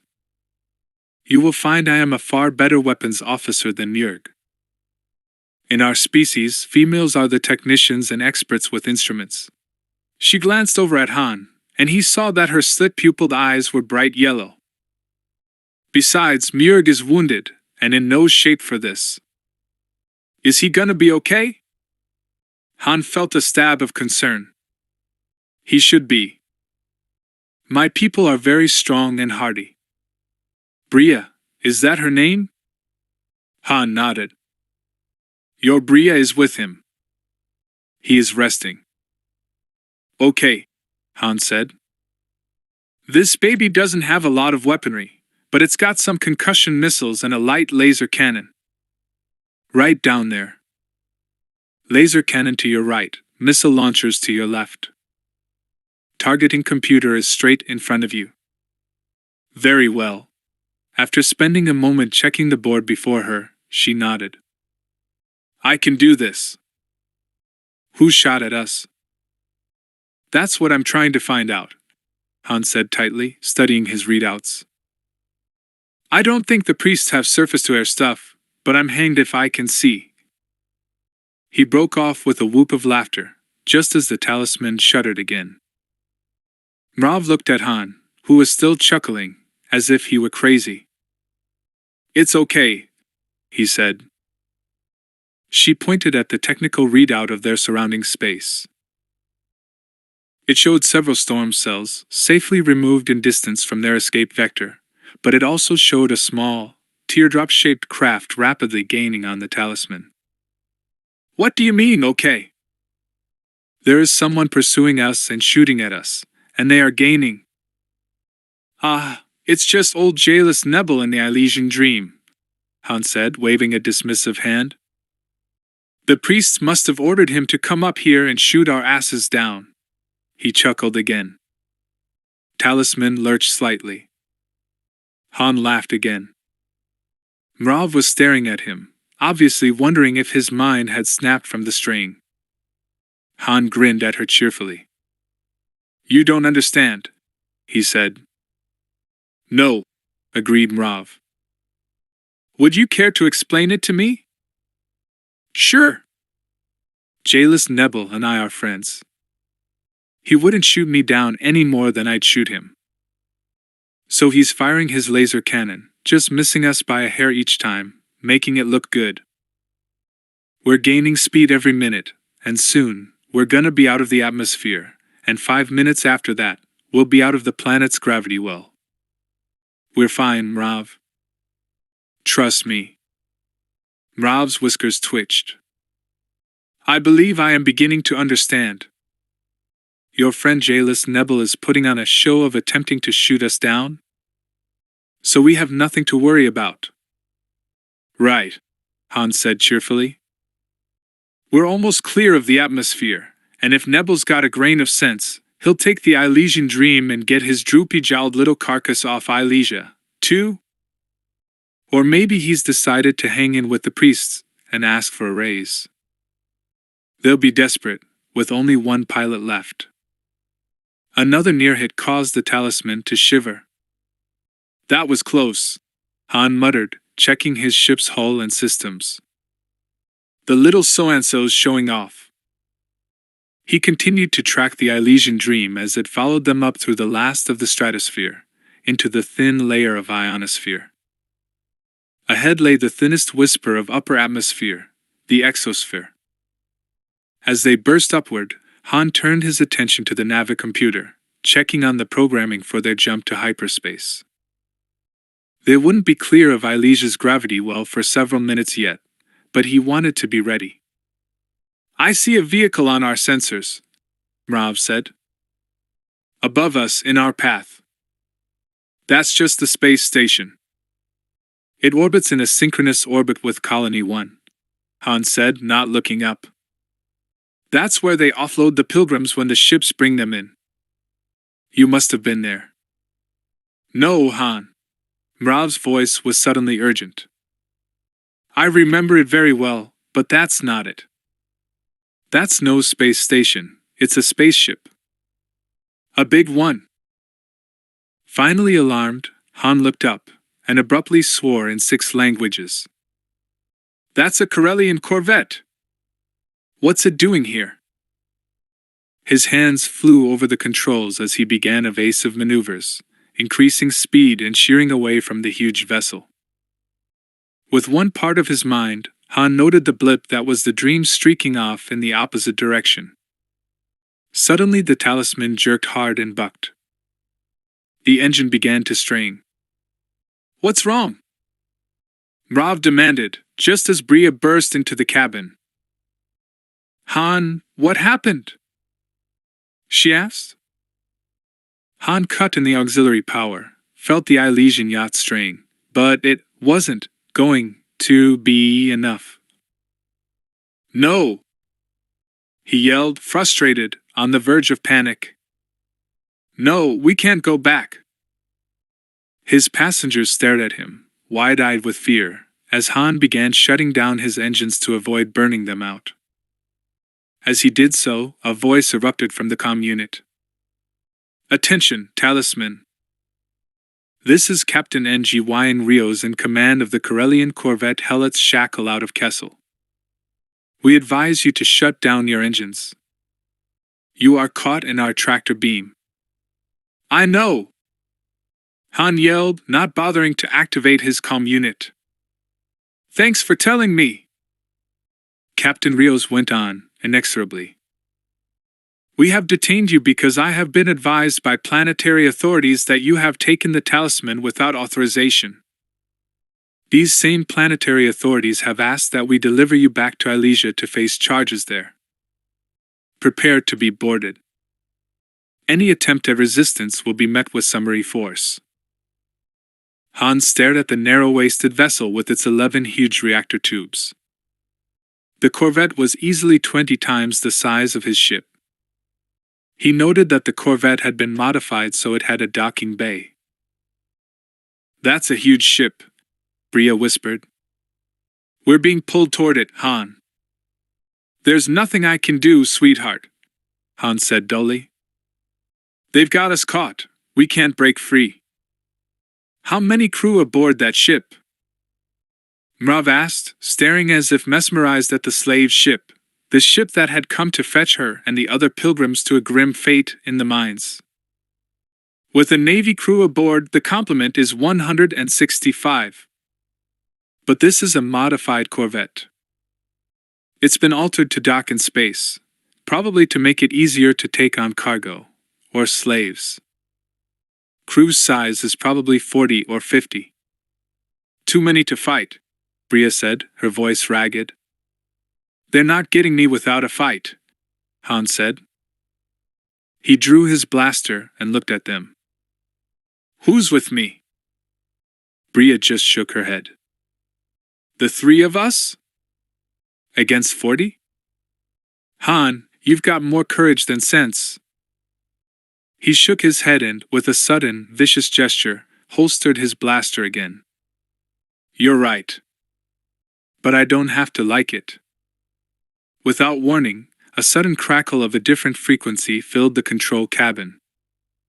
A voice spoke in rapid-fire Celestin. "Full throttle. Port turn. 7 seconds, mark." "What the?"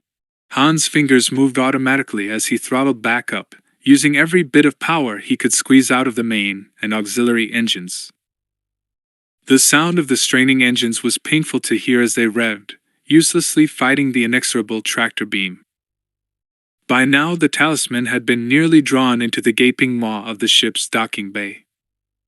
Only a few hundred meters separated the two ships. Han programmed his controls for a hard port turn, and his hand hovered, ready to implement the command. The engines strained and revved. In moments they'd burn out. "What's that crazy little?" He broke off with a gasp as the Elysian Dream came streaking toward them, moving at terrible speed. Everyone in the talisman's control cabin ducked as the little freighter flashed by overhead, then banked hard to starboard. Jailus Nebel took the Elysian Dream between the talisman and Helot's shackle at full throttle.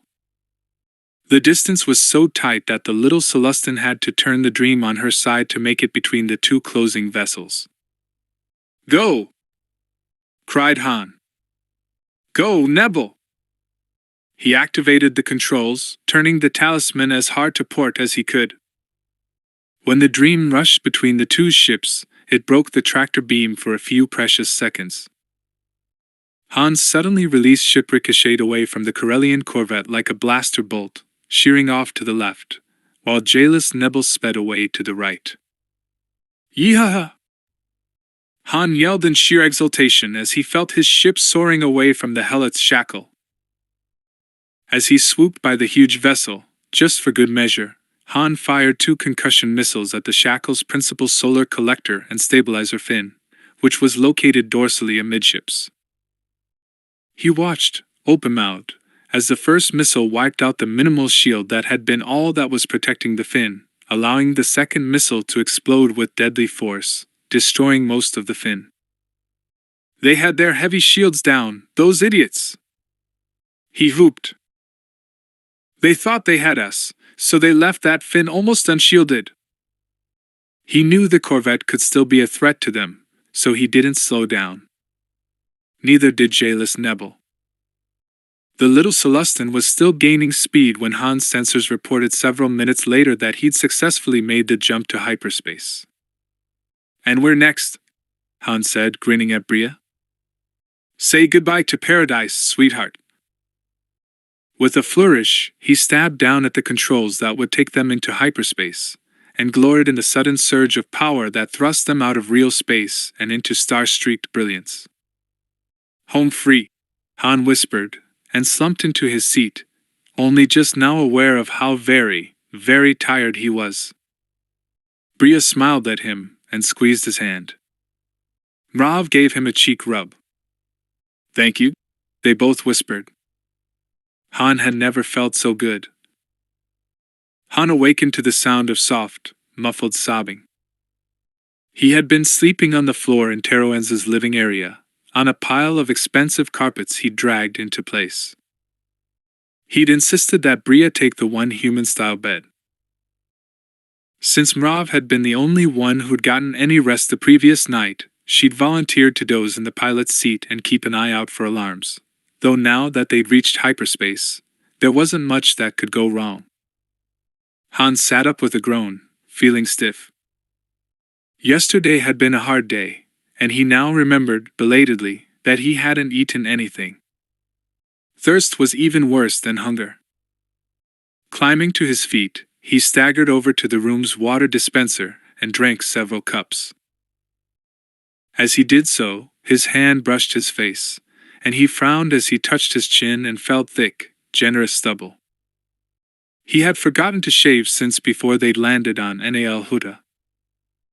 The sounds of human sobbing had stopped.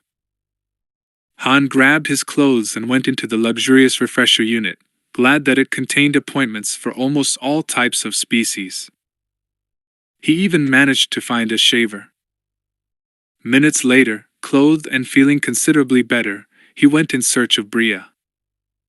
He found her in the tiny guard's room, sitting up on the little bunk, arms around her knees, her face pressed against them. "Hey," Han whispered. "What's wrong? What's happened?"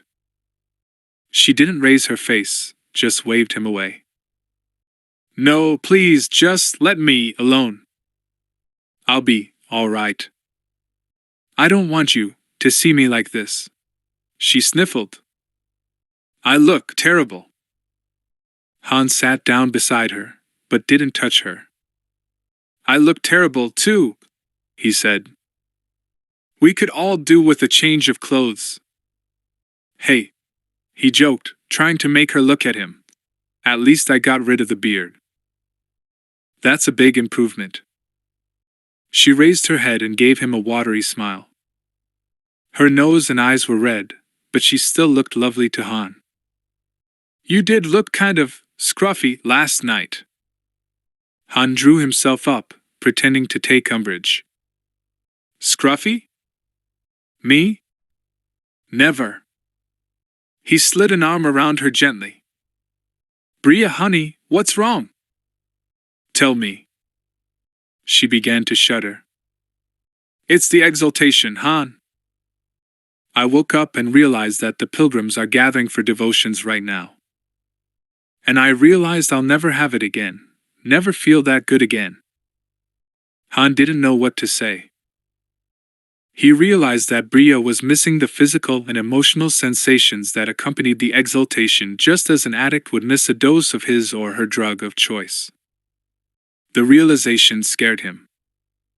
Would Bria be able to fight this dependency and win? Or would she go through life mourning what she'd lost? "I think that's natural," he said cautiously, not wanting to frighten her by voicing his real thoughts. "Of course you'd miss it for a day or so, maybe a week. But we'll all help you through it, honey. You're a strong person. You'll get through it."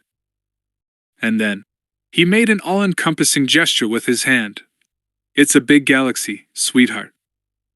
And it's all ours now. We'll sell Teroenz's stuff, and sell the talisman." "Sell the talisman?" She broke in. "Yeah, I'm afraid it's too recognizable. I'll take Murig and Rav home, and then we'll look for a place to sell this ship. I think I know one. A used ship dealer on Trailus, in the Corellian system. But we can easily book passage on a ship from there to Corellia." He gave her shoulders a squeeze. "And there's one big advantage to that. I won't be busy piloting. You'll have my..." Gently he kissed her cheek. Undivided attention. She swallowed and looked flustered. Han started to lean toward her again, but she pulled back, slightly, and he took the hint. She bit her lip, her blue-green eyes haunted. Oh, Han, what if I can't get over this longing? Han. She twisted her hands together in a convulsive gesture. It's worse than a longing. It's like a craving. My whole self is crying out to be exalted. I feel like someone punched a big hole in me and took part of me away. She began to shiver violently. Han pulled her to him, held her tightly, and stroked her hair, murmuring words of comfort. Inside, though, his mind was racing, and he realized that he was scared, too. Scared of how much he felt for this woman. Han had had some pretty definite plans regarding Bria that had involved them spending copious amounts of time alone, in each other's arms. But she's not ready for that, he realized with a sinking feeling. She needs a friend, not a lover. How long would it take for Bria to regain herself? Only time would tell. Coming up on Tagoria, Han said. Where should I land us? Our largest city is Karas, Mrav told him, indicating an area on the schematic of the planet. From Karas we can send a messenger to the Margrave of Tagoria, the ruler of all the male hunters. There is a landing field just outside Karas. We do not have our own ships yet, but traders and passenger ships from other worlds visit our planet. Okay then, Karas it is, Han said. With great care he piloted the talisman down to a perfect landing in the center of the field. At the moment, no other ships were present. Mjorg, Han said as he updated his log. Are you too worried about reprisals from the Tilanda Till or the Huts? Not greatly, Mjorg said, ostentatiously flexing his claws. When Rav and I have assembled our tribes, we will be wed. It is then traditional with our people for a newly married couple to spend a long, what do you call it? He said a word in his own language to Mrav, whose basic was much better than his own. Honeymoon, she supplied. Yes, a long honeymoon together. Remember that on our world, males and females live separately for much of each year. Once we are past our honeymoon, Mrav and I will see each other only once a year, for about a month. It is our way of life. But first, the giant Tagorian gave his mate to be a cheek rub. We will spend a long time together, just the two of us, in the mountains. The Huts and Ilesians will not find us, and our people will not tolerate their looking. Any pilot that lands on Tagoria and asks questions about Mrav or Mjorg will be dealt with. Mrav gave a feral smile that showed many needle-sharp teeth. Not many species have the courage to intentionally anger Torgorians. I believe most bounty hunters would rather hunt, easier, prey. I can believe it, Han said sincerely. Okay then. We're here. Now what? Do you two just walk off, claw in claw? He grinned at Bria, who gave him a wan smile. Food and rest had restored her somewhat, but he knew she was still battling her inner demons and longings. If Han must leave, Mjorg and Rav will understand, said the giant male. But if Han and Bria could stay for a day or two, they would be able to stand with us at our ceremony that will make us a mated couple. You would call it a wedding. Han looked over at Bria. So, we've just been invited to a wedding, sweetheart. Want to stay for a couple of days? I think we could both use a rest. Sure, she said, and smiled at the Tagorians. Nothing could please me more. A contingent of Tagorian females, with a small scattering of visiting males, was approaching the ship. Han and his party walked down the ramp. Mrav and Mjorg were immediately enfolded by the crowd, amid roars and yells and vibrating purrs of happiness. Still standing at the bottom of the ramp, Han took Bria's hand and looked around him at Tagoria. Nice planet, he said. After Ilesia, this seems like a real paradise. It is beautiful, she agreed. Just right. It was, indeed, a beautiful world. Overhead arced a deep blue sky, with a few puffy white clouds. The sky held just a tint of green to it, so it was almost indigo around the horizon. Tall mountain peaks shone white and glistening in the distance. Dark forests made a backdrop for a blue lake surrounded by meadowlands. Exotic green-fringed white blooms with scarlet leaves waved in the gentle breeze. Overhead, Hans spotted a large flying creature, and realized it must be one of the Moskoths Mjörg had told him were the principal means of travel on Tagoria. Moskoths were large flying lizards, very intelligent. Tagorians had domesticated the Moskoths long ago. Each species worked together to protect each other against even larger winged reptiles, the deadly Lyphons who stole both Tagorian cubs and Mosgoth eggs. As Han watched, the Mosgoths circled the landing field, and then began to descend. Han saw the Tagorian male perched on its back, guiding it by means of a nose halter. He was impressed by the rapport that appeared to exist between mount and rider. Tagorian air was some of the cleanest, most refreshing Han had ever breathed. Mrav had told him earlier that all Tagorian technology was based on solar power, for just this reason. Tagorians revered their world and had no wish to despoil it or pollute it in the name of progress, as so many other species in the galaxy had done. Han took an experimental step or two, then bounced on his heels. He felt light, almost buoyant. That fit, for Tagoria's gravity was somewhat less than Corellian or Ilesian gravity. Suddenly the crowd parted, and Mjörg, still bandaged but walking with almost his old confident stride, emerged, with Mrav at his side. "Our clans are being summoned for the mating ceremony, and the feast that will follow," he said. "You are our welcome guests. Please follow us." Han and Bria followed. Karas proved to be a lovely city. White native stone was used to build terraced houses against the hillsides. Everywhere gardens abounded, and parks for strolling. Tagorian females busied themselves with projects, or cared for rowdy cubs. Mjörg explained that both female and male cubs remained with their mothers until they neared adulthood, then the males returned to the clan with their fathers to learn the ways of the hunter's life. During the next 2 days, Han and Bria rested, ate delicious meals, though they insisted on their meat being cooked, and took long strolls together around the parks, through the gardens.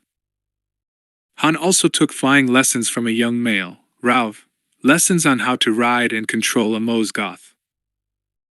With his quick reflexes and daring, Han was soon soaring astride his mount far above the treetops, glorying in the feel of the sturdy ribbed wings pumping behind him as he sat in the small saddle mounted on the Mosgoth's shoulders.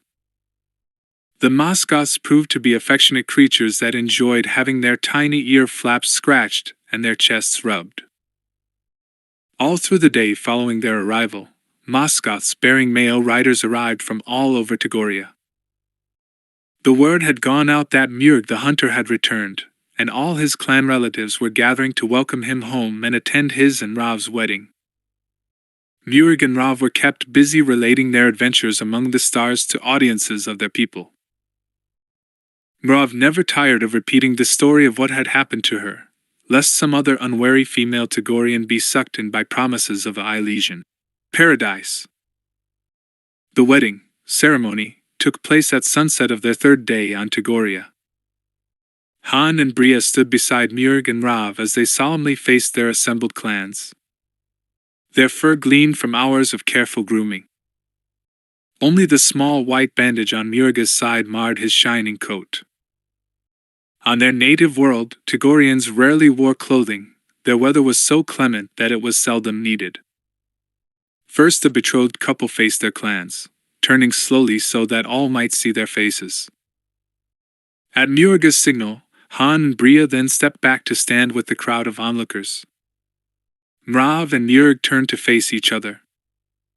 Han blinked in surprise as a low, growling yowl began emanating from their throats. Both bared their teeth and hissed. Their claws sprang out. Then, so quickly that the eye could scarcely follow, they sprang at each other and went down on the ground, teeth locked in each other's throats.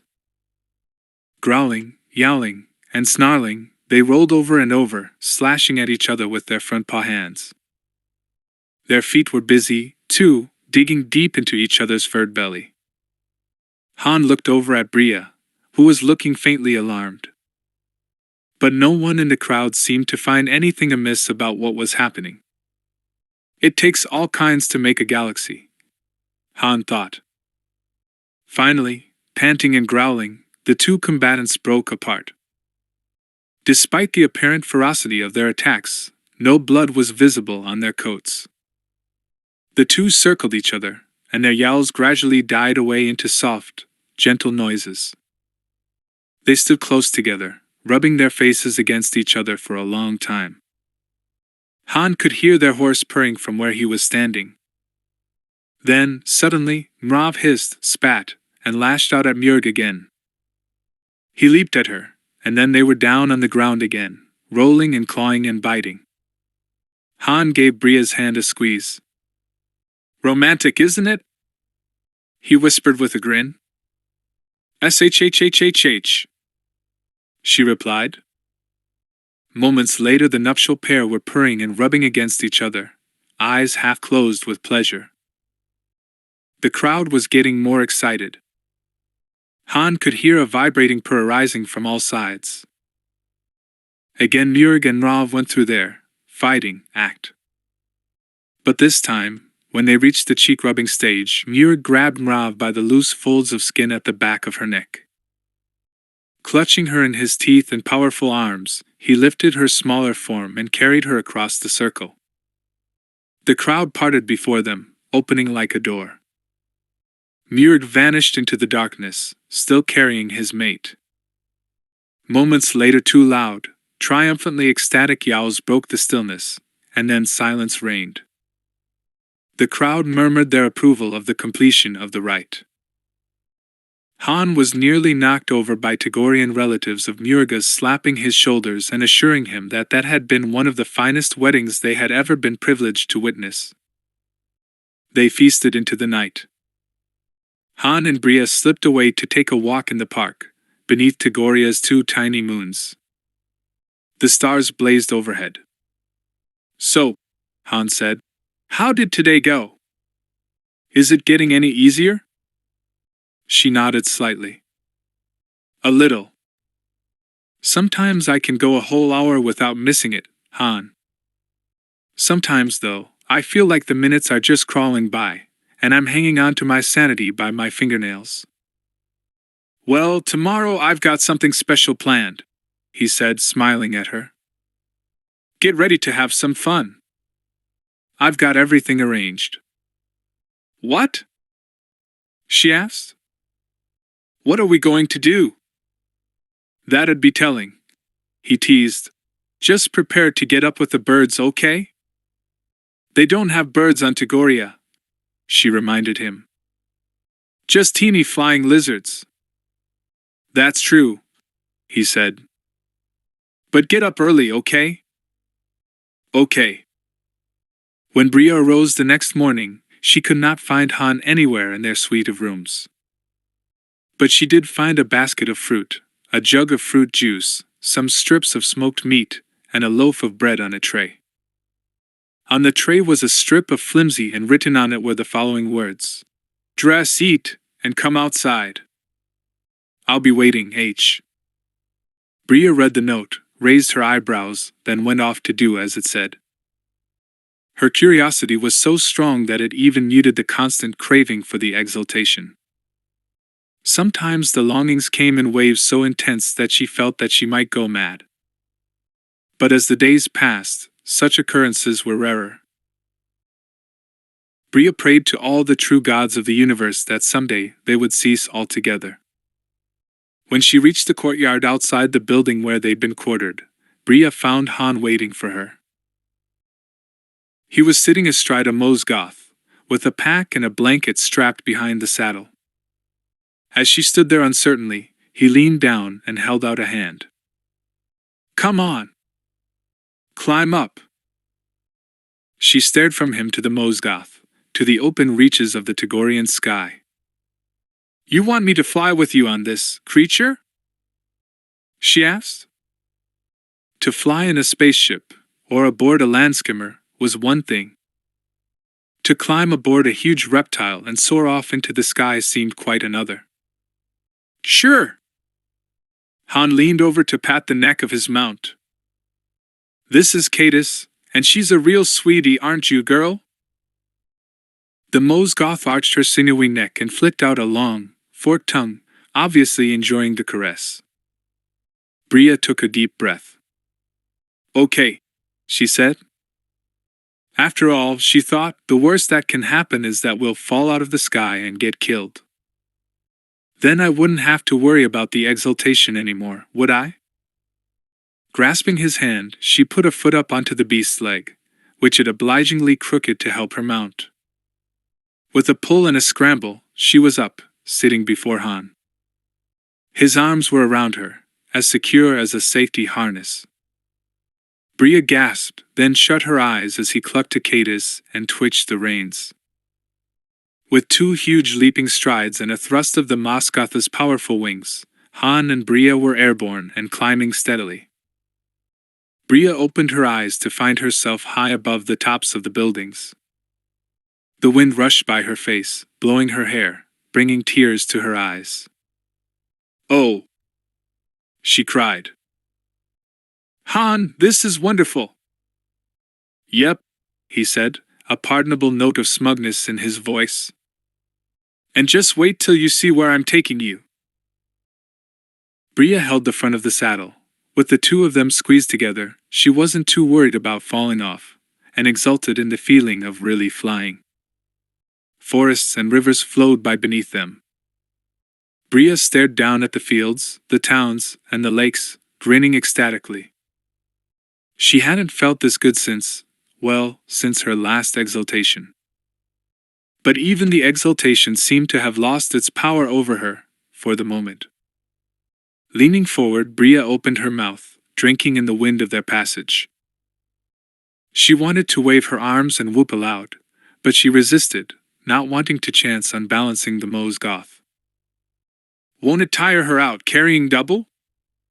She shouted back at Han. His voice came almost in her ear. She could feel the warmth of his breath. She's used to carrying male Tagorians. You and me together don't weigh as much as Murg, or even some of the smaller males.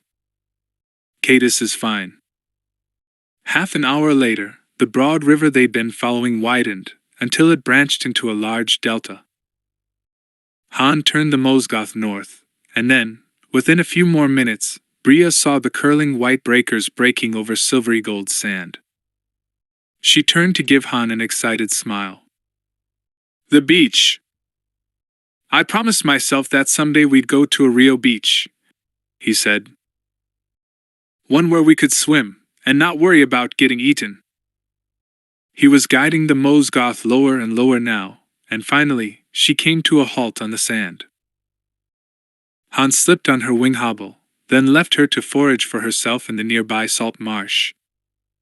He returned, carrying the blanket and their lunch. Swim first, he asked. Or food first? Bria looked at the white surf and felt the tug of the water. Her family owned a beach house on Karelia, and she'd loved to swim ever since she'd been old enough to walk. Swim, she said. Glad that she'd worn a one-piece singlet beneath her shirt and trousers, Bria pulled off her outer clothes and raced into the water. Han, having stripped down to his shorts, followed her. She soon found that, to her surprise, he couldn't swim. Never got the chance to learn, he admitted, a little embarrassed. I was always working, and when I wasn't actually working, I was swoop racing or something. I told you, the beach on Ilesia was the first time I'd ever seen a lot of water altogether. Well, said Bria firmly, today you're going to learn. You're young and strong and you've got good balance and reflexes. You'll be fine. Han proved an apt pupil. Bria was amazed at how hard he concentrated, how precisely he followed her instructions on how to move his arms, his legs, when to breathe, etc. She commented on it at one point. Hans smiled sardonically. "Pilots learn to follow instructions," he said. "Or they wind up dead pilots." Before they came out of the water to eat, he was paddling around fearlessly in the surf and had begun to be able to coordinate his breathing with his arm strokes and leg kicks. "You're a very good pupil," Bria praised as they sat together on the blanket, gazing out to sea. "Thanks," he said. "You're a good teacher." They shared food from the provisions he'd brought, and then they walked hand in hand along the beach. At one point a tiny lizard flew overhead, winking in shades of green and gold. Bria put out a hand and held very, very still, and the tiny thing lighted on her fingers and clung there, its wings waving gently in the breeze. Han grinned at her. "You look beautiful," he said. "I feel as though I own the world," she replied, half joking. "This day. I'll remember it always, Han." "You own this beach," he said, smiling down at her. "I give it to you. It's yours for today." The lizard took wing, still quite unafraid, and flew away. As they strolled through the breakers, Han told her more about his determination to get into the Imperial Academy. "People look up to an Imperial officer," he said. "Nobody's ever looked up to me for anything before, but if I can get in, that's all going to change. I'll be able to turn my life around, Bria. I'll never have to steal or smuggle or cheat anyone again." Bria's eyes filled with tears at the earnestness in his voice. She reached up and caressed his cheek gently. "My heart breaks for you sometimes," she whispered. "You've known such cruelty, such betrayal." He touched her cheek in return, his brown eyes intent.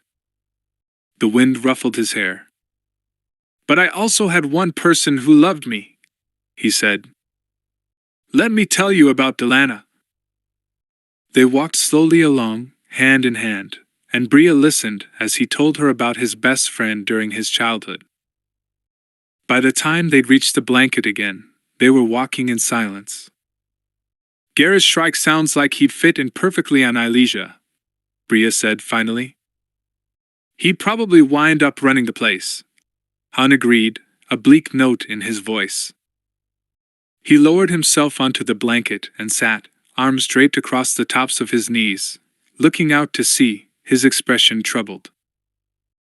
"I should have killed him when I had the chance, Bria. But I didn't." She dropped down beside him. "That's because you're a decent person, Han," she said fiercely. "You think you're tough, and you are, but you're also decent. You're no cold-blooded killer like Shrike.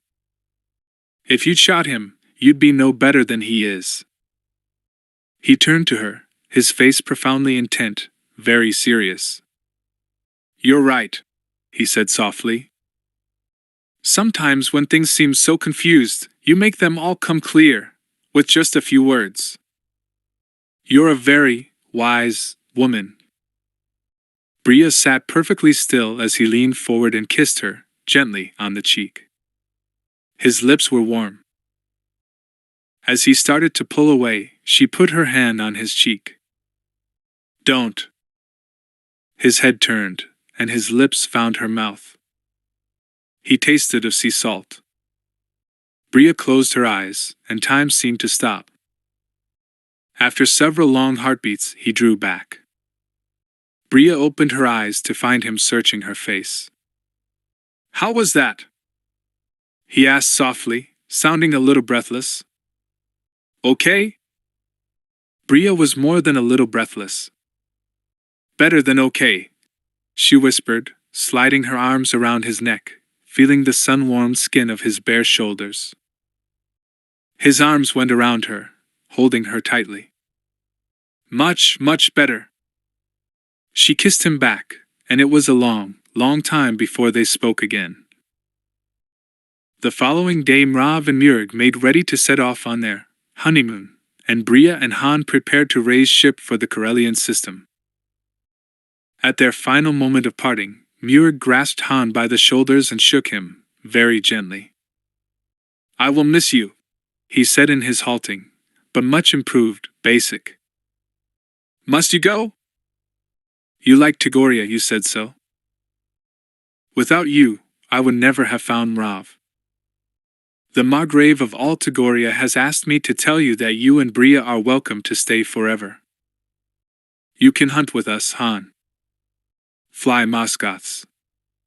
We would be happy." Han smiled at the big alien. "And see Bria only once a year? I'm afraid that's not the way we humans do things, pal. But thanks for the invite, Murg. Maybe I'll come back and see how you and Mrav are doing someday." "Han, do that, and soon," Murg said, his basic disintegrating in the face of strong emotion. He grabbed the Corellian in a hug, scooping him clean off the ground. Han hugged him back. Bria and Mrav also exchanged a fond farewell. "You will conquer your need for the exaltation," Mrav told Bria, earnestly. "I did. For a long while after I made myself resist it, I grieved for it. But after many days, the longing eased, and now I never feel it. I let my anger against those slavers help me wipe the longing from my spirit." "I hope I can be as strong as you, Mrav," Bria said. "You already are," the Tagorian female assured her.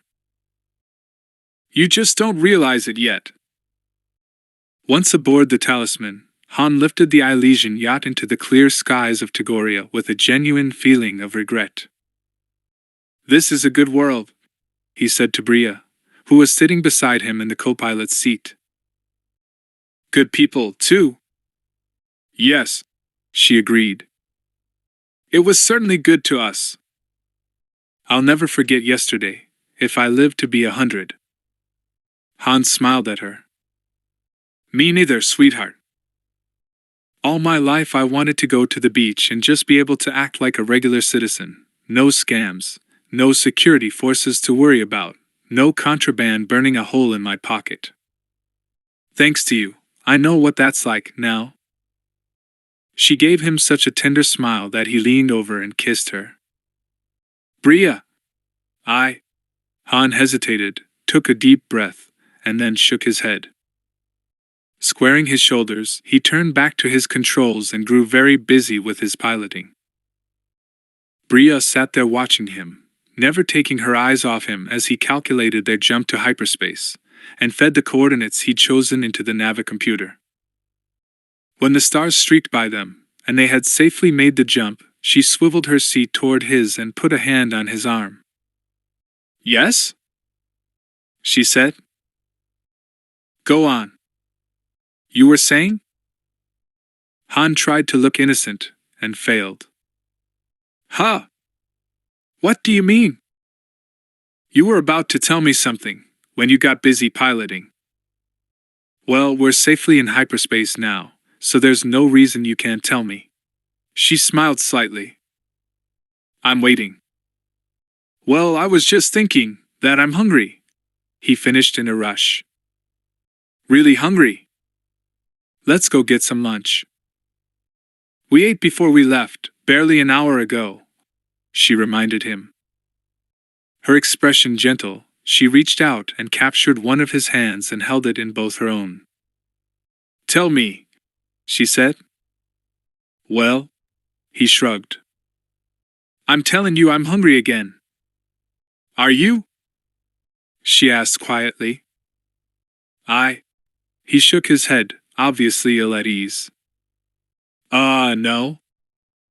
Hey, Bria, honey. I'm no good at this." "You're good at some things," she said, smiling impishly. "Like what?" he challenged, grinning back. "Like piloting. And fighting. And rescuing people." "Yeah, I guess I am." He looked at her again, and all the sudden rush of bravado faded. Bria, what I was trying to say was that He cleared his throat. This is not easy. I know, she said. I know. Raising his hand to her lips, she kissed it, then said, Han, I love you too. He looked both pleased and surprised. You do? Yes. For a long time now. I think I fell in love with you that day in the refectory, when you wouldn't go away, no matter how much I told you to. Really? I didn't know until. I don't know when I knew. But when I figured it out, it scared me, Bria. Never happened to me before. Loving someone? Or being loved? Both. Except for Delana. She loved me, I guess. But that was different. Yes. Her eyes were shining. This is different. I just hope we can be together, Han. Now it was his turn to take her hands in his. Of course we'll be together, he said. I won't let anything get in the way of that. Count on it, sweetheart. Han set a course for the talisman that took them far away from hut space and brought them in a leisurely 3-day trip to the Corellian system. He was deliberately prolonging his and Bria's time alone together. Inwardly, he was dreading having to go back to Corellia and meet her family. He knew almost nothing about how citizens lived, and he was pretty sure he would have trouble fitting in. He also knew that once they reached Trailus, he'd have to get busy. Han was all ready to change identities as soon as they landed on Corellia. But Bria would be wanted by the Tlandatil and the Huts, too, and they knew her real name. The first thing Han planned to do as soon as he had credits available was to equip Bria with a fake ID. Besides, he was trying to give her as much time as he could to heal. He knew she still pined for the exaltation, though she no longer broke down in panic attacks or fits of sobbing. But several times he'd awakened in the night to find her gone.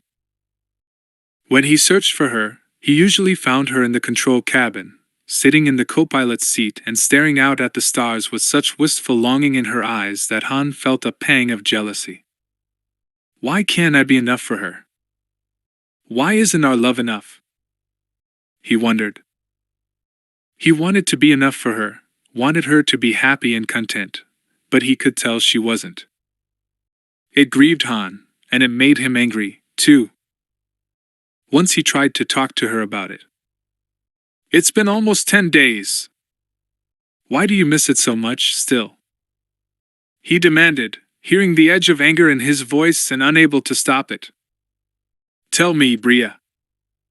Make me understand. She gazed at him, her blue-green eyes very sad, almost haunted. I can't explain it, Han. It's like they took a piece of me, a piece of my spirit. It's not just missing the exaltation itself, the pleasure, the warmth. I'm getting past that. It's the... She faltered, then fell silent. He was sitting beside her in the pilot's seat, and he reached out and grasped her hands. They were cold, and he warmed them gently in his. Go on, he said quietly. I'm here. I'm listening.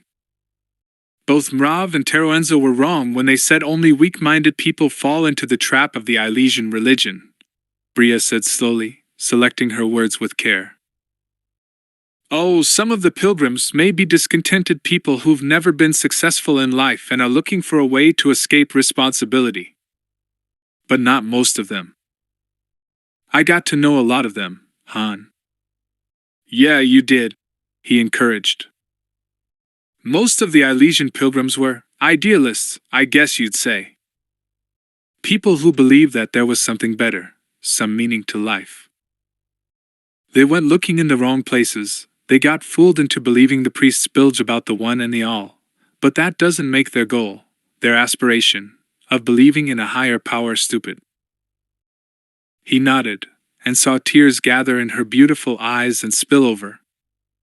Concerned, he burst out, "Bria, sweetheart, don't tear yourself up like this. Just because this religion turned out to be a hokey fake doesn't mean life isn't worth living. We have each other. We're gonna have money. We'll be fine." Han. Gently she touched his cheek, caressed his face, and gave him a loving smile. "You're the ultimate pragmatist, aren't you? If you're not getting shot at or caught in a tractor beam, life is great, right?" He shook his head, a little stung. "I'm a simple guy, yeah, but that doesn't mean I can't understand what you're talking about, Bria. It would be nice if there was some higher power, maybe. I just don't happen to believe there is. And it hurts me to see you hurt. Han, don't you realize that the only person you can really take care of and protect is you? And you, Bria," he broke in. "Don't forget that for 1 second.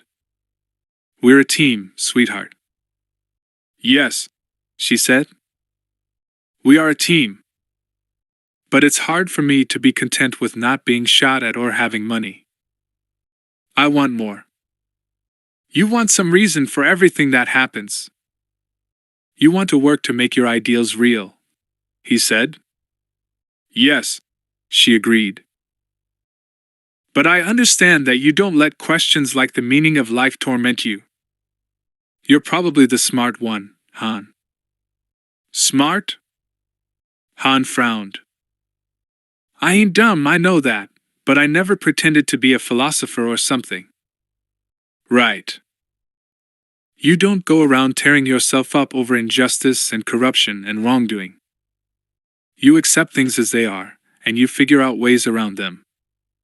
"Right." He thought about that, and finally nodded. "Yeah, I guess so. Maybe, a long time ago, I had some ideas about how I could become someone who righted wrongs and kicked the bad guys' butts, but," he sighed and gave her a wry smile, "I think I got those ideas beaten out of me by the time I was just a little kid.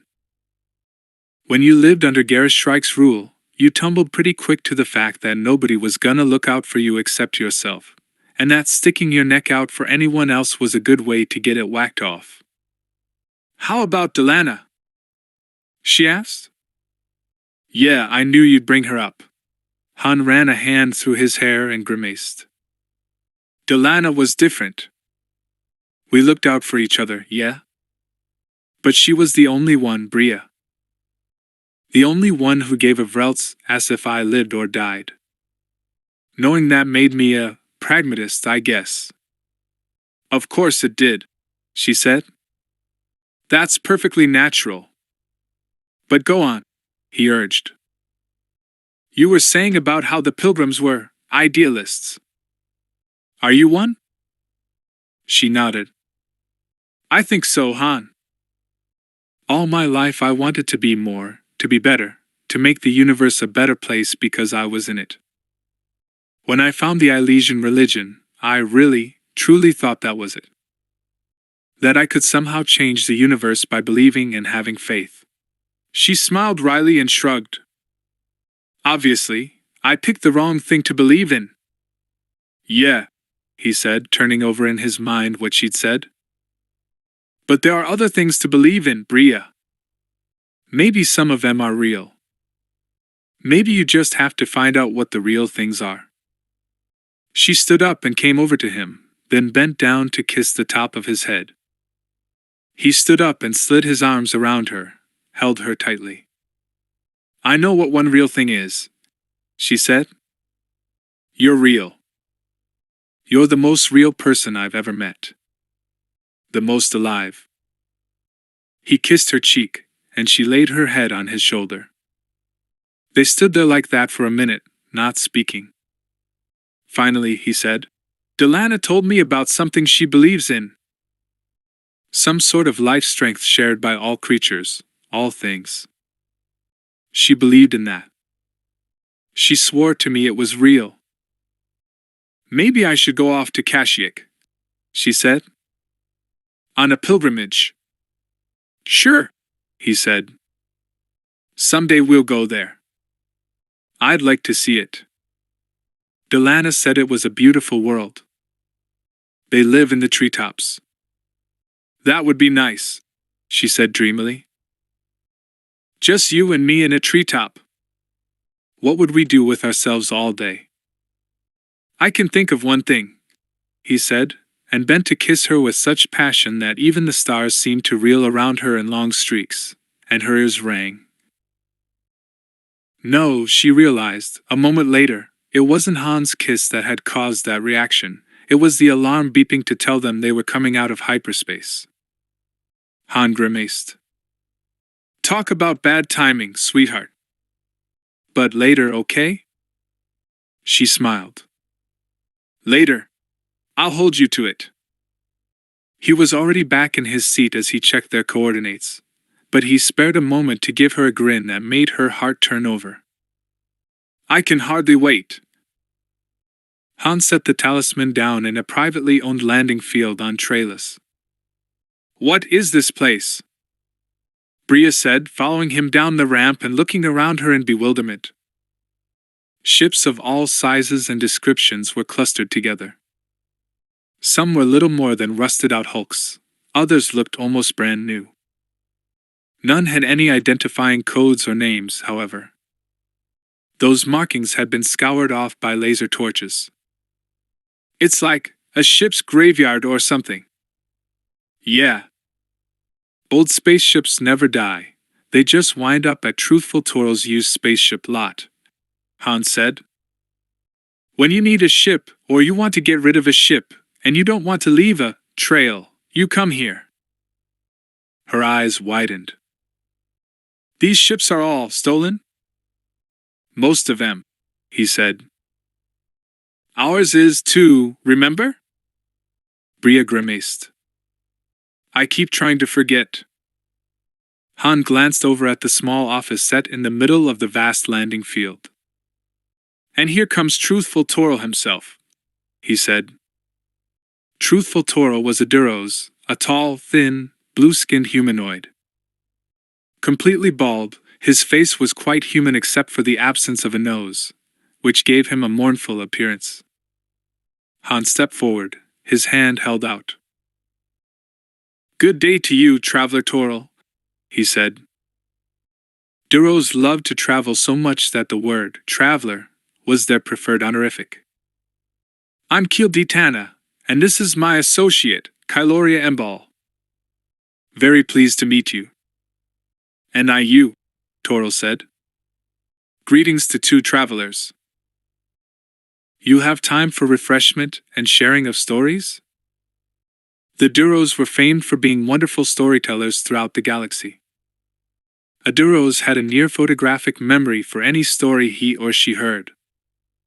Most Duros collected stories, and apparently Toral was no exception. I'm sorry, Han said. We are in a bit of a rush. There's a passenger vessel we have to catch. I quite understand, the Duros said. Since you are taking public transport, I gather you are here to sell, not buy, a ship. You're right, traveler, Han said. It's in prime condition, too. A lovely little pleasure yacht. Just needs a little refitting to be perfect for some rich Corellian family who wants to take the kids on the perfect vacation. Yacht? Bria thought Toral's voice sharpened on the word, but couldn't be sure. I will look and quote you a price, Traveler Tana. Han led the way to where the talisman rested. The Duros' normally mournful-appearing features lengthened even farther when he saw the Elysian vessel. Let me show you around, Han said, pointing at the ramp. The Duros shook his bald blue head. No need, he said. I can offer you 5,000. Firm. Han gaped at the alien, completely shaken out of his normal confident demeanor. Huh? He said blankly. What? That's crazy. 5,000 for a ship like this? That's scrap price. The Duros bowed slightly in Han's direction. Indeed it is, Traveler Drago. He bowed in Bria's direction. And Traveler Thurn. Waving a hand at the talisman, truthful Toril said sadly. I agree that it is a shame to reduce such a beautiful vessel to scrap. But that is all I could do with her. The Huts are searching for this vessel, searching intensively. As they are searching for the resourceful pilot Vykk Drago, who stole her. Han turned away, and Bria saw his lips move in a scathing curse, but when he turned back to face truthful Toril, his composure was in place again. I see, he said. 5,000, firm. Yes. I might be persuaded to raise that price slightly if you and your companion would tell me your stories. Toril added hopefully. Sorry, pal, no can do, Han said. He shrugged. Okay, 5,000 it is. Cash. Cash it is, truthful Toril said. Later that same day, Janel Andrus and his wife, Dri Andrus, boarded an intersystem shuttle bound for Corellia. Bria had worried about posing as husband and wife, but Han had assured her that the Hutt security alert bulletins listed them as being single. Privately, he was worried about whether the Hutts would try to trace them, since they knew Bria's last name, but he was also aware that the Hutts wouldn't want a scene or their scam on Ilesia revealed to the public. He had to hope that would keep them from openly trying to have them arrested. Han wasn't figuring on staying on Corellia long. The pair arrived on their homeworld early in the evening and caught a transcontinental shuttle to the southern continent, where their home was located. When they arrived at the station, which Bria said was within walking distance of her home, they were tired and grubby, with no way to change clothes. Their only luggage was the backpack that held Teroan's treasures. So, Han said, shifting from one foot to the other and looking out of the station window into a soft, foggy drizzle. Now what? Find a place to hole up until morning? Or should we call M and warn M? I think I had better call, Bria said, sounding uncertain herself. Wait here. She headed off to borrow the station master's comlink.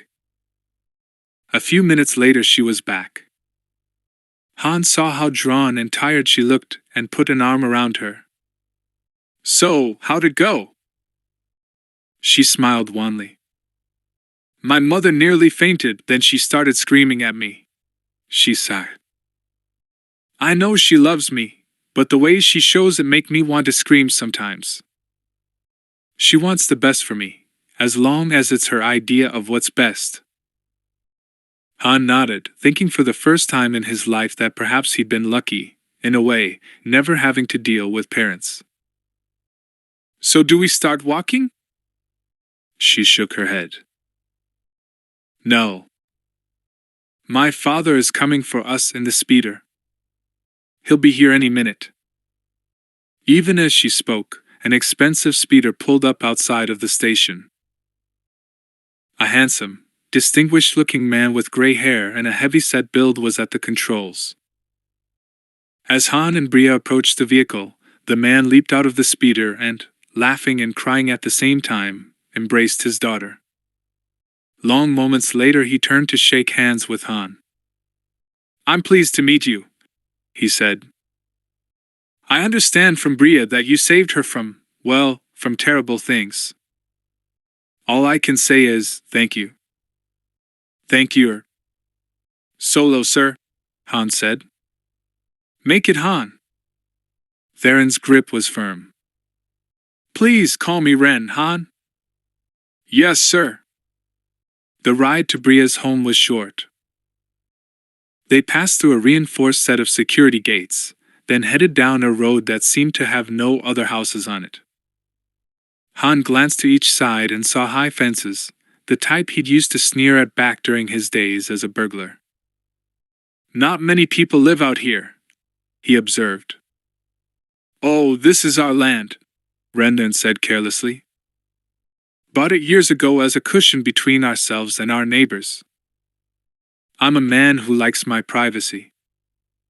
He turned the vehicle into a drive that was closed with another, equally reinforced but more ornamental gate. Beyond it, Hans saw the house and mumbled a virulent curse in Huttese under his breath. "Bria, baby," he thought grimly, "why didn't you tell me your family was rich enough to buy and sell half of Karelia?" The house was huge, wings and modified towers, and landscaping to match. The Dern house made Cousin Thraken's place look like a cottage. Bria turned to Han and smiled tremulously. "Well, we're here." "Yeah," Han said, deliberately keeping his voice noncommittal.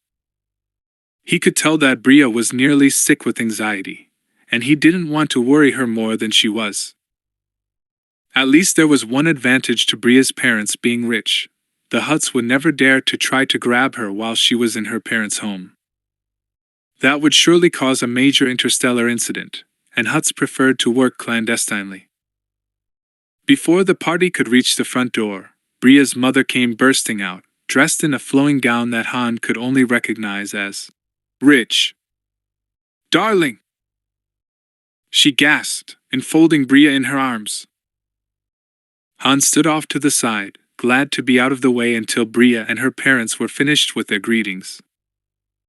Midway through the whole hubbub of greetings, recriminations, tears, embraces, and excited questions and answers, Bria's brother came home.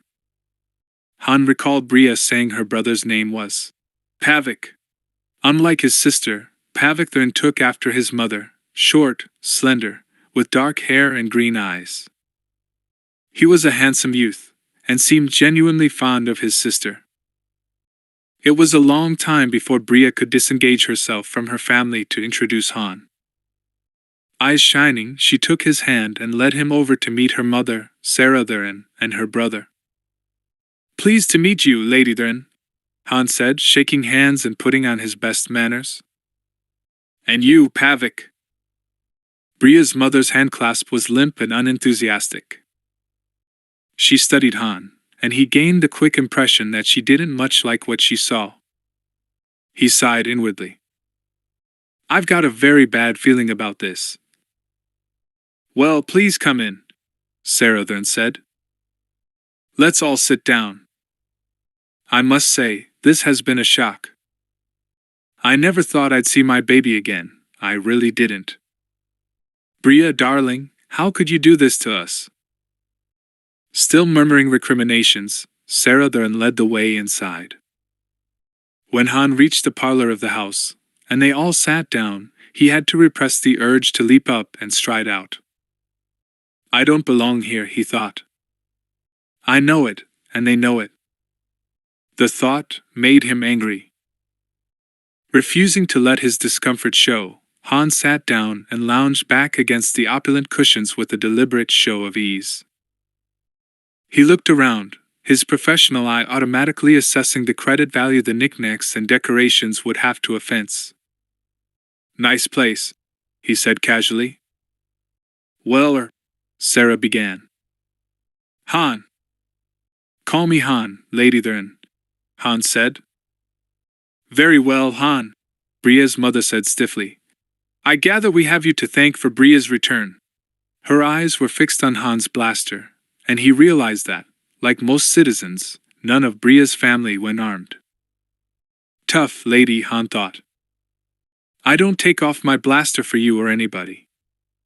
Live with it." "Well, I tried to be helpful, Lady Dern," Han replied. "But I couldn't have managed without Bria. She's plenty tough when she wants to be. Good in a fight." Lady Dern stiffened, and Han realized that the woman would not regard what he'd said as a compliment. "Oh dear," she murmured. "Bria, darling, before you sit down, why don't you go and change?" "Really, dear, where did you get those dreadful clothes?" "The tailor droid at the Elysian colony," Bria said quickly, and she cast an appealing glance at Han, as if to ask whether he'd be all right. Han gave her a reassuring wave. "Run along, honey." Lady then stiffened again at the casual endearment. Bria smiled at Han, gave her mother and brother a doubtful glance, and went quickly from the room. "So, Han," Pavithran said, "what do you do?" He was staring closely at Han, his eyes assessing in a way that made the pilot uncomfortable. "Oh, whatever it takes to get by," Han replied carelessly. "Mostly I'm a pilot." "In the Navy?" Ladythorn asked, brightening slightly. "Are you an officer?" "Nope. Freighters, ma'am. I can fly most anything, anywhere. That's why I was on Ilesia, running." Han broke off, remembering for the first time in a long while that the contraband spice trade was highly illegal. That is, hauling cargo. "Oh," murmured Ladythorn, obviously not understanding, but uncomfortable with Han's answer. "How interesting." "Yeah, it has its moments," Han said. "I started out as a pilot many years ago," Rendon said, a note of approval in his voice. "When I was about your age, Han. Worked my way up until I owned the shipping company. That's how I made my first $1 million. Han thought of telling Rendon that he was intending to enter the Imperial Academy, but the habit of not revealing any personal information was too ingrained. He just smiled and nodded at Bria's father. "Those were the exciting days, sir," he said. "Lots of pirates back then, right?" Rendon smiled. "I had a few run-ins." "I imagine you have, too." Han smiled back. "A few." Sarah then looked from one to the other, vaguely disturbed. "Oh dear. That sounds dangerous." "Comes with the job, Ladythorn," Han said. "But I'm forgetting my manners," she said. "Captain Solo, can I get you something to drink or eat?" "I wouldn't mind an Alderanian ale," Han said. "And some flatbread with meat and cheese. We've been traveling all day." "I'll tell the cook," Ladythorn said. Han was astonished to realize that the cook was a living being, a female Solonian, instead of a droid.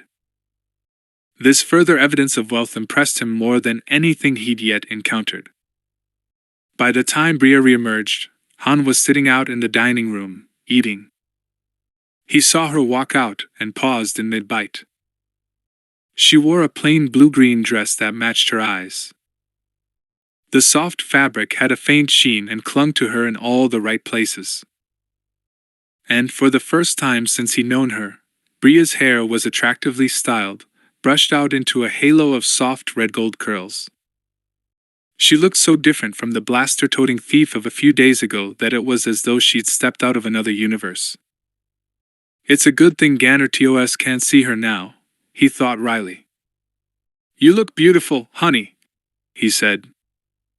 "That's a pretty dress." Han was sophisticated enough to realize that dress probably cost more credits than the average space pilot earned in a week. She's been raised to have so much, he thought uneasily. How is she going to react to living on the salary of, first, an Imperial cadet, then an Imperial officer? Bria smiled and sat down beside him. "Mother, could I have something to eat, too? I'm starved." As Han and Bria munched their late-night snack, her family gathered around the table and sipped expensive vine coffee from fragile Levier-made porcelain cups, while the butler, another Solonian, waited on them. "So, Captain Solo, you're Corellian?" Ladythorn said, raising a delicate eyebrow to indicate that she was pretty sure he was. Han, still chewing, nodded then swallowed. "Yes, ma'am." "And your family?" she asked. "Are you one of the Sal Solos?" There was a touch of hope in her voice. "They have a lovely old estate, I understand. I've met the son a few times, but Lady Sal Solo is very reclusive. I understand her health is not robust." "No, Ladythorn," Han replied. "No relation." "Oh," she said, visibly disappointed. "What branch of the family are you from, then?" Bria was looking very uncomfortable, Han noticed, but he couldn't tell whether she was ill at ease for him, or because of him. "Don't know, Lady Thurn," he said honestly. "I'm an orphan, most likely. Traders found me wandering in an alley down by the waterfront near Capital Spaceport when I was a little kid. I was raised by him. Spent most of my time in space. Part of him took a perverse pleasure in watching her reaction to this information." "That's odd," Pavithorn said. "You look so familiar." "I know I've seen you somewhere before. Somewhere, at a barbecue, I think. I have a mental picture of seeing you at a barbecue that followed a swoop racing meet." Han stiffened inwardly. Now that Pavik mentioned it, Han remembered him, too. Pavik was probably 2 or 3 years older than Han, and Bria's brother had been a frequent competitor at some of the swoop races. Due to the age difference, they never raced against each other, but Han remembered seeing him. And of course, every time he'd done major swoop racing, Han had been part of a family unit, created by Garrus Shrike to scam wealthy Corellians out of their money. "Sorry, don't remember you," he said casually. "I've been off-world for the past several years. Afraid I ain't been to a Corellian barbecue since I was a kid. But I remember it distinctly," Pavik said, narrowing his eyes suspiciously. "You were leaning against a swoop, eating a plate of barbecue Trilodon ribs. The picture in my mind is very clear." "Funny thing about that," Han said, leaning back in his seat with a smile. "People are always saying stuff like that to me. I must have one of those kind of faces, so ordinary that lots of people confuse me with other folks." "I don't think you're ordinary looking, Han," Bria said, not understanding what was going on, but trying to be loyal. "I don't think anyone who ever met you could forget you. You're unique." She gave him a smile. "Handsome, too." Han took a deep breath and managed to smile blandly at the assembled Therans. "Thanks, honey," he said. "But I'm really just an ordinary kinda guy."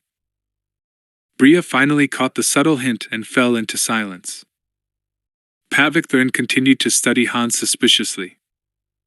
"Well," Sarah then said too brightly, "I'm sure you're both tired.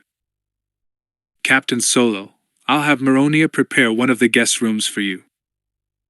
Bria, obviously you'll want your room back, and dear, I haven't changed a thing. I just knew that someday you'd come to your senses and return to us." "I really couldn't just decide to leave, Mother," Bria said quietly. "Once you go to Elysia, they won't let you leave. There are no ships, and there are armed guards. If it hadn't been for Han, I would never have been able to escape." "Oh dear," Lady Thurn said, distressed and looking as if she didn't know what to believe. Han had the impression that the woman's entire exposure to the seamier side of life probably occurred through the Tri-D action-adventure serials. "I understand that, Bria," Rendern said, holding Han's eyes with his own. "And I'll never forget it. Han is a hero, Sarah, and we owe him more than we can ever repay. If it hadn't been for him, we'd never have seen Bria again. He probably saved her life." Oh dear. Lady Thurn was increasingly unnerved by these allusions to the danger her daughter had been in. Pavithorn was looking increasingly skeptical. Han followed the Solonian maid, Maronia, to the room on the far side of the house. He was amused to note that his room was as far as it could possibly be from Bria's and that the master suite occupied by her parents lay between the two rooms. Bria's mother, it seemed, had decided to nip any chance of Weour's assignations between her guest and her daughter in the bud. "Can't wait until we sell Teruan's stuff and get out of here," he thought as he undressed and crawled into the bed. "Bria's dad ain't so bad, he seems like he used to be a regular guy, but her mom and her brother." Han sighed and closed his eyes. Tonight, at least, Lady Thurn need have no fears. He was so tired that the only thing on his mind was sleep. Funny thing about that, in some ways, spending 2 hours in the company of Bria's family had tired him out more than that whole escape from Elysia. Bria's mother came into her room to say goodnight and give her a last hug before she fell asleep. It was a tearful time for both mother and daughter. They hugged and cried a little, then hugged again. "I'm so glad to have my little girl back," Lady then whispered. "It's good to be back, Mother," Bria said, and at that moment she sincerely meant it.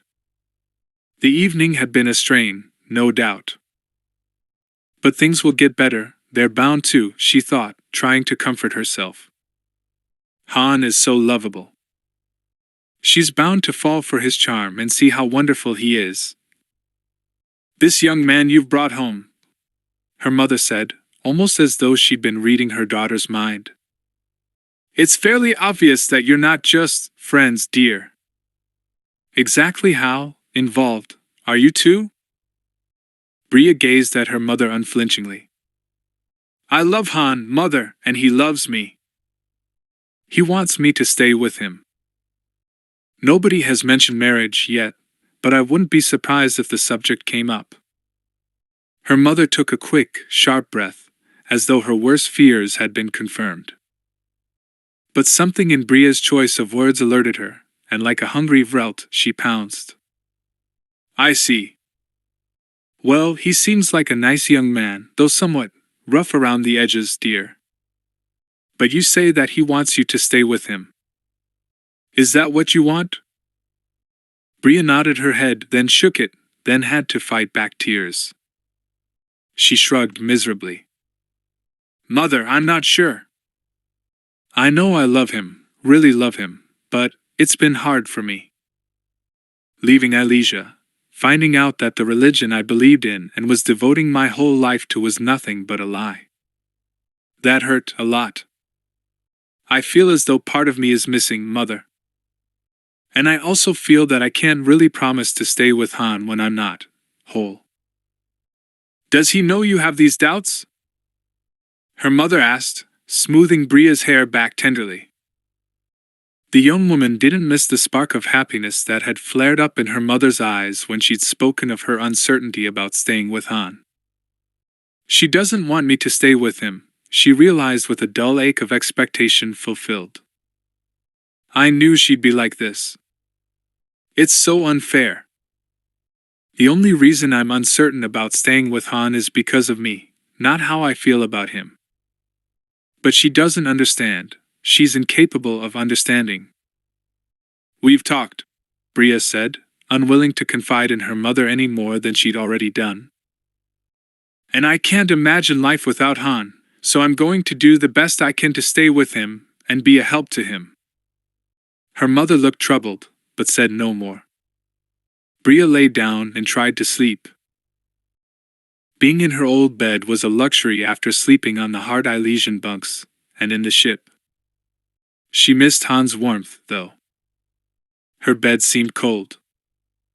Bria tossed and turned, thinking of Han, wondering what she should do.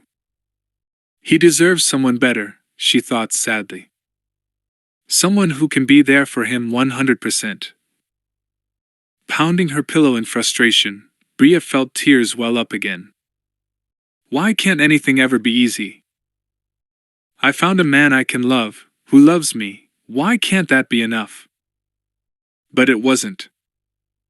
Alone in the darkness of her childhood room, Bria acknowledged that. She began to cry softly, aching with misery. After a long time, she cried herself to sleep. The next day Han left the Duran house shortly after breakfast and headed off to catch the shuttle to the nearest large city. He carried with him the backpack containing the items he and Bria had stolen from Teroenza. After the disappointing revenues received from the sale of the talisman, Han knew he had to get top price for their small treasure trove. He disembarked from the shuttle in the port city of Tyrina and went to a lockbox office, where he retrieved a few hundred credits and a set of clean IDs for one. Geno's Idanian. Then he went off to a branch of the Imperial Bank and opened an account, using the credits and ID. When that errand was finished, he went in search of an antiquities and art store he recalled from past escapades. It had been several years since he'd visited it, and for all he knew, the little store might have closed. But no, the place was still there. The sign above the door was picked out in subdued holographic lights, opalescent against the plain gray stone of the storefront. Han, toting the backpack, went inside. As he opened the door, he could hear a soft chime from deep within the store. Han saw the clerk behind the counter, but he ignored the female Salonian. Instead, he walked as directly as possible through the labyrinthine paths between the displays of merchandise, until he reached a small door set inconspicuously at the back. It was covered with an ancient tapestry depicting the founding of the Republic, and only certain customers ever discovered the door was behind it. Once there, he looked around to make sure he was alone and unobserved, then he knocked sharply, in a preordained pattern. He waited, and after another minute the sound of an electronic lock being released sounded from the other side of the door. Han raised the tapestry, slipped under it, and walked through, into the back room. The proprietor was an old man, still spry despite his stooped body, wrinkled face, and wispy yellow-white hair. Galadin O'Kaner had looked exactly the same in the 5 years since Han had first met him. Now he looked up and smiled at Han. "Well, it's, who today, son?" Han smiled. "Geno's Idanian, sir. How are you?" He genuinely liked the little man, who was, at one and the same time, a genuinely respected art assessor and appraiser, and a very competent and trustworthy fence. "Oh, can't complain, said the little man. "Because if I did, what good would it do me?" he added, emitting a wheezing chuckle. "You got a point," Han said. O'Kaner sat down on a high stool before a table that was lit with a jeweler's and appraiser's light, specially angled and illumined to show flaws in gemstones and cracks or flaws in antiques. He waved to a seat opposite his. Sit down, Geno's Idanian. What have you brought me today?" "Lot of things," Han said. "I'd like a price for the lot, and I'd like the credits deposited immediately in the Imperial Bank on Coruscant." Fine, said O'Kaner. He rubbed his aged, veiny hands together. "You usually have good taste, Genos. Now let's see what you've brought me." "Okay," Han said, and began unloading the knapsack, placing each item on the table beneath the light. He held back his favorite treasure, though, a tiny golden statue of a long-extinct Corellian Paelder. It was beautiful, and its eyes were flawless Caro fire gems. O'Kaner watched avidly, occasionally uttering a soft "oh" or "ah," but he forbore to speak until Han was finished. Then he carefully picked up each piece, studied it intently, sometimes through a jeweler's glass, then placed it on the table again and went on to the next. "Remarkable, most remarkable," he said finally. "I am going to break a rule of mine and ask you where in the name of the galaxy you found all of this? In a museum? I do not approve of stealing from museums, you know." Han shook his head.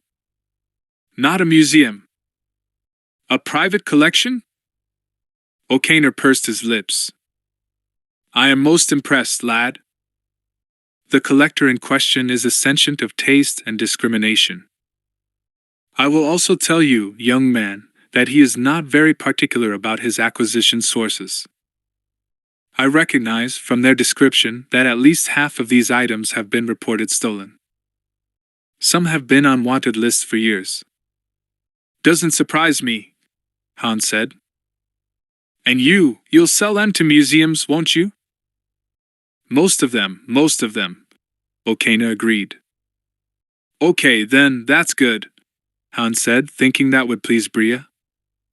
"That's where they should be." "So, how much?" O'Kaner named a figure. Han gave the old man a look of withering contempt and reached for his knapsack. There's a guy over in Colleen who will be thrilled to get a look at this stuff. I can see I should have visited him first, he said, reaching for the scrimshawed band the tusk from Tatooine. O'Kaner named another, higher figure. Silently Han began stowing items in the backpack. O'Kaner sighed as though he just breathed his last and named another figure, considerably higher than the previous sum. And that's final, he added. Han shook his head. It better not be, O'Kaner. I need at least 5,000 more than that. O'Kaner clutched his chest and watched with anguished eyes as Han continued to stow items away in the backpack. Finally, as Han reached for the last, the tiny sculpture carved from living ice, he squeaked. No! Don't! You are killing me! Impoverishing me! I shall be naked in the streets, Genos, lad. Would you do that to an old man? Han gave him a feral grin. In a heartbeat, O'Kaner. I know what I need to get out of this deal. I have a pretty good idea what it's worth, and I ain't taking less. He gave the old man an intense stare. Frankly, O'Kaner, I can't afford to take less. I've got something important to spend these credits on. If what I've got in mind works, you won't see me again. I'll be out of all this for good. O'Kaner nodded. All right. You've broken me, Idanian. I'll meet your price. Good, Han said, and began taking the items out of the backpack again. He left the store with a satisfied smile, and carefully stowed his, Genos Idanian, IDs and the bank record into his credit pouch. He'd travel under different IDs and leave, Genos Idanian, clean, only using him for the bank withdrawal. He planned to store the golden Pilda in a safe place he knew about. It never hurt to keep a little something in reserve for emergencies. Knowing that O'Kaner's credits would be waiting for him on the capital world of the Empire, Han headed down the street toward the shuttle station, whistling. When Han walked up to and through the gates of the Thurn estate, he noticed a small, very sporty landspeeder hovering in the paved courtyard. He approached the door and found a young man standing inside, in the parlor. Pavik Thurn and his mother were there, talking to him. When Sarah Thurn saw Han, her face fell. She was hoping I'd cut and run, Han thought sourly. Hi, Lady Thurn, Han said. Is Bria around? The young man turned to regard Han. He was a good-looking fellow, perhaps a year or so older than Han himself, and he was tastefully but fashionably dressed for an afternoon of netball. Hello, the young man said pleasantly, holding out his hand. I'm Dale Levar, and you are. His gaze sharpened, and before Han could speak up, he exclaimed, Wait a minute! I thought you looked familiar. Talis Bryan, right? Han could think of no curse profound enough. He smiled weakly and shook hands. Hi, nice to meet you. Talis Bryan? Pavik Thurn said sharply. But he's... Sarah Thurn stopped abruptly when her son nudged her, none too gently. Dale Levar was oblivious to the byplay as he wrung Han's hand. What an honor this is! I still remember the day you set that record, and you did it by flying through the tunnel on Tabletop Mesa rather than over it. Everyone thought you were a goner, but you pulled it off. He turned to Pavik. You mean you didn't recognize him? Is this Bria's new suitor? The swoop racing champion of all Corellia. Your record still stands, Bryan. Or may I call you Talis? Talis is fine, Han said with a mental shrug. The Vrelt's in the kitchen for sure this time. Bria's entrance was a welcome interruption. Han tried to catch her eye and give her a look sharp, high sign, but all her attention was for the newcomer. Dale! What are you doing here? Your mother invited me over, Dale said. You're looking wonderful, Bria. I'm so glad to see you back safely, and with such a distinguished escort. I've wanted to shake this man's hand ever since he won the Swoop Racing Championship, last year. She looked at her mother. You invited him over, Mother? How nice. Han didn't miss the edge in her voice, and the flash of guilt in Sarah Theron's eyes. I get it, Han thought angrily. Mama here wanted Bria to see me next to her rich guy ex-fiancé, figuring I'd come out looking like some kind of low-life jerk. Well, yes, dear. I knew Dale would be able to catch you up on all the news with the young crowd, much better than I could. Sarah then twittered nervously. Bria's lip curled, and she turned away from her mother to smile at Dale. Well, Dale, it was lovely of you to drop by. Perhaps we can all get together for lunch someday. Who are you seeing these days? As she spoke, she moved toward Dale, and in one smooth motion took his arm and started him moving toward the door. Han smiled inwardly. Slick, Bria, honey, nicely done. Sullen bellows, Dale said. She'd love to meet Talus, too. She's quite a Swoop Racing fan.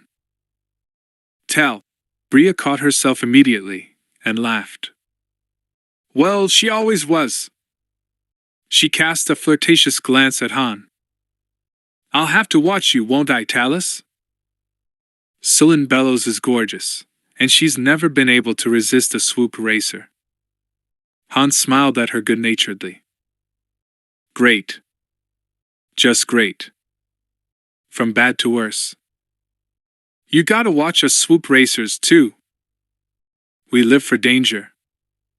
Half out the door, Dale Levar laughed, as though Han had said something clever.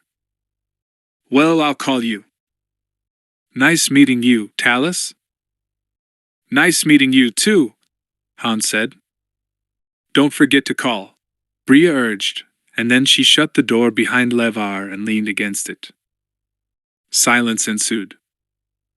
Han had never heard such a profound silence, even inside a spacesuit in vacuum. He glanced quickly from Bria, to Pavik, to Sarah. All three were staring at him grimly.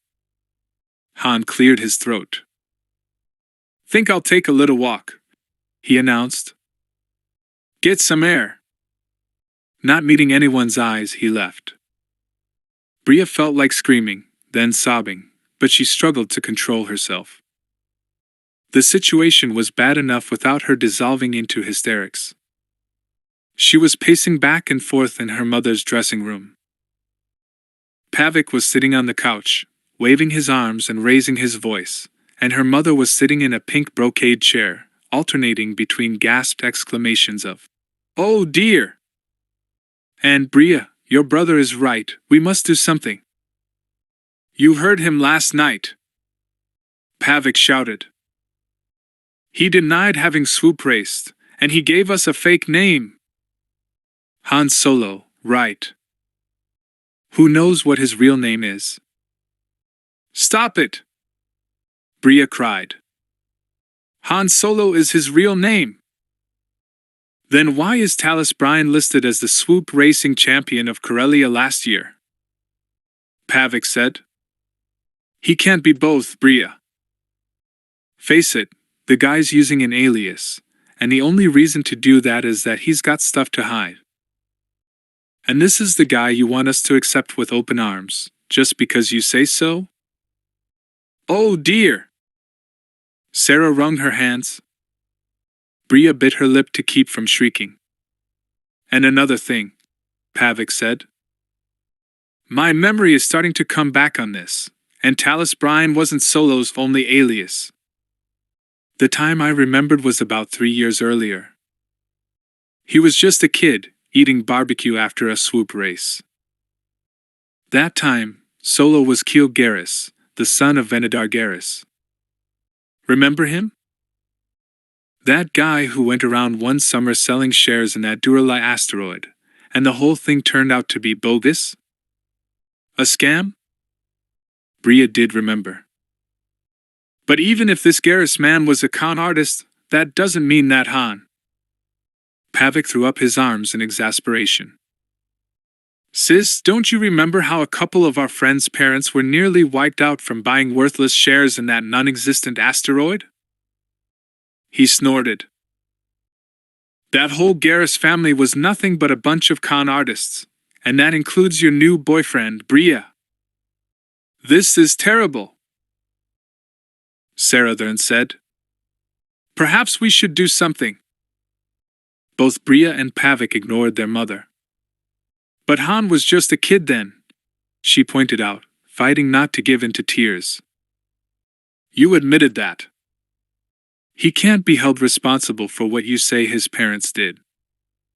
But he doesn't have any parents, or so he told us. Bria glared at him. Well, maybe they were his parents, and he's disowned them because they were crooked, she said. Pavic, Han is a good person. He's had a tough life and wound up having to do things he didn't like to survive. I already know that. But he's turned around now. He's trying to make something of himself, and you won't give him that chance. Pavic snorted derisively. If they even were his parents, he said. Sis, don't be blinded by good looks and the fact that he rescued you. Face it, this guy may have romanced you because he checked our family out and found that Dad has money. Oh dear, Sarah said. Do you mean that the boy is a thief? That's exactly what I'm saying, Mother, Pavic said. I should go and check to see whether anything is missing. Sarah then gasped. Oh dear, where shall I have him sleep tonight? Mother, he's not going to be here tonight, Pavic said. I'm calling security. I'm sure this guy is wanted for all kinds of things. Don't you dare! Bria cried. If you call security, I'll never speak to any of you again. You're wrong about Han. He had absolutely no idea my family was wealthy when we met. I never told him until we got here. A guy like that has sources to check, Pavic pointed out. He probably checked you out within days of knowing you, and found out everything he needed to know. No, he didn't. Bria, I'm not trying to be an ogre, Pavic said. I'm just trying to make you see reason. I don't want you to be hurt, and I don't want you to get involved with someone who lives on the wrong side of the law. Han isn't like that. Bria cried, then taking a deep breath, she amended. Okay, I admit that in the past he probably was. But he's different now. He's going to enter the Imperial Academy and become an officer. Can't you give him a chance? He's trying to change his life. That's what he's told you, Bria, but guys like that lie for a living, Pavic said. I'm calling security. Oh dear! No! Bria stared wildly at her brother, for a moment wishing she were wearing a blaster. She couldn't let him do this. Pavic's hand was actually on the connect button on the comlink, when a voice from the doorway stopped him in his tracks. Don't, Pavic. I forbid it. All of them turned to see Rendern standing there. But Dad, you don't know, Pavic began. Yes, I do, Thurn said. I've been in my study, and the door was open. I've been listening to this entire disgraceful scene, and I'm telling you, Pavic, you're not calling security. But Ren, Sarah then began. Her husband turned to her, his glance scathing. Sarah, I'm tired of you trying to use our daughter as a pawn to further your social ambitions. You're most of the reason she ran away last year. So stop it. Do you understand me? Ren! Sarah then gasped. How dare you speak to me like that? Because I'm angry, Sarah, angry clear through, Bria's father snarled. How can you be so blind? You don't understand the danger our daughter was in on Ilesia. Look! Seizing Bria's hand, her father dragged her over to stand before her mother. Taking her hands, he thrust them out before his wife's eyes. Look, Sarah! See her hands? See these scars? Those people mistreated Bria, they made her a slave. She might have died, Sarah, if not for Han. I'm grateful to him, even if you don't have the common decency to realize that. He's a good kid, and I say that Bria could do far worse. But, she whispered, wringing her hands and beginning to cry. Oh, Bria, your poor hands, darling. Not one more word, Sarah. I forbid it. Sarah then subsided into her chair, weeping softly. Rendon whirled around to confront his son. Pavik, you've become as judgmental and class-conscious as your mother. I'm tired of you too. Ren glared at the young man. You're talking about a man who risked his life to save Bria from slavery. Bria's right about him applying to the Imperial Academy. Han Solo is a decent guy. He reminds me of myself when I was his age. There are some incidents in my past I'm not proud of, either. He deserves a chance, not jail. He deserves our thanks, not a call to CORSEC. When Ren then stopped speaking, silence reigned. Then, with a sobbing gasp, Bria ran to her father and threw her arms around him. Thank you, Dad! Han had walked the entire length of the Thurn estate, and was on his way back when he saw someone coming down the path toward him.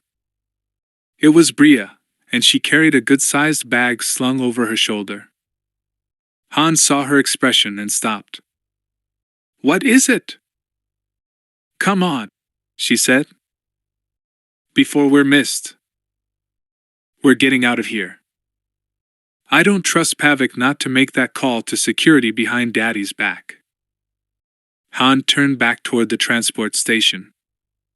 You sneaked out? I left them a note, she said defensively. Did you get the money transferred to Coruscant? Yeah, we're fine, Han said. They walked for a few minutes in silence, then Bria said, Someday, I'd like to know all the truth. I hate surprises of this sort, Han. He sighed. I should have told you. I will tell you. Everything. I promise. I'm just not in the habit of trusting anyone. I can tell, she said grimly. Nice of your dad to stick up for me. Daddy says you remind him of himself, when he was a young pilot. She smiled faintly. I gather he led a rather checkered existence for a few years, out on the rim.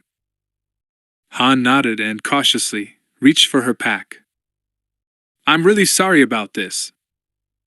Let me carry it? She sighed and surrendered her bag. Okay.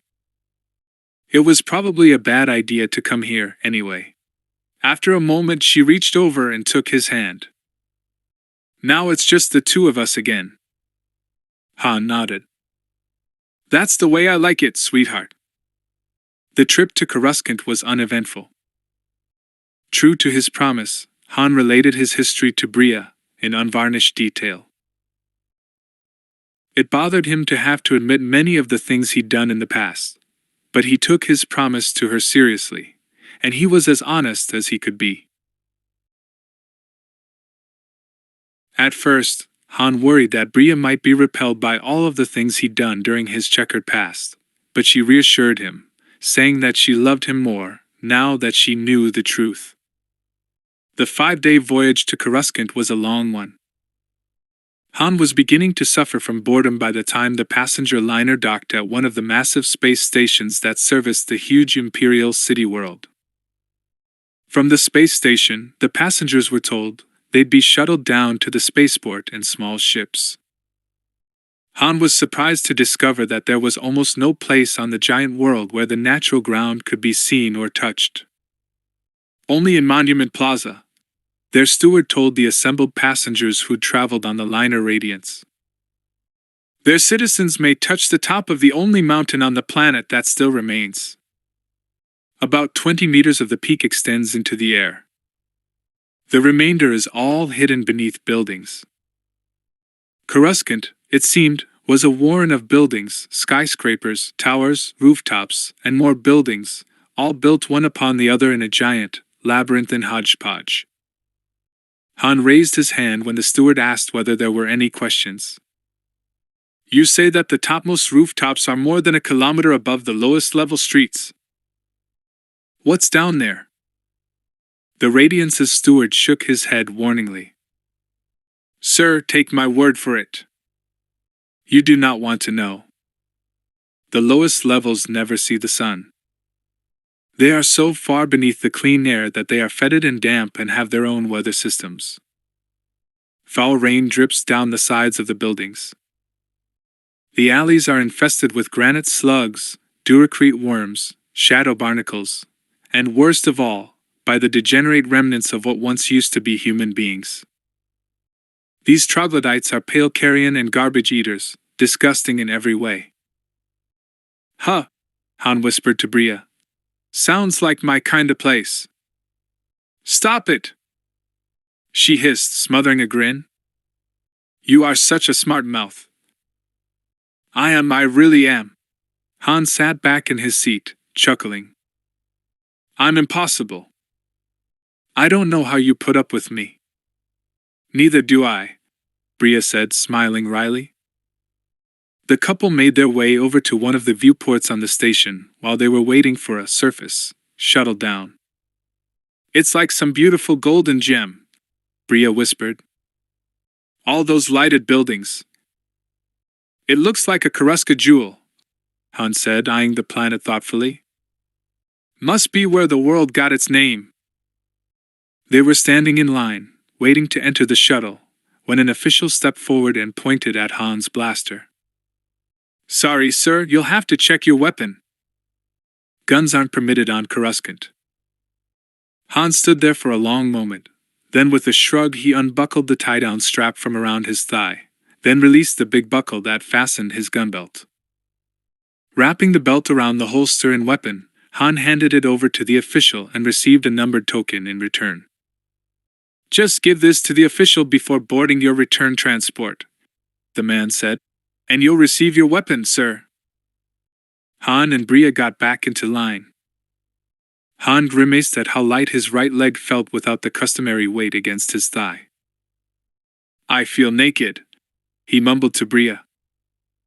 Like I'm in one of those nightmares when you show up for something important and suddenly realize you forgot your pants.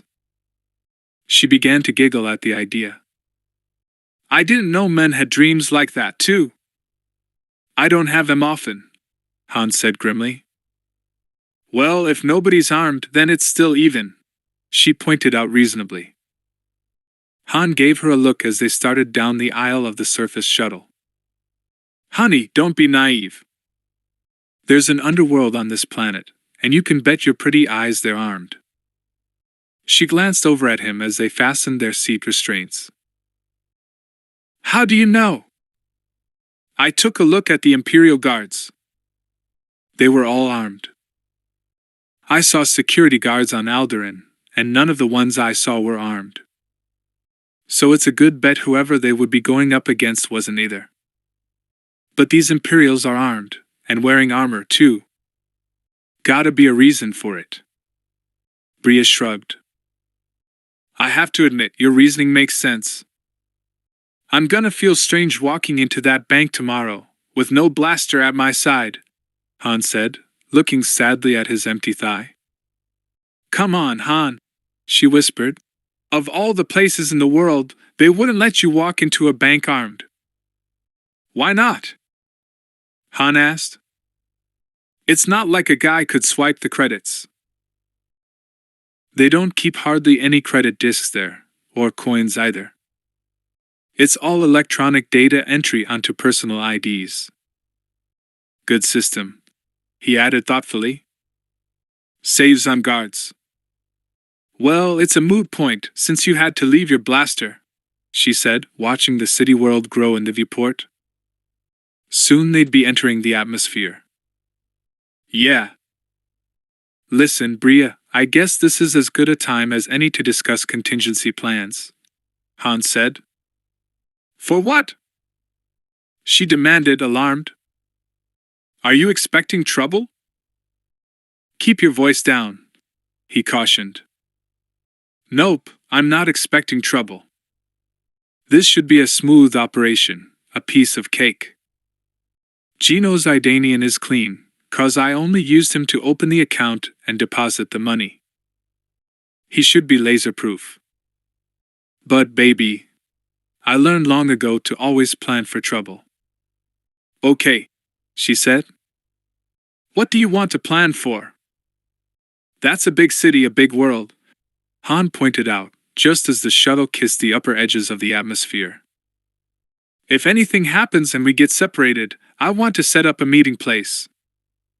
Okay, that makes sense, she said. Where?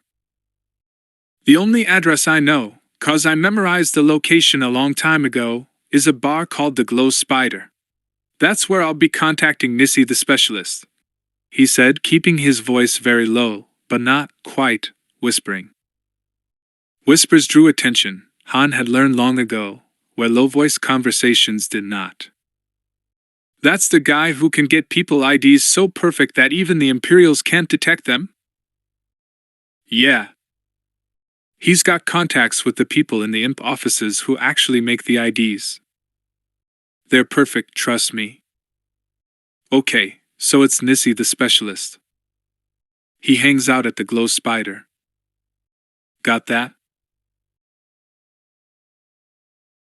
Nissy the specialist. Glow Spider, she repeated. Where is it? Level 132, Mega Block 17, Block 5, Sub-Block 12, Han recited. Memorize that perfectly. This world is a maze, Bria. Silently she repeated the location to herself over and over, until she could say confidently, I've got it. Good. When they reached the surface, the rooftop landing field where the shuttle landed, Han left Bria with their scanty luggage while he went over to an automated tourist center to get information and directions. He and Bria needed an inexpensive place to stay while he prepared for the entrance examinations for the academy. Han planned to rent a cheap room for the duration. When he came back to Bria, she saw that he had a palm-sized locator computer. How much did that cost? She asked, eyeing it worriedly. Their funds from the sale of the Elysian yacht were running low. Only 20, Han said. This world's too easy to get lost on, I figure. All I gotta do is enter our destination, like this. Squinting with concentration, he entered. Level 86, Mega Block 4, Block 2, Sub-Block 13. What's that? The place where I got us a room for tonight, Han answered, not looking up. And there! Directions from their present location appeared on the screen. First, we take the turbolift down to level 16, Han muttered, looking around. There! They headed for the sign marked turbolift. Once aboard the lift, Bria gasped at the precipitous drop. They fell, and fell. Like being in space, Han said uneasily. Almost free fall. My stomach doesn't like this, Bria gulped. Fortunately, the turbolift slowed as it reached its destination. Bria staggered off, looking slightly green. Now to find Mega Block 4, Han mumbled, still concentrating on his little gadget. Then we'll go down again. Once out of the turbolift, Bria looked around her in wonder and growing claustrophobia. Everywhere buildings loomed over her, so high she had to crane her neck to see their tops. The tops of many of them supported another rooftop, probably like the one she was standing on. Even though it had been bright, but chilly, daylight up on the landing pad, here it was dark and warm. No air seemed to move in the duracrete and transparent steel canyons between the buildings. She heard a distant rumble of thunder, but no rain reached her, and she had no way of telling whether the storm was above her or below her. Occasional unbarricaded air shafts broke the permacrete on the rooftop, and about 100 meters away, Bria could see the abrupt line of demarcation at the end of the pavement. Evidently a thoroughfare ran at the deepest levels. She walked over to look down one of the air shafts and, after one brief glance, staggered back, head spinning and her palms crawling with vertigo. She glanced around, saw no one near her, then dropped to her hands and knees and crawled back to peek over again. As long as she wasn't standing, she thought that the dizziness might not be too bad. Nearing the edge of the lip, she held on with both hands and peered down the air shaft. The air shaft went down, and down, and down. It was amazing, frightening, to imagine her body falling down that seemingly bottomless expanse, helplessly turning and twisting in midair. Bria stared down, shaking. If she were to lean a little farther, just a tiny bit farther, she'd fall down that shaft. It would be effortless. She wouldn't have to jump, no. Just lean, and if she did that, she'd never have to feel the pangs of longing for the exultation again. She'd be free from the pain, the craving. She'd be free. Both drawn and repelled, Bria swayed, leaning farther toward the edge, farther. "What are you doing?" A hand grabbed her shoulder, yanking her back, away from that yawning drop into nothingness. Bria looked up dazedly, to see Hans staring at her, his features twisted with worry. "Bria, honey! What were you doing?" She put a hand to her head, shook it dizzily. I don't know, Han. I felt so strange. Gulping, black dots dancing before her eyes, she struggled not to faint or be sick. Han pushed her head down between her knees, then knelt beside her as she trembled. He stroked her hair, hugged her tightly as her shudders intensified. She was shaking all over. "Easy, easy, just take it easy." Finally, Bria looked up, feeling her shivers abate a little. "Han, I don't know what happened. I felt so strange for a moment there. I think I almost fell." "You did," he said grimly. "It's called vertigo, sweetheart. I've seen people get it before, out in space, when they look down and lose their bearings. Come on. I know which way to go now. We're gonna take a horizontal tube for a ways." In the tube, Bria huddled against Han, and he held her gently. Gradually, her shivering eased. "Doesn't it bother you?" she asked. "This world? It oppresses me. Fascinates me, but oppresses me too. Don't forget I grew up in space," Han reminded her. "Not much room for vertigo or claustrophobia there. I must have gotten adjusted long ago, because this place doesn't bother me. But you grew up on Corellia, with the sky above you all the time. No wonder you freaked." "I'm not going to try looking down again," Bria said. "Good idea." After several more turbolift descents, they reached the little hostel where Han had reserved a room and paid for it in cash out of their dwindling funds. "When are you going to get our money at the Imperial Bank?" Bria asked, throwing herself down on the bed and stretching out with a tired sigh. "I'll go first thing tomorrow morning," Han said. "Listen, honey, you look beat. I'll go get some food and bring it back here. We'll turn in early." "But don't you want to see the sights?" Bria asked, thinking privately that his plan sounded like the best thing she'd heard all day. "Plenty of time for that. I just want to eat and then sleep. Maybe watch the vid unit, see what kind of propaganda Imperial City is putting out these days."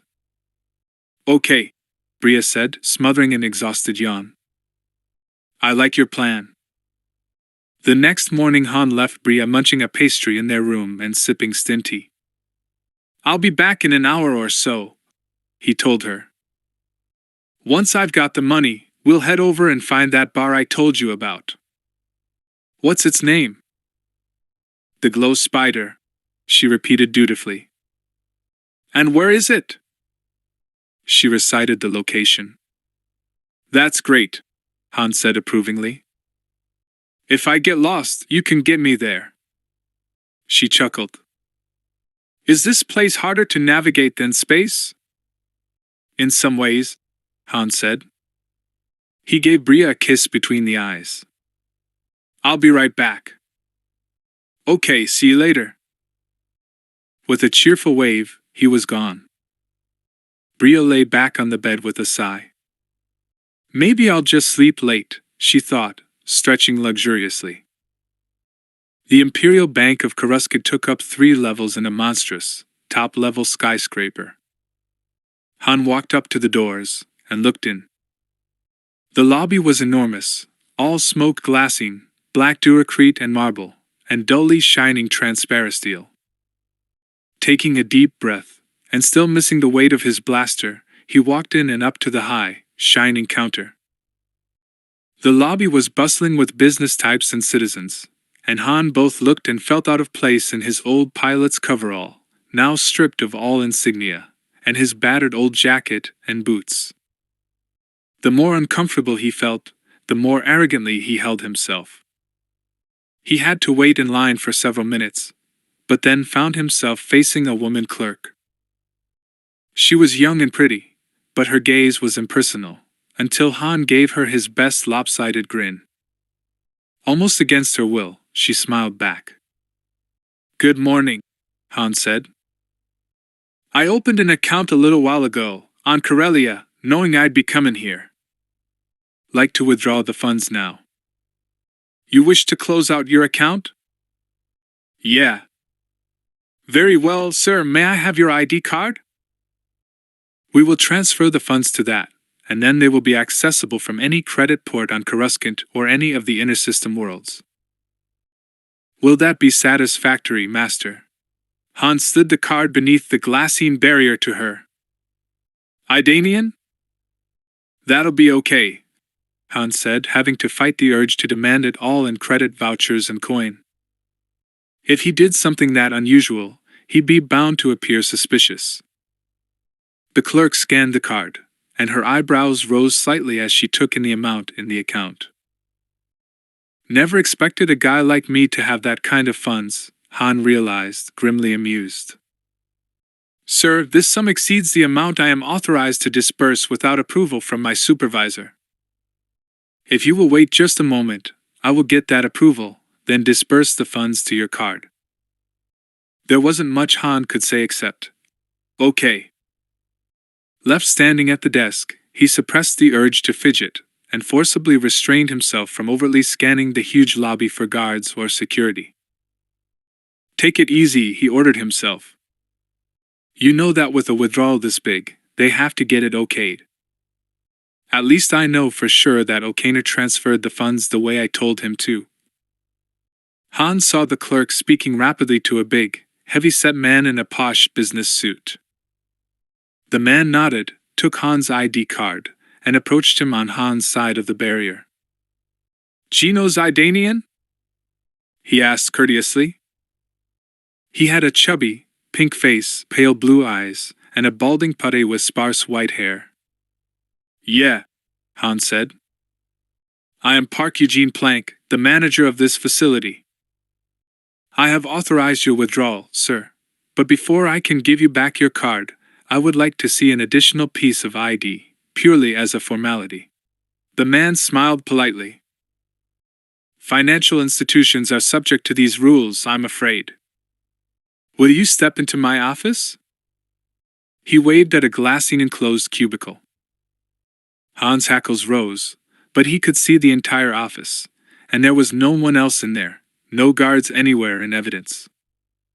"Okay," he said, "but I'm kinda in a hurry, so I hope it doesn't take long." "Only a second," Plank assured him, waving Han on ahead. The Corellian walked into the office confidently, but every sense was alert, every muscle coiled for action.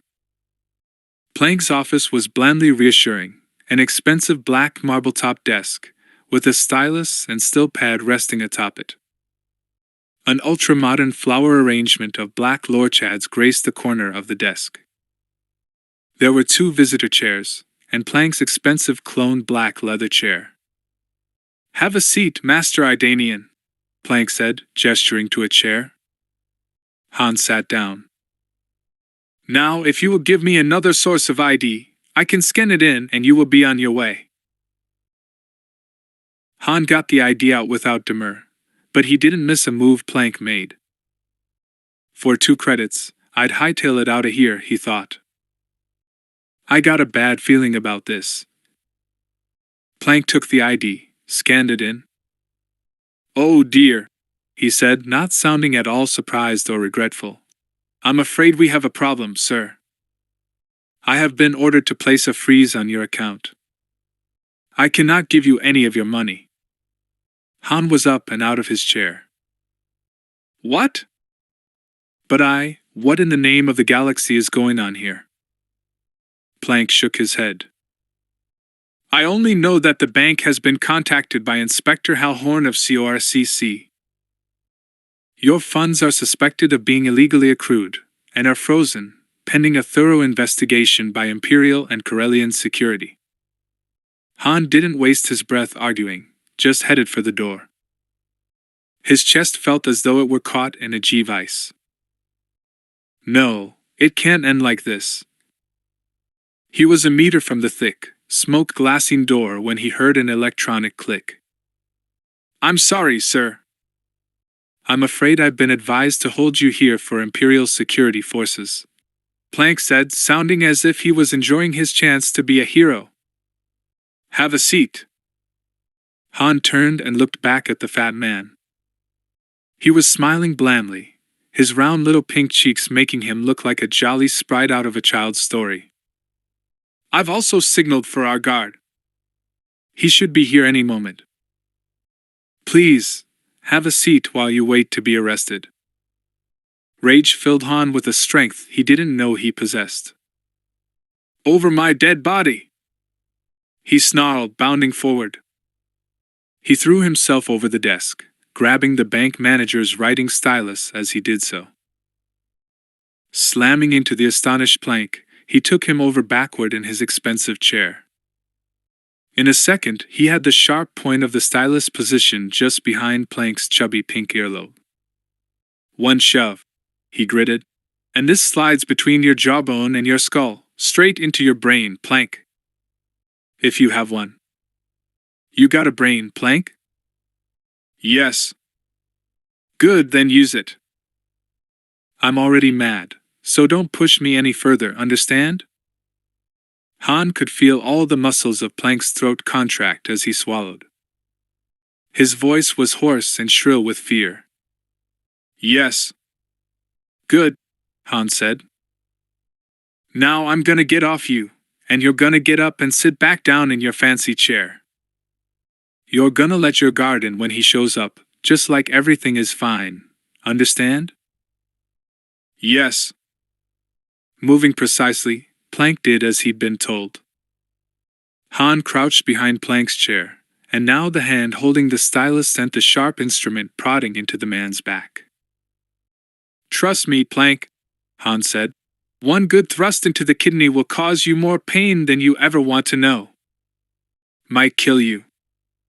Want to take that chance?" "No." "Good. Here comes your guard. Let him in." "Yes." The door lock clicked, and the guard entered. In a second Han was on his feet, the point of the stylus digging into Plank's throat again. "Tell him." "Don't move," Plank said desperately. "He'll kill me." "He's right," Han said with a feral grin. "And I'll enjoy it too." "Now you," he said, "do exactly as you're told, if you want to see your next pay voucher. Place your blaster here on Plank's desk. Move real slow, understand? Yes, sir, the guard said. He was an elderly human, and looked terrified at the thought of actually having to do anything besides stand around, wearing his blaster. Slowly, carefully, the guard removed the blaster from his holster, placing it on the black marble. Han reached over left-handed and picked it up. Now, under the desk. Don't come out until I tell you to, he said. Yes, sir. Han placed the muzzle of the blaster against Plank's temple, still hugging the fat man to him. Now we're leaving this bank, he said tightly. We're walking out of here, slow and nice. We're heading for the turbo lift. When I get there, if you've been a good little bank manager, I'm gonna let you go. Understand? Yes. Good. They were halfway across the lobby before anyone noticed that something was amiss. A man yelled, another man squawked with fear, and a woman let out a shriek. Han pointed the blaster at the ceiling and pulled the trigger. Flaming debris rained down. Everybody down! He shouted. His command was unnecessary. Every citizen was already cowering on the expensive carpet. Okay, Plank, nice and easy now. Together they moved toward the doors, then out through them. Han relaxed his grip on Plank slightly, ready to shove the big man down and then leap into the turbo lift. He refused to think about what he was going to do afterwards. One thing at a time, he cautioned himself. One thing at a time. He kept a sharp lookout as he and Plank walked toward the turbo lift, and so he spotted the squad of Imperial stormtroopers before they saw him. Han yanked Plank tightly against him and placed the blaster to the man's head. Don't shoot! Plank babbled as the troopers leveled their weapons. I'm the one who called you. I'm the bank manager. Han backed toward the turbolift, dragging the heavy man with him. A glance at its lights reassured him that the lift was on its way to this level. He's getting away! Yelled one of the stormtroopers. Han stood before the door, tense, sweating, and ready to jump out of his skin. But he betrayed none of that, only waited, his body shielded behind the bank manager's trembling, corpulent form. Han heard the turbolift doors slide open behind him. Don't let him escape! Open fire! Yelled the stormtrooper officer. No! Screamed Plank as the sizzle of blaster bolts filled the air. Han jumped back, smelling burned flesh, dragging Plank's falling body with him into the turbolift. He snapped off a shot, just as the turbolift doors closed, then slammed his fist against the lowest button on the bank of floors. The high-speed turbolift dropped like a stone. Gasping, Han managed to stagger to his feet. One look told him Plank was dead. Too bad. He'd have let the man go, if those troopers hadn't started trouble. Han's ears popped rapidly as the turbolift hurtled down. Quickly he pulled out his map link and checked his location. If the link was correct, this lift would take him down about 150 stories, then he'd have to catch another. The moment the lift doors opened, Han sprang out. The Corellian had dragged Plank's body into the darkest corner of the lift, so it couldn't be seen from the front. Han had also shoved his blaster inside his leather jacket, but his hand rested lightly on its grip, ready to draw. The scene that met his eyes was entirely peaceful. Citizens strolled along a passageway between buildings, and from somewhere not far away, music played. Han glanced at his map link as he strode along. Turn right here. And there was the next turbolift. Han passed it up as being too obvious, and went on to take a horizontal tube into the next megablock. Then came another lift down. 200 stories this time. The streets were dirtier, now, as he searched for the next lift, making sure his turns were random. down again. He was 500 stories down, by now. The streets grew ever seedier. One time, a gang of kids approached him as he hurried along. Han shook his head at them warningly. "Don't," he said. "Don't?" The leader, a huge, dark-skinned kid with a black fall of greasy hair, mocked. "But who, is Big Man afraid?" "Big Man gonna be real afraid, when we get done with him." 6 vibroblades flashed in the dim squalor of the alleys the streets had come to resemble. Han sighed, rolled his eyes, and pulled out the blaster. The gang evaporated so quickly they might have been snatched up by hawkbats. Han stood there, blaster in hand, until he was certain the kids were gone. A few startled passers-by glanced at him, then quickly hurried on about their business, with a, "Me? I didn't see nothing," expression. Shoving the blaster back into the front of his jacket, Han jogged down the shadowed street toward the next lift.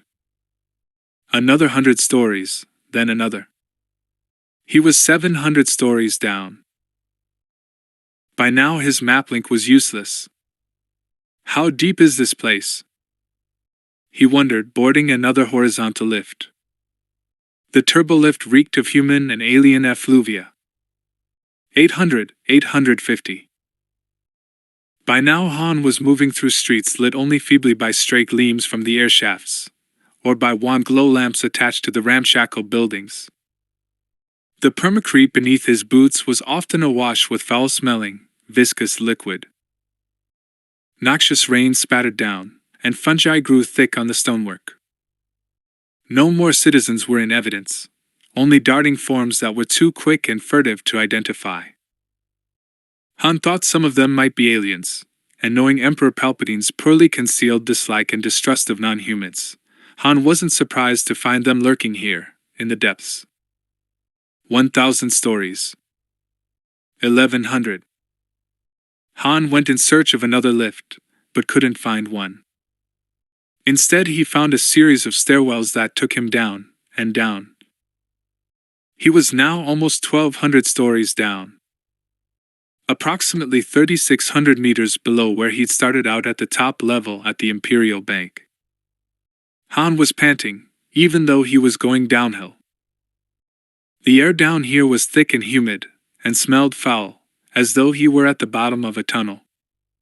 No sign of pursuit. "I've lost them," Han thought, walking aimlessly along. He caught a flash of something scuttling along beside the front of one of the sagging, sunken buildings, something that moved hunched over, like an animal, but it walked on its hind legs. Tattered scraps of cloth barely concealed pallid skin, blotched with lesions and running sores. The creature snarled at Han from behind a mat of lank, filthy hair, revealing a mouth full of rotting stumps of teeth. Han truly couldn't decide whether it was, or once had been, human. The being scrambled away, hissing like a vrelt, half on its feet, half using all fours as it ran. Shaken, Han took his blaster out of his jacket and stuck it into the front of his belt, wearing it openly, hoping its presence would deter any more creatures like the one he'd seen. He passed the mouth of another alley, and there, in the ooze, several of the troglodytes crouched, tearing and ripping at something, cramming bits of it into their red-stained mouths. Revolted, Han drew his blaster, snapped off a shot over their heads, and watched them scatter. He didn't go any closer to their prey, but swallowed uneasily when he saw that human-shaped ribs protruded from the mangled chest. Minions of Zender, what kind of place is this? His legs were growing very tired. He wasn't wearing a chrono, but when he passed beneath an air shaft, Han tilted his head far, far back and stared up at the dizzying height.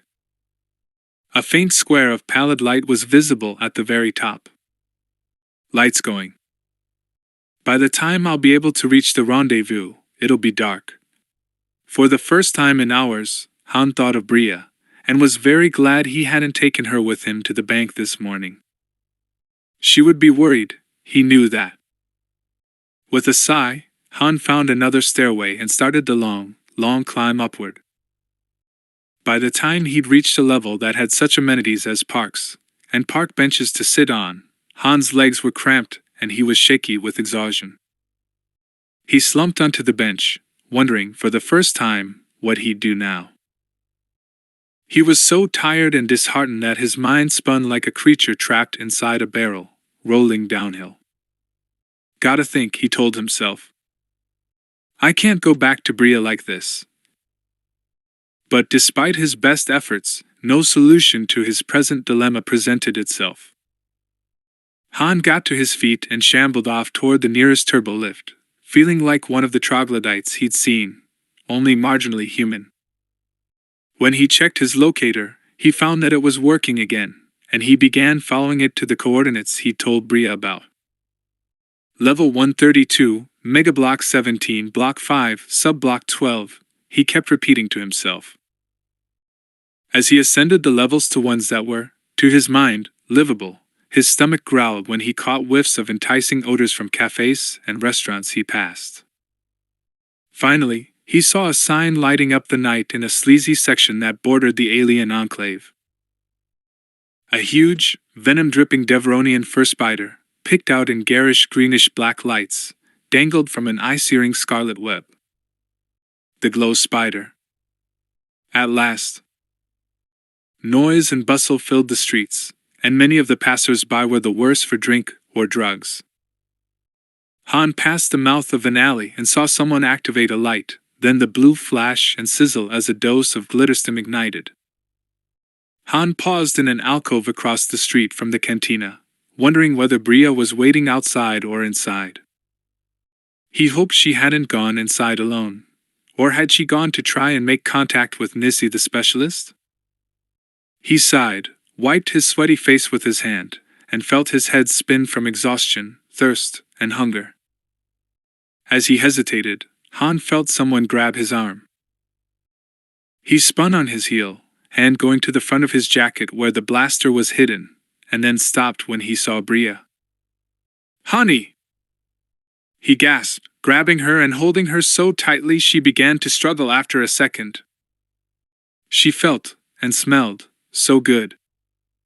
"Han!" She gasped. "I can't breathe."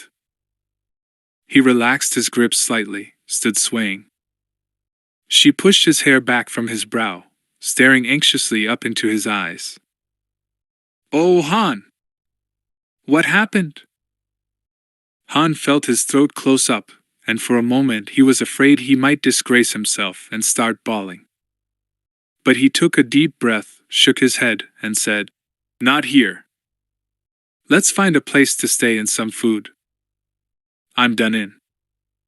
Half an hour later, they were locked inside their room in a dingy flophouse. Han had been in worse, but it hurt him to see Bria's brave attempt to pretend she wasn't shocked by the dirt, the smells, and the scuttling insects.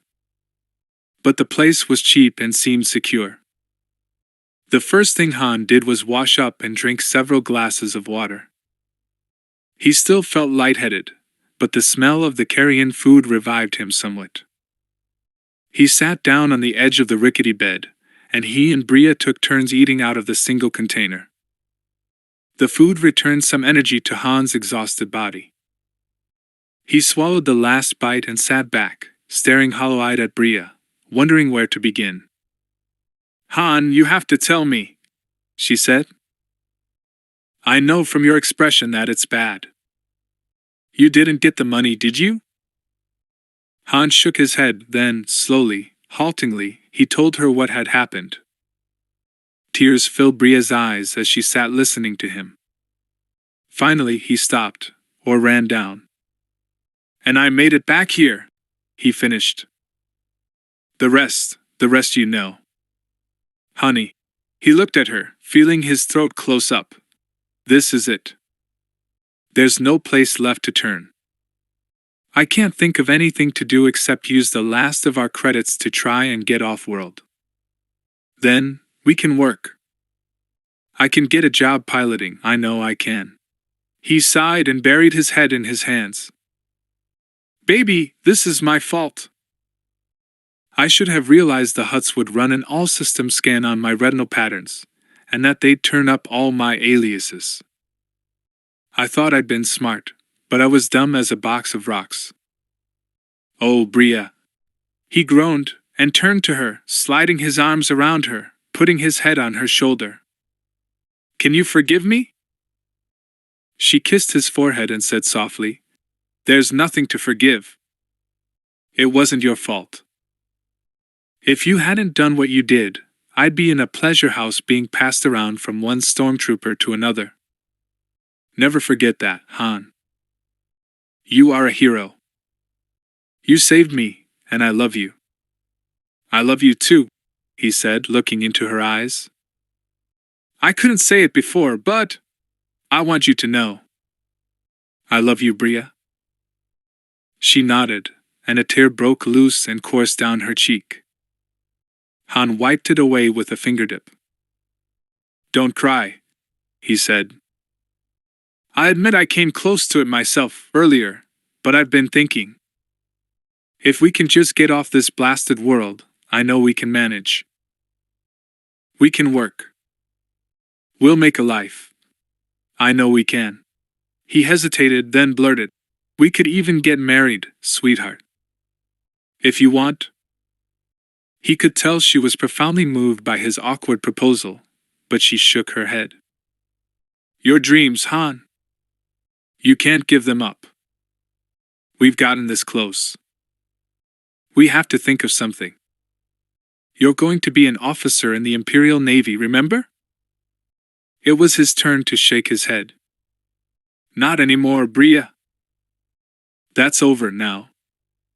I've got to think of what else I'm gonna do with my life. Oh, Han! She began to cry in earnest. I can't bear to see you so hurt. I'm okay, he insisted, though it was a lie. Bria laid her head against his chest, then held him tightly.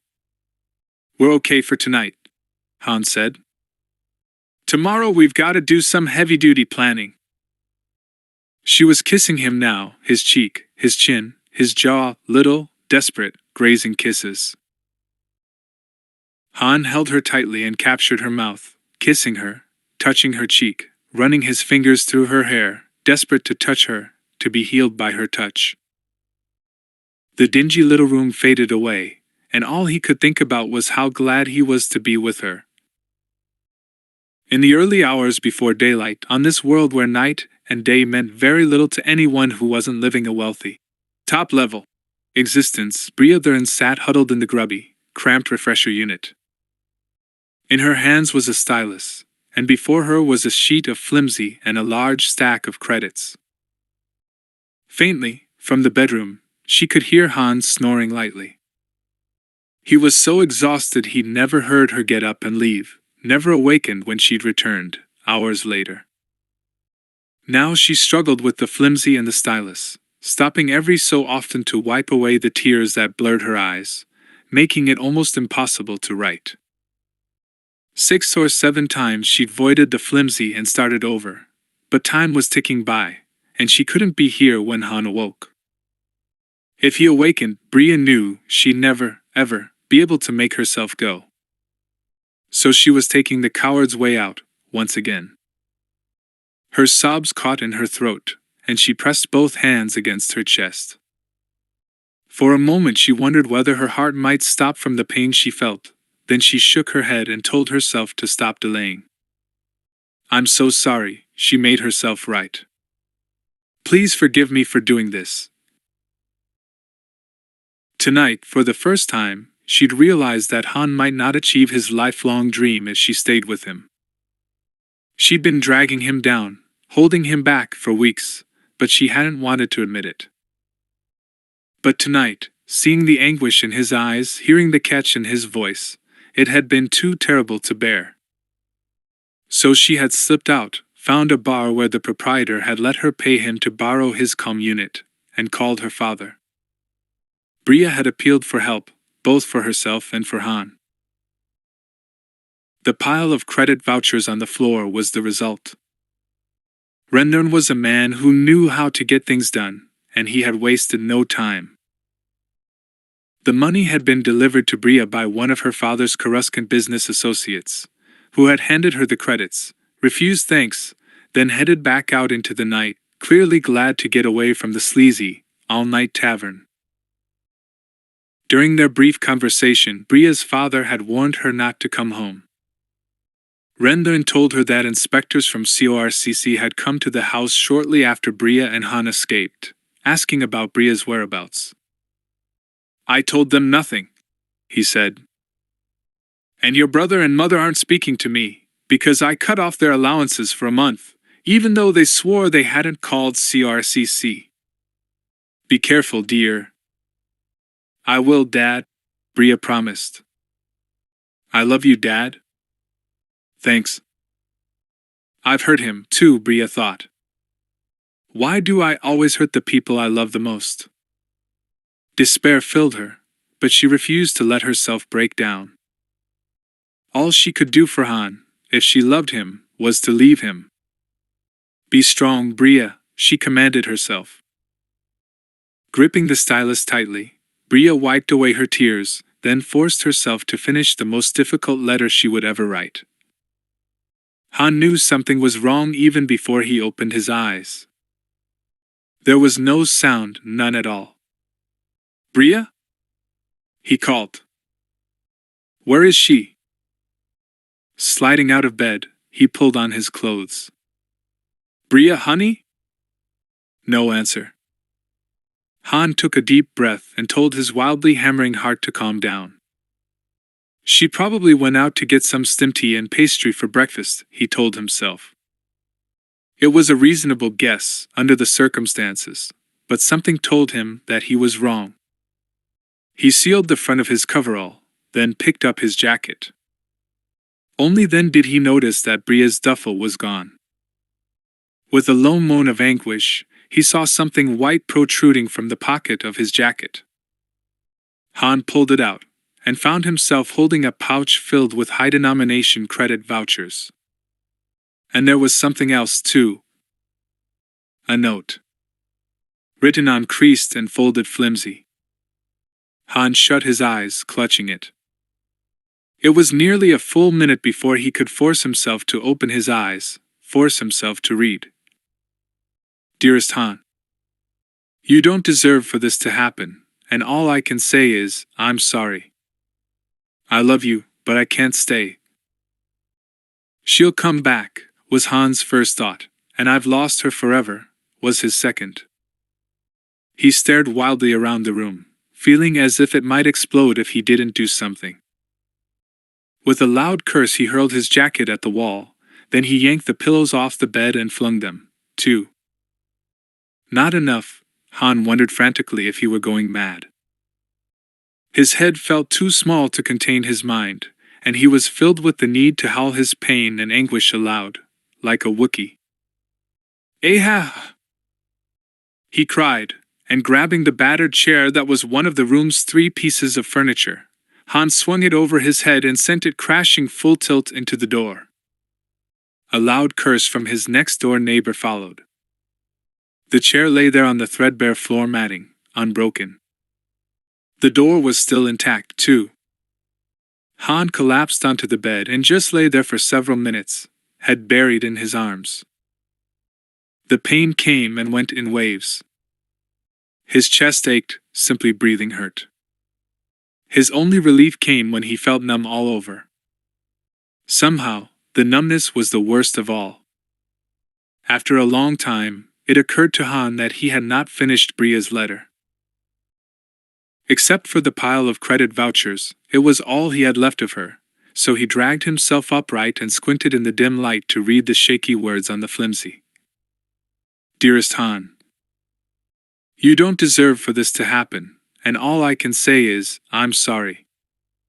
I love you, but I can't stay. Every day I wonder if I'm going to snap and take the next ship back to Elysia. I'm afraid I'm not strong enough to resist, but I must resist. I must face the fact that I am addicted to the exaltation, and that I must fight this addiction. I will need all my energy to do this and win, I'm afraid. I've been leaning on you for strength, but that's not good for either of us.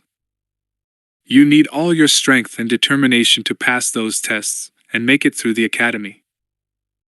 Please don't abandon your dream of becoming an officer, Han. Don't be afraid to use the money I left. My father gave it to us freely, because he likes you and is grateful to you. Like me, he recognizes that you saved my life. Accept his gift, please. We both want you to succeed. I've learned so much from you. How to love, how to be loyal and brave. I've also learned how to find people who will help me change my identity, so don't bother looking for me.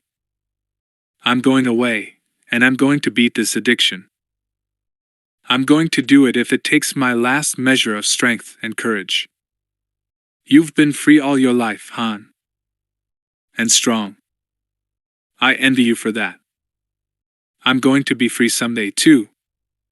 And strong. Maybe then, we can meet again. Try not to hate me too much for what I'm doing. I don't blame you if you do, though. Please know that, now and forever, I love you. Yours, Bria. Han made himself finish the letter all the way through. Each word burned its way into his mind like a laser torch. When he finished, he decided to go back and reread it, because he was trying to put off the moment when he'd have to start feeling and thinking again. While he was reading Bria's flimsy, it was as if she were still here. He could almost hear her voice. Han knew that the moment he stopped reading, she would be gone again. But this time, although he squinted hard, he couldn't make out the words. They were too blurred. "Honey," he whispered to the letter, his throat so raw that he could barely force the words out. "You shouldn't have done this. We were a team, remember?" Hearing himself use the past tense, Han shuddered, like a man in the grip of a fever. He got up and began pacing back and forth, back and forth. Moving seemed to be the only thing that could help him bear this. Waves of anger and frustration alternated with moments of grief so profound that he thought it might be easier to go mad. She lied. Never loved me. Rich girl, stuck up, just having a fling, used me to escape, used me till she got bored. I hate her. Han groaned aloud, shaking his head. No, I don't. I love her. How could she do this to me? She said she loved me? Liar! Liar? No, she meant it. Face it, Han, she's been suffering, you know it. Bria was troubled, in pain. Yes, she'd been in pain. Han remembered all those nights he'd found her sobbing, and had held her, tried to comfort her. Baby, why? I tried so hard to help. You shouldn't be alone. You should have stayed. We'd have worked it out. He was terrified that her addiction might send her running back to Elysia. Han had no illusions about Teroenz's reaction if she did. The Tilandatil had no capacity to feel pity or to be merciful. The high priest would order Bria killed if he ever laid eyes on her again. Han stared dazedly around the squalid little room.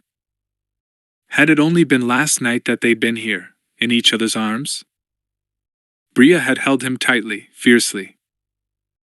Now Han realized the reason for her passion. She'd known she was holding him for the last time. He shook his head. How could things change so irrevocably in just a few hours? Turn time back, some childish part of his mind said. Make it be then, not now. I don't like now.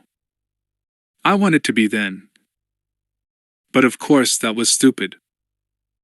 Han caught his breath, and the sound was ragged, filled with pain. Almost a sob. Suddenly he couldn't stand being here, seeing this dreadful little room, any longer. Stuffing his few belongings into his small bag, Han distributed handfuls of credit vouchers into his inside pockets, against his skin. Then he put on his ancient jacket and stuffed the blaster into the front of it. He walked out, down the hall, past the sleazy-looking woman at the desk, and kept walking. All day he walked, moving like a droid through the unsavory crowds of this area, which was one of the borderline, red-light districts that intersected with one of the non-human enclaves. He did not eat, could not face the idea of food. He was always conscious of the stolen blaster in the front of his jacket. With part of his mind, Han rather hoped that someone would try to rob him. That would give him an excuse to lash out, to maim or kill. He wanted to destroy something. Or someone. But nobody bothered him. Perhaps there was some aura he projected, some body language that warned others to keep hands off. His mind kept playing tug-of-war with his heart. He went over and over everything they'd ever said and done. Had he done something wrong? Was Bria a lovely, troubled, but decent girl fighting a deadly addiction? Or was she a spoiled, callous rich kid who'd been playing a cruel game? Had she ever really loved him? At some point Han found himself on a street corner between two massive stone piles of rubble. In his hands was Bria's flimsy, and he was trying to read it by the flickering light of a brothel's sign. Han blinked. Must be raining. His face was wet. He looked up at the sky, but of course, there was no sky, only a rooftop high above. He held out a hand, palm up. No rain. Folding the letter, Han put it away carefully. He resisted the momentary urge to shred it, or blast it into cinders. Something told him he'd regret it if he did. Whatever she was, she's gone, he decided, straightening his shoulders. She's not coming back, and I've got to pull myself together. First thing tomorrow, I go looking for Nissi the specialist at the glow spider. Han realized it was now late at night. He'd been wandering the streets for 12 or 15 hours. Fortunately, in this district, some places never slept. The Corellian realized that he needed both food and sleep. He was so empty and exhausted that his head spun. He began walking slowly back the way he'd come, realizing that every step felt as though he were treading on burning sand. His soles were abraded and blistered, and he limped. The pain in his feet was a welcome distraction. From now on, it's just me, Han Solo, he thought, stopping and peering up at the night sky, barely visible at the top of an air shaft. One star, or was it a space station? Winked against the blackness. Han's mental declaration had the conviction of a sworn oath. Nobody else. I don't care about anybody else. Nobody gets close from now on. I don't care how pretty she is, how smart, or how sweet. No friend, no lover, nobody is worth this kind of pain. From now on, it's just me. Solo. With one part of his mind, he realized the grim irony of his inadvertent play on words, and he chuckled hollowly. From now on, his name was him. His name had come to stand for what he was, what was inside him. Solo. From now on. Just me. The galaxy and everyone in it can go to blazes. I'm Solo, now and forever. The last of the youthful softness had vanished from Han's features, and there was a new coldness, a new hardness in his eyes. He walked on into the night, and his boot heels sounded hard against the permacrete, as hard and unrelenting as the shell now sheathing his heart. A week later Han Solo walked toward the Hall of Admissions of the Imperial Space Academy. The building was a huge, topmost-level structure, massive and solidly dignified in design. The light from Coruscant's small white sun made him blink. It had been a long time since he'd seen sunlight, and his eyes were still sensitive, still easily irritated. Having one's retinal patterns altered was possible, as Han had just proved, but it hadn't been a pleasant experience. He'd had the laser surgery and cell rearrangement, then he'd spent a day in a back-to-tank, healing. He'd then worn a back-to-visor for 3 more days, lying in a little back room at Nissy's clinic. He'd put his forced inaction to good use, though, and had listened to hours of canned history and literature recordings, boning up for the examinations he hoped to begin. Han was under no illusions that the academy testing would prove easy for him. His education had been spotty at best. Nissy the specialist had been worth every credit of his exorbitant fee. Han Solo now existed in the Imperial database, along with his retinal patterns and other identifying marks. Most of these scars were brand new, carefully placed on his body by Nissy's medical droids.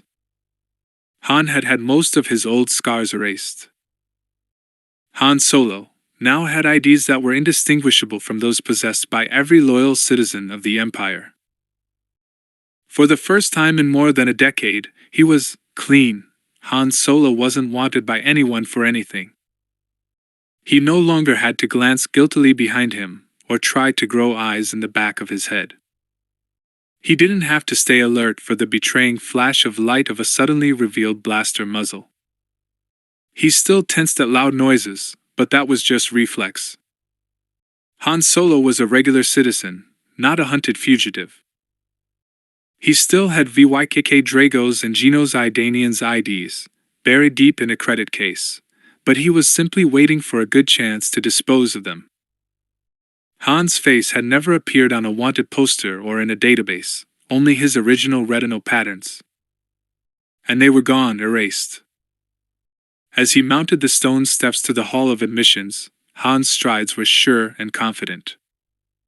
He walked up to the human recruiting officer sitting behind the desk and smiled politely. "Hello?" he said. "My name is Han Solo, and I'd like to apply for admission into the Imperial Academy. I've always wanted to be a naval officer." The clerk did not smile back, but he was civil. "May I see your identification, Mr. Solo?" "Certainly," Han said, and laid it on the desk. "This will take a moment. Please take a seat." Han sat, feeling inattention, but telling himself he had nothing to be afraid of. Ren Theron's credits had seen to that. Minutes later the clerk handed Han's IDs back to him and offered a remote smile. "Everything checks out, Solo.